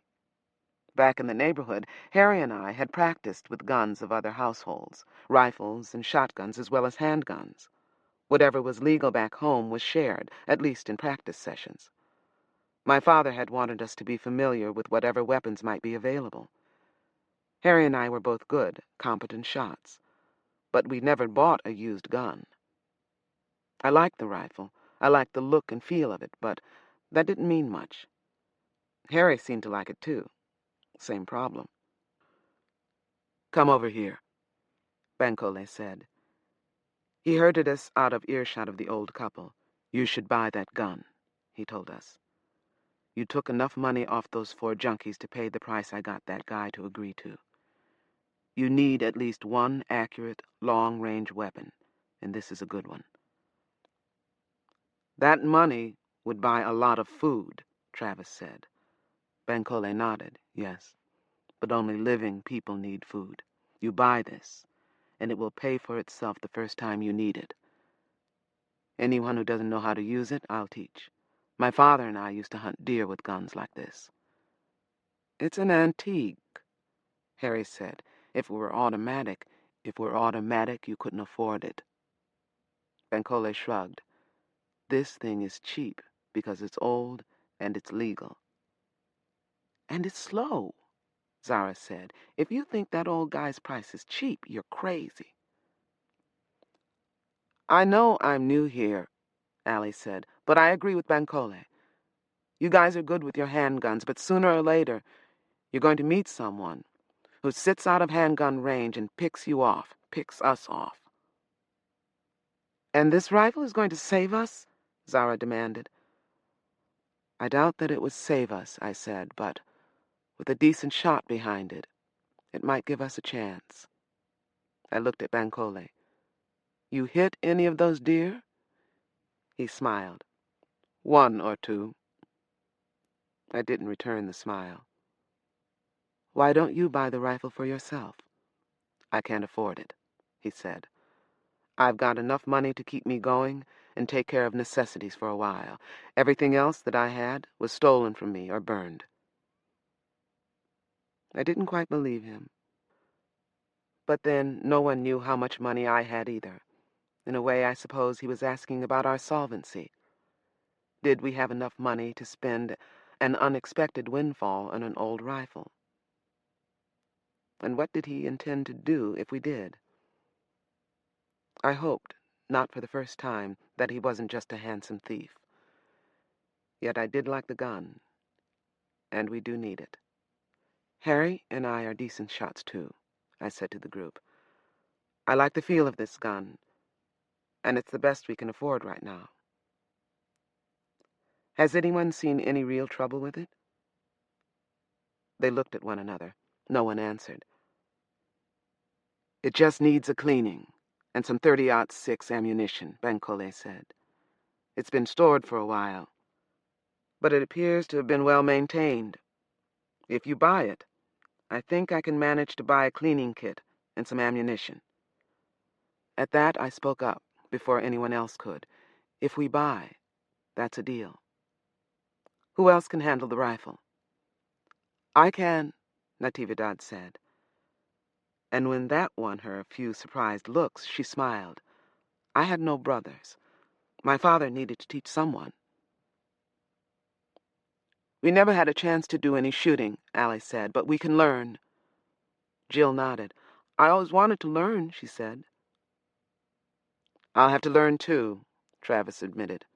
Where I grew up, guns were either locked away or carried by hired guards. Let's go buy it then, I said. And let's get out of here. The sun will be down soon. Bankole kept his word, bought cleaning things and plenty of ammunition, insisted on buying them before we left town because, as he said, who knows when we'll need it, or when we'll find other people willing to sell it to us. Once that was settled, we left town. As we left, Harry carried the new rifle, and Zara carried the Beretta, both empty and in need of attention before we loaded them. Only Bankole and I carried fully loaded guns. I led the group, and he brought up the rear. It was getting dark. Behind us in the distance, we could hear gunfire and the dull thunder of small explosions. Chapter 20. God is neither good nor evil, neither loving nor hating. God is power. God is change. We must find the rest of what we need within ourselves, in one another, in our destiny. Earthseed, The Books of the Living. Saturday, August 28, 2027. From Notes Expanded, Tuesday, August 31st. Today or tomorrow should be a day of rest, but we've agreed not to rest. Last night was full of distant shooting, explosions, and fire. We could see fire behind us, though not in front. Moving on seems sensible in spite of our weariness. Then, this morning, I cleaned the little black earring radio with alcohol from my pack, turned the thing on, and put it in my ear. I had to relay what it said since its sound could not reach the others. What it said told us we should not only forget about resting, but change our plans. We had intended to follow US 101 up through San Francisco and across the Golden Gate Bridge, but the radio warned us to stay away from the Bay Area. From San Jose up through San Francisco, Oakland, and Berkeley, there is chaos. The earthquake hit hard up there, and the scavengers, predators, cops, and private armies of security guards seem bent on destroying what's left. Also, of course, Pyro is doing its part. This far north, the radio reporters shorten the name to Pro, or Ro, and they say there are plenty of addicts. Addicts are running wild, setting fires in areas that the earthquake didn't damage. Bands of the street poor precede or follow them, grabbing whatever they can from stores and from the walled enclaves of the rich and what's left of the middle class. Yeah. In some places, the rich are escaping by flying out in helicopters. The bridges that are still intact, and most of them are guarded either by the police or by gangs. Both groups are there to rob desperate fleeing people of their weapons, money, food, and water, at least. The penalty for being too poor to be worth robbing is a beating, a rape, and/or death. The National Guard has been activated to restore order, and I suppose it might. But I suspect that in the short term, it will only add to the chaos. What else could another group of well-armed people do in such an insane situation? The thoughtful ones might take their guns and other equipment and vanish to help their families. Others might find themselves at war with their own people. They'll be confused and scared and dangerous. Of course, some will discover that they enjoy their new power. The power to make others submit. The power to take what they want. Property, sex, life. Bad situation. The Bay Area will be a good place to avoid for a long time. We spread maps on the ground, studied them as we ate breakfast, and decided to turn off US 101 this morning. We'll follow a smaller, no doubt quieter road inland to the little town of San Juan Bautista, then east along State Route 156. From 156 to 152 to Interstate 5. We'll use I-5 to circle around the Bay Area. For a time, we'll walk up the center of the state instead of along the coast.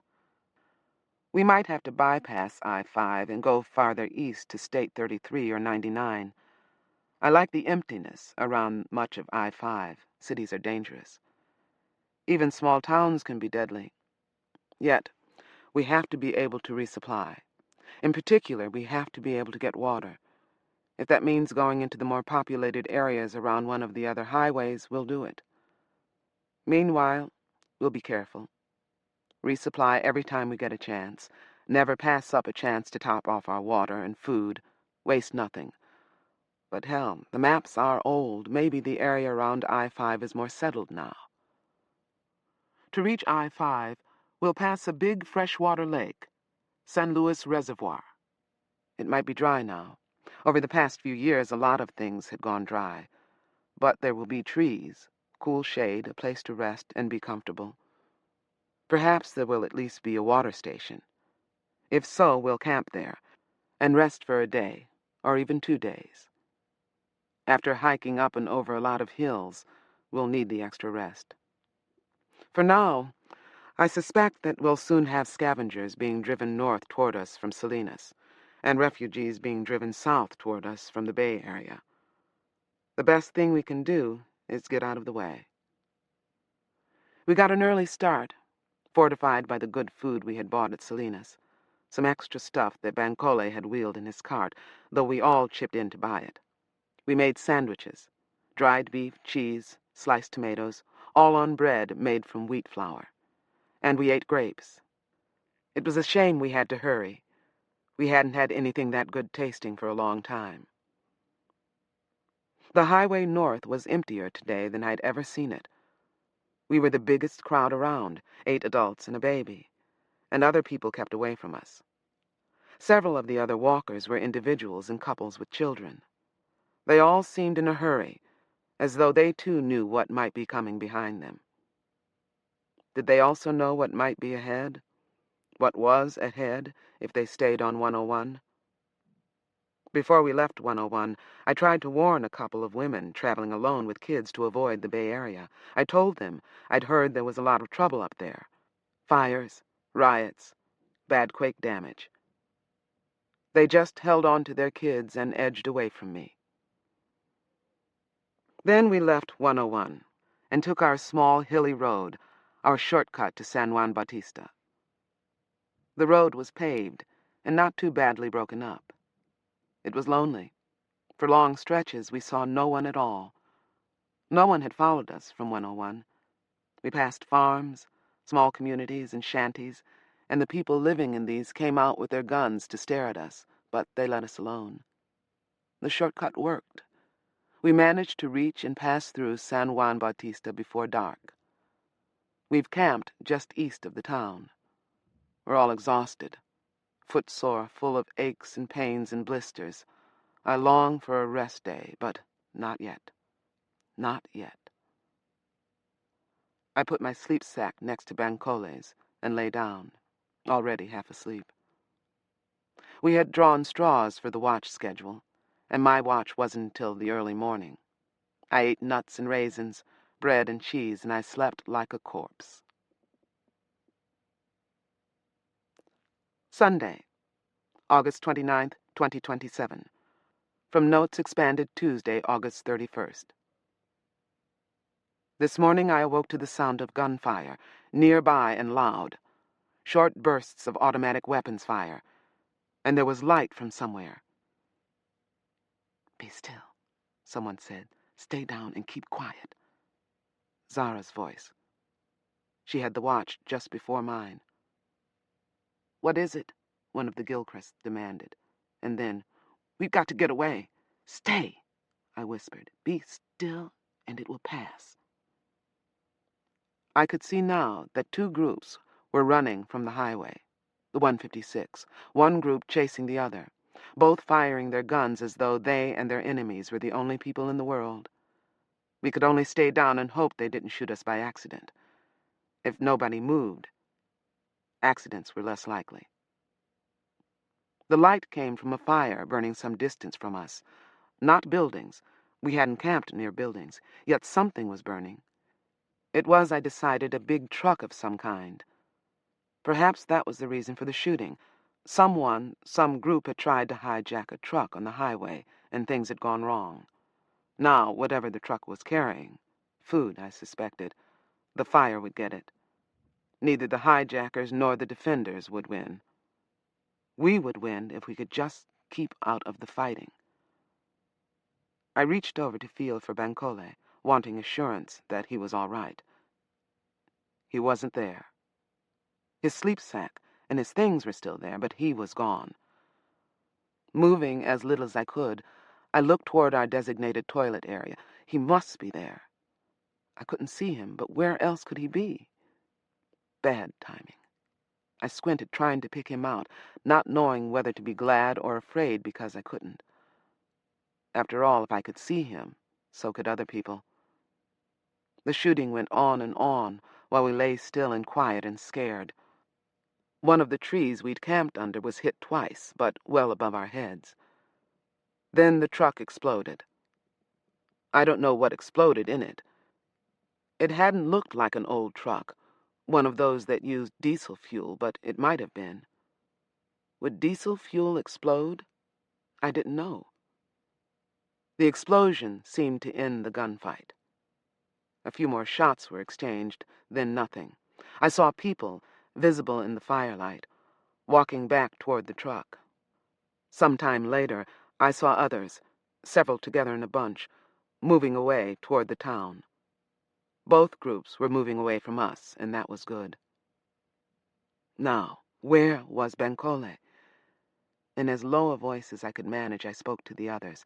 "Can anyone see Bancole?" No answer. "Zara, did you see him go?" "Yeah, a couple of minutes before the shooting started," she answered. "All right.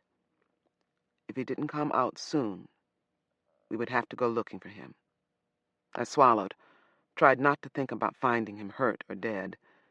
"Is everyone else all right?" I asked. "Zara?" "I'm fine." "Harry?" "Yeah," he said. "I'm okay." "Travis? Natividad?" "We're all right," Travis said. "What about Dominique?" "Didn't even wake up." That was good. If he had, his crying could have gotten us killed. "Allie? Jill?"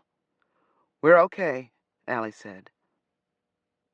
I sat up, keeping my movement slow and cautious. I couldn't see anyone or hear anything beyond insects and the distant fire. When no one shot me, others sat up too.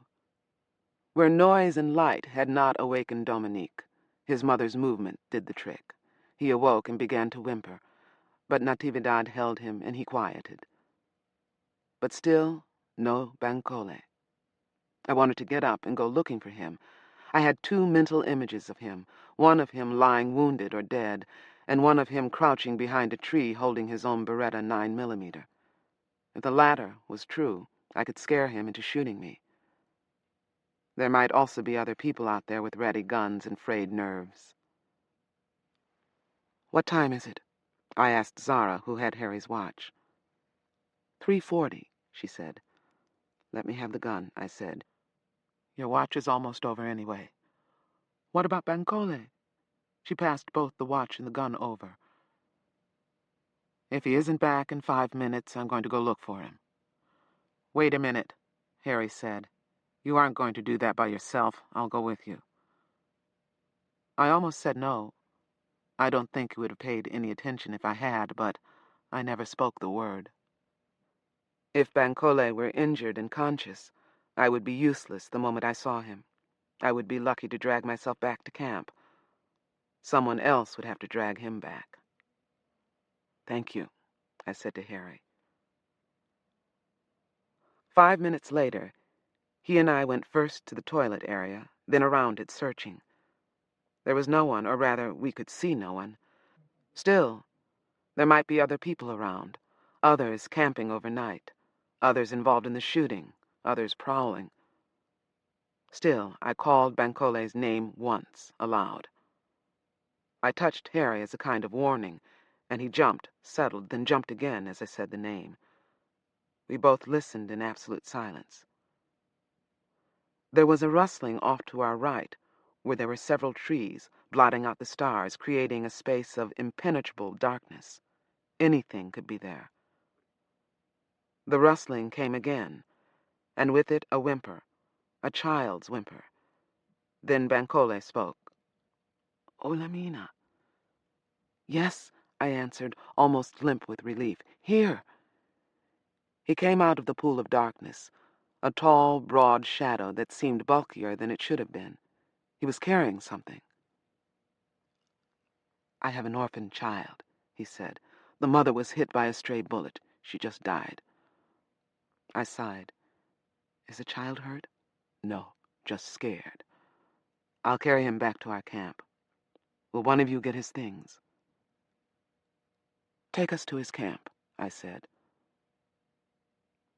Harry collected the child's things, and I collected the mother's and searched her body. Between us, we gathered everything. By the time we finished, the little boy, perhaps 3 years old, was crying. That scared me. I left Harry to push the dead woman's pack along in the baby carriage, and Bankole carried the whimpering child. All I carried was the gun, drawn and ready. Even when we got back to our camp, I couldn't relax. The little boy wouldn't be quiet, and Dominique joined him with even louder cries. Zara and Jill worked to comfort the new child, but he was surrounded by strangers in the middle of the night, and he wanted his mother. I saw movement over near the burnt-out carcass of the truck. The fire was still burning, but it was smaller now, burning itself out. There were still people near it. They had lost their truck.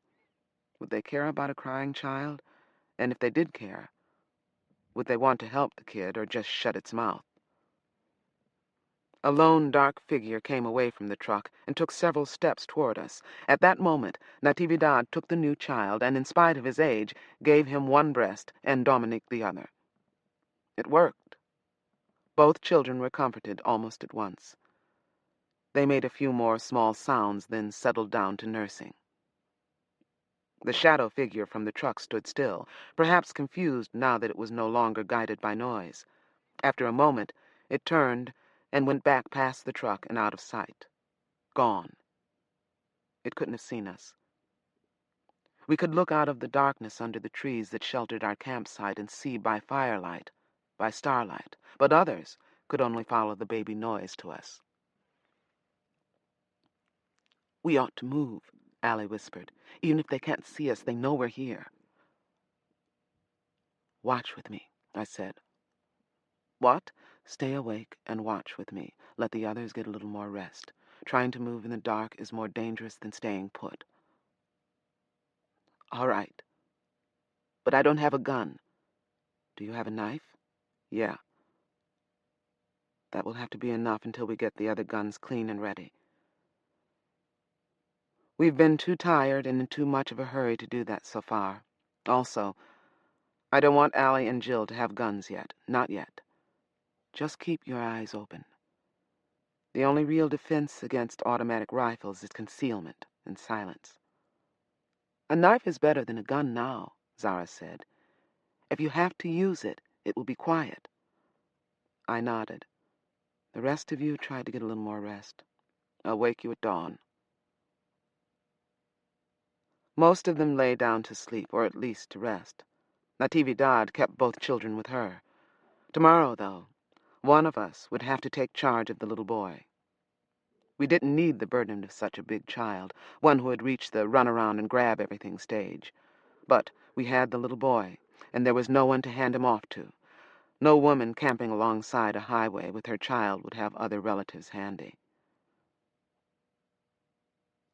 Olamina, Bancole said into my ear.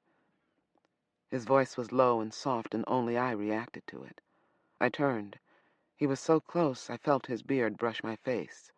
Soft, thick beard. This morning, he combed it more carefully than he combed the hair on his head. He has the only mirror among us. Vain, vain old man. I moved almost by reflex toward him. I kissed him, wondering what it would feel like to kiss so much beard. I did kiss the beard at first, missing his mouth by a little in the dark. Then I found it, and he moved a little, and slipped his arms around me, and we settled to it for a little while. It was hard for me to make myself push him away. I didn't want to. He didn't want to let me. I was going to say thank you for coming after me, he said. That woman was conscious almost until she died. The only thing I could do for her was stay with her. I was afraid you might have been shot out there. I was flat on the ground until I heard the woman groaning. I sighed. Yeah. And then rest. He lay down next to me and rubbed my arm, which tingled wherever he touched it. We should talk soon, he said. At least, I agreed. He grinned, I could see the flash of teeth, and turned over and tried to sleep. The boy's name was Justin Rohr. His dead mother had been Sandra Rohr. Justin had been born in Riverside, California just 3 years ago. His mother had gotten him this far north from Riverside. She had saved his birth certificate, some baby pictures, and a picture of a stocky, freckled, red-haired man who was, according to a notation on the back of the photo, Richard Walter Rohr, born January 9, 2002, and died May 20th, 2026. The boy's father. Only 24 when he died. I wondered what had killed him. Sandra Rohr had saved her marriage certificate and other papers important to her. All were wrapped in a plastic packet that I had taken from her body. Elsewhere on her, I had found several $1,000s and a gold ring. There was nothing about relatives or a specific destination. It seemed that Sandra had simply been heading north with her son in search of a better life. The little boy tolerated us all well enough today, although he got frustrated when we didn't understand him at once. When he cried, he demanded that we produce his mother. Allie, of all people, was his choice for substitute mother. She resisted him at first. She ignored him or pushed him away, but when he was not being wheeled along, he chose to walk with her or demand to be carried by her. By the end of the day, she had given in. The two of them had chosen each other. She used to have a little boy, her sister Jill told me, as we walked along State 156 with a few other walkers who had chosen this route. It was empty. There were times when we could see no one at all, or when, as we headed east and north, the only people we could see were heading west and south toward us, toward the coast. She called her little boy Adam, Jill continued. He was only a few months old when he died. I looked at her. She had a big swollen purple bruise in the middle of her forehead, like a misshapen third eye. I don't think it hurt her much, though. It didn't hurt me much. When he died, I repeated, who killed him? She looked away and rubbed her bruise. Our father. That's why we left. He killed the baby. It cried. He hit it with his fists until it stopped. I shook my head and sighed. It was no news to me that other people's fathers could be monsters. I'd heard about such things all my life, but I'd never before met people who were so clearly their father's victims. We burned the house, Jill whispered. I heard her say it, and I knew without asking what she wasn't saying. But she looked like a person talking to herself, forgetting that anyone was listening. He was passed out drunk on the floor. The baby was dead. We got our stuff and our money. We earned it. And we set fire to the trash on the floor and the couch. We didn't stay to see. I don't know what happened. We ran away. Maybe the fire went out. Maybe he didn't die. She focused on me. He might still be alive. She sounded more scared than anything else. Not hopeful or sorry. Scared. The devil might still be alive. Where did you run from? I asked. What city? Glendale? Way down in L.A. County? Yeah. Then he's more than 300 miles behind you. Yeah. He drank a lot, didn't he? All the time. Then he'd be in no shape to follow you, even if the fire never touched him. What do you think would happen to a drunk on the highway? He'd never even make it out of L.A. She nodded. You sound like Allie. You're both right, I know, but I dream about him sometimes. That he's coming, that he's found us. I know it's crazy, but I wake up covered in sweat. Yeah, I said, remembering my own nightmares during the search for my father. Yeah. Jill and I walked together for a while without talking. We were moving slowly because Justin demanded to be allowed to walk now and then. He had too much energy to spend hours sitting and riding, and, of course, when he was allowed to walk, he wanted to run all around, investigate everything. I had time to stop, swing my pack around, and dig out a length of clothesline. I handed it to Jill. Tell your sister to try harnessing him with this, I said. It might save his life. One end around his wrist, the other around her arm. She took the rope. I've taken care of a few 3-year-olds, I said. And I'll tell you, she's going to need a lot of help with that little kid. If she doesn't know that now, she will. Are you guys just going to leave all the work to her? Jill demanded. Of course not. I watched Allie and Justin walking along. Lean, angular woman and pudgy bumblebee of a child. The boy ran to investigate a bush near the roadside, then, startled by the approach of strangers, ran back to Allie and hung onto the cloth of her jeans until she took his hand.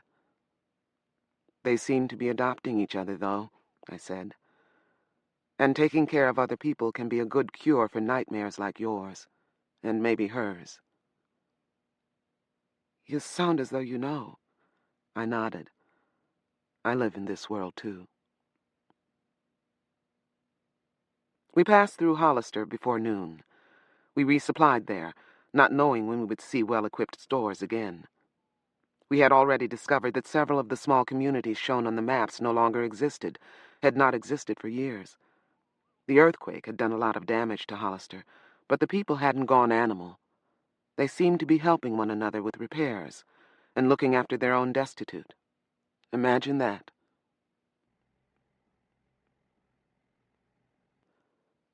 Chapter 21. The self must create its own reasons for being. To shape God, shape self. Earthseed, The Books of the Living. Monday, August 30th, 2027. There is still a little water in the San Luis Reservoir. It's more fresh water than I've ever seen in one place. But by the vast size of the reservoir, I can see that it's only a little compared to what should be there, what used to be there. The highway runs through the recreational area for several miles. That gave us a chance to travel through on the road until we spotted an area that would make a good rest day camp, and that wasn't occupied. There are a lot of people in the area. People who have set up permanent camps in everything from rag and plastic tents to wooden shacks that look almost fit for human habitation. Where are so many people going to the bathroom? How clean is the water in the reservoir? No doubt cities that use it purify the water when it reaches them. Whether they do or not, I think it's time for us to break out the water purification tablets. Around several of the tents and shacks, there are small, ragged gardens, new plantings and remnants of summer vegetable gardens. There are a few things left to harvest. Big squashes, pumpkins, and gourds, still growing along with carrots, peppers, greens, and a little corn. Good, cheap, filling foods. Not enough protein, but perhaps the people hunt. There must be game around here, and I saw plenty of guns. People wear holstered handguns, or carry rifles or shotguns. The men, in particular, go armed. They all stared at us. As we went past, people stopped their gardening, outdoor cooking, or whatever to stare at us.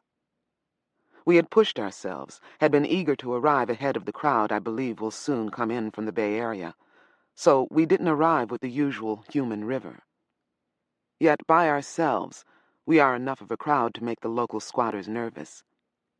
They let us alone, though. Except during disaster-induced feeding frenzies like the ones after the earthquake, most people let one another alone. I think Dominique and Justin are making it easier for us to fit in. Justin, now tethered to Allie's wrists, runs around staring at the squatters until they make him nervous. Then he runs back to Allie and demands to be carried. He's a cute little kid. Lean, grim-faced people tend to smile at him. No one shot at us or challenged us as we walked along the highway. No one bothered us later when we left the highway and headed into the trees toward what we thought might be a good area. We found old campsites and toilet places and avoided them. We didn't want to be within sight of the highway or of anyone else's tent or shack. We wanted privacy, not too many rocks to sleep on, and a way of reaching the water that didn't put us too much on display. We looked for over an hour until we found an isolated old campsite, long abandoned, and a little higher upslope than others we'd seen. It suited all of us.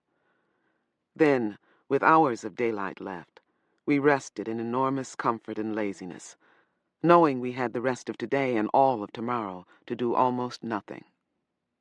Natividad fed Dominique, and the two of them drifted off to sleep. Allie followed her example with Justin, although preparing him a meal was a little more complicated. Both women had more reason to be tired and to need sleep than the rest of us, so we left them out when we drew lots for a watch schedule, one for day and night. We shouldn't get too comfortable. Also, we agreed that no one should go off exploring or getting water alone. I thought the couples would soon start going off together, and I thought it was just about time for Bancole and me to have that talk. I sat with him and cleaned our new handgun while he cleaned the rifle. Harry was on watch and needed my gun.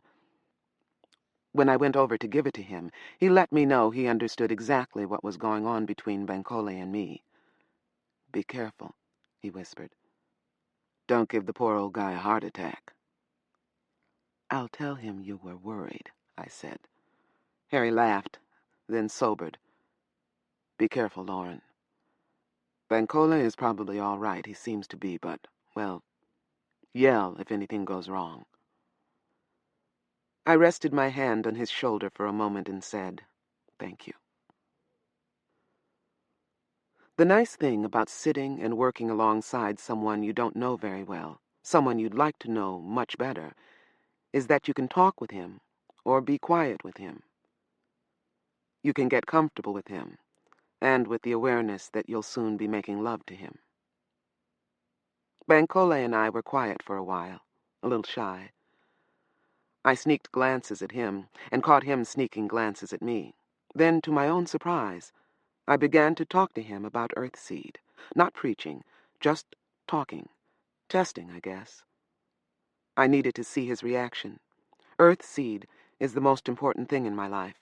If Bancole were going to laugh at it, I needed to know now. I didn't expect him to agree with it or even to be much interested in it. He's an old man. I thought he was probably content with whatever religion he had. It occurred to me as I spoke that I had no idea what his religion was. I asked him. "None at all," he said. "When my wife was alive, we went to a Methodist church. Her religion was important to her, so I went along. I saw how it comforted her, and I wanted to believe, but I never could." "We were Baptists," I said. I couldn't make myself believe either, and I couldn't tell anyone. My father was the minister. I kept quiet and began to understand Earthseed. "Began to invent Earthseed," he said. "Began to discover it and understand it," I said. "Stumbling across the truth isn't the same as making things up." I wondered how many times and ways I would have to say this to new people.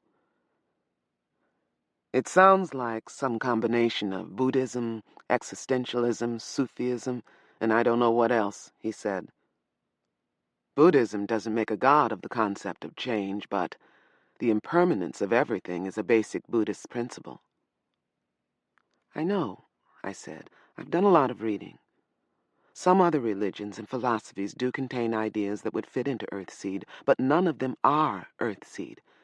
They go off in their own directions." He nodded. "All right. But tell me, what do people have to do to be good members of an Earthseed community?" A nice door-opening question. "The essentials," I answered, "are to shape God with forethought, care, and work, to educate and benefit their community, their families, and themselves, and to contribute to the fulfillment of the destiny." "And why should people bother about the destiny, far-fetched as it is? What's in it for them?" "A unifying, purposeful life here on earth, and the hope of heaven for themselves and their children, a real heaven, not mythology or philosophy, a heaven that will be theirs to shape." "Or a hell," he said. His mouth twitched. "Human beings are good at creating hells for themselves, even out of richness."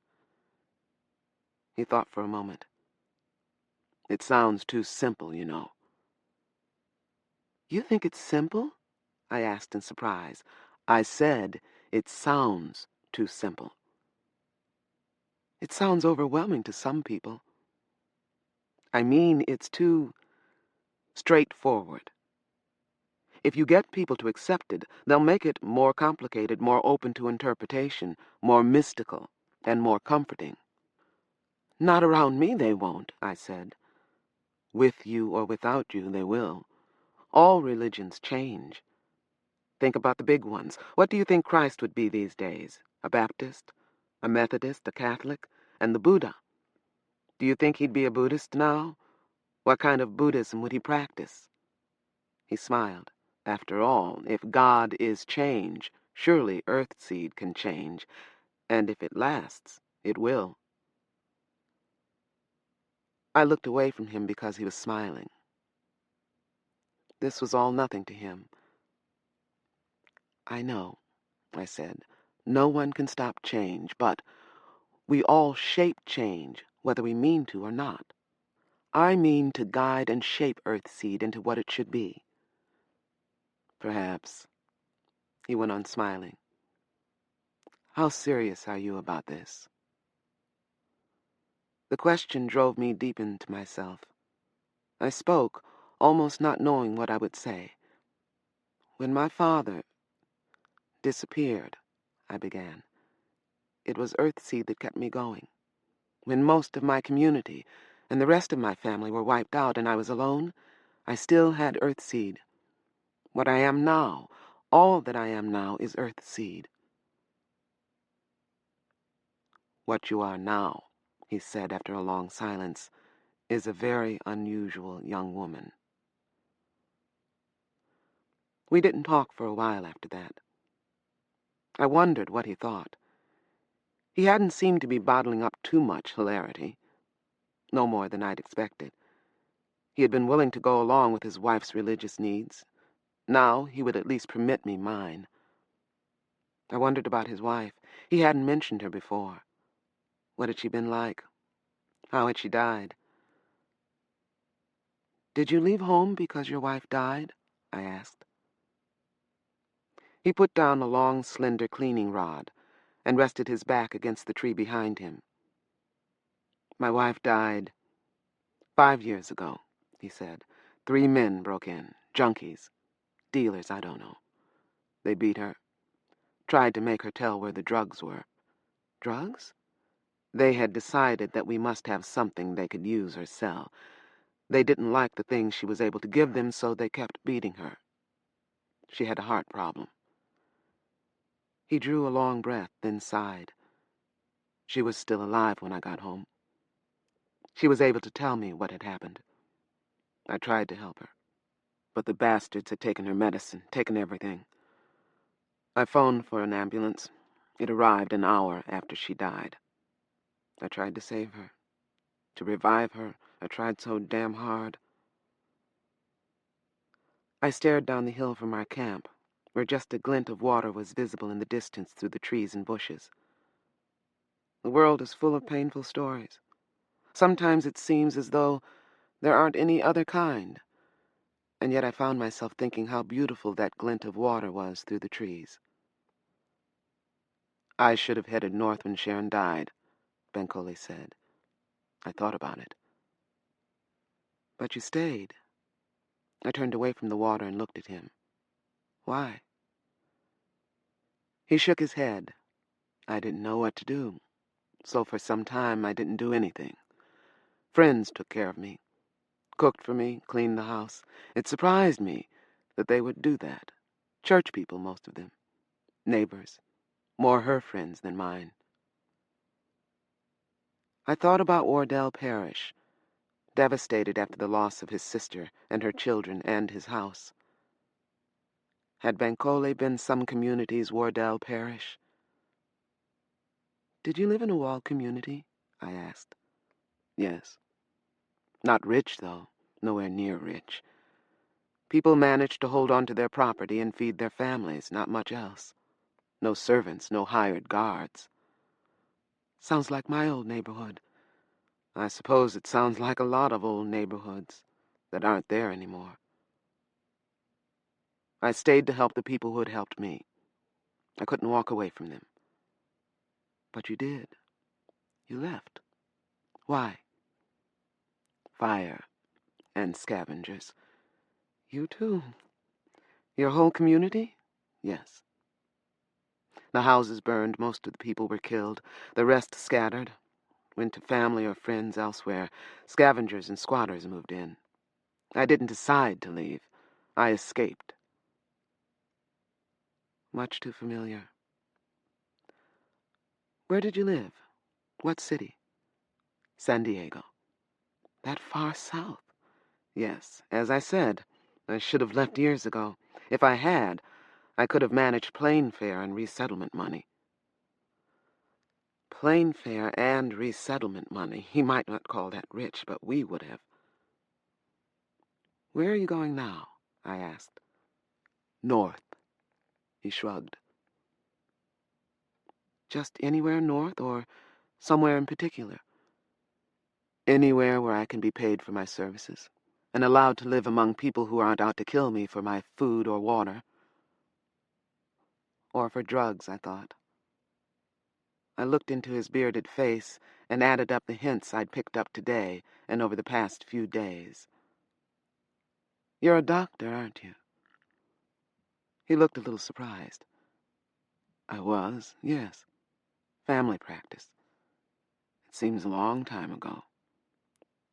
People will always need doctors, I said. You'll do all right. My mother used to say that. He gave me a wry smile. But here I am. I smiled back because, looking at him now, I couldn't help myself. But as he spoke, I decided he had told me at least one lie. He might be as displaced and in distress as he appeared to be, but he wasn't just wandering north. He wasn't looking for just anywhere he could be paid for his services and not robbed or murdered. He wasn't the kind of man who wandered. He knew where he was going. He had a haven somewhere, a relative's home, another home of his own, a friend's home, something, some definite destination. Or perhaps he just had enough money to buy a place for himself in Washington or Canada or Alaska. He had had to choose between fast, safe, expensive air travel and having settling-in money when he got where he was going. He had chosen settling-in money. If so, I agreed with him. He was taking the kind of risk that would enable him to make a new beginning as soon as possible, if he survived. On the other hand, if I were right about any of this, he might disappear on me some night. Or perhaps he would be more open about it. Just walk away from me someday, turn down a side road and wave goodbye. I didn't want that. After I'd slept with him, I would want it even less. Even now, I wanted to keep him with me. I hated that he was lying to me already, or I believed he was. But why should he tell me everything? He didn't know me very well yet, and like me, he meant to survive. Perhaps I could convince him that he and I could survive well together. Meanwhile, best to enjoy him without quite trusting him. I might be wrong about all this, but I don't believe I am. Pity. We finished the guns, loaded them, and went down to the water to wash. You could go right down to the water, scoop some up in a pot, and take it away. It was free. I kept looking around, thinking someone would come to stop us or charge us or something. I suppose we could have been robbed, but no one paid any attention to us. We saw other people getting water in bottles, canteens, pots, and bags, but the place seemed peaceful. No one bothered anyone. No one paid any attention to us. A place like this can't last, I told Bankole. It's a shame. Life could be good here. I suspect that it's against the law to live here, he said. This is a state recreation area. There should be some kind of limit on how long you could stay. I'm certain that there should be. Used to be. Some group policing the place. I wonder if officials of some kind come around to collect bribes now and then. Not while we're here, I hope. I dried my hands and arms and waited for him to dry his. Are you hungry? I asked. Oh, yes, he said. He looked at me for a while, then reached for me.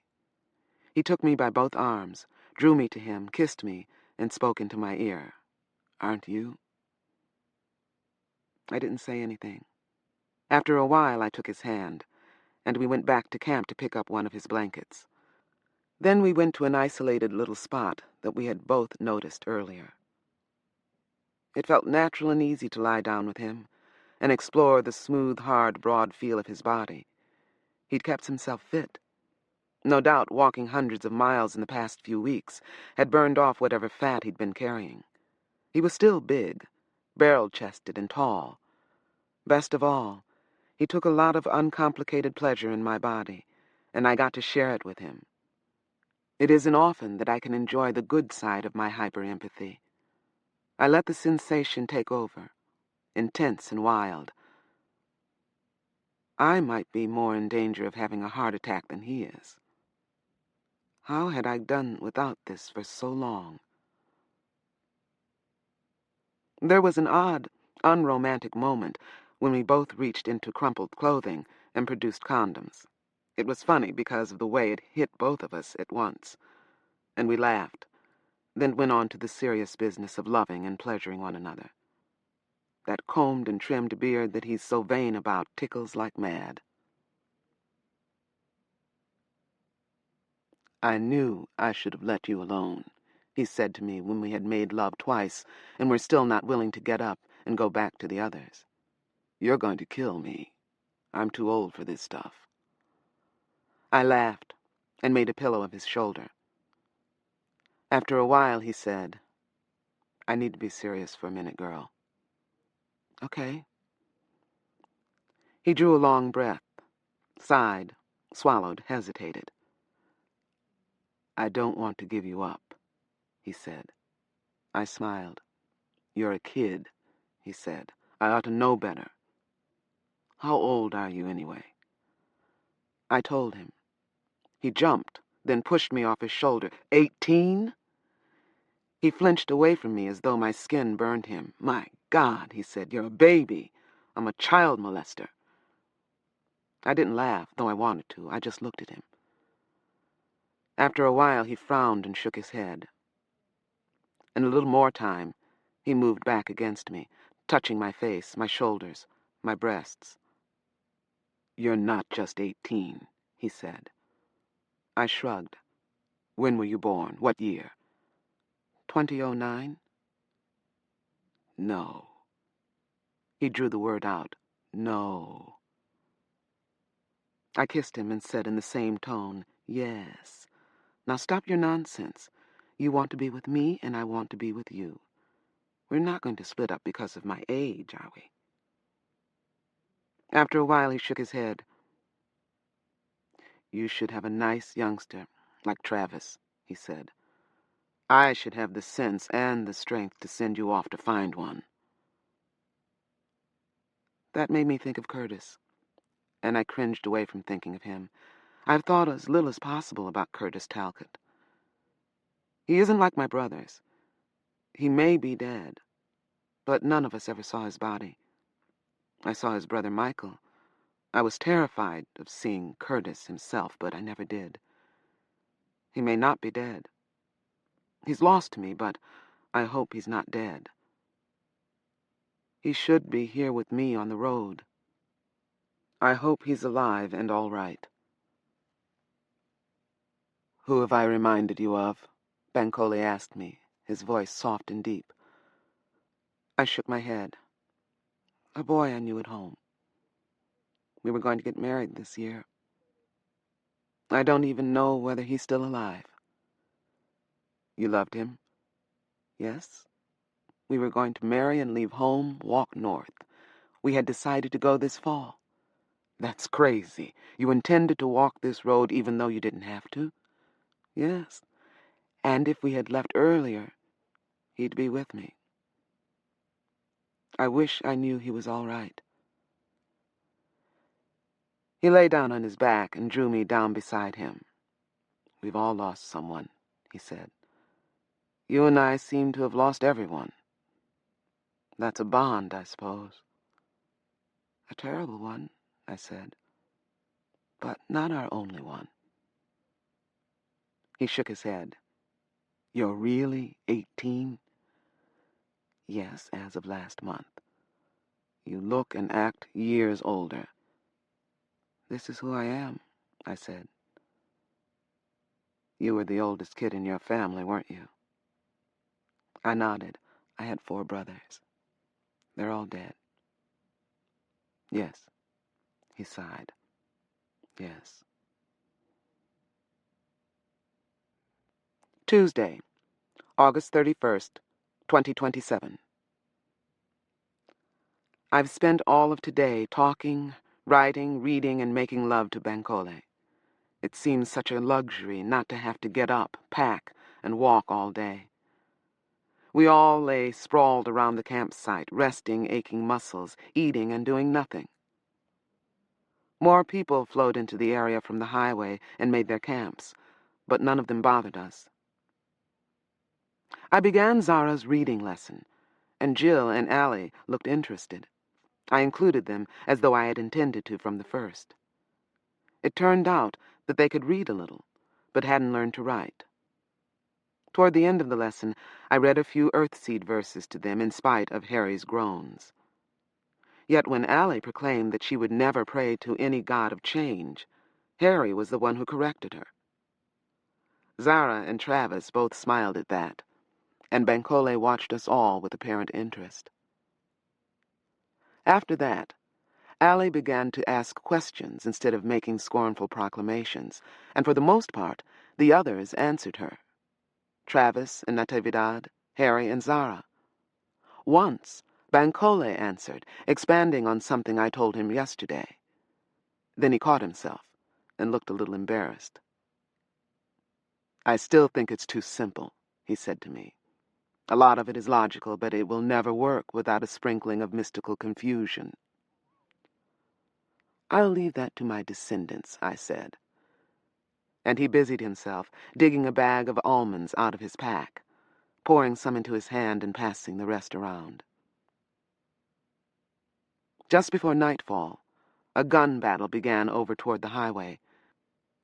We couldn't see any of it from where we were, but we stopped talking and lay down. With bullets flying, it seemed best to keep low.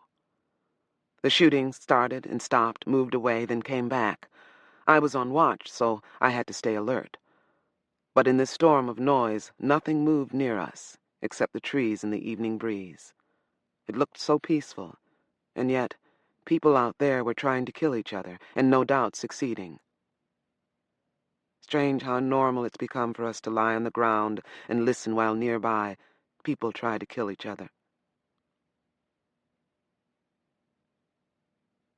Chapter 22. As wind, as water, as fire, as life, God is both creative and destructive, demanding and yielding, sculptor and clay. God is infinite potential. God is change. Earthseed, The Books of the Living. Thursday, September 9th, 2027. We've had over a week of weary, frightening, nerve-wracking walking. We've reached and passed through the city of Sacramento without real trouble. We've been able to buy enough food and water, been able to find plenty of empty places in the hills where we could make camp. Yet none of us have had any feelings of comfort or well-being along the stretch of Interstate 5 that we've just traveled. I-5 is much less traveled than US 101, in spite of the earthquake chaos. There were times when the only people we could see were each other. Those times never lasted long, but they did happen. On the other hand, there were more trucks on I-5. We had to be careful because trucks traveled during the day as well as at night. Also, there were more human bones on I-5. It was nothing to run across skulls, lower jaws, or bones of the pelvis and torso.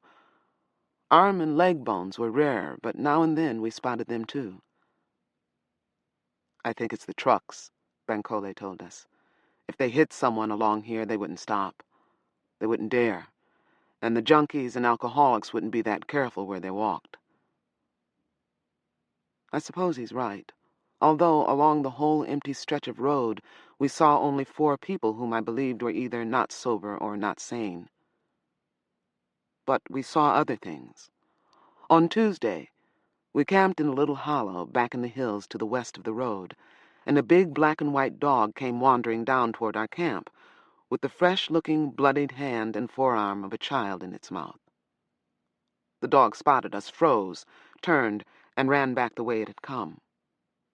But we all got a good look before it went, and we all saw the same thing. That night, we posted a double watch. 2 watchers, 2 guns, no unnecessary conversation, no sex. The next day, we decided not to take another rest day until we had passed through Sacramento. There was no guarantee that anything would be better on the other side of Sacramento, but we wanted to get away from this grim land. That night, looking for a place to camp, we stumbled across 4 ragged, filthy kids huddled around a campfire. The picture of them is still clear in my mind. Kids the age of my brothers, 12, 13, maybe 14 years old.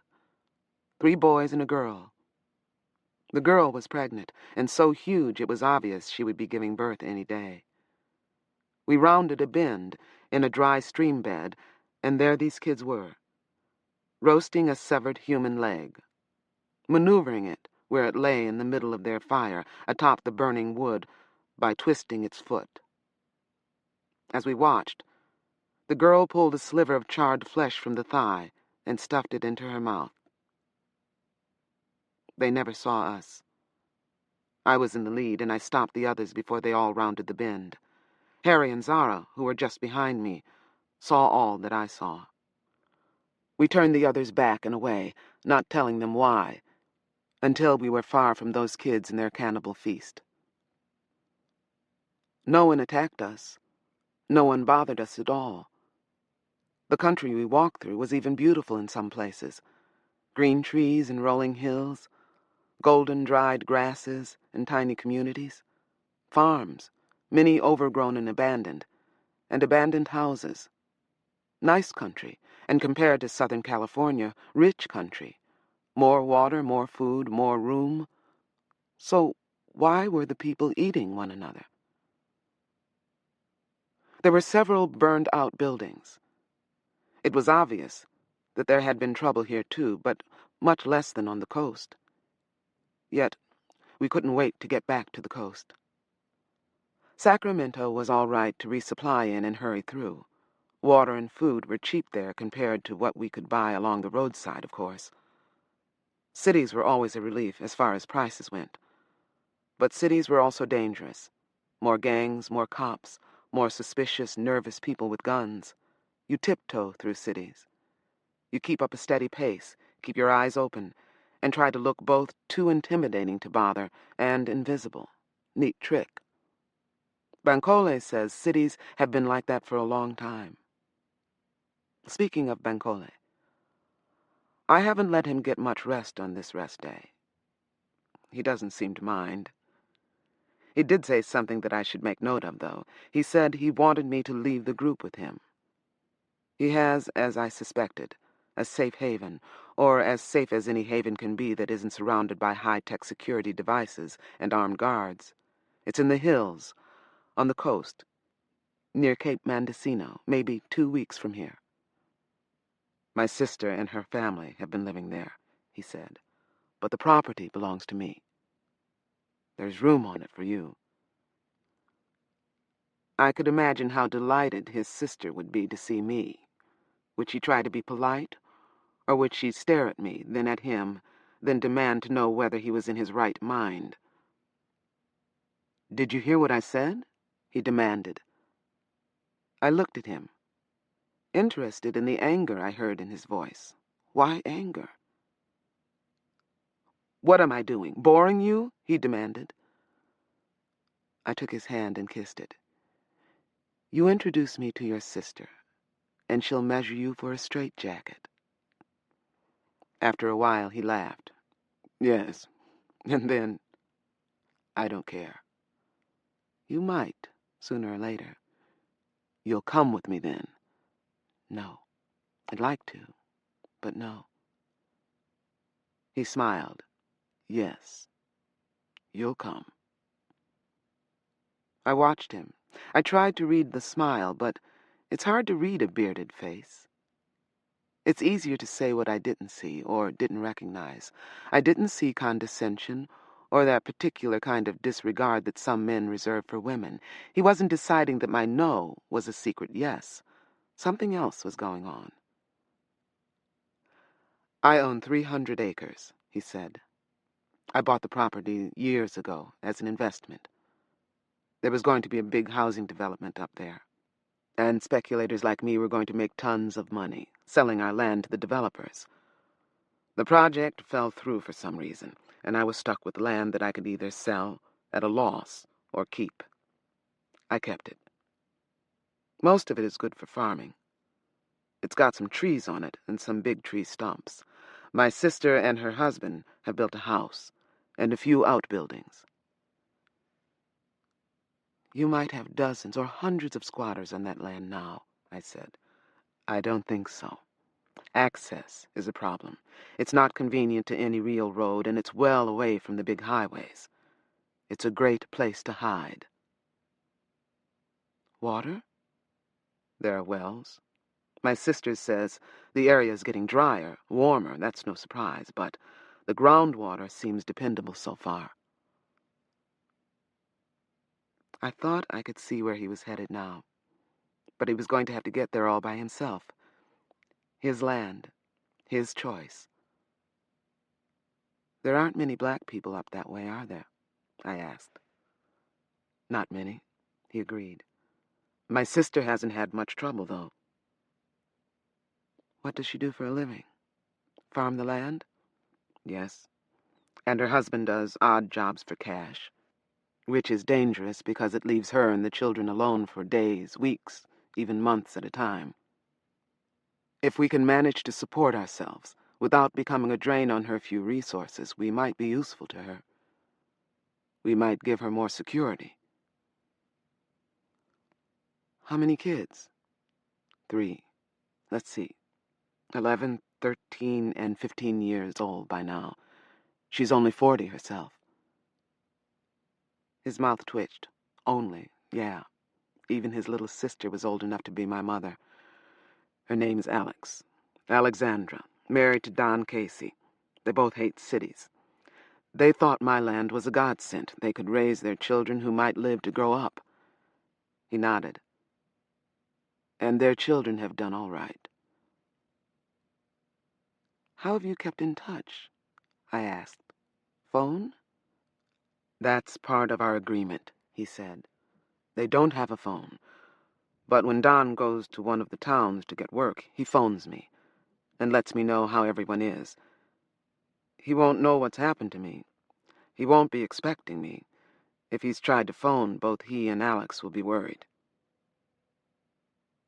You should have flown up, I said.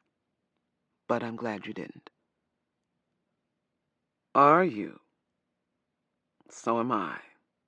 Listen, you are coming with me. I can't think of anything I want as much as I want you. I haven't wanted anything at all for a long time, too long. I leaned back against a tree. Our campsite wasn't as completely private as the one at San Luis had been, but there were trees, and the couples could get away from each other. Each couple had one gun, and the Gilchrist sisters were babysitting Dominique as well as Justin. We had put them in the middle of a rough triangle and given them my gun. On I-5, they and Travis had had a chance to do a little target practice. It was all of our duty to look around now and then and make sure no strangers wandered into the area. I looked around. Sitting up, I could see Justin running around, chasing pigeons. Jill was keeping an eye on him, but not trying to keep up with him. Bankole took me by the shoulders, turned me to face him. I'm not boring you, am I? He asked for the second time. I had been trying not to look at him. I looked now, but he had not yet said what he had to say if he wanted to keep me with him. Did he know? I thought he did. I want to go with you, I said. But I'm serious about Earthseed. I couldn't be more serious. You have to understand that. Why did this sound strange to me? It was the absolute truth, but I felt odd telling it. I know my rival, he said. Maybe that's why it sounded strange. I was telling him there was someone else, something else. Maybe it would have sounded less strange if the something were another man. You could help me, I said. Help you what? Do you have any real idea what you want to do? Begin the first Earthseed community. He sighed. You could help me, I repeated. This world is falling apart. You could help me begin something purposeful and constructive. Going to fix the world, are you? He said with quiet amusement. I looked at him. For a moment I was too angry to let myself speak. When I could control my voice, I said, It's all right if you don't believe, but don't laugh. Do you know what it means to have something to believe in? Don't laugh. After a while, he said, All right. After a longer while, I said, Fixing the world is not what Earthseed is about. The stars, I know. He lay flat on his back, but turned his head to look at me instead of looking up. This world would be a better place if people lived according to Earthseed, I said. But then, this world would be better if people lived according to the teachings of almost any religion. That's true. Why do you think they'll live according to the teaching of yours? Few will. Several thousand? Several 100,000, millions, I don't know. But when I have a home base, I'll begin the first community. In fact, I've already begun it. Is that what you need me for? He didn't bother to smile or pretend it was a joke. It wasn't. I moved over closer to him and sat next to him so that I could look down into his face. I need you to understand me, I said. I need you to take me the way I am, or go off to your land by yourself. You need me to take you and all your friends off the street so you can start a church. Again, he was altogether serious. That or nothing, I said with equal seriousness. He gave me a humorless smile. So, now we know where we stand. I smoothed his beard and saw that he wanted to move away from my hand, but he didn't move. Are you all that sure you want God as your rival? I asked. I don't seem to have much choice, do I? He covered my caressing hand with one of his. Tell me, do you ever lose your temper and scream and cry? Sure, I can't picture it. In all honesty, I can't. And that reminded me of something that I hadn't told him. Had better tell him before he found out and felt cheated or decided that I didn't trust him. Which I still didn't quite. But I didn't want to lose him to stupidity or cowardice. I didn't want to lose him at all. Still want me with you? I asked. Oh, yes, he said. I intend to marry you once we've settled. He had managed to surprise me. I stared at him with my mouth open. A genuine spur-of-the-moment reaction, he said. I'll have to remember it. Will you marry me, by the way? Listen to me first. No more. Bring your church. Bring your congregation. I doubt they care any more about the stars than I do, but bring them. I like them, and there's room for them. If they would come. My next effort would be to convince them, but this effort wasn't over yet. That isn't all, I said. Let me tell you one more thing. Then, if you still want me, I'll marry you any time you say. I want to. You must know I want to. He waited. My mother was abusing, a prescription drug when she got pregnant with me. The drug was paracetamol. As a result, I have hyperempathy syndrome. He took that in with no sign of how he felt about it. He sat up and looked at me with great curiosity, as though he hoped to see some sign of my hyperempathy on my face or body. You feel other people's pain? He asked. I share other people's pain and pleasure, I said. There hasn't been much pleasure to share lately, except with you. Do you share bleeding? No more. I did when I was little. But I saw you kill a man. Yes? I shook my head, remembering what he had seen. I had to, or he would have killed me. I know that.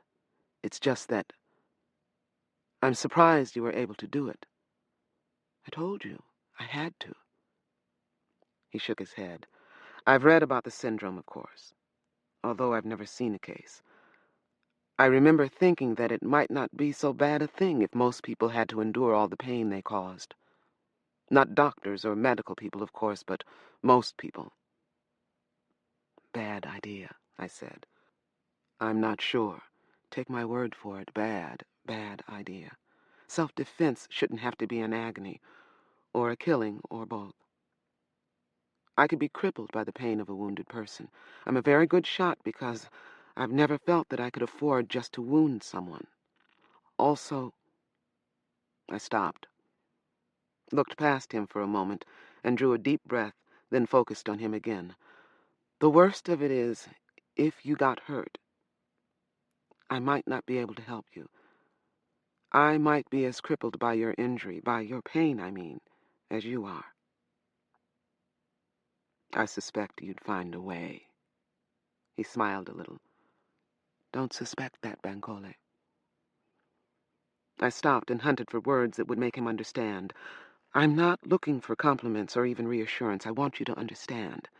If you broke your leg badly, if you were shot, if anything serious or disabling happened to you, I might be disabled too. You must know how disabling real pain can be. Yes? I know a little about you too. No, don't tell me again that you aren't fishing for compliments. I know. Let's go back to camp. I've got some pain medications in my bag. I'll teach you how and when to use them on me or whoever needs them. If you can just hold on and be yourself long enough to use them, you can do whatever else may be necessary. Okay. So, do you still want to marry me? It surprised me how much I didn't want to ask the question. I knew he still wanted me, yet there I was, asking him, almost begging him to say it. I needed to hear it. He laughed, big, full laughter that sounded so real. I couldn't take offense. I have to remember this, he said. Do you imagine for a minute, girl, that I would let you get away?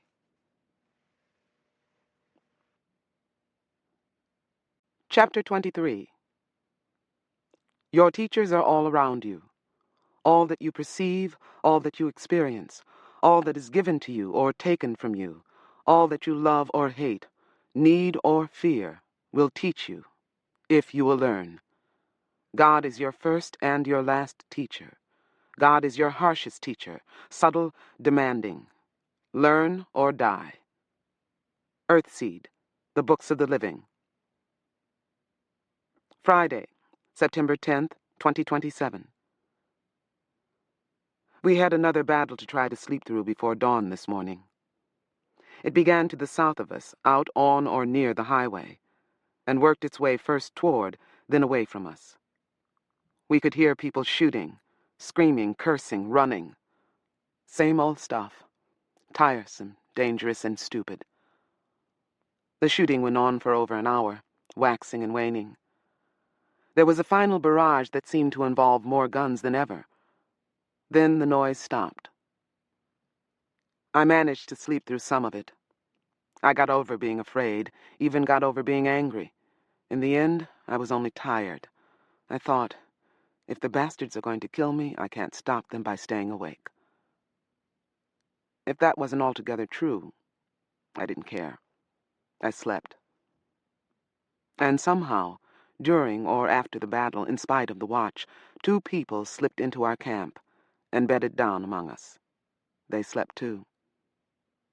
We awoke early, as usual, so that we could start walking while the heat wasn't too terrible. We've learned to wake up without prompting at the first light of dawn. Today, 4 of us sat up in our bags at almost the same time. I was crawling out of my bag to go off and urinate when I spotted the extra people. 2 gray lumps in the dawn light, one large and one small, lying against each other, asleep on the bare ground. Thin arms and legs extended like sticks from rags and mounds of clothing. I glanced around at the others and saw that they were staring where I was staring, all of them except Jill, who was supposed to be on watch. We began trusting her to stand night watch last week with a partner. This was only her second solitary watch, and where was she looking? Away into the trees. She and I would have to talk. Harry and Travis were already reacting to the figures on the ground. In silence, each man was peeling out of his bag and his underwear and standing up. More fully clothed, I matched them, move for move, and the 3 of us closed in around the 2 intruders. The larger of the 2 awoke all at once, jumped up, darted 2 or 3 steps toward Harry, then stopped. It was a woman. We could see her better now. She was brown-skinned, with a lot of long, straight, unkempt black hair. Her coloring was as dark as mine, but she was all planes and angles. A wiry, hawk-faced woman who could have used a few decent meals and a good scrubbing. She looked like a lot of people we've seen on the road. The second intruder awoke, saw Travis standing nearby in his underwear, and screamed. That got everyone's attention. It was the high, piercing screech of a child, a little girl who looked about 7. She was a tiny, pinched image of the woman, her mother, or her sister, perhaps. The woman ran back to the child and tried to scoop her up, but the child had folded herself into a tight fetal knot, and the woman, trying to lift her, could not get a grip. She stumbled, fell over, and in an instant she too had rolled herself into a tight ball. By then, everyone had come to see. "Harry," I said, and waited until he looked at me. "Would you and Zara keep watch? Make sure nothing else surprises us." He nodded. He and Zara detached from the cluster, separated, and took up positions on opposite sides of the camp. Harry nearest to the approach from the highway, and Zara on the approach from the nearest lesser road. We had buried ourselves as well as we could in a deserted area that Bancole said must once have been a park. But we didn't kid ourselves that we were alone. We'd followed I-5 to a small city outside Sacramento, away from the worst of the sprawl. But there were still plenty of poor people around, local paupers and refugees like us.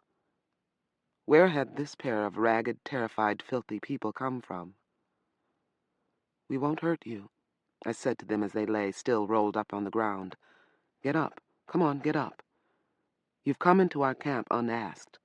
You can at least talk to us." We didn't touch them. Bancole seemed to want to, but he stopped when I grasped his arm. They were already scared to death. A strange man reaching out to them might make them hysterical. Trembling, the woman unrolled herself and gazed up at us. Now I realized she looked Asian except for her coloring. She put her head down and whispered something to the child. After a moment, the two of them stood up. "We didn't know this was your place," she whispered. "We'll go away. Let us go away." I sighed and looked at the terrified face of the little girl. "You can go," I said, "or if you like, you can eat with us." They both wanted to run away. They were like deer, frozen in terror, about to bolt. But I'd said the magic word. 2 weeks ago, I wouldn't have said it. But I said today to these two starved-looking people, "Eat." "Food?" the woman whispered. "Yes, we'll share a little food with you." The woman looked at the little girl. I was certain now that they were mother and daughter. "We can't pay," she said. "We don't have anything." I could see that. "Just take what we give you, and nothing more than we give you," I said. "That will be pay enough." "We won't steal. We aren't thieves." Of course they were thieves. How else could they live? Some stealing and scavenging, maybe some whoring. They weren't very good at it, or they'd look better. But for the little kid's sake, I wanted to help them at least with a meal. "Wait, then," I said. "We'll put a meal together." They sat where they were and watched us with hungry, hungry eyes. There was more hunger in those eyes than we could fill with all our food. I thought I had probably made a mistake. These people were so desperate, they were dangerous. It didn't matter at all that they looked harmless. They were still alive and strong enough to run. They were not harmless. It was Justin who eased some of the tension in those bottomless, hungry eyes. Stark naked, he toddled over to the woman and the girl and looked them over. The little girl only stared back, but after a moment, the woman began to smile. She said something to Justin, and he smiled. Then he ran back to Allie, who held on to him long enough to dress him. But he had done his work. The woman was seeing us with different eyes. She watched Natividad nursing Dominique, then watched Bancole combing his beard. This seemed funny to her and to the child, and they both giggled. "You're a hit," I told Bancole. "I don't see what's so funny about a man combing his beard," he muttered, and put away his comb. I dug sweet pears out of my pack and took one each to the woman and the girl. I had just bought them 2 days before, and I had only 3 left. Other people got the idea and began sharing what they could spare. Shelled walnuts, apples, a pomegranate, Valencia oranges, figs, little things. Save what you can, Natividad told the woman as she gave her almonds, wrapped in a piece of red cloth. Wrap things in here and tie the ends together. We all shared cornbread, made with a little honey, and the hard-boiled eggs we bought and cooked yesterday. We baked the cornbread in the coals of last night's fire so that we could get away early this morning. The woman and the girl ate as though the plain, cold food were the best they had ever tasted, as though they couldn't believe someone had given it to them. They crouched over it, as though they were afraid we might snatch it back. "We've got to go," I said at last. "The sun's getting hotter." The woman looked at me, her strange, sharp face hungry again, but now not hungry for food. "Let us go with you," she said, her words tumbling over one another. "We'll work. We'll get wood, make fire, clean dishes, anything. Take us with you." Bankole looked at me. "I assume you saw that coming." I nodded. The woman was looking from one of us to the other. "Anything," she whispered, or whimpered. Her eyes were dry and starved, but tears streamed down from the little girl's eyes. "Give us a moment to decide," I said. I meant go away so my friends can yell at me in private, but the woman didn't seem to understand. She didn't move. "Wait over there," I said, pointing toward the trees nearest the road. "Let us talk. Then we'll tell you." She didn't want to do it. She hesitated, then stood up, pulled her even more reluctant daughter up, and trudged off to the trees I had indicated. "Oh, God," Zara muttered. "We're going to take them, aren't we?" "That's what we have to decide," I said. "What? We feed her, and then we get to tell her to go away and finish starving?" Zara made a noise of disgust.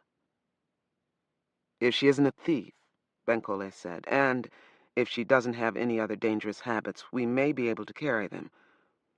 That little kid—" "Yes," I said. "Bankole, is there room for them at your place?" "His place?" 3 others asked. I hadn't had a chance to tell them about it, and I hadn't had the nerve. "He has a lot of land up north, and over by the coast," I said. "There's a family house that we can't live in, because his sister and her family are there, but there's room, and trees, and water. He says—" I swallowed, looked at Bankole, who was smiling a little. "He says we can start Earthseed there. Build what we can." "Are there jobs?" Harry asked Bankole. "My brother-in-law manages with year-round gardens and temporary jobs. He's raising 3 kids that way." "But the jobs do pay money." "Yes, they pay. Not well, but they pay. We'd better hold off talking about this for a while. We're torturing that young woman over there." "She'll steal," Natividad said. "She says she won't, but she will. You can look at her and tell." "She's been beaten," Jill said. "The way they rolled up, when we first spotted them, they're used to being beaten, kicked, knocked around." "Yeah." Allie looked haunted. "You tried to keep from getting hit in the head, tried to protect your eyes and your front. She thought we would beat her. She and the kid both." Interesting that Allie and Jill should understand so well. What a terrible father they had. And what had happened to their mother? They had never talked about her. It was amazing that they had escaped alive and sane enough to function. "Should we let her stay?" I asked them. Both girls nodded. "I think she'll be a pain in the ass for a while, though," Allie said. "Like Natividad said, she'll steal. She won't be able to stop herself. We'll have to watch her real good. The little kid will steal, too. Steal and run like hell." Zara grinned. "Reminds me of me at that age. They'll both be pains in the ass. I vote we try them. If they have manners, or if they can learn manners, we keep them. If they're too stupid to learn, we throw them out." I looked at Travis and Harry standing together. What do you guys say? I say you're going soft, Harry said. You would have raised hell if we'd tried to take in a beggar woman and her child a few weeks ago. I nodded. You're right. I would have. And maybe that's the attitude we should keep. But these two, I think they might be worth something. And I don't think they're dangerous. If I'm wrong, we can always dump them. They might not take to being dumped, Travis said. Then he shrugged. I don't want to be the one to send that little kid out to be one more thief, beggar, whore, but think, Lauren. If we let them stay, and it doesn't work out, it might be damn hard to get rid of them. And if they turn out to have friends around here, friends that they're scouting for, we might have to kill them.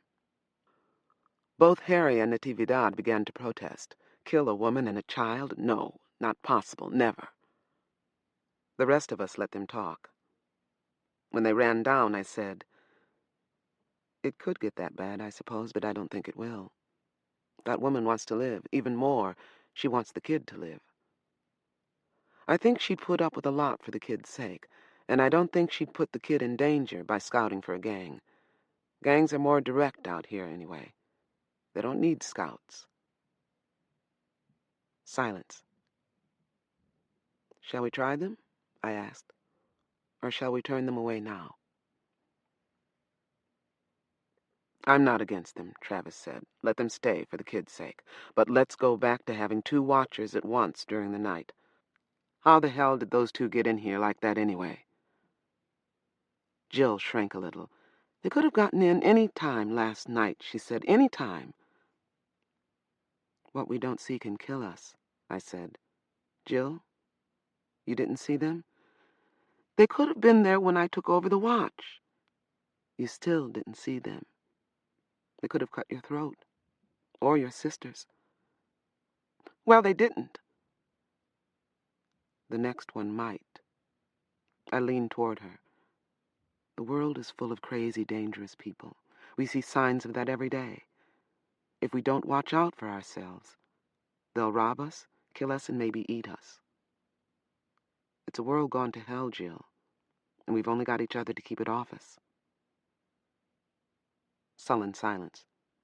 I reached out and took her hand. Jill. It wasn't my fault, she said. You can't prove Jill. She shut up and stared at me. Listen. No one is going to beat you up, for heaven's sake. But you did something wrong, something dangerous. You know you did. So what do you want her to do? Allie demanded. Get on her knees and say she's sorry? I want her to love her own life and yours enough not to be careless. That's what I want. That's what you should want, now more than ever. Jill? Jill closed her eyes. Oh, shit, she said. And then, all right. I didn't see them. I really didn't. I'll watch better. No one else will get by me. I clasped her hand for a moment longer, then let it go. Okay. Let's get out of here. Let's collect that scared woman and her scared little kid and get out of here. The 2 scared people turned out to be the most racially mixed that I had ever met. Here's their story, put together from the fragments they told us during the day and tonight. The woman had a Japanese father, a black mother, and a Mexican husband, all dead. Only she and her daughter are left. Her name is Emery Tanaka Solis. Her daughter is Tori Solis. Tori is 9 years old. Not 7, as I had guessed. I suspect she has rarely had enough to eat in her life. She's tiny, quick, quiet, and hungry-eyed. She hid bits of food in her filthy rags until we made her a new dress from one of Bankoli's shirts. Then she hid food in that. Although Tori is 9, her mother is only 23. At 13, Emery married a much older man who promised to take care of her. Her father was already dead, killed in someone else's gunfight. Her mother was sick and dying of tuberculosis. The mother pushed Emery into marriage to save her from victimization and starvation in the streets. Up to that point, the situation was dreary, but normal. Emery had 3 children over the next 3 years, a daughter and 2 sons. She and her husband did farm work in trade for food, shelter, and hand-me-downs. Then the farm was sold to a big agribusiness conglomerate, and the workers fell into new hands. Wages were paid, but in company scrip, not in cash. Rent was charged for the workers' shacks. Workers had to pay for food, for clothing, new or used, for everything they needed, and, of course, they could only spend their company notes at the company store. Wages, surprise, were never quite enough to pay the bills. According to new laws that might or might not exist, people were not permitted to leave an employer to whom they owed money.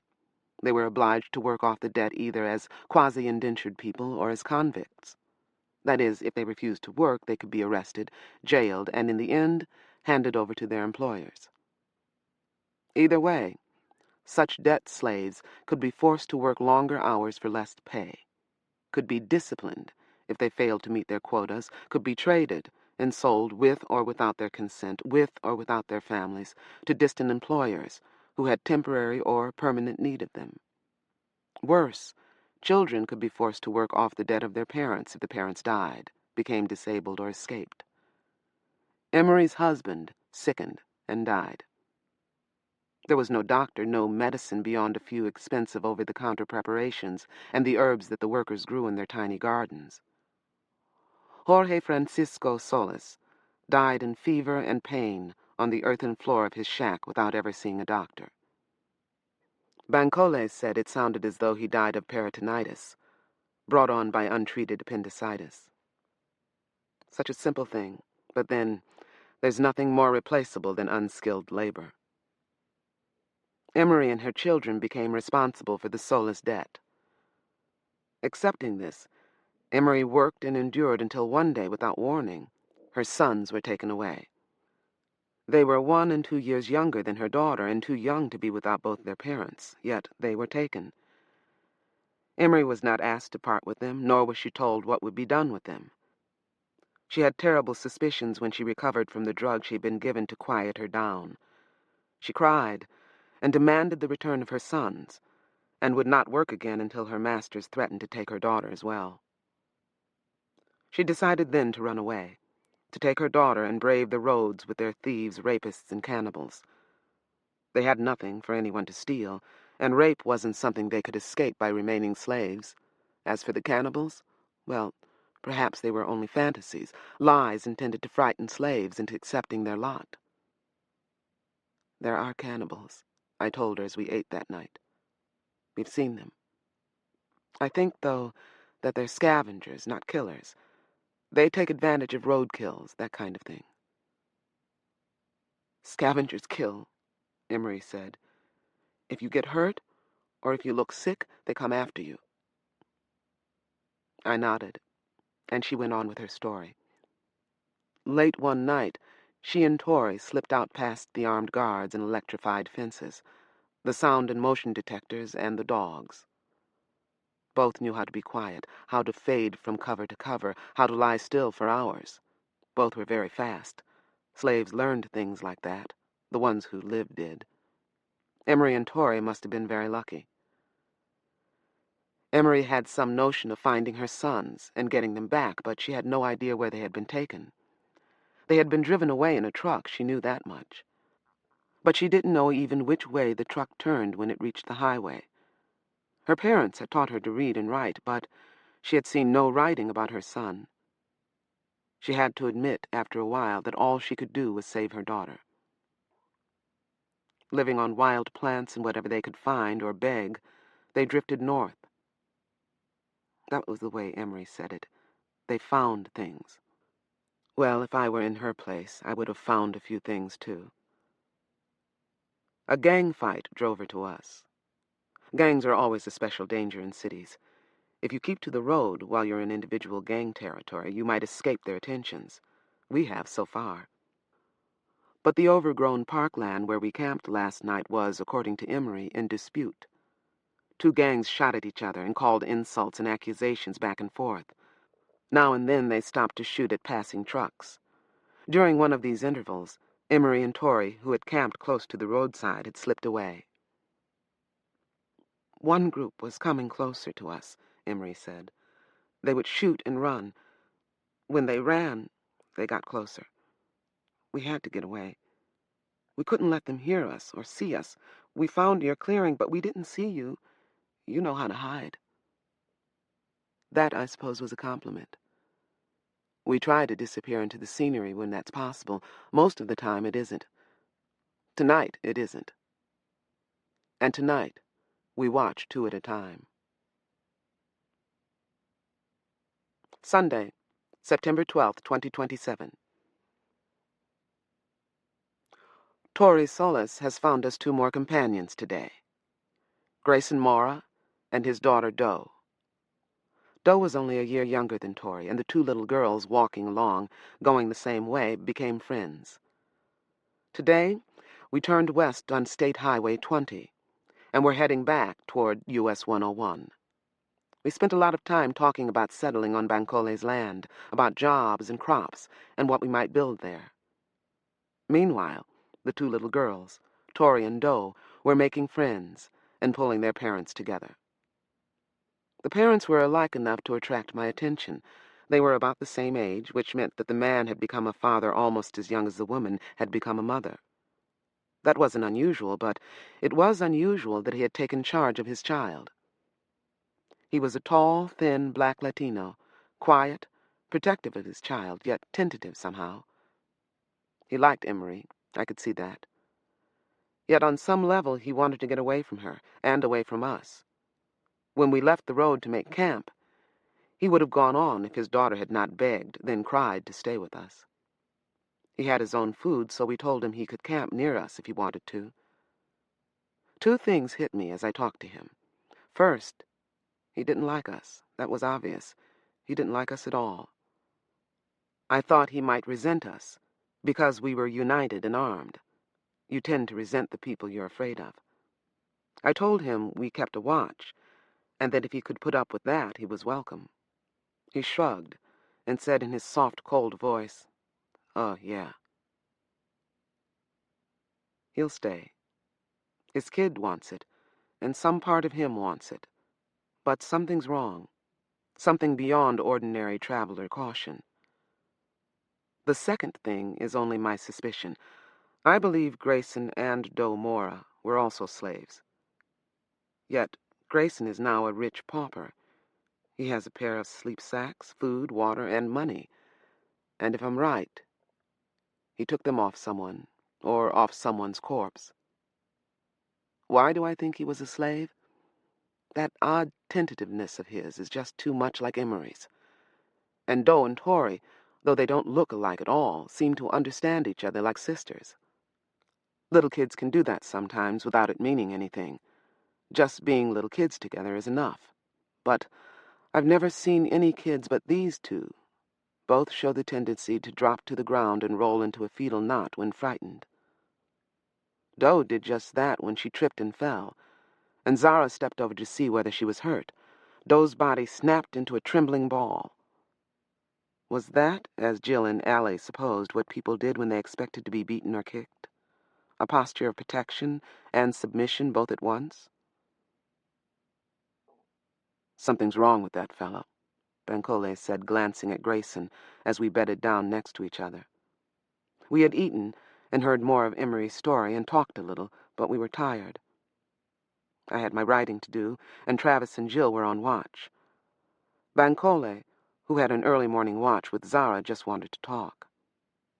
He sat beside me and spoke into my ear in a voice so low that if I leaned away from him, I lost words.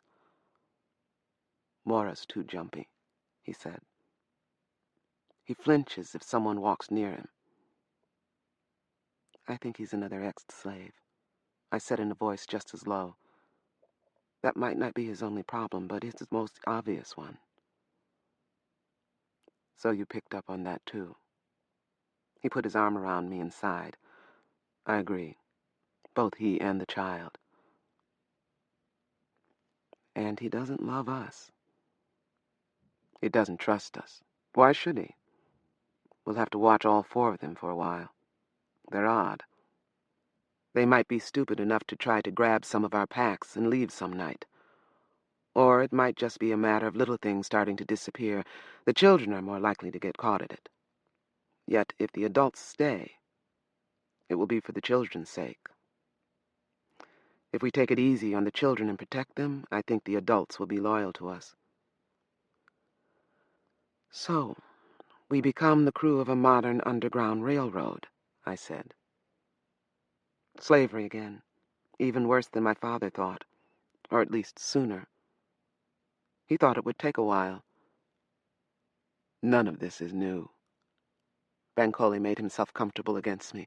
In the early 1990s, when I was in college, I heard about cases of growers doing some of this, holding people against their wills and forcing them to work without pay. Latins in California, blacks and Latins in the South. Now and then someone would go to jail for it. But Emery says there's a new law, that forcing people or their children to work off debt that they can't help running up is legal. Maybe. It's hard to know what to believe. I suppose the politicians may have passed a law that could be used to support debt slavery, but I've heard nothing about it. Anyone dirty enough to be a slaver is dirty enough to tell a pack of lies. You realize that that woman's children were sold like cattle, and no doubt sold into prostitution. I nodded. She knows, too. Yes. My God. Things are breaking down more and more. I paused. I'll tell you, though. If we can convince ex-slaves that they can have freedom with us, no one will fight harder to keep it. We need better guns, though. And we need to be so careful. It keeps getting more dangerous out here. It will be especially dangerous with those little girls around. Those two know how to be quiet, Bancole said. They're little rabbits, fast and silent. That's why they're still alive.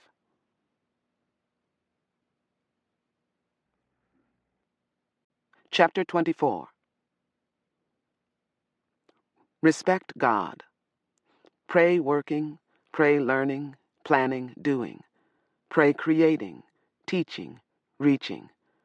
Pray working. Pray to focus your thoughts, still your fears, strengthen your purpose. Respect God, shape God. Pray working. Earthseed, The Books of the Living.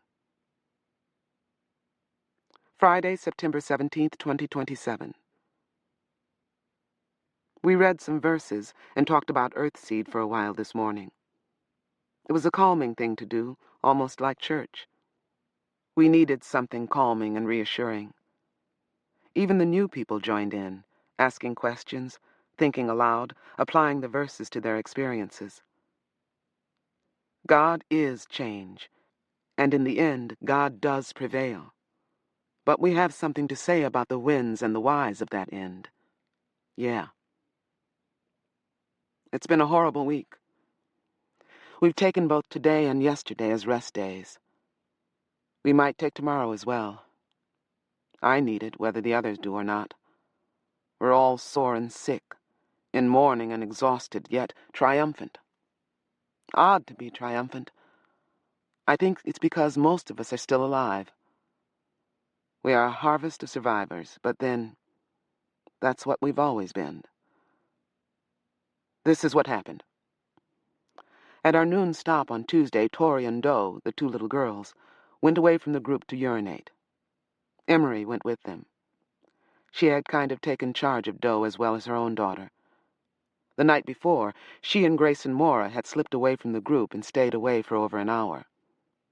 Harry and I were on watch, and we saw them go. Now they were a couple, all over each other, but at arm's length from everyone else. Strange people. So, Emery took the girls off to pee, not far away, just across the hill face and out of sight behind a patch of dead bushes and tall, dry grass. The rest of us sat eating, drinking, and sweating in what shade we could get from a copse of oak trees that looked only half dead. The trees had been robbed of a great number of branches, no doubt by people needing firewood. I was looking at their many jagged wounds when the screaming began. First there was the high, needle-thin, needle-sharp screeches of the little girls. Then we heard Emery shouting for help. Then we heard a man's voice, cursing. Most of us jumped up without thinking and ran toward the noise. In mid-stride, I grabbed Harry and Zara by the arms to get their attention. Then I gestured them back to guard our packs, Natividad and Allie, who had stayed with the babies. Harry had the rifle, and Zara had one of the Berettas, and in that moment they both resented the hell out of me. No matter. For the moment, I was just glad to see them go back. They could cover us, if necessary, and keep us from being overwhelmed. I found Emery fighting with a big, bald man who had grabbed Tori. Doe was already running back to us, screaming. She ran straight into her father's arms. He swept her up and ran off toward the highway. Then he veered back toward the oaks and our people. There were other bald people coming up from the highway. Like us, they ran toward the screams. I saw metal gleaming among them, perhaps only knives, perhaps guns. Travis spotted the group too, and yelled a warning before I could. I fell back, dropped to one knee, aimed my .45 two-handed, and waited for a clear shot at Emery's attacker. The man was much taller than Emery, and his head and shoulders were exposed, except where he held Tori against him. The little girl looked like a doll that he was clutching in one arm. Emery was the problem. She, small and quick, was darting at the man, tearing at his face, trying to reach his eyes. He was trying to protect his eyes and to knock her or throw her away from him. With both hands free, he might have been quick enough to bat her aside, but he wouldn't let go of the struggling Tory, and Emery wouldn't be beaten off. For an instant, he did knock Emery back from him. In that brief window of time, my own ears ringing from his blow, I shot him. I knew at once that I'd hit him. He didn't fall, but I felt his pain, and I wasn't good for anything else for a while. Then he toppled, and I collapsed with him.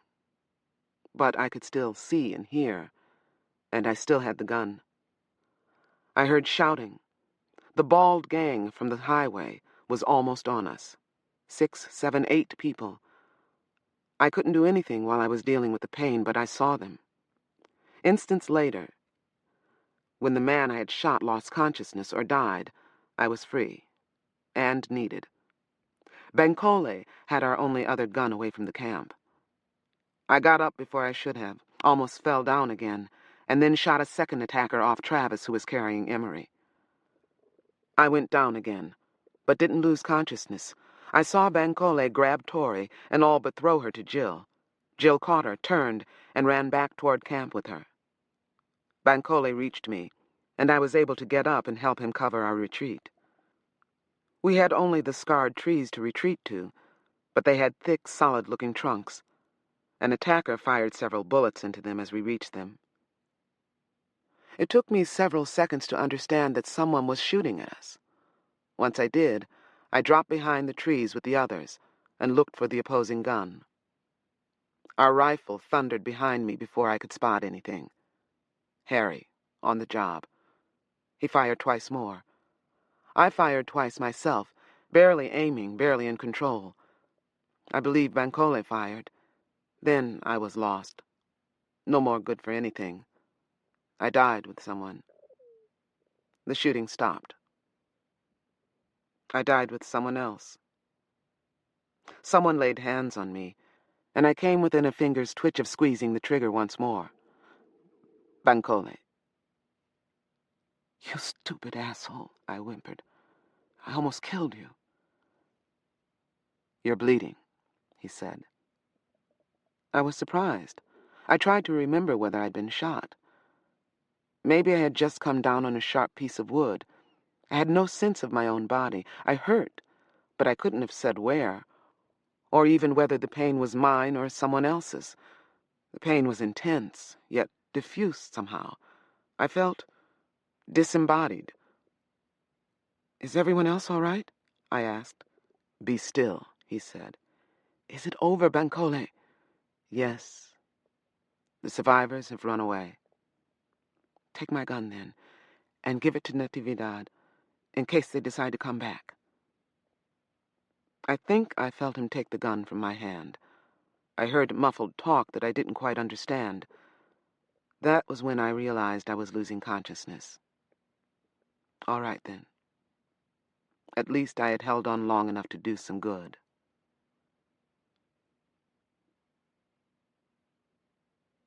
Jill Gilchrist is dead. She was shot in the back as she ran toward the trees carrying Tori. Bancole didn't tell me, didn't want me to know before I had to, because, as it turned out, I was wounded myself. I was lucky. My wound was minor. It hurt, but other than that, it didn't matter much. Jill was unlucky. I found out about her death when I came to, and heard Allie's hoarse, screaming grief. Jill had gotten Tori back to the trees, put her down, and then, without a sound, folded to the ground, as though taking cover. Emery had grabbed Tori and huddled, crying with her in terror and relief. Everyone else had been busy, first taking cover, then firing or directing fire. Travis was the first to see the blood pooling around Jill.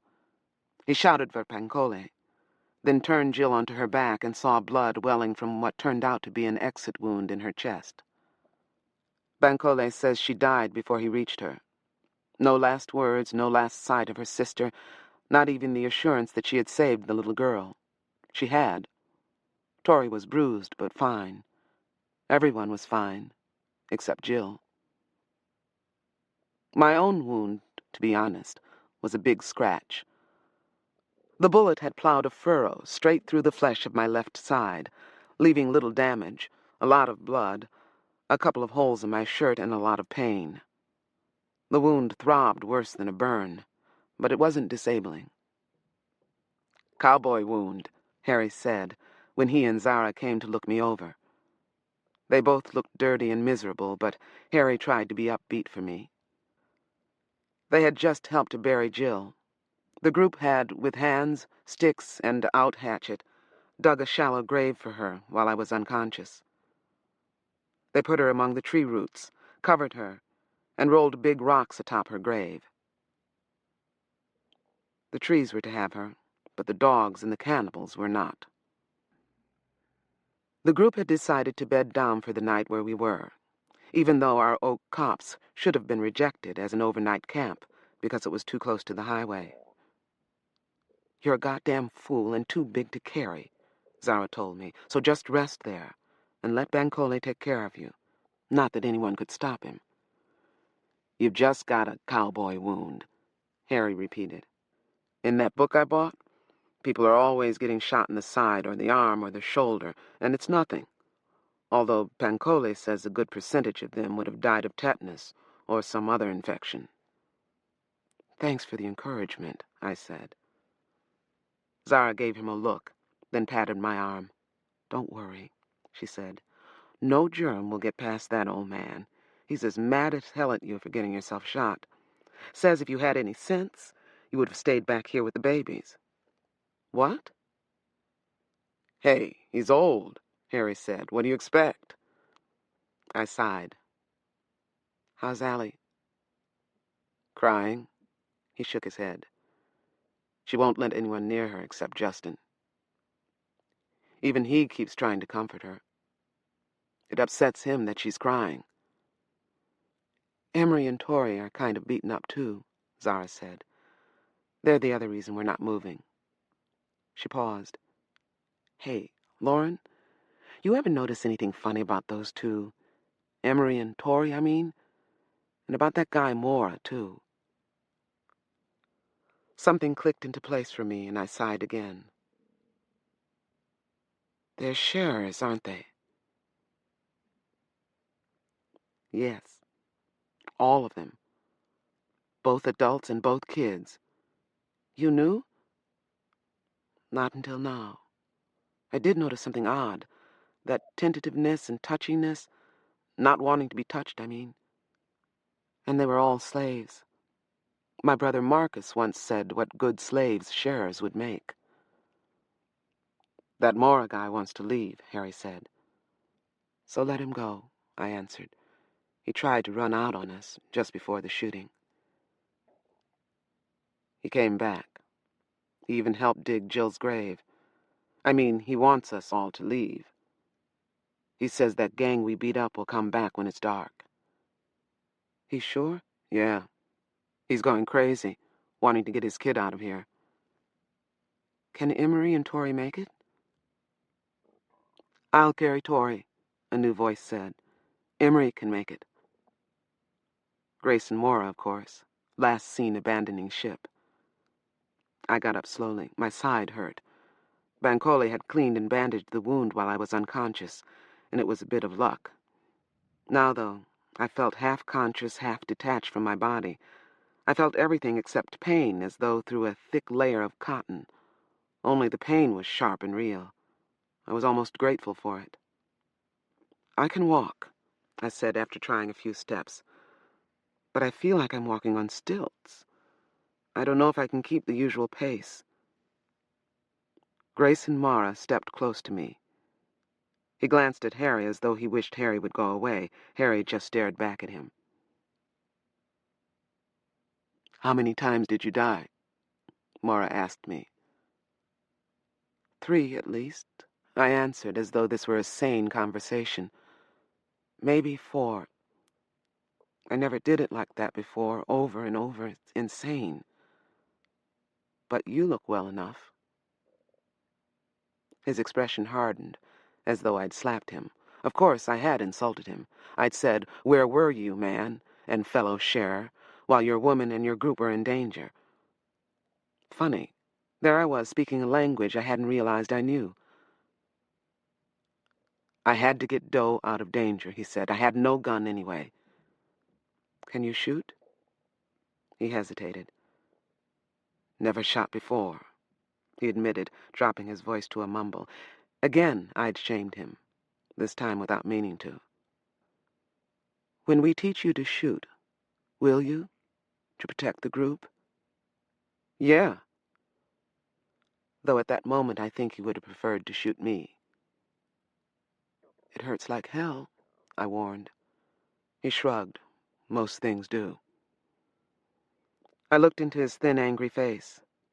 Were all slaves so thin, underfed, overworked, and taught that most things hurt? Are you from this area? Born in Sacramento. Then we need all the information you can give us. Even without a gun, we need you to help us survive here. My information is to get out of here before those things up the hill throw paint on themselves and start shooting people and setting fires. Oh, shit, I said. So that's what they are. What do you think they were? I didn't have a chance to think about them. It wouldn't have mattered anyway.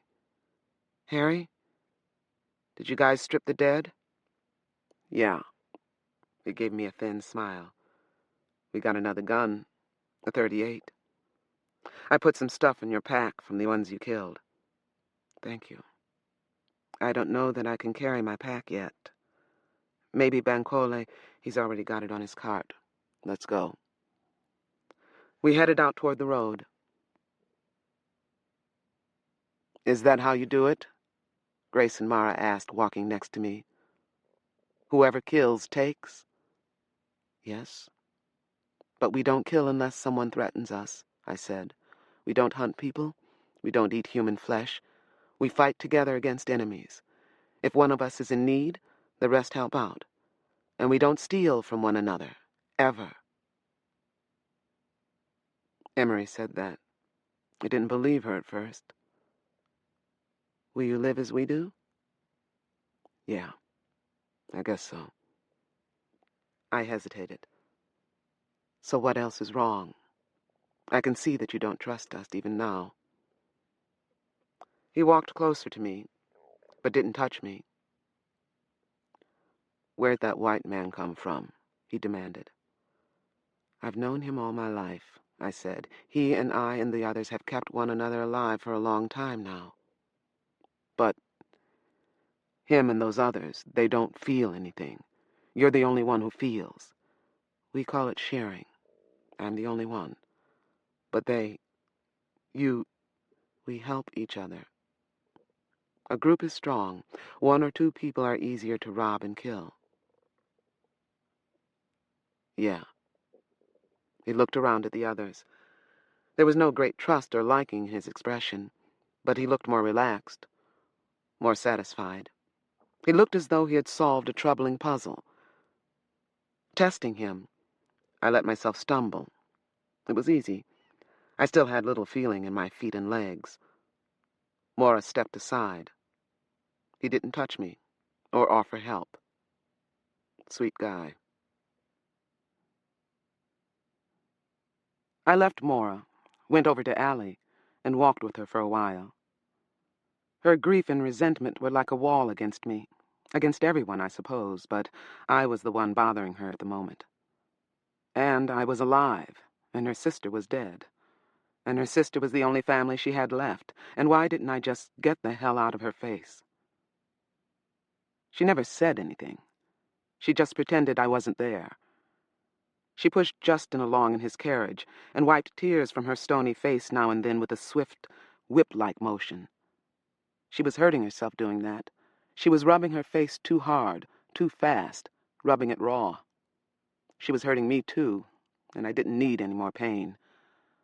I stayed with her, though, until her defenses began to crumble under a new wave of crippling grief. She stopped hurting herself and just let the tears run down her face, let them fall to her chest or to the broken blacktop. She seemed to sag under a sudden weight. I hugged her then. I put my hands on her shoulders and stopped her half-blind plodding. When she swung around to face me, hostile and hurting, I hugged her. She could have broken free. I was feeling far from strong just then, but after a first angry pulling away, she hung on to me and moaned. I've never heard anyone moan like that. She cried and moaned there at the roadside, and the others stopped and waited for us. No one spoke.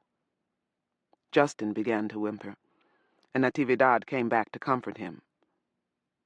The wordless message was the same for both child and woman. In spite of your loss and pain, you aren't alone. You still have people who care about you and want you to be all right. You still have family. After a while, Allie and I let each other go. She isn't a chatty woman, especially not in her pain. She took Justin from Natividad, smoothed his hair, and held him. When we began walking again, she carried him for a while, and I pushed the carriage. We walked together, and there didn't seem to be any need to say anything. On the road, there was a fair amount of foot traffic in both directions. Still, I worried that a big group like ours would be noticeable and locatable, no matter what. I worried because I didn't understand the ways of our attackers. Sometime later, when Allie put Justin back into the carriage and took the carriage from me, I moved to walk with Bancole and Emery. Emery was the one who explained things to me, and she was the one who spotted the smoke from the first fire, no doubt because she was looking for it. We couldn't tell for sure, but the fire looked as though it might have begun back as far as where we had stopped at the Oak Copse. "They'll burn everything," Emery whispered to Bancole and me. "They won't stop until they've used up all the row they have. All night, they'll be burning things and people. Row, pyromania, that damn fire drug again." "Will they follow us?" I asked. She shrugged. "There are a lot of us, and you killed some of them. I think they'll take their revenge on other weaker travelers." Another shrug. "To them, we're all the same. A traveler is a traveler." "So, unless we get caught in one of their fires, we'll be okay, yeah. They hate everybody who isn't them. They would have sold my Tory to get some more row." I looked at her bruised, swollen face. Bancole had given her something for her pain.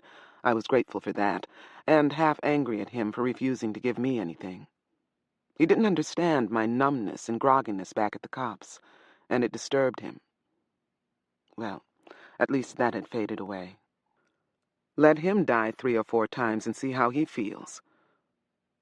No, I'm glad he'll never know how it feels. It makes no sense.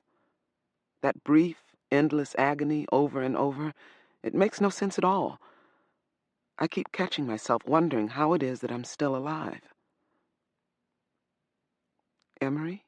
I said, keeping my voice low. She looked at me. You know I'm a sharer. She nodded, then glanced sidelong at Bankole. He knows, I assured her. But, look, you and Grayson are the first sharers I've known who had children. There was no reason to tell her she and Grayson and their children were the first sharers I'd known, period. I hope to have kids myself someday, so I need to know. Do they always inherit the sharing? One of my boys didn't have it, she said. Some feelers, sharers, can't have any kids. I don't know why. And I knew some who had 2 or 3 kids who didn't have it at all. Bosses, though, they like you to have it.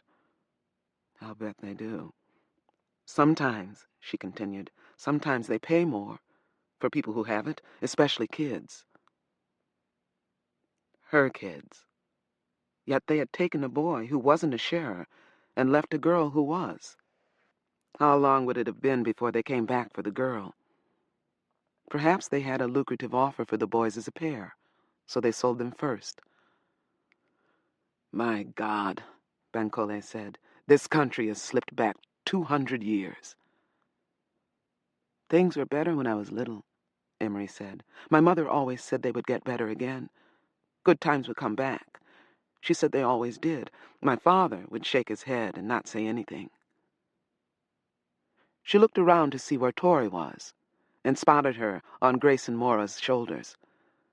Then she caught sight of something else, and she gasped. We followed her gaze and saw fire creeping over the hills behind us, far behind us, but not far enough. This was some new fire, whipping along in the dry evening breeze. Either the people who attacked us had followed us, setting fires, or someone was imitating them, echoing them. We went on, moving faster, trying to see where we could go to be safe. On either side of the highway, there was dry grass. There were trees, living and dead. So far, the fire was only on the north side. We kept to the south side, hoping it would be safe. There was a lake ahead, according to my map of the area. Clear Lake, it was called. The map showed it to be large, and the highway followed its northern shore for a few miles. We would reach it soon. How soon? I calculated as we walked. Tomorrow. We should be able to camp near it tomorrow evening. Not soon enough.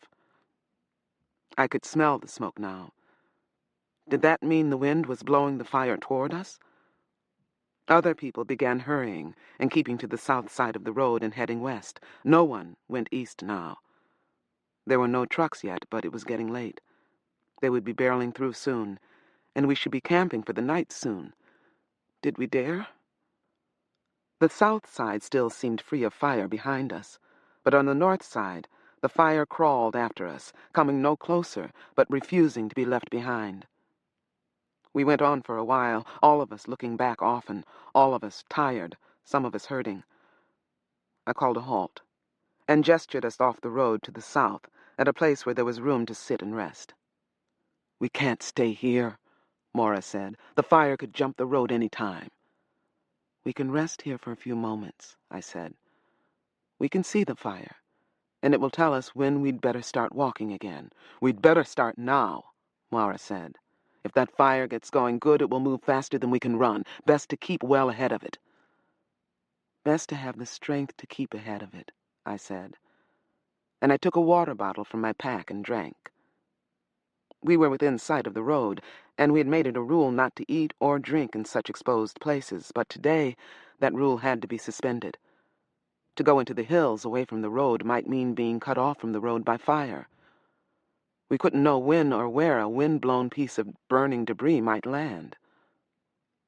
Others followed my example, and drank and ate a little dried fruit, meat, and bread. Bankole and I shared with Emery and Tori. Mora seemed to want to leave in spite of us, but his daughter Doe was sitting half asleep on the ground against Zara. He stooped next to her and made her drink a little water and eat some fruit. We might have to keep moving all night, Allie said, her voice almost too soft to hear. This might be the only rest we get. and to Travis, "You'd better put Dominique into the carriage with Justin when he's finished eating." Travis nodded. He'd carried Dominique this far. Now he tucked him in with Justin. "I'll push the carriage for a while," he said. Bankole looked at my wound, rebandaged it, and this time gave me something for the pain. He buried the bloody bandages he had removed, digging a shallow hole with a flat rock. Emery, with Tori gone to sleep against her, looked to see what Bankole was doing with me, then jumped and looked away, her hand going to her own side. "I didn't know you were hurt so much," she whispered. "I'm not," I said, and made myself smile. "It looks nastier than it is with all the blood, but it isn't bad. I'm damn lucky compared to Jill. And it doesn't stop me from walking." "You didn't give me any pain when we were walking," she said. I nodded, glad to know I could fake her out. "It's ugly," I said, "but not too painful." She settled down as though she felt better. No doubt she did. If I moaned and groaned, I'd have all four of them moaning and groaning. The kids might even bleed along with me. I would have to be careful and keep lying at least as long as the fire was a threat, or as long as I could. The truth was, those blood-saturated bandages scared the hell out of me, and the wound hurt worse than ever.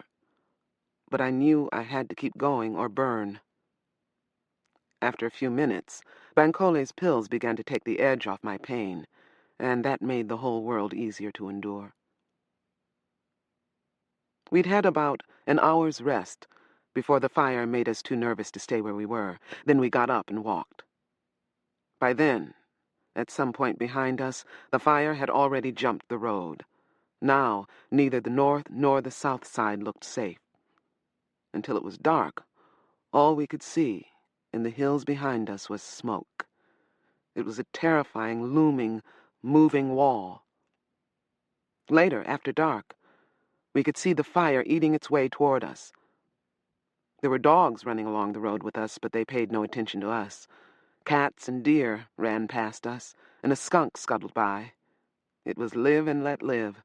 Neither humans nor animals were foolish enough to waste time attacking one another. Behind us and to the north, the fire began to roar. We put Tori in the carriage, and Justin and Dominique between her legs. The babies never even woke up when we were moving them. Tori herself was more than half asleep. I worried that the carriage might break down with the extra weight, but it held. Travis, Harry, and Allie traded off pushing it. Doe, we put atop the load on Bankole's cart. She couldn't have been comfortable there, but she didn't complain. She was more awake than Tori, and she had been walking on her own most of the time since our encounter with the would-be kidnappers. She was a strong little kid, her father's daughter. Grace and Mora helped push Bankole's cart. In fact, once Doe was loaded aboard, Mora pushed the cart most of the time. The man wasn't likable, but in his love for his daughter, he was admirable. At some point in the endless night, more smoke and ash than ever began to swirl around us, and I caught myself thinking that we might not make it. Without stopping, we wet shirts, scarves, whatever we had, and tied them around our noses and mouths. The fire roared and thundered its way past us on the north, singeing our hair and clothing, making breathing a terrible effort. The babies woke up and screamed in fear and pain, then choked and almost brought me down. Tori, crying herself with their pain and her own, held on to them and would not let them struggle out of the carriage. I thought we would die. I believed there was no way for us to survive this sea of fire, hot wind, smoke, and ash. I saw people, strangers, fall, and we left them, lying on the highway, waiting to burn. I stopped looking back. In the roar of the fire, I couldn't hear whether they screamed. I could see the babies before Natividad threw wet rags over them. I knew they were screaming. Then I couldn't see them, and it was a blessing. We began to run out of water. There was nothing to do except keep going or burn. The terrible, deafening noise of the fire increased, then lessened, and again increased, then lessened. It seemed that the fire went north, away from the road, then whipped back down toward us. It teased, like a living, malevolent thing, intent on causing pain and terror. It drove us before it like dogs chasing a rabbit. Yet it didn't eat us. It could have, but it didn't. In the end, the worst of it roared off to the northwest. Firestorm, Bancole called it later. Yes, like a tornado of fire, roaring around, just missing us, playing with us, then letting us live. We could not rest. There was still fire. Little fires that could grow into big ones. Smoke, blinding and choking smoke. No rest. But we could slow down. We could emerge from the worst of the smoke and ash and escape the lash of the hot winds. We could pause by the side of the road for a moment and gag in peace. There was a lot of gagging. Coughing and gagging, and crying muddy tracks onto our faces. It was incredible. We were going to survive. We were still alive and together, scorched and miserable, in great need of water, but alive. We were going to make it. Later, when we dared, we went off the road, unloaded my pack from Bancole's cart, and dug out his extra water bottle. He dug it out. He'd told us he had it when he could have kept it for himself. "We'll reach Clear Lake sometime tomorrow," I said. "Early tomorrow, I think. I don't know how far we've come or where we are now, so I can only guess that we'll get there early. But it is there, waiting for us tomorrow." People grunted or coughed and downed swallows from Bancole's extra bottle. The kids had to be prevented from guzzling too much water. As it was, Dominique choked and began to cry again. We camped where we were, within sight of the road. 2 of us had to stay awake on watch. I volunteered for first watch because I was in too much pain to sleep. I got my gun back from Natividad, checked to see that she had reloaded it. She had, and looked around for a partner. "I'll watch with you," Grayson Mora said. That surprised me. I would have preferred someone who knew how to use a gun, someone I would trust with a gun. "I'm not going to be able to sleep until you do," he said. "It's that simple. So let's both put our pain to good use." I looked at Emery and the 2 girls to see whether they'd heard, but they seemed to be already asleep. "All right," I said. "We've got to watch for strangers and fire. Give me a yell if you see anything unusual." "Give me a gun," he said. "If anybody comes close, I can at least use it to scare them." In the dark, sure. "No gun," I said. "Not yet. You don't know enough yet." He stared at me for several seconds, then went over to Bancole. He turned his back to me as he talked to Bancole. "Look, you know I need a gun to do any guarding in a place like this. She doesn't know how it is. She thinks she does, but she doesn't." Bancole shrugged. "If you can't do it, man, go to sleep. One of us will take the watch with her." Shit. Mora made the word long and nasty. Shit. First time I saw her, I knew she was a man. Just didn't know she was the only man here. Absolute silence. Doe Mora saved the situation to the degree that it could be saved. At that moment, she stepped up behind her father and tapped him on the back. He spun around more than ready to fight, spun with such speed and fury that the little girl squealed and jumped back. "What the hell are you doing up?" he shouted. "What do you want?" Frightened, the little girl just stared at him. After a moment, she extended her hand, offering a pomegranate. "Sower said we could have this," she whispered. "Would you cut it?" Good thinking, Zara. I didn't turn to look at her, but I was aware of her watching. By now, everyone still awake was watching. "Everyone's tired and everyone's hurting," I told him. "Everyone. not just you. But we've managed to keep ourselves alive by working together and by not doing or saying stupid things. And if that's not good enough for you, Bankole added in a voice low and ugly with anger, tomorrow you can go out and find yourself a different kind of group to travel with. A group too goddamn macho to waste its time saving your child's life twice in one day. There must be something worthwhile in Mora. He didn't say anything. He took out his knife and cut the pomegranate into quarters for dough. Then kept half of it because she insisted that he was supposed to have half. They sat together and ate the juicy, seedy red fruit. Then Mora tucked dough in again and found himself a perch where, gunless, he began his first watch. He said nothing more about guns, and he never apologized. Of course, he didn't leave us. Where would he go? He was a runaway slave. We were the best thing he'd found so far. The best he was going to find as long as he had dough with him. We didn't reach Clear Lake the next morning. To tell the truth, it was already the next morning when we went to sleep. We were too tired and sore to get up at dawn, which came early in the second watch. Only the need for water made us move out when we did, at a hot, smoky 11 a.m. We found the corpse of a young woman when we got back to the road. There wasn't a mark on her, but she was dead. "I want her clothes," Emery whispered. She was near to me, or I wouldn't have heard her. The dead woman was about her size, and dressed in a cotton shirt and pants that looked almost new. They were dirty, but far less so than Emery's clothes. "Strip her, then," I said. "I'd help you, but I'm not bending too well this morning." "I'll give her a hand," Allie whispered.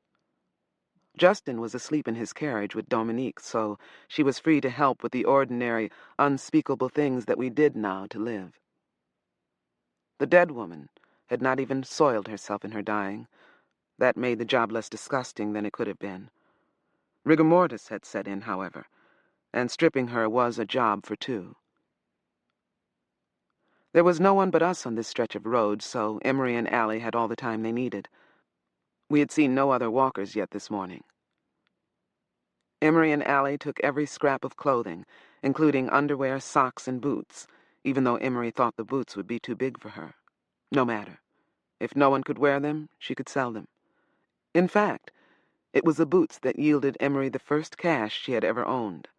On the farm where she had been a slave, she had been paid only in company scrip, worthless except on the farm, and almost worthless there.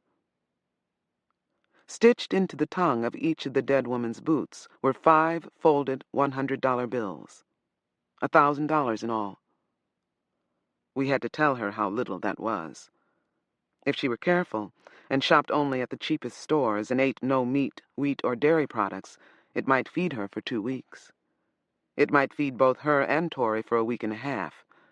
Still, it seemed riches to Emery. Late that day, when we reached Clear Lake, much smaller than I had expected, we came across a tiny, expensive store, being run from the back of an old truck near a cluster of half-burned, collapsed cabins. It sold fruit, vegetables, nuts, and smoked fish. We all had to buy a few things, but Emery squandered too much money on pears and walnuts for everyone.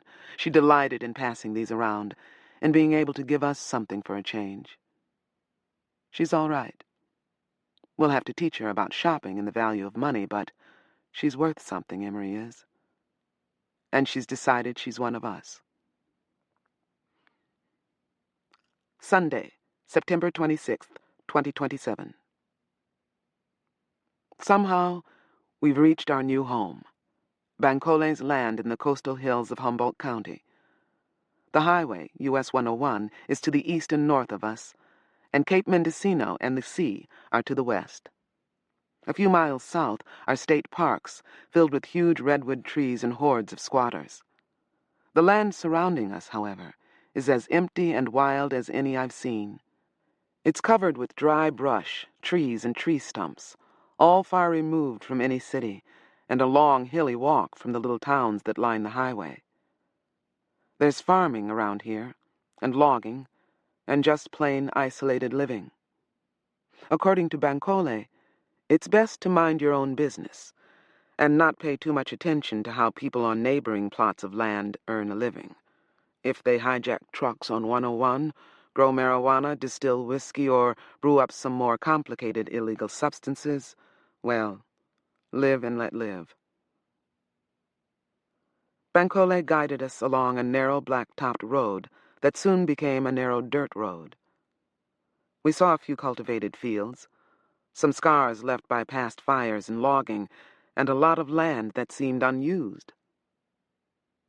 The road all but vanished before we came to the end of it. Good for isolation. Bad for getting things in and out. Bad for traveling back and forth to get work. Bankole had said his brother-in-law had to spend a lot of time in various towns, away from his family. That was easier to understand now. There was no possibility here of coming home every day or two. So what did you have to do to save cash? Sleep in doorways or parks in town? Maybe it was worth the inconvenience to do just that, if you could keep your family together and safe, far from the desperate, the crazy, the vicious. Or, that's what I thought. Until we reached the hillside, where Bankole's sister's house and outbuildings were supposed to be. There was no house. There were no buildings. There was almost nothing. A broad black smear on the hillside.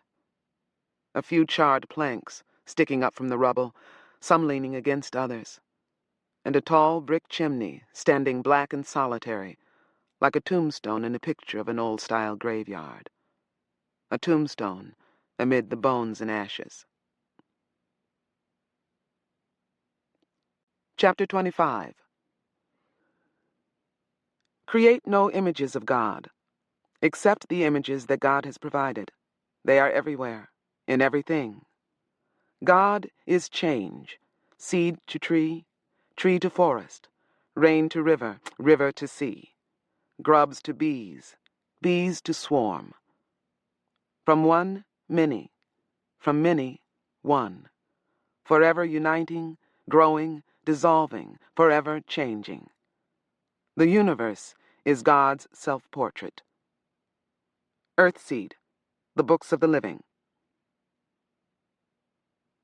Friday, October 1st, 2027. We've been arguing all week about whether or not we should stay here with the bones and ashes. We've found 5 skulls, 3 in what was left of the house and 2 outside. There were other scattered bones, but not one complete skeleton. Dogs have been at the bones, dogs and cannibals, perhaps. The fire happened long enough ago for weeds to begin to grow in the rubble. 2 months ago, 3? Some of the far-flung neighbors might know. Some of the far-flung neighbors might have set the fire. There was no way to be certain, but I assumed that the bones belonged to Bankole's sister and her family. I think Bankole assumed that too, but he couldn't bring himself to just bury the bones and write off his sister. The day after we got there, he and Harry hiked back to Glory, the nearest small town that we had passed through, to talk to the local cops. They were, or they professed to be, sheriff's deputies. I wonder what you have to do to become a cop. I wonder what a badge is, other than a license to steal. What did it used to be to make people Bankole's age want to trust it? I know what the old books say, but still, I wonder. The deputies all but ignored Bankole's story and his questions. They wrote nothing down, claimed to know nothing. They treated Bankole as though they doubted that he even had a sister, or that he was who he said he was. So many stolen IDs these days. They searched him and took the cash he was carrying. Fees for police services, they said. He had been careful to carry only what he thought would be enough to keep them sweet-tempered, but not enough to make them suspicious or more greedy than they already were. The rest, a sizable packet, he left with me. He trusted me enough to do that. His gun he left with Harry, who had gone shopping. Jail for Bankole could have meant being sold into a period of hard, unpaid labor, slavery. Perhaps if he had been younger, the deputies might have taken his money and arrested him anyway on some trumped-up charge. I had begged him not to go, not to trust any police or government official. It seemed to me such people were no better than gangs with their robbing and slaving. Bankole agreed with me, yet he insisted on going. "She was my little sister," he said. "I have to try, at least, to find out what happened to her. I need to know who did this. Most of all, I need to know whether any of her children could have survived. One or more of those 5 skulls could have belonged to the arsonists." He stared at the collection of bones. "I have to risk going to the sheriff's office," he continued. "But you don't. I don't want you with me. I don't want them getting any ideas about you. Maybe finding out by accident that you're a sharer. I don't want my sister's death to cost you your life or your freedom." We fought about it. I was afraid for him, he was afraid for me, and we were both angrier than we had ever been at each other. I was terrified that he would be killed or arrested, and we'd never find out what happened to him. No one should travel alone in this world. "Look," he said at last, "you can do some good here with the group. You'll have one of the 4 guns left here, and you know how to survive. You're needed here. If the cops decide they want me, you won't be able to do a thing. Worse, if they decide they want you, there'll be nothing I can do except take revenge and be killed for it." That slowed me down. The thought that I might cause his death instead of backing him up. I didn't quite believe it, but it slowed me down. Harry stepped in then and said he would go. He wanted to anyway. He could buy some things for the group, and he wanted to look for a job. He wanted to earn some money. "I'll do what I can," he told me just before they left. "He's not a bad old guy. I'll bring him back to you." They brought each other back. Bankole a few $1,000s poorer, and Harry still jobless, though they did bring back supplies and a few hand tools. Bankole knew no more than he had when he left about his sister and her family, but the cops had said they would come out to investigate the fire and the bones. We worried that sooner or later they might show up. We're still keeping a lookout for them, and we've buried most of our valuables. We want to bury the bones, but we don't dare. It's bothering Bankole, bothering him a lot. I've suggested we hold a funeral and go ahead and bury the bones, to hell with the cops, but he says no. Best to give them as little provocation as possible. If they come, they would do enough harm with their stealing. Best not to give them reason to do more. There's a well with an old-fashioned hand pump under the rubble of an outbuilding. It still works. The solar-powered electric pump near the house does not. We couldn't stay here long without a dependable water source. With the well, though, it's hard to leave. Hard to walk away from possible sanctuary, in spite of arsonists and cops. Bankole owns this land free and clear. There's a huge, half-ruined garden, plus citrus trees full of unripe fruit. We've already been pulling carrots and digging potatoes here. There are plenty of other fruit and nut trees, plus wild pines, redwoods, and Douglas firs. None of these last were very big. This area was logged sometime before Bankole bought it. Bankole says it was clear-cut, back in the 1980s or 1990s, but we can make use of the trees that have grown since then, and we can plant more. We can build a shelter, put in a winter garden from the seed I've been carrying and collecting since I left home.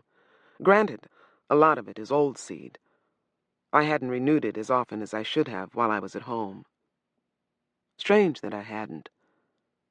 Things kept getting worse and worse at home, yet I had paid less and less attention to the pack that was supposed to save my life when the mob came. There was so much else to worry about, and I think I was into my own brand of denial. as bad in its way as Corey's or Joanne's mother's. But all that feels like ancient history. Now was what we had to worry about. What were we going to do now? "I don't think we can make it here," Harry said earlier this evening as we sat around the campfire. There should be something cheerful about sitting around a campfire with friends and a full stomach. We even had meat tonight, fresh meat. Bankole took the rifle and went off by himself for a while. When he came back, he brought 3 rabbits, which Zara and I skinned, cleaned, and roasted. We also roasted sweet potatoes that we had dug out of the garden. We should have been content. Yet all we were doing was rehashing what had become an old argument over the past few days. Perhaps it was the bones and ashes just over the rise that was bothering us. We had camped out of sight of the burned area in the hope of recovering a little peace of mind, but it hadn't helped. I was thinking that we should figure out a way to capture a few wild rabbits alive and breed them for a sure meat supply. Was that possible? Why not? If we stay here, and we should stay. "Nothing we find farther north will be any better or any safer than this," I said. "It will be hard to live here, but if we work together, and if we're careful, it should be possible. We can build a community here." "Oh, God, there she goes with her Earthseed shit again," Allie said. But she smiled a little as she said it. That was good. She hadn't smiled much lately. "We can build a community here," I repeated. "It's dangerous, sure, but hell, it's dangerous everywhere. And the more people there are packed together in cities, the more danger there is. This is a ridiculous place to build a community. It's isolated, miles from everywhere, with no decent road leading here, but for us, for now, it's perfect. Except that someone burned this place down last time," Grayson Mora said. "Anything we build out here by itself is a target." "Anything we build anywhere is a target," Zara argued. "But the people out here before—" "I'm sorry, Bankole, I gotta say this. They couldn't have kept a good watch. A man and a woman and 3 kids? They would have worked hard all day, then slept at night. It would have been too hard on 2 grown people to try to sit up and watch for half the night each." "They didn't keep a night watch," Bankole said. "We'll have to keep one, though. And we could use a couple of dogs. If we could get them as puppies and train them to guard—" "Give meat to dogs?" Mora demanded, outraged. "Not soon." Bankole shrugged. "Not until we have enough for ourselves, but if we can get dogs, they'll help us keep the rest of our goods." "I wouldn't give a dog nothing but a bullet or a rock," Mora said. "I saw dogs eat a woman once." "There are no jobs in that town Bankole I went to," Harry said. "There was nothing. Not even work for room and board. I asked all over town. No one even knew of anything." I frowned. "The towns around here are all close to the highway," I said. "They must get a lot of people passing through, looking for a place to settle, or maybe a place to rob, rape, kill. The locals wouldn't welcome new people. They wouldn't trust anyone they didn't know." Harry looked from me to Bankole. "She's right," Bankole said. "My brother-in-law had a hard time before people began to get used to him. And he moved up here before things got so bad. He knew plumbing, carpentry, electrical work, and motor vehicle mechanics. Of course, it didn't help that he was black. Being white might help you win people over faster than he did. I think, though, that any serious money we make here will come from the land. Food is gold these days. We can grow food here. We have guns to protect ourselves, so we can sell our crops in nearby towns or on the highway. If we survive long enough to grow anything to sell," Mora muttered. "If there's enough water, if the bugs don't eat our crops, if no one burns us out the way they did those people over the hill, if. Allie sighed. "Shit. It's if anywhere you go." This place isn't so bad. She was sitting on her sleep sack, holding the sleeping Justin's head in her lap. As she spoke, she stroked the boy's hair. It occurred to me, not for the first time, that no matter how tough Allie tried to seem, that little boy was the key to her. Children were the key to most of the adults present. There are no guarantees anywhere, I agreed. But if we're willing to work, our chances are good here. I've got some seed in my pack. We can buy more. What we have to do at this point is more like gardening than farming. Everything will have to be done by hand. Composting, watering, weeding, picking worms or slugs or whatever off the crops and killing them one by one, if that's what it takes. As for water, if our well still has water in it now, in October, I don't think we have to worry about it going dry on us. Not this year, anyway. And if people threaten us, or our crop, we kill them. That's all. We kill them. Or they kill us. If we work together, we can defend ourselves, and we can protect the kids. A community's first responsibility is to protect its children, the ones we have now and the ones we will have. There was silence for a while, people digesting, perhaps measuring it against what they had to look forward to if they left this place and continued north. We have to decide, I said. We have building and planting to do here. We have to buy more food, more seed, and tools. It was time for directness. Allie, will you stay? She looked across the dead fire at me, stared hard at me as though she hoped to see something on my face that would give her an answer. What seed do you have? She asked. I drew a deep breath. Most of it is summer stuff. Corn, peppers, sunflowers, eggplant, melons, tomatoes, beans, squash.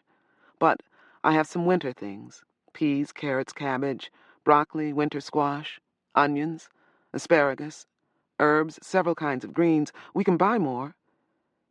And we've got the stuff left in this garden, plus what we can harvest from the local oak, pine, and citrus trees. I brought tree seeds, too. More oak, citrus, peach, pear, nectarine, almond, walnut, a few others. They won't do us any good for a few years, but they're a hell of an investment in the future. So as a kid, Allie said. I didn't think I would be dumb enough to say this, but yeah, I'll stay. I want to build something, too. I never had a chance to build anything before. Allie and Justin were a yes, then. Harry? Zara? Of course we're staying, Zara said. Harry frowned. Wait a minute. We don't have to. I know, but we are. If we can make a community like Lauren says, and not have to hire out to strangers and trust them when they shouldn't be trusted, then we should do it. If you grew up where I did, you'd know we should. Harry, I said, I've known you all my life. You're the closest thing to a brother that I have left. You aren't really thinking about leaving, are you?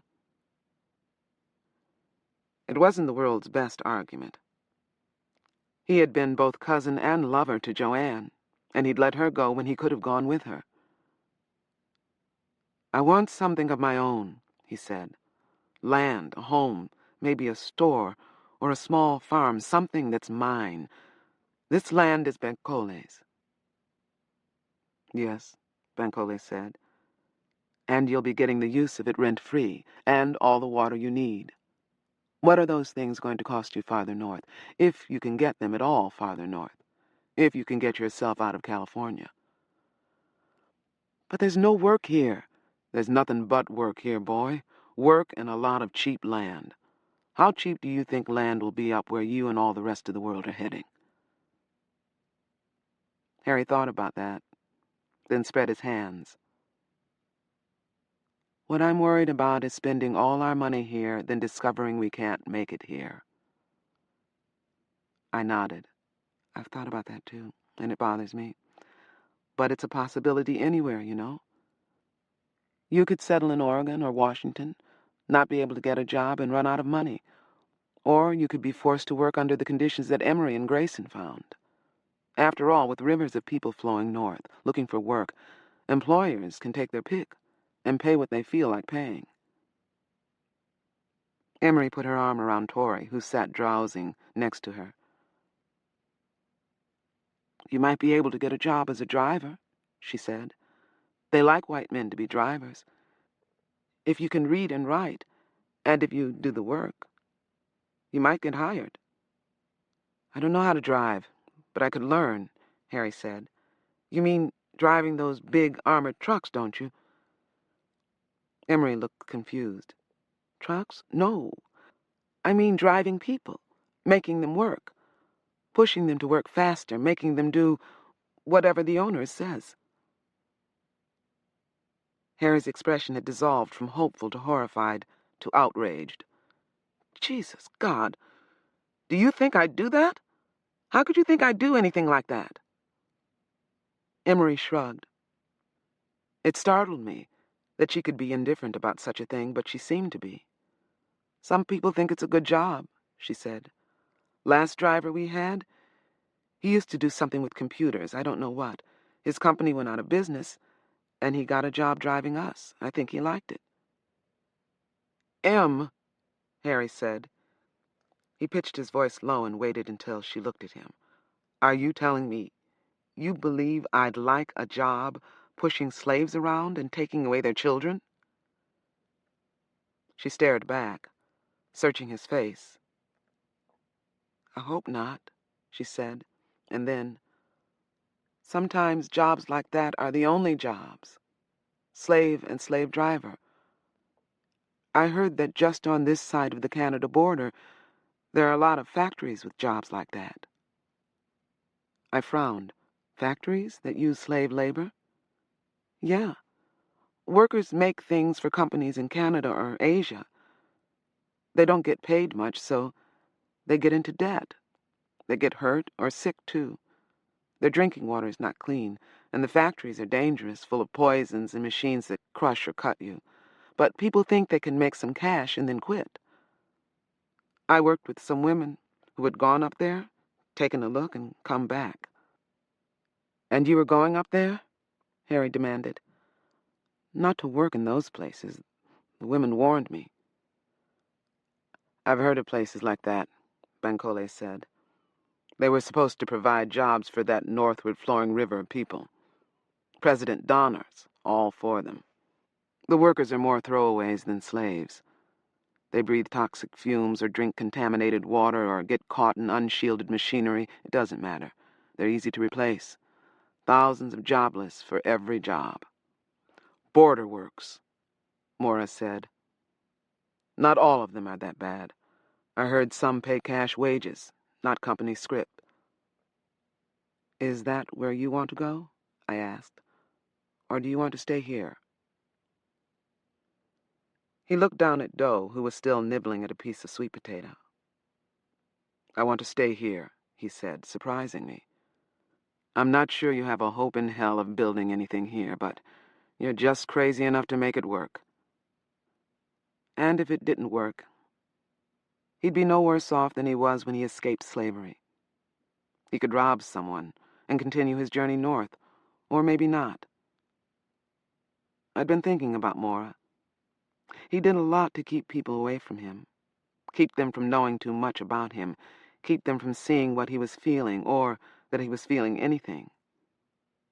A male sharer, desperate to hide his terrible vulnerability. Sharing would be harder on a man. What would my brothers have been like as sharers? Odd that I hadn't thought of that before.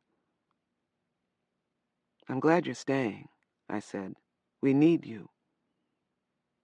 I looked at Travis and Natividad. "We need you guys, too. You're staying, aren't you?"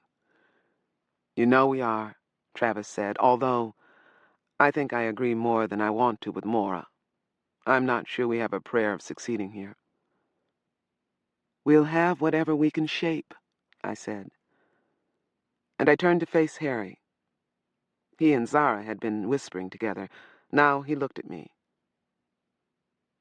"Mora's right," he said. "You're nuts." I sighed. But this is a crazy time, he continued.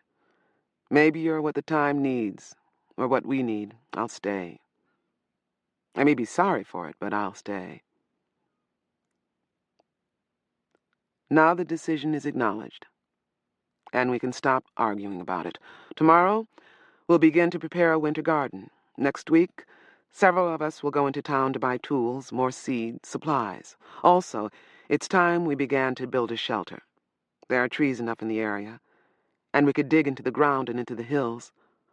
Mora says he's built slave cabins before, says he's eager to build something better, something fit for human beings. Besides, this far north and this near the coast, we might get some rain. Sunday, October 10th, 2027.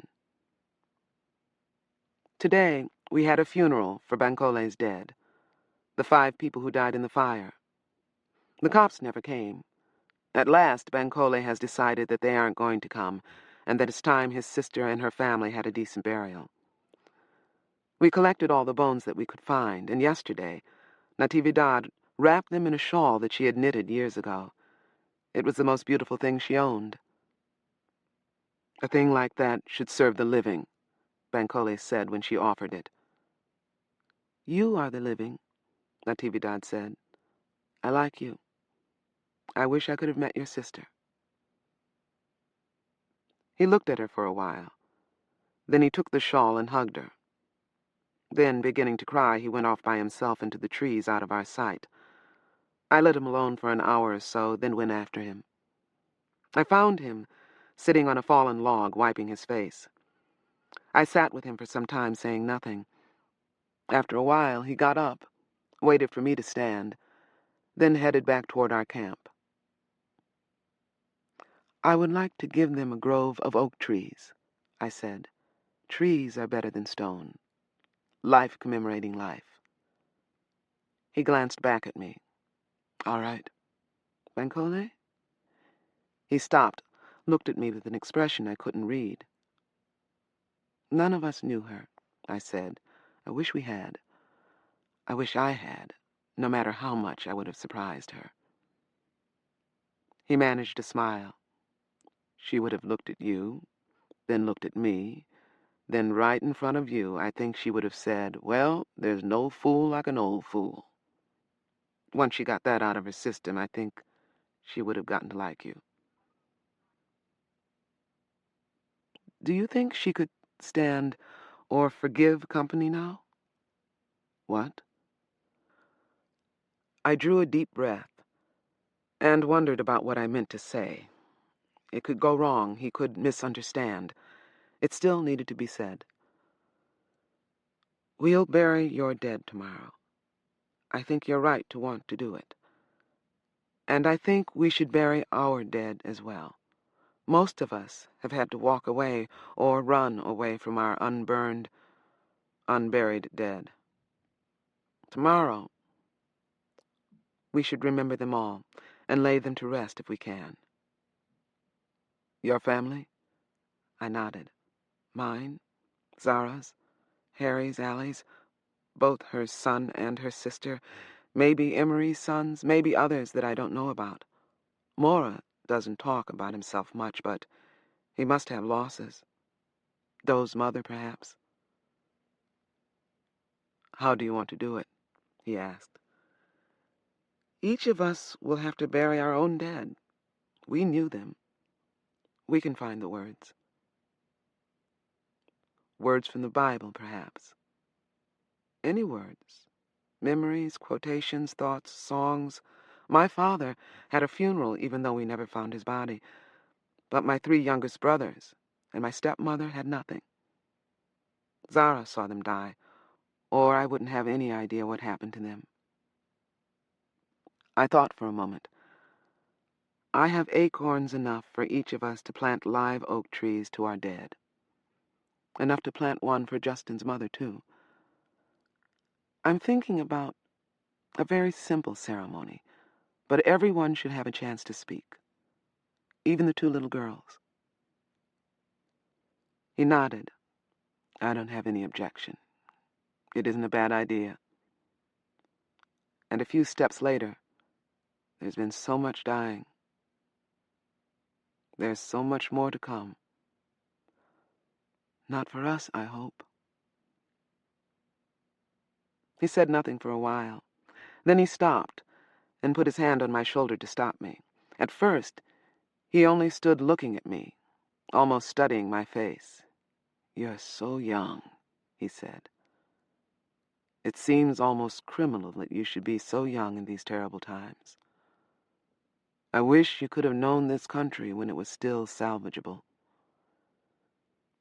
"It might survive," I said, "changed, but still itself."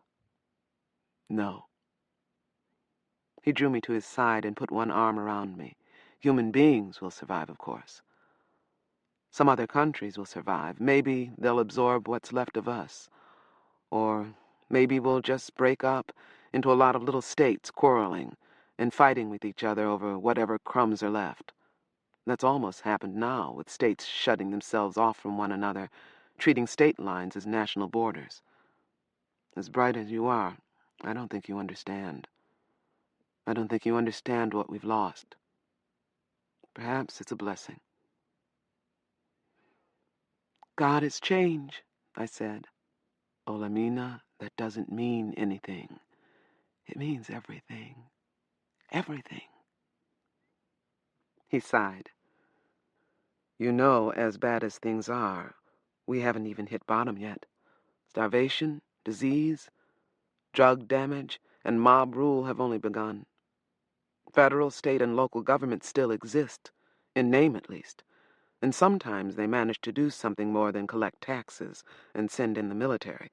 And the money is still good. That amazes me. However much more you need of it to buy anything these days, it is still accepted. That may be a hopeful sign, or perhaps it's only more evidence of what I just said. We haven't hit bottom yet." "Well, the group of us here doesn't have to sink any lower," I said.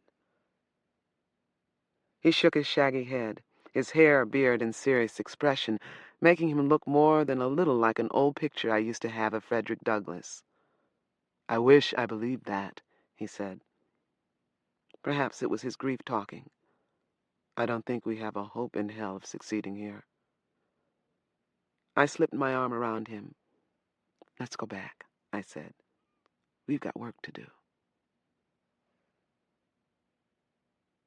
So today, we remembered the friends and the family members we've lost. We spoke our individual memories and quoted Bible passages, Earthseed verses, and bits of songs and poems that were favorites of the living or the dead. Then we buried our dead, and we planted oak trees. Afterward, we sat together and talked and ate a meal and decided to call this place Acorn. A sower went out to sow his seed, and as he sowed, some fell by the wayside, and it was trodden down, and the fowls of the air devoured it. And some fell upon a rock, and as soon as it was sprung up, it withered away because it lacked moisture. And some fell among thorns, and the thorns sprang up with it and choked it. And others fell on good ground, and sprang up, and bore fruit 100-fold. The Bible, Authorized King James Version, St. Luke, chapter 8, verses 5 through 8.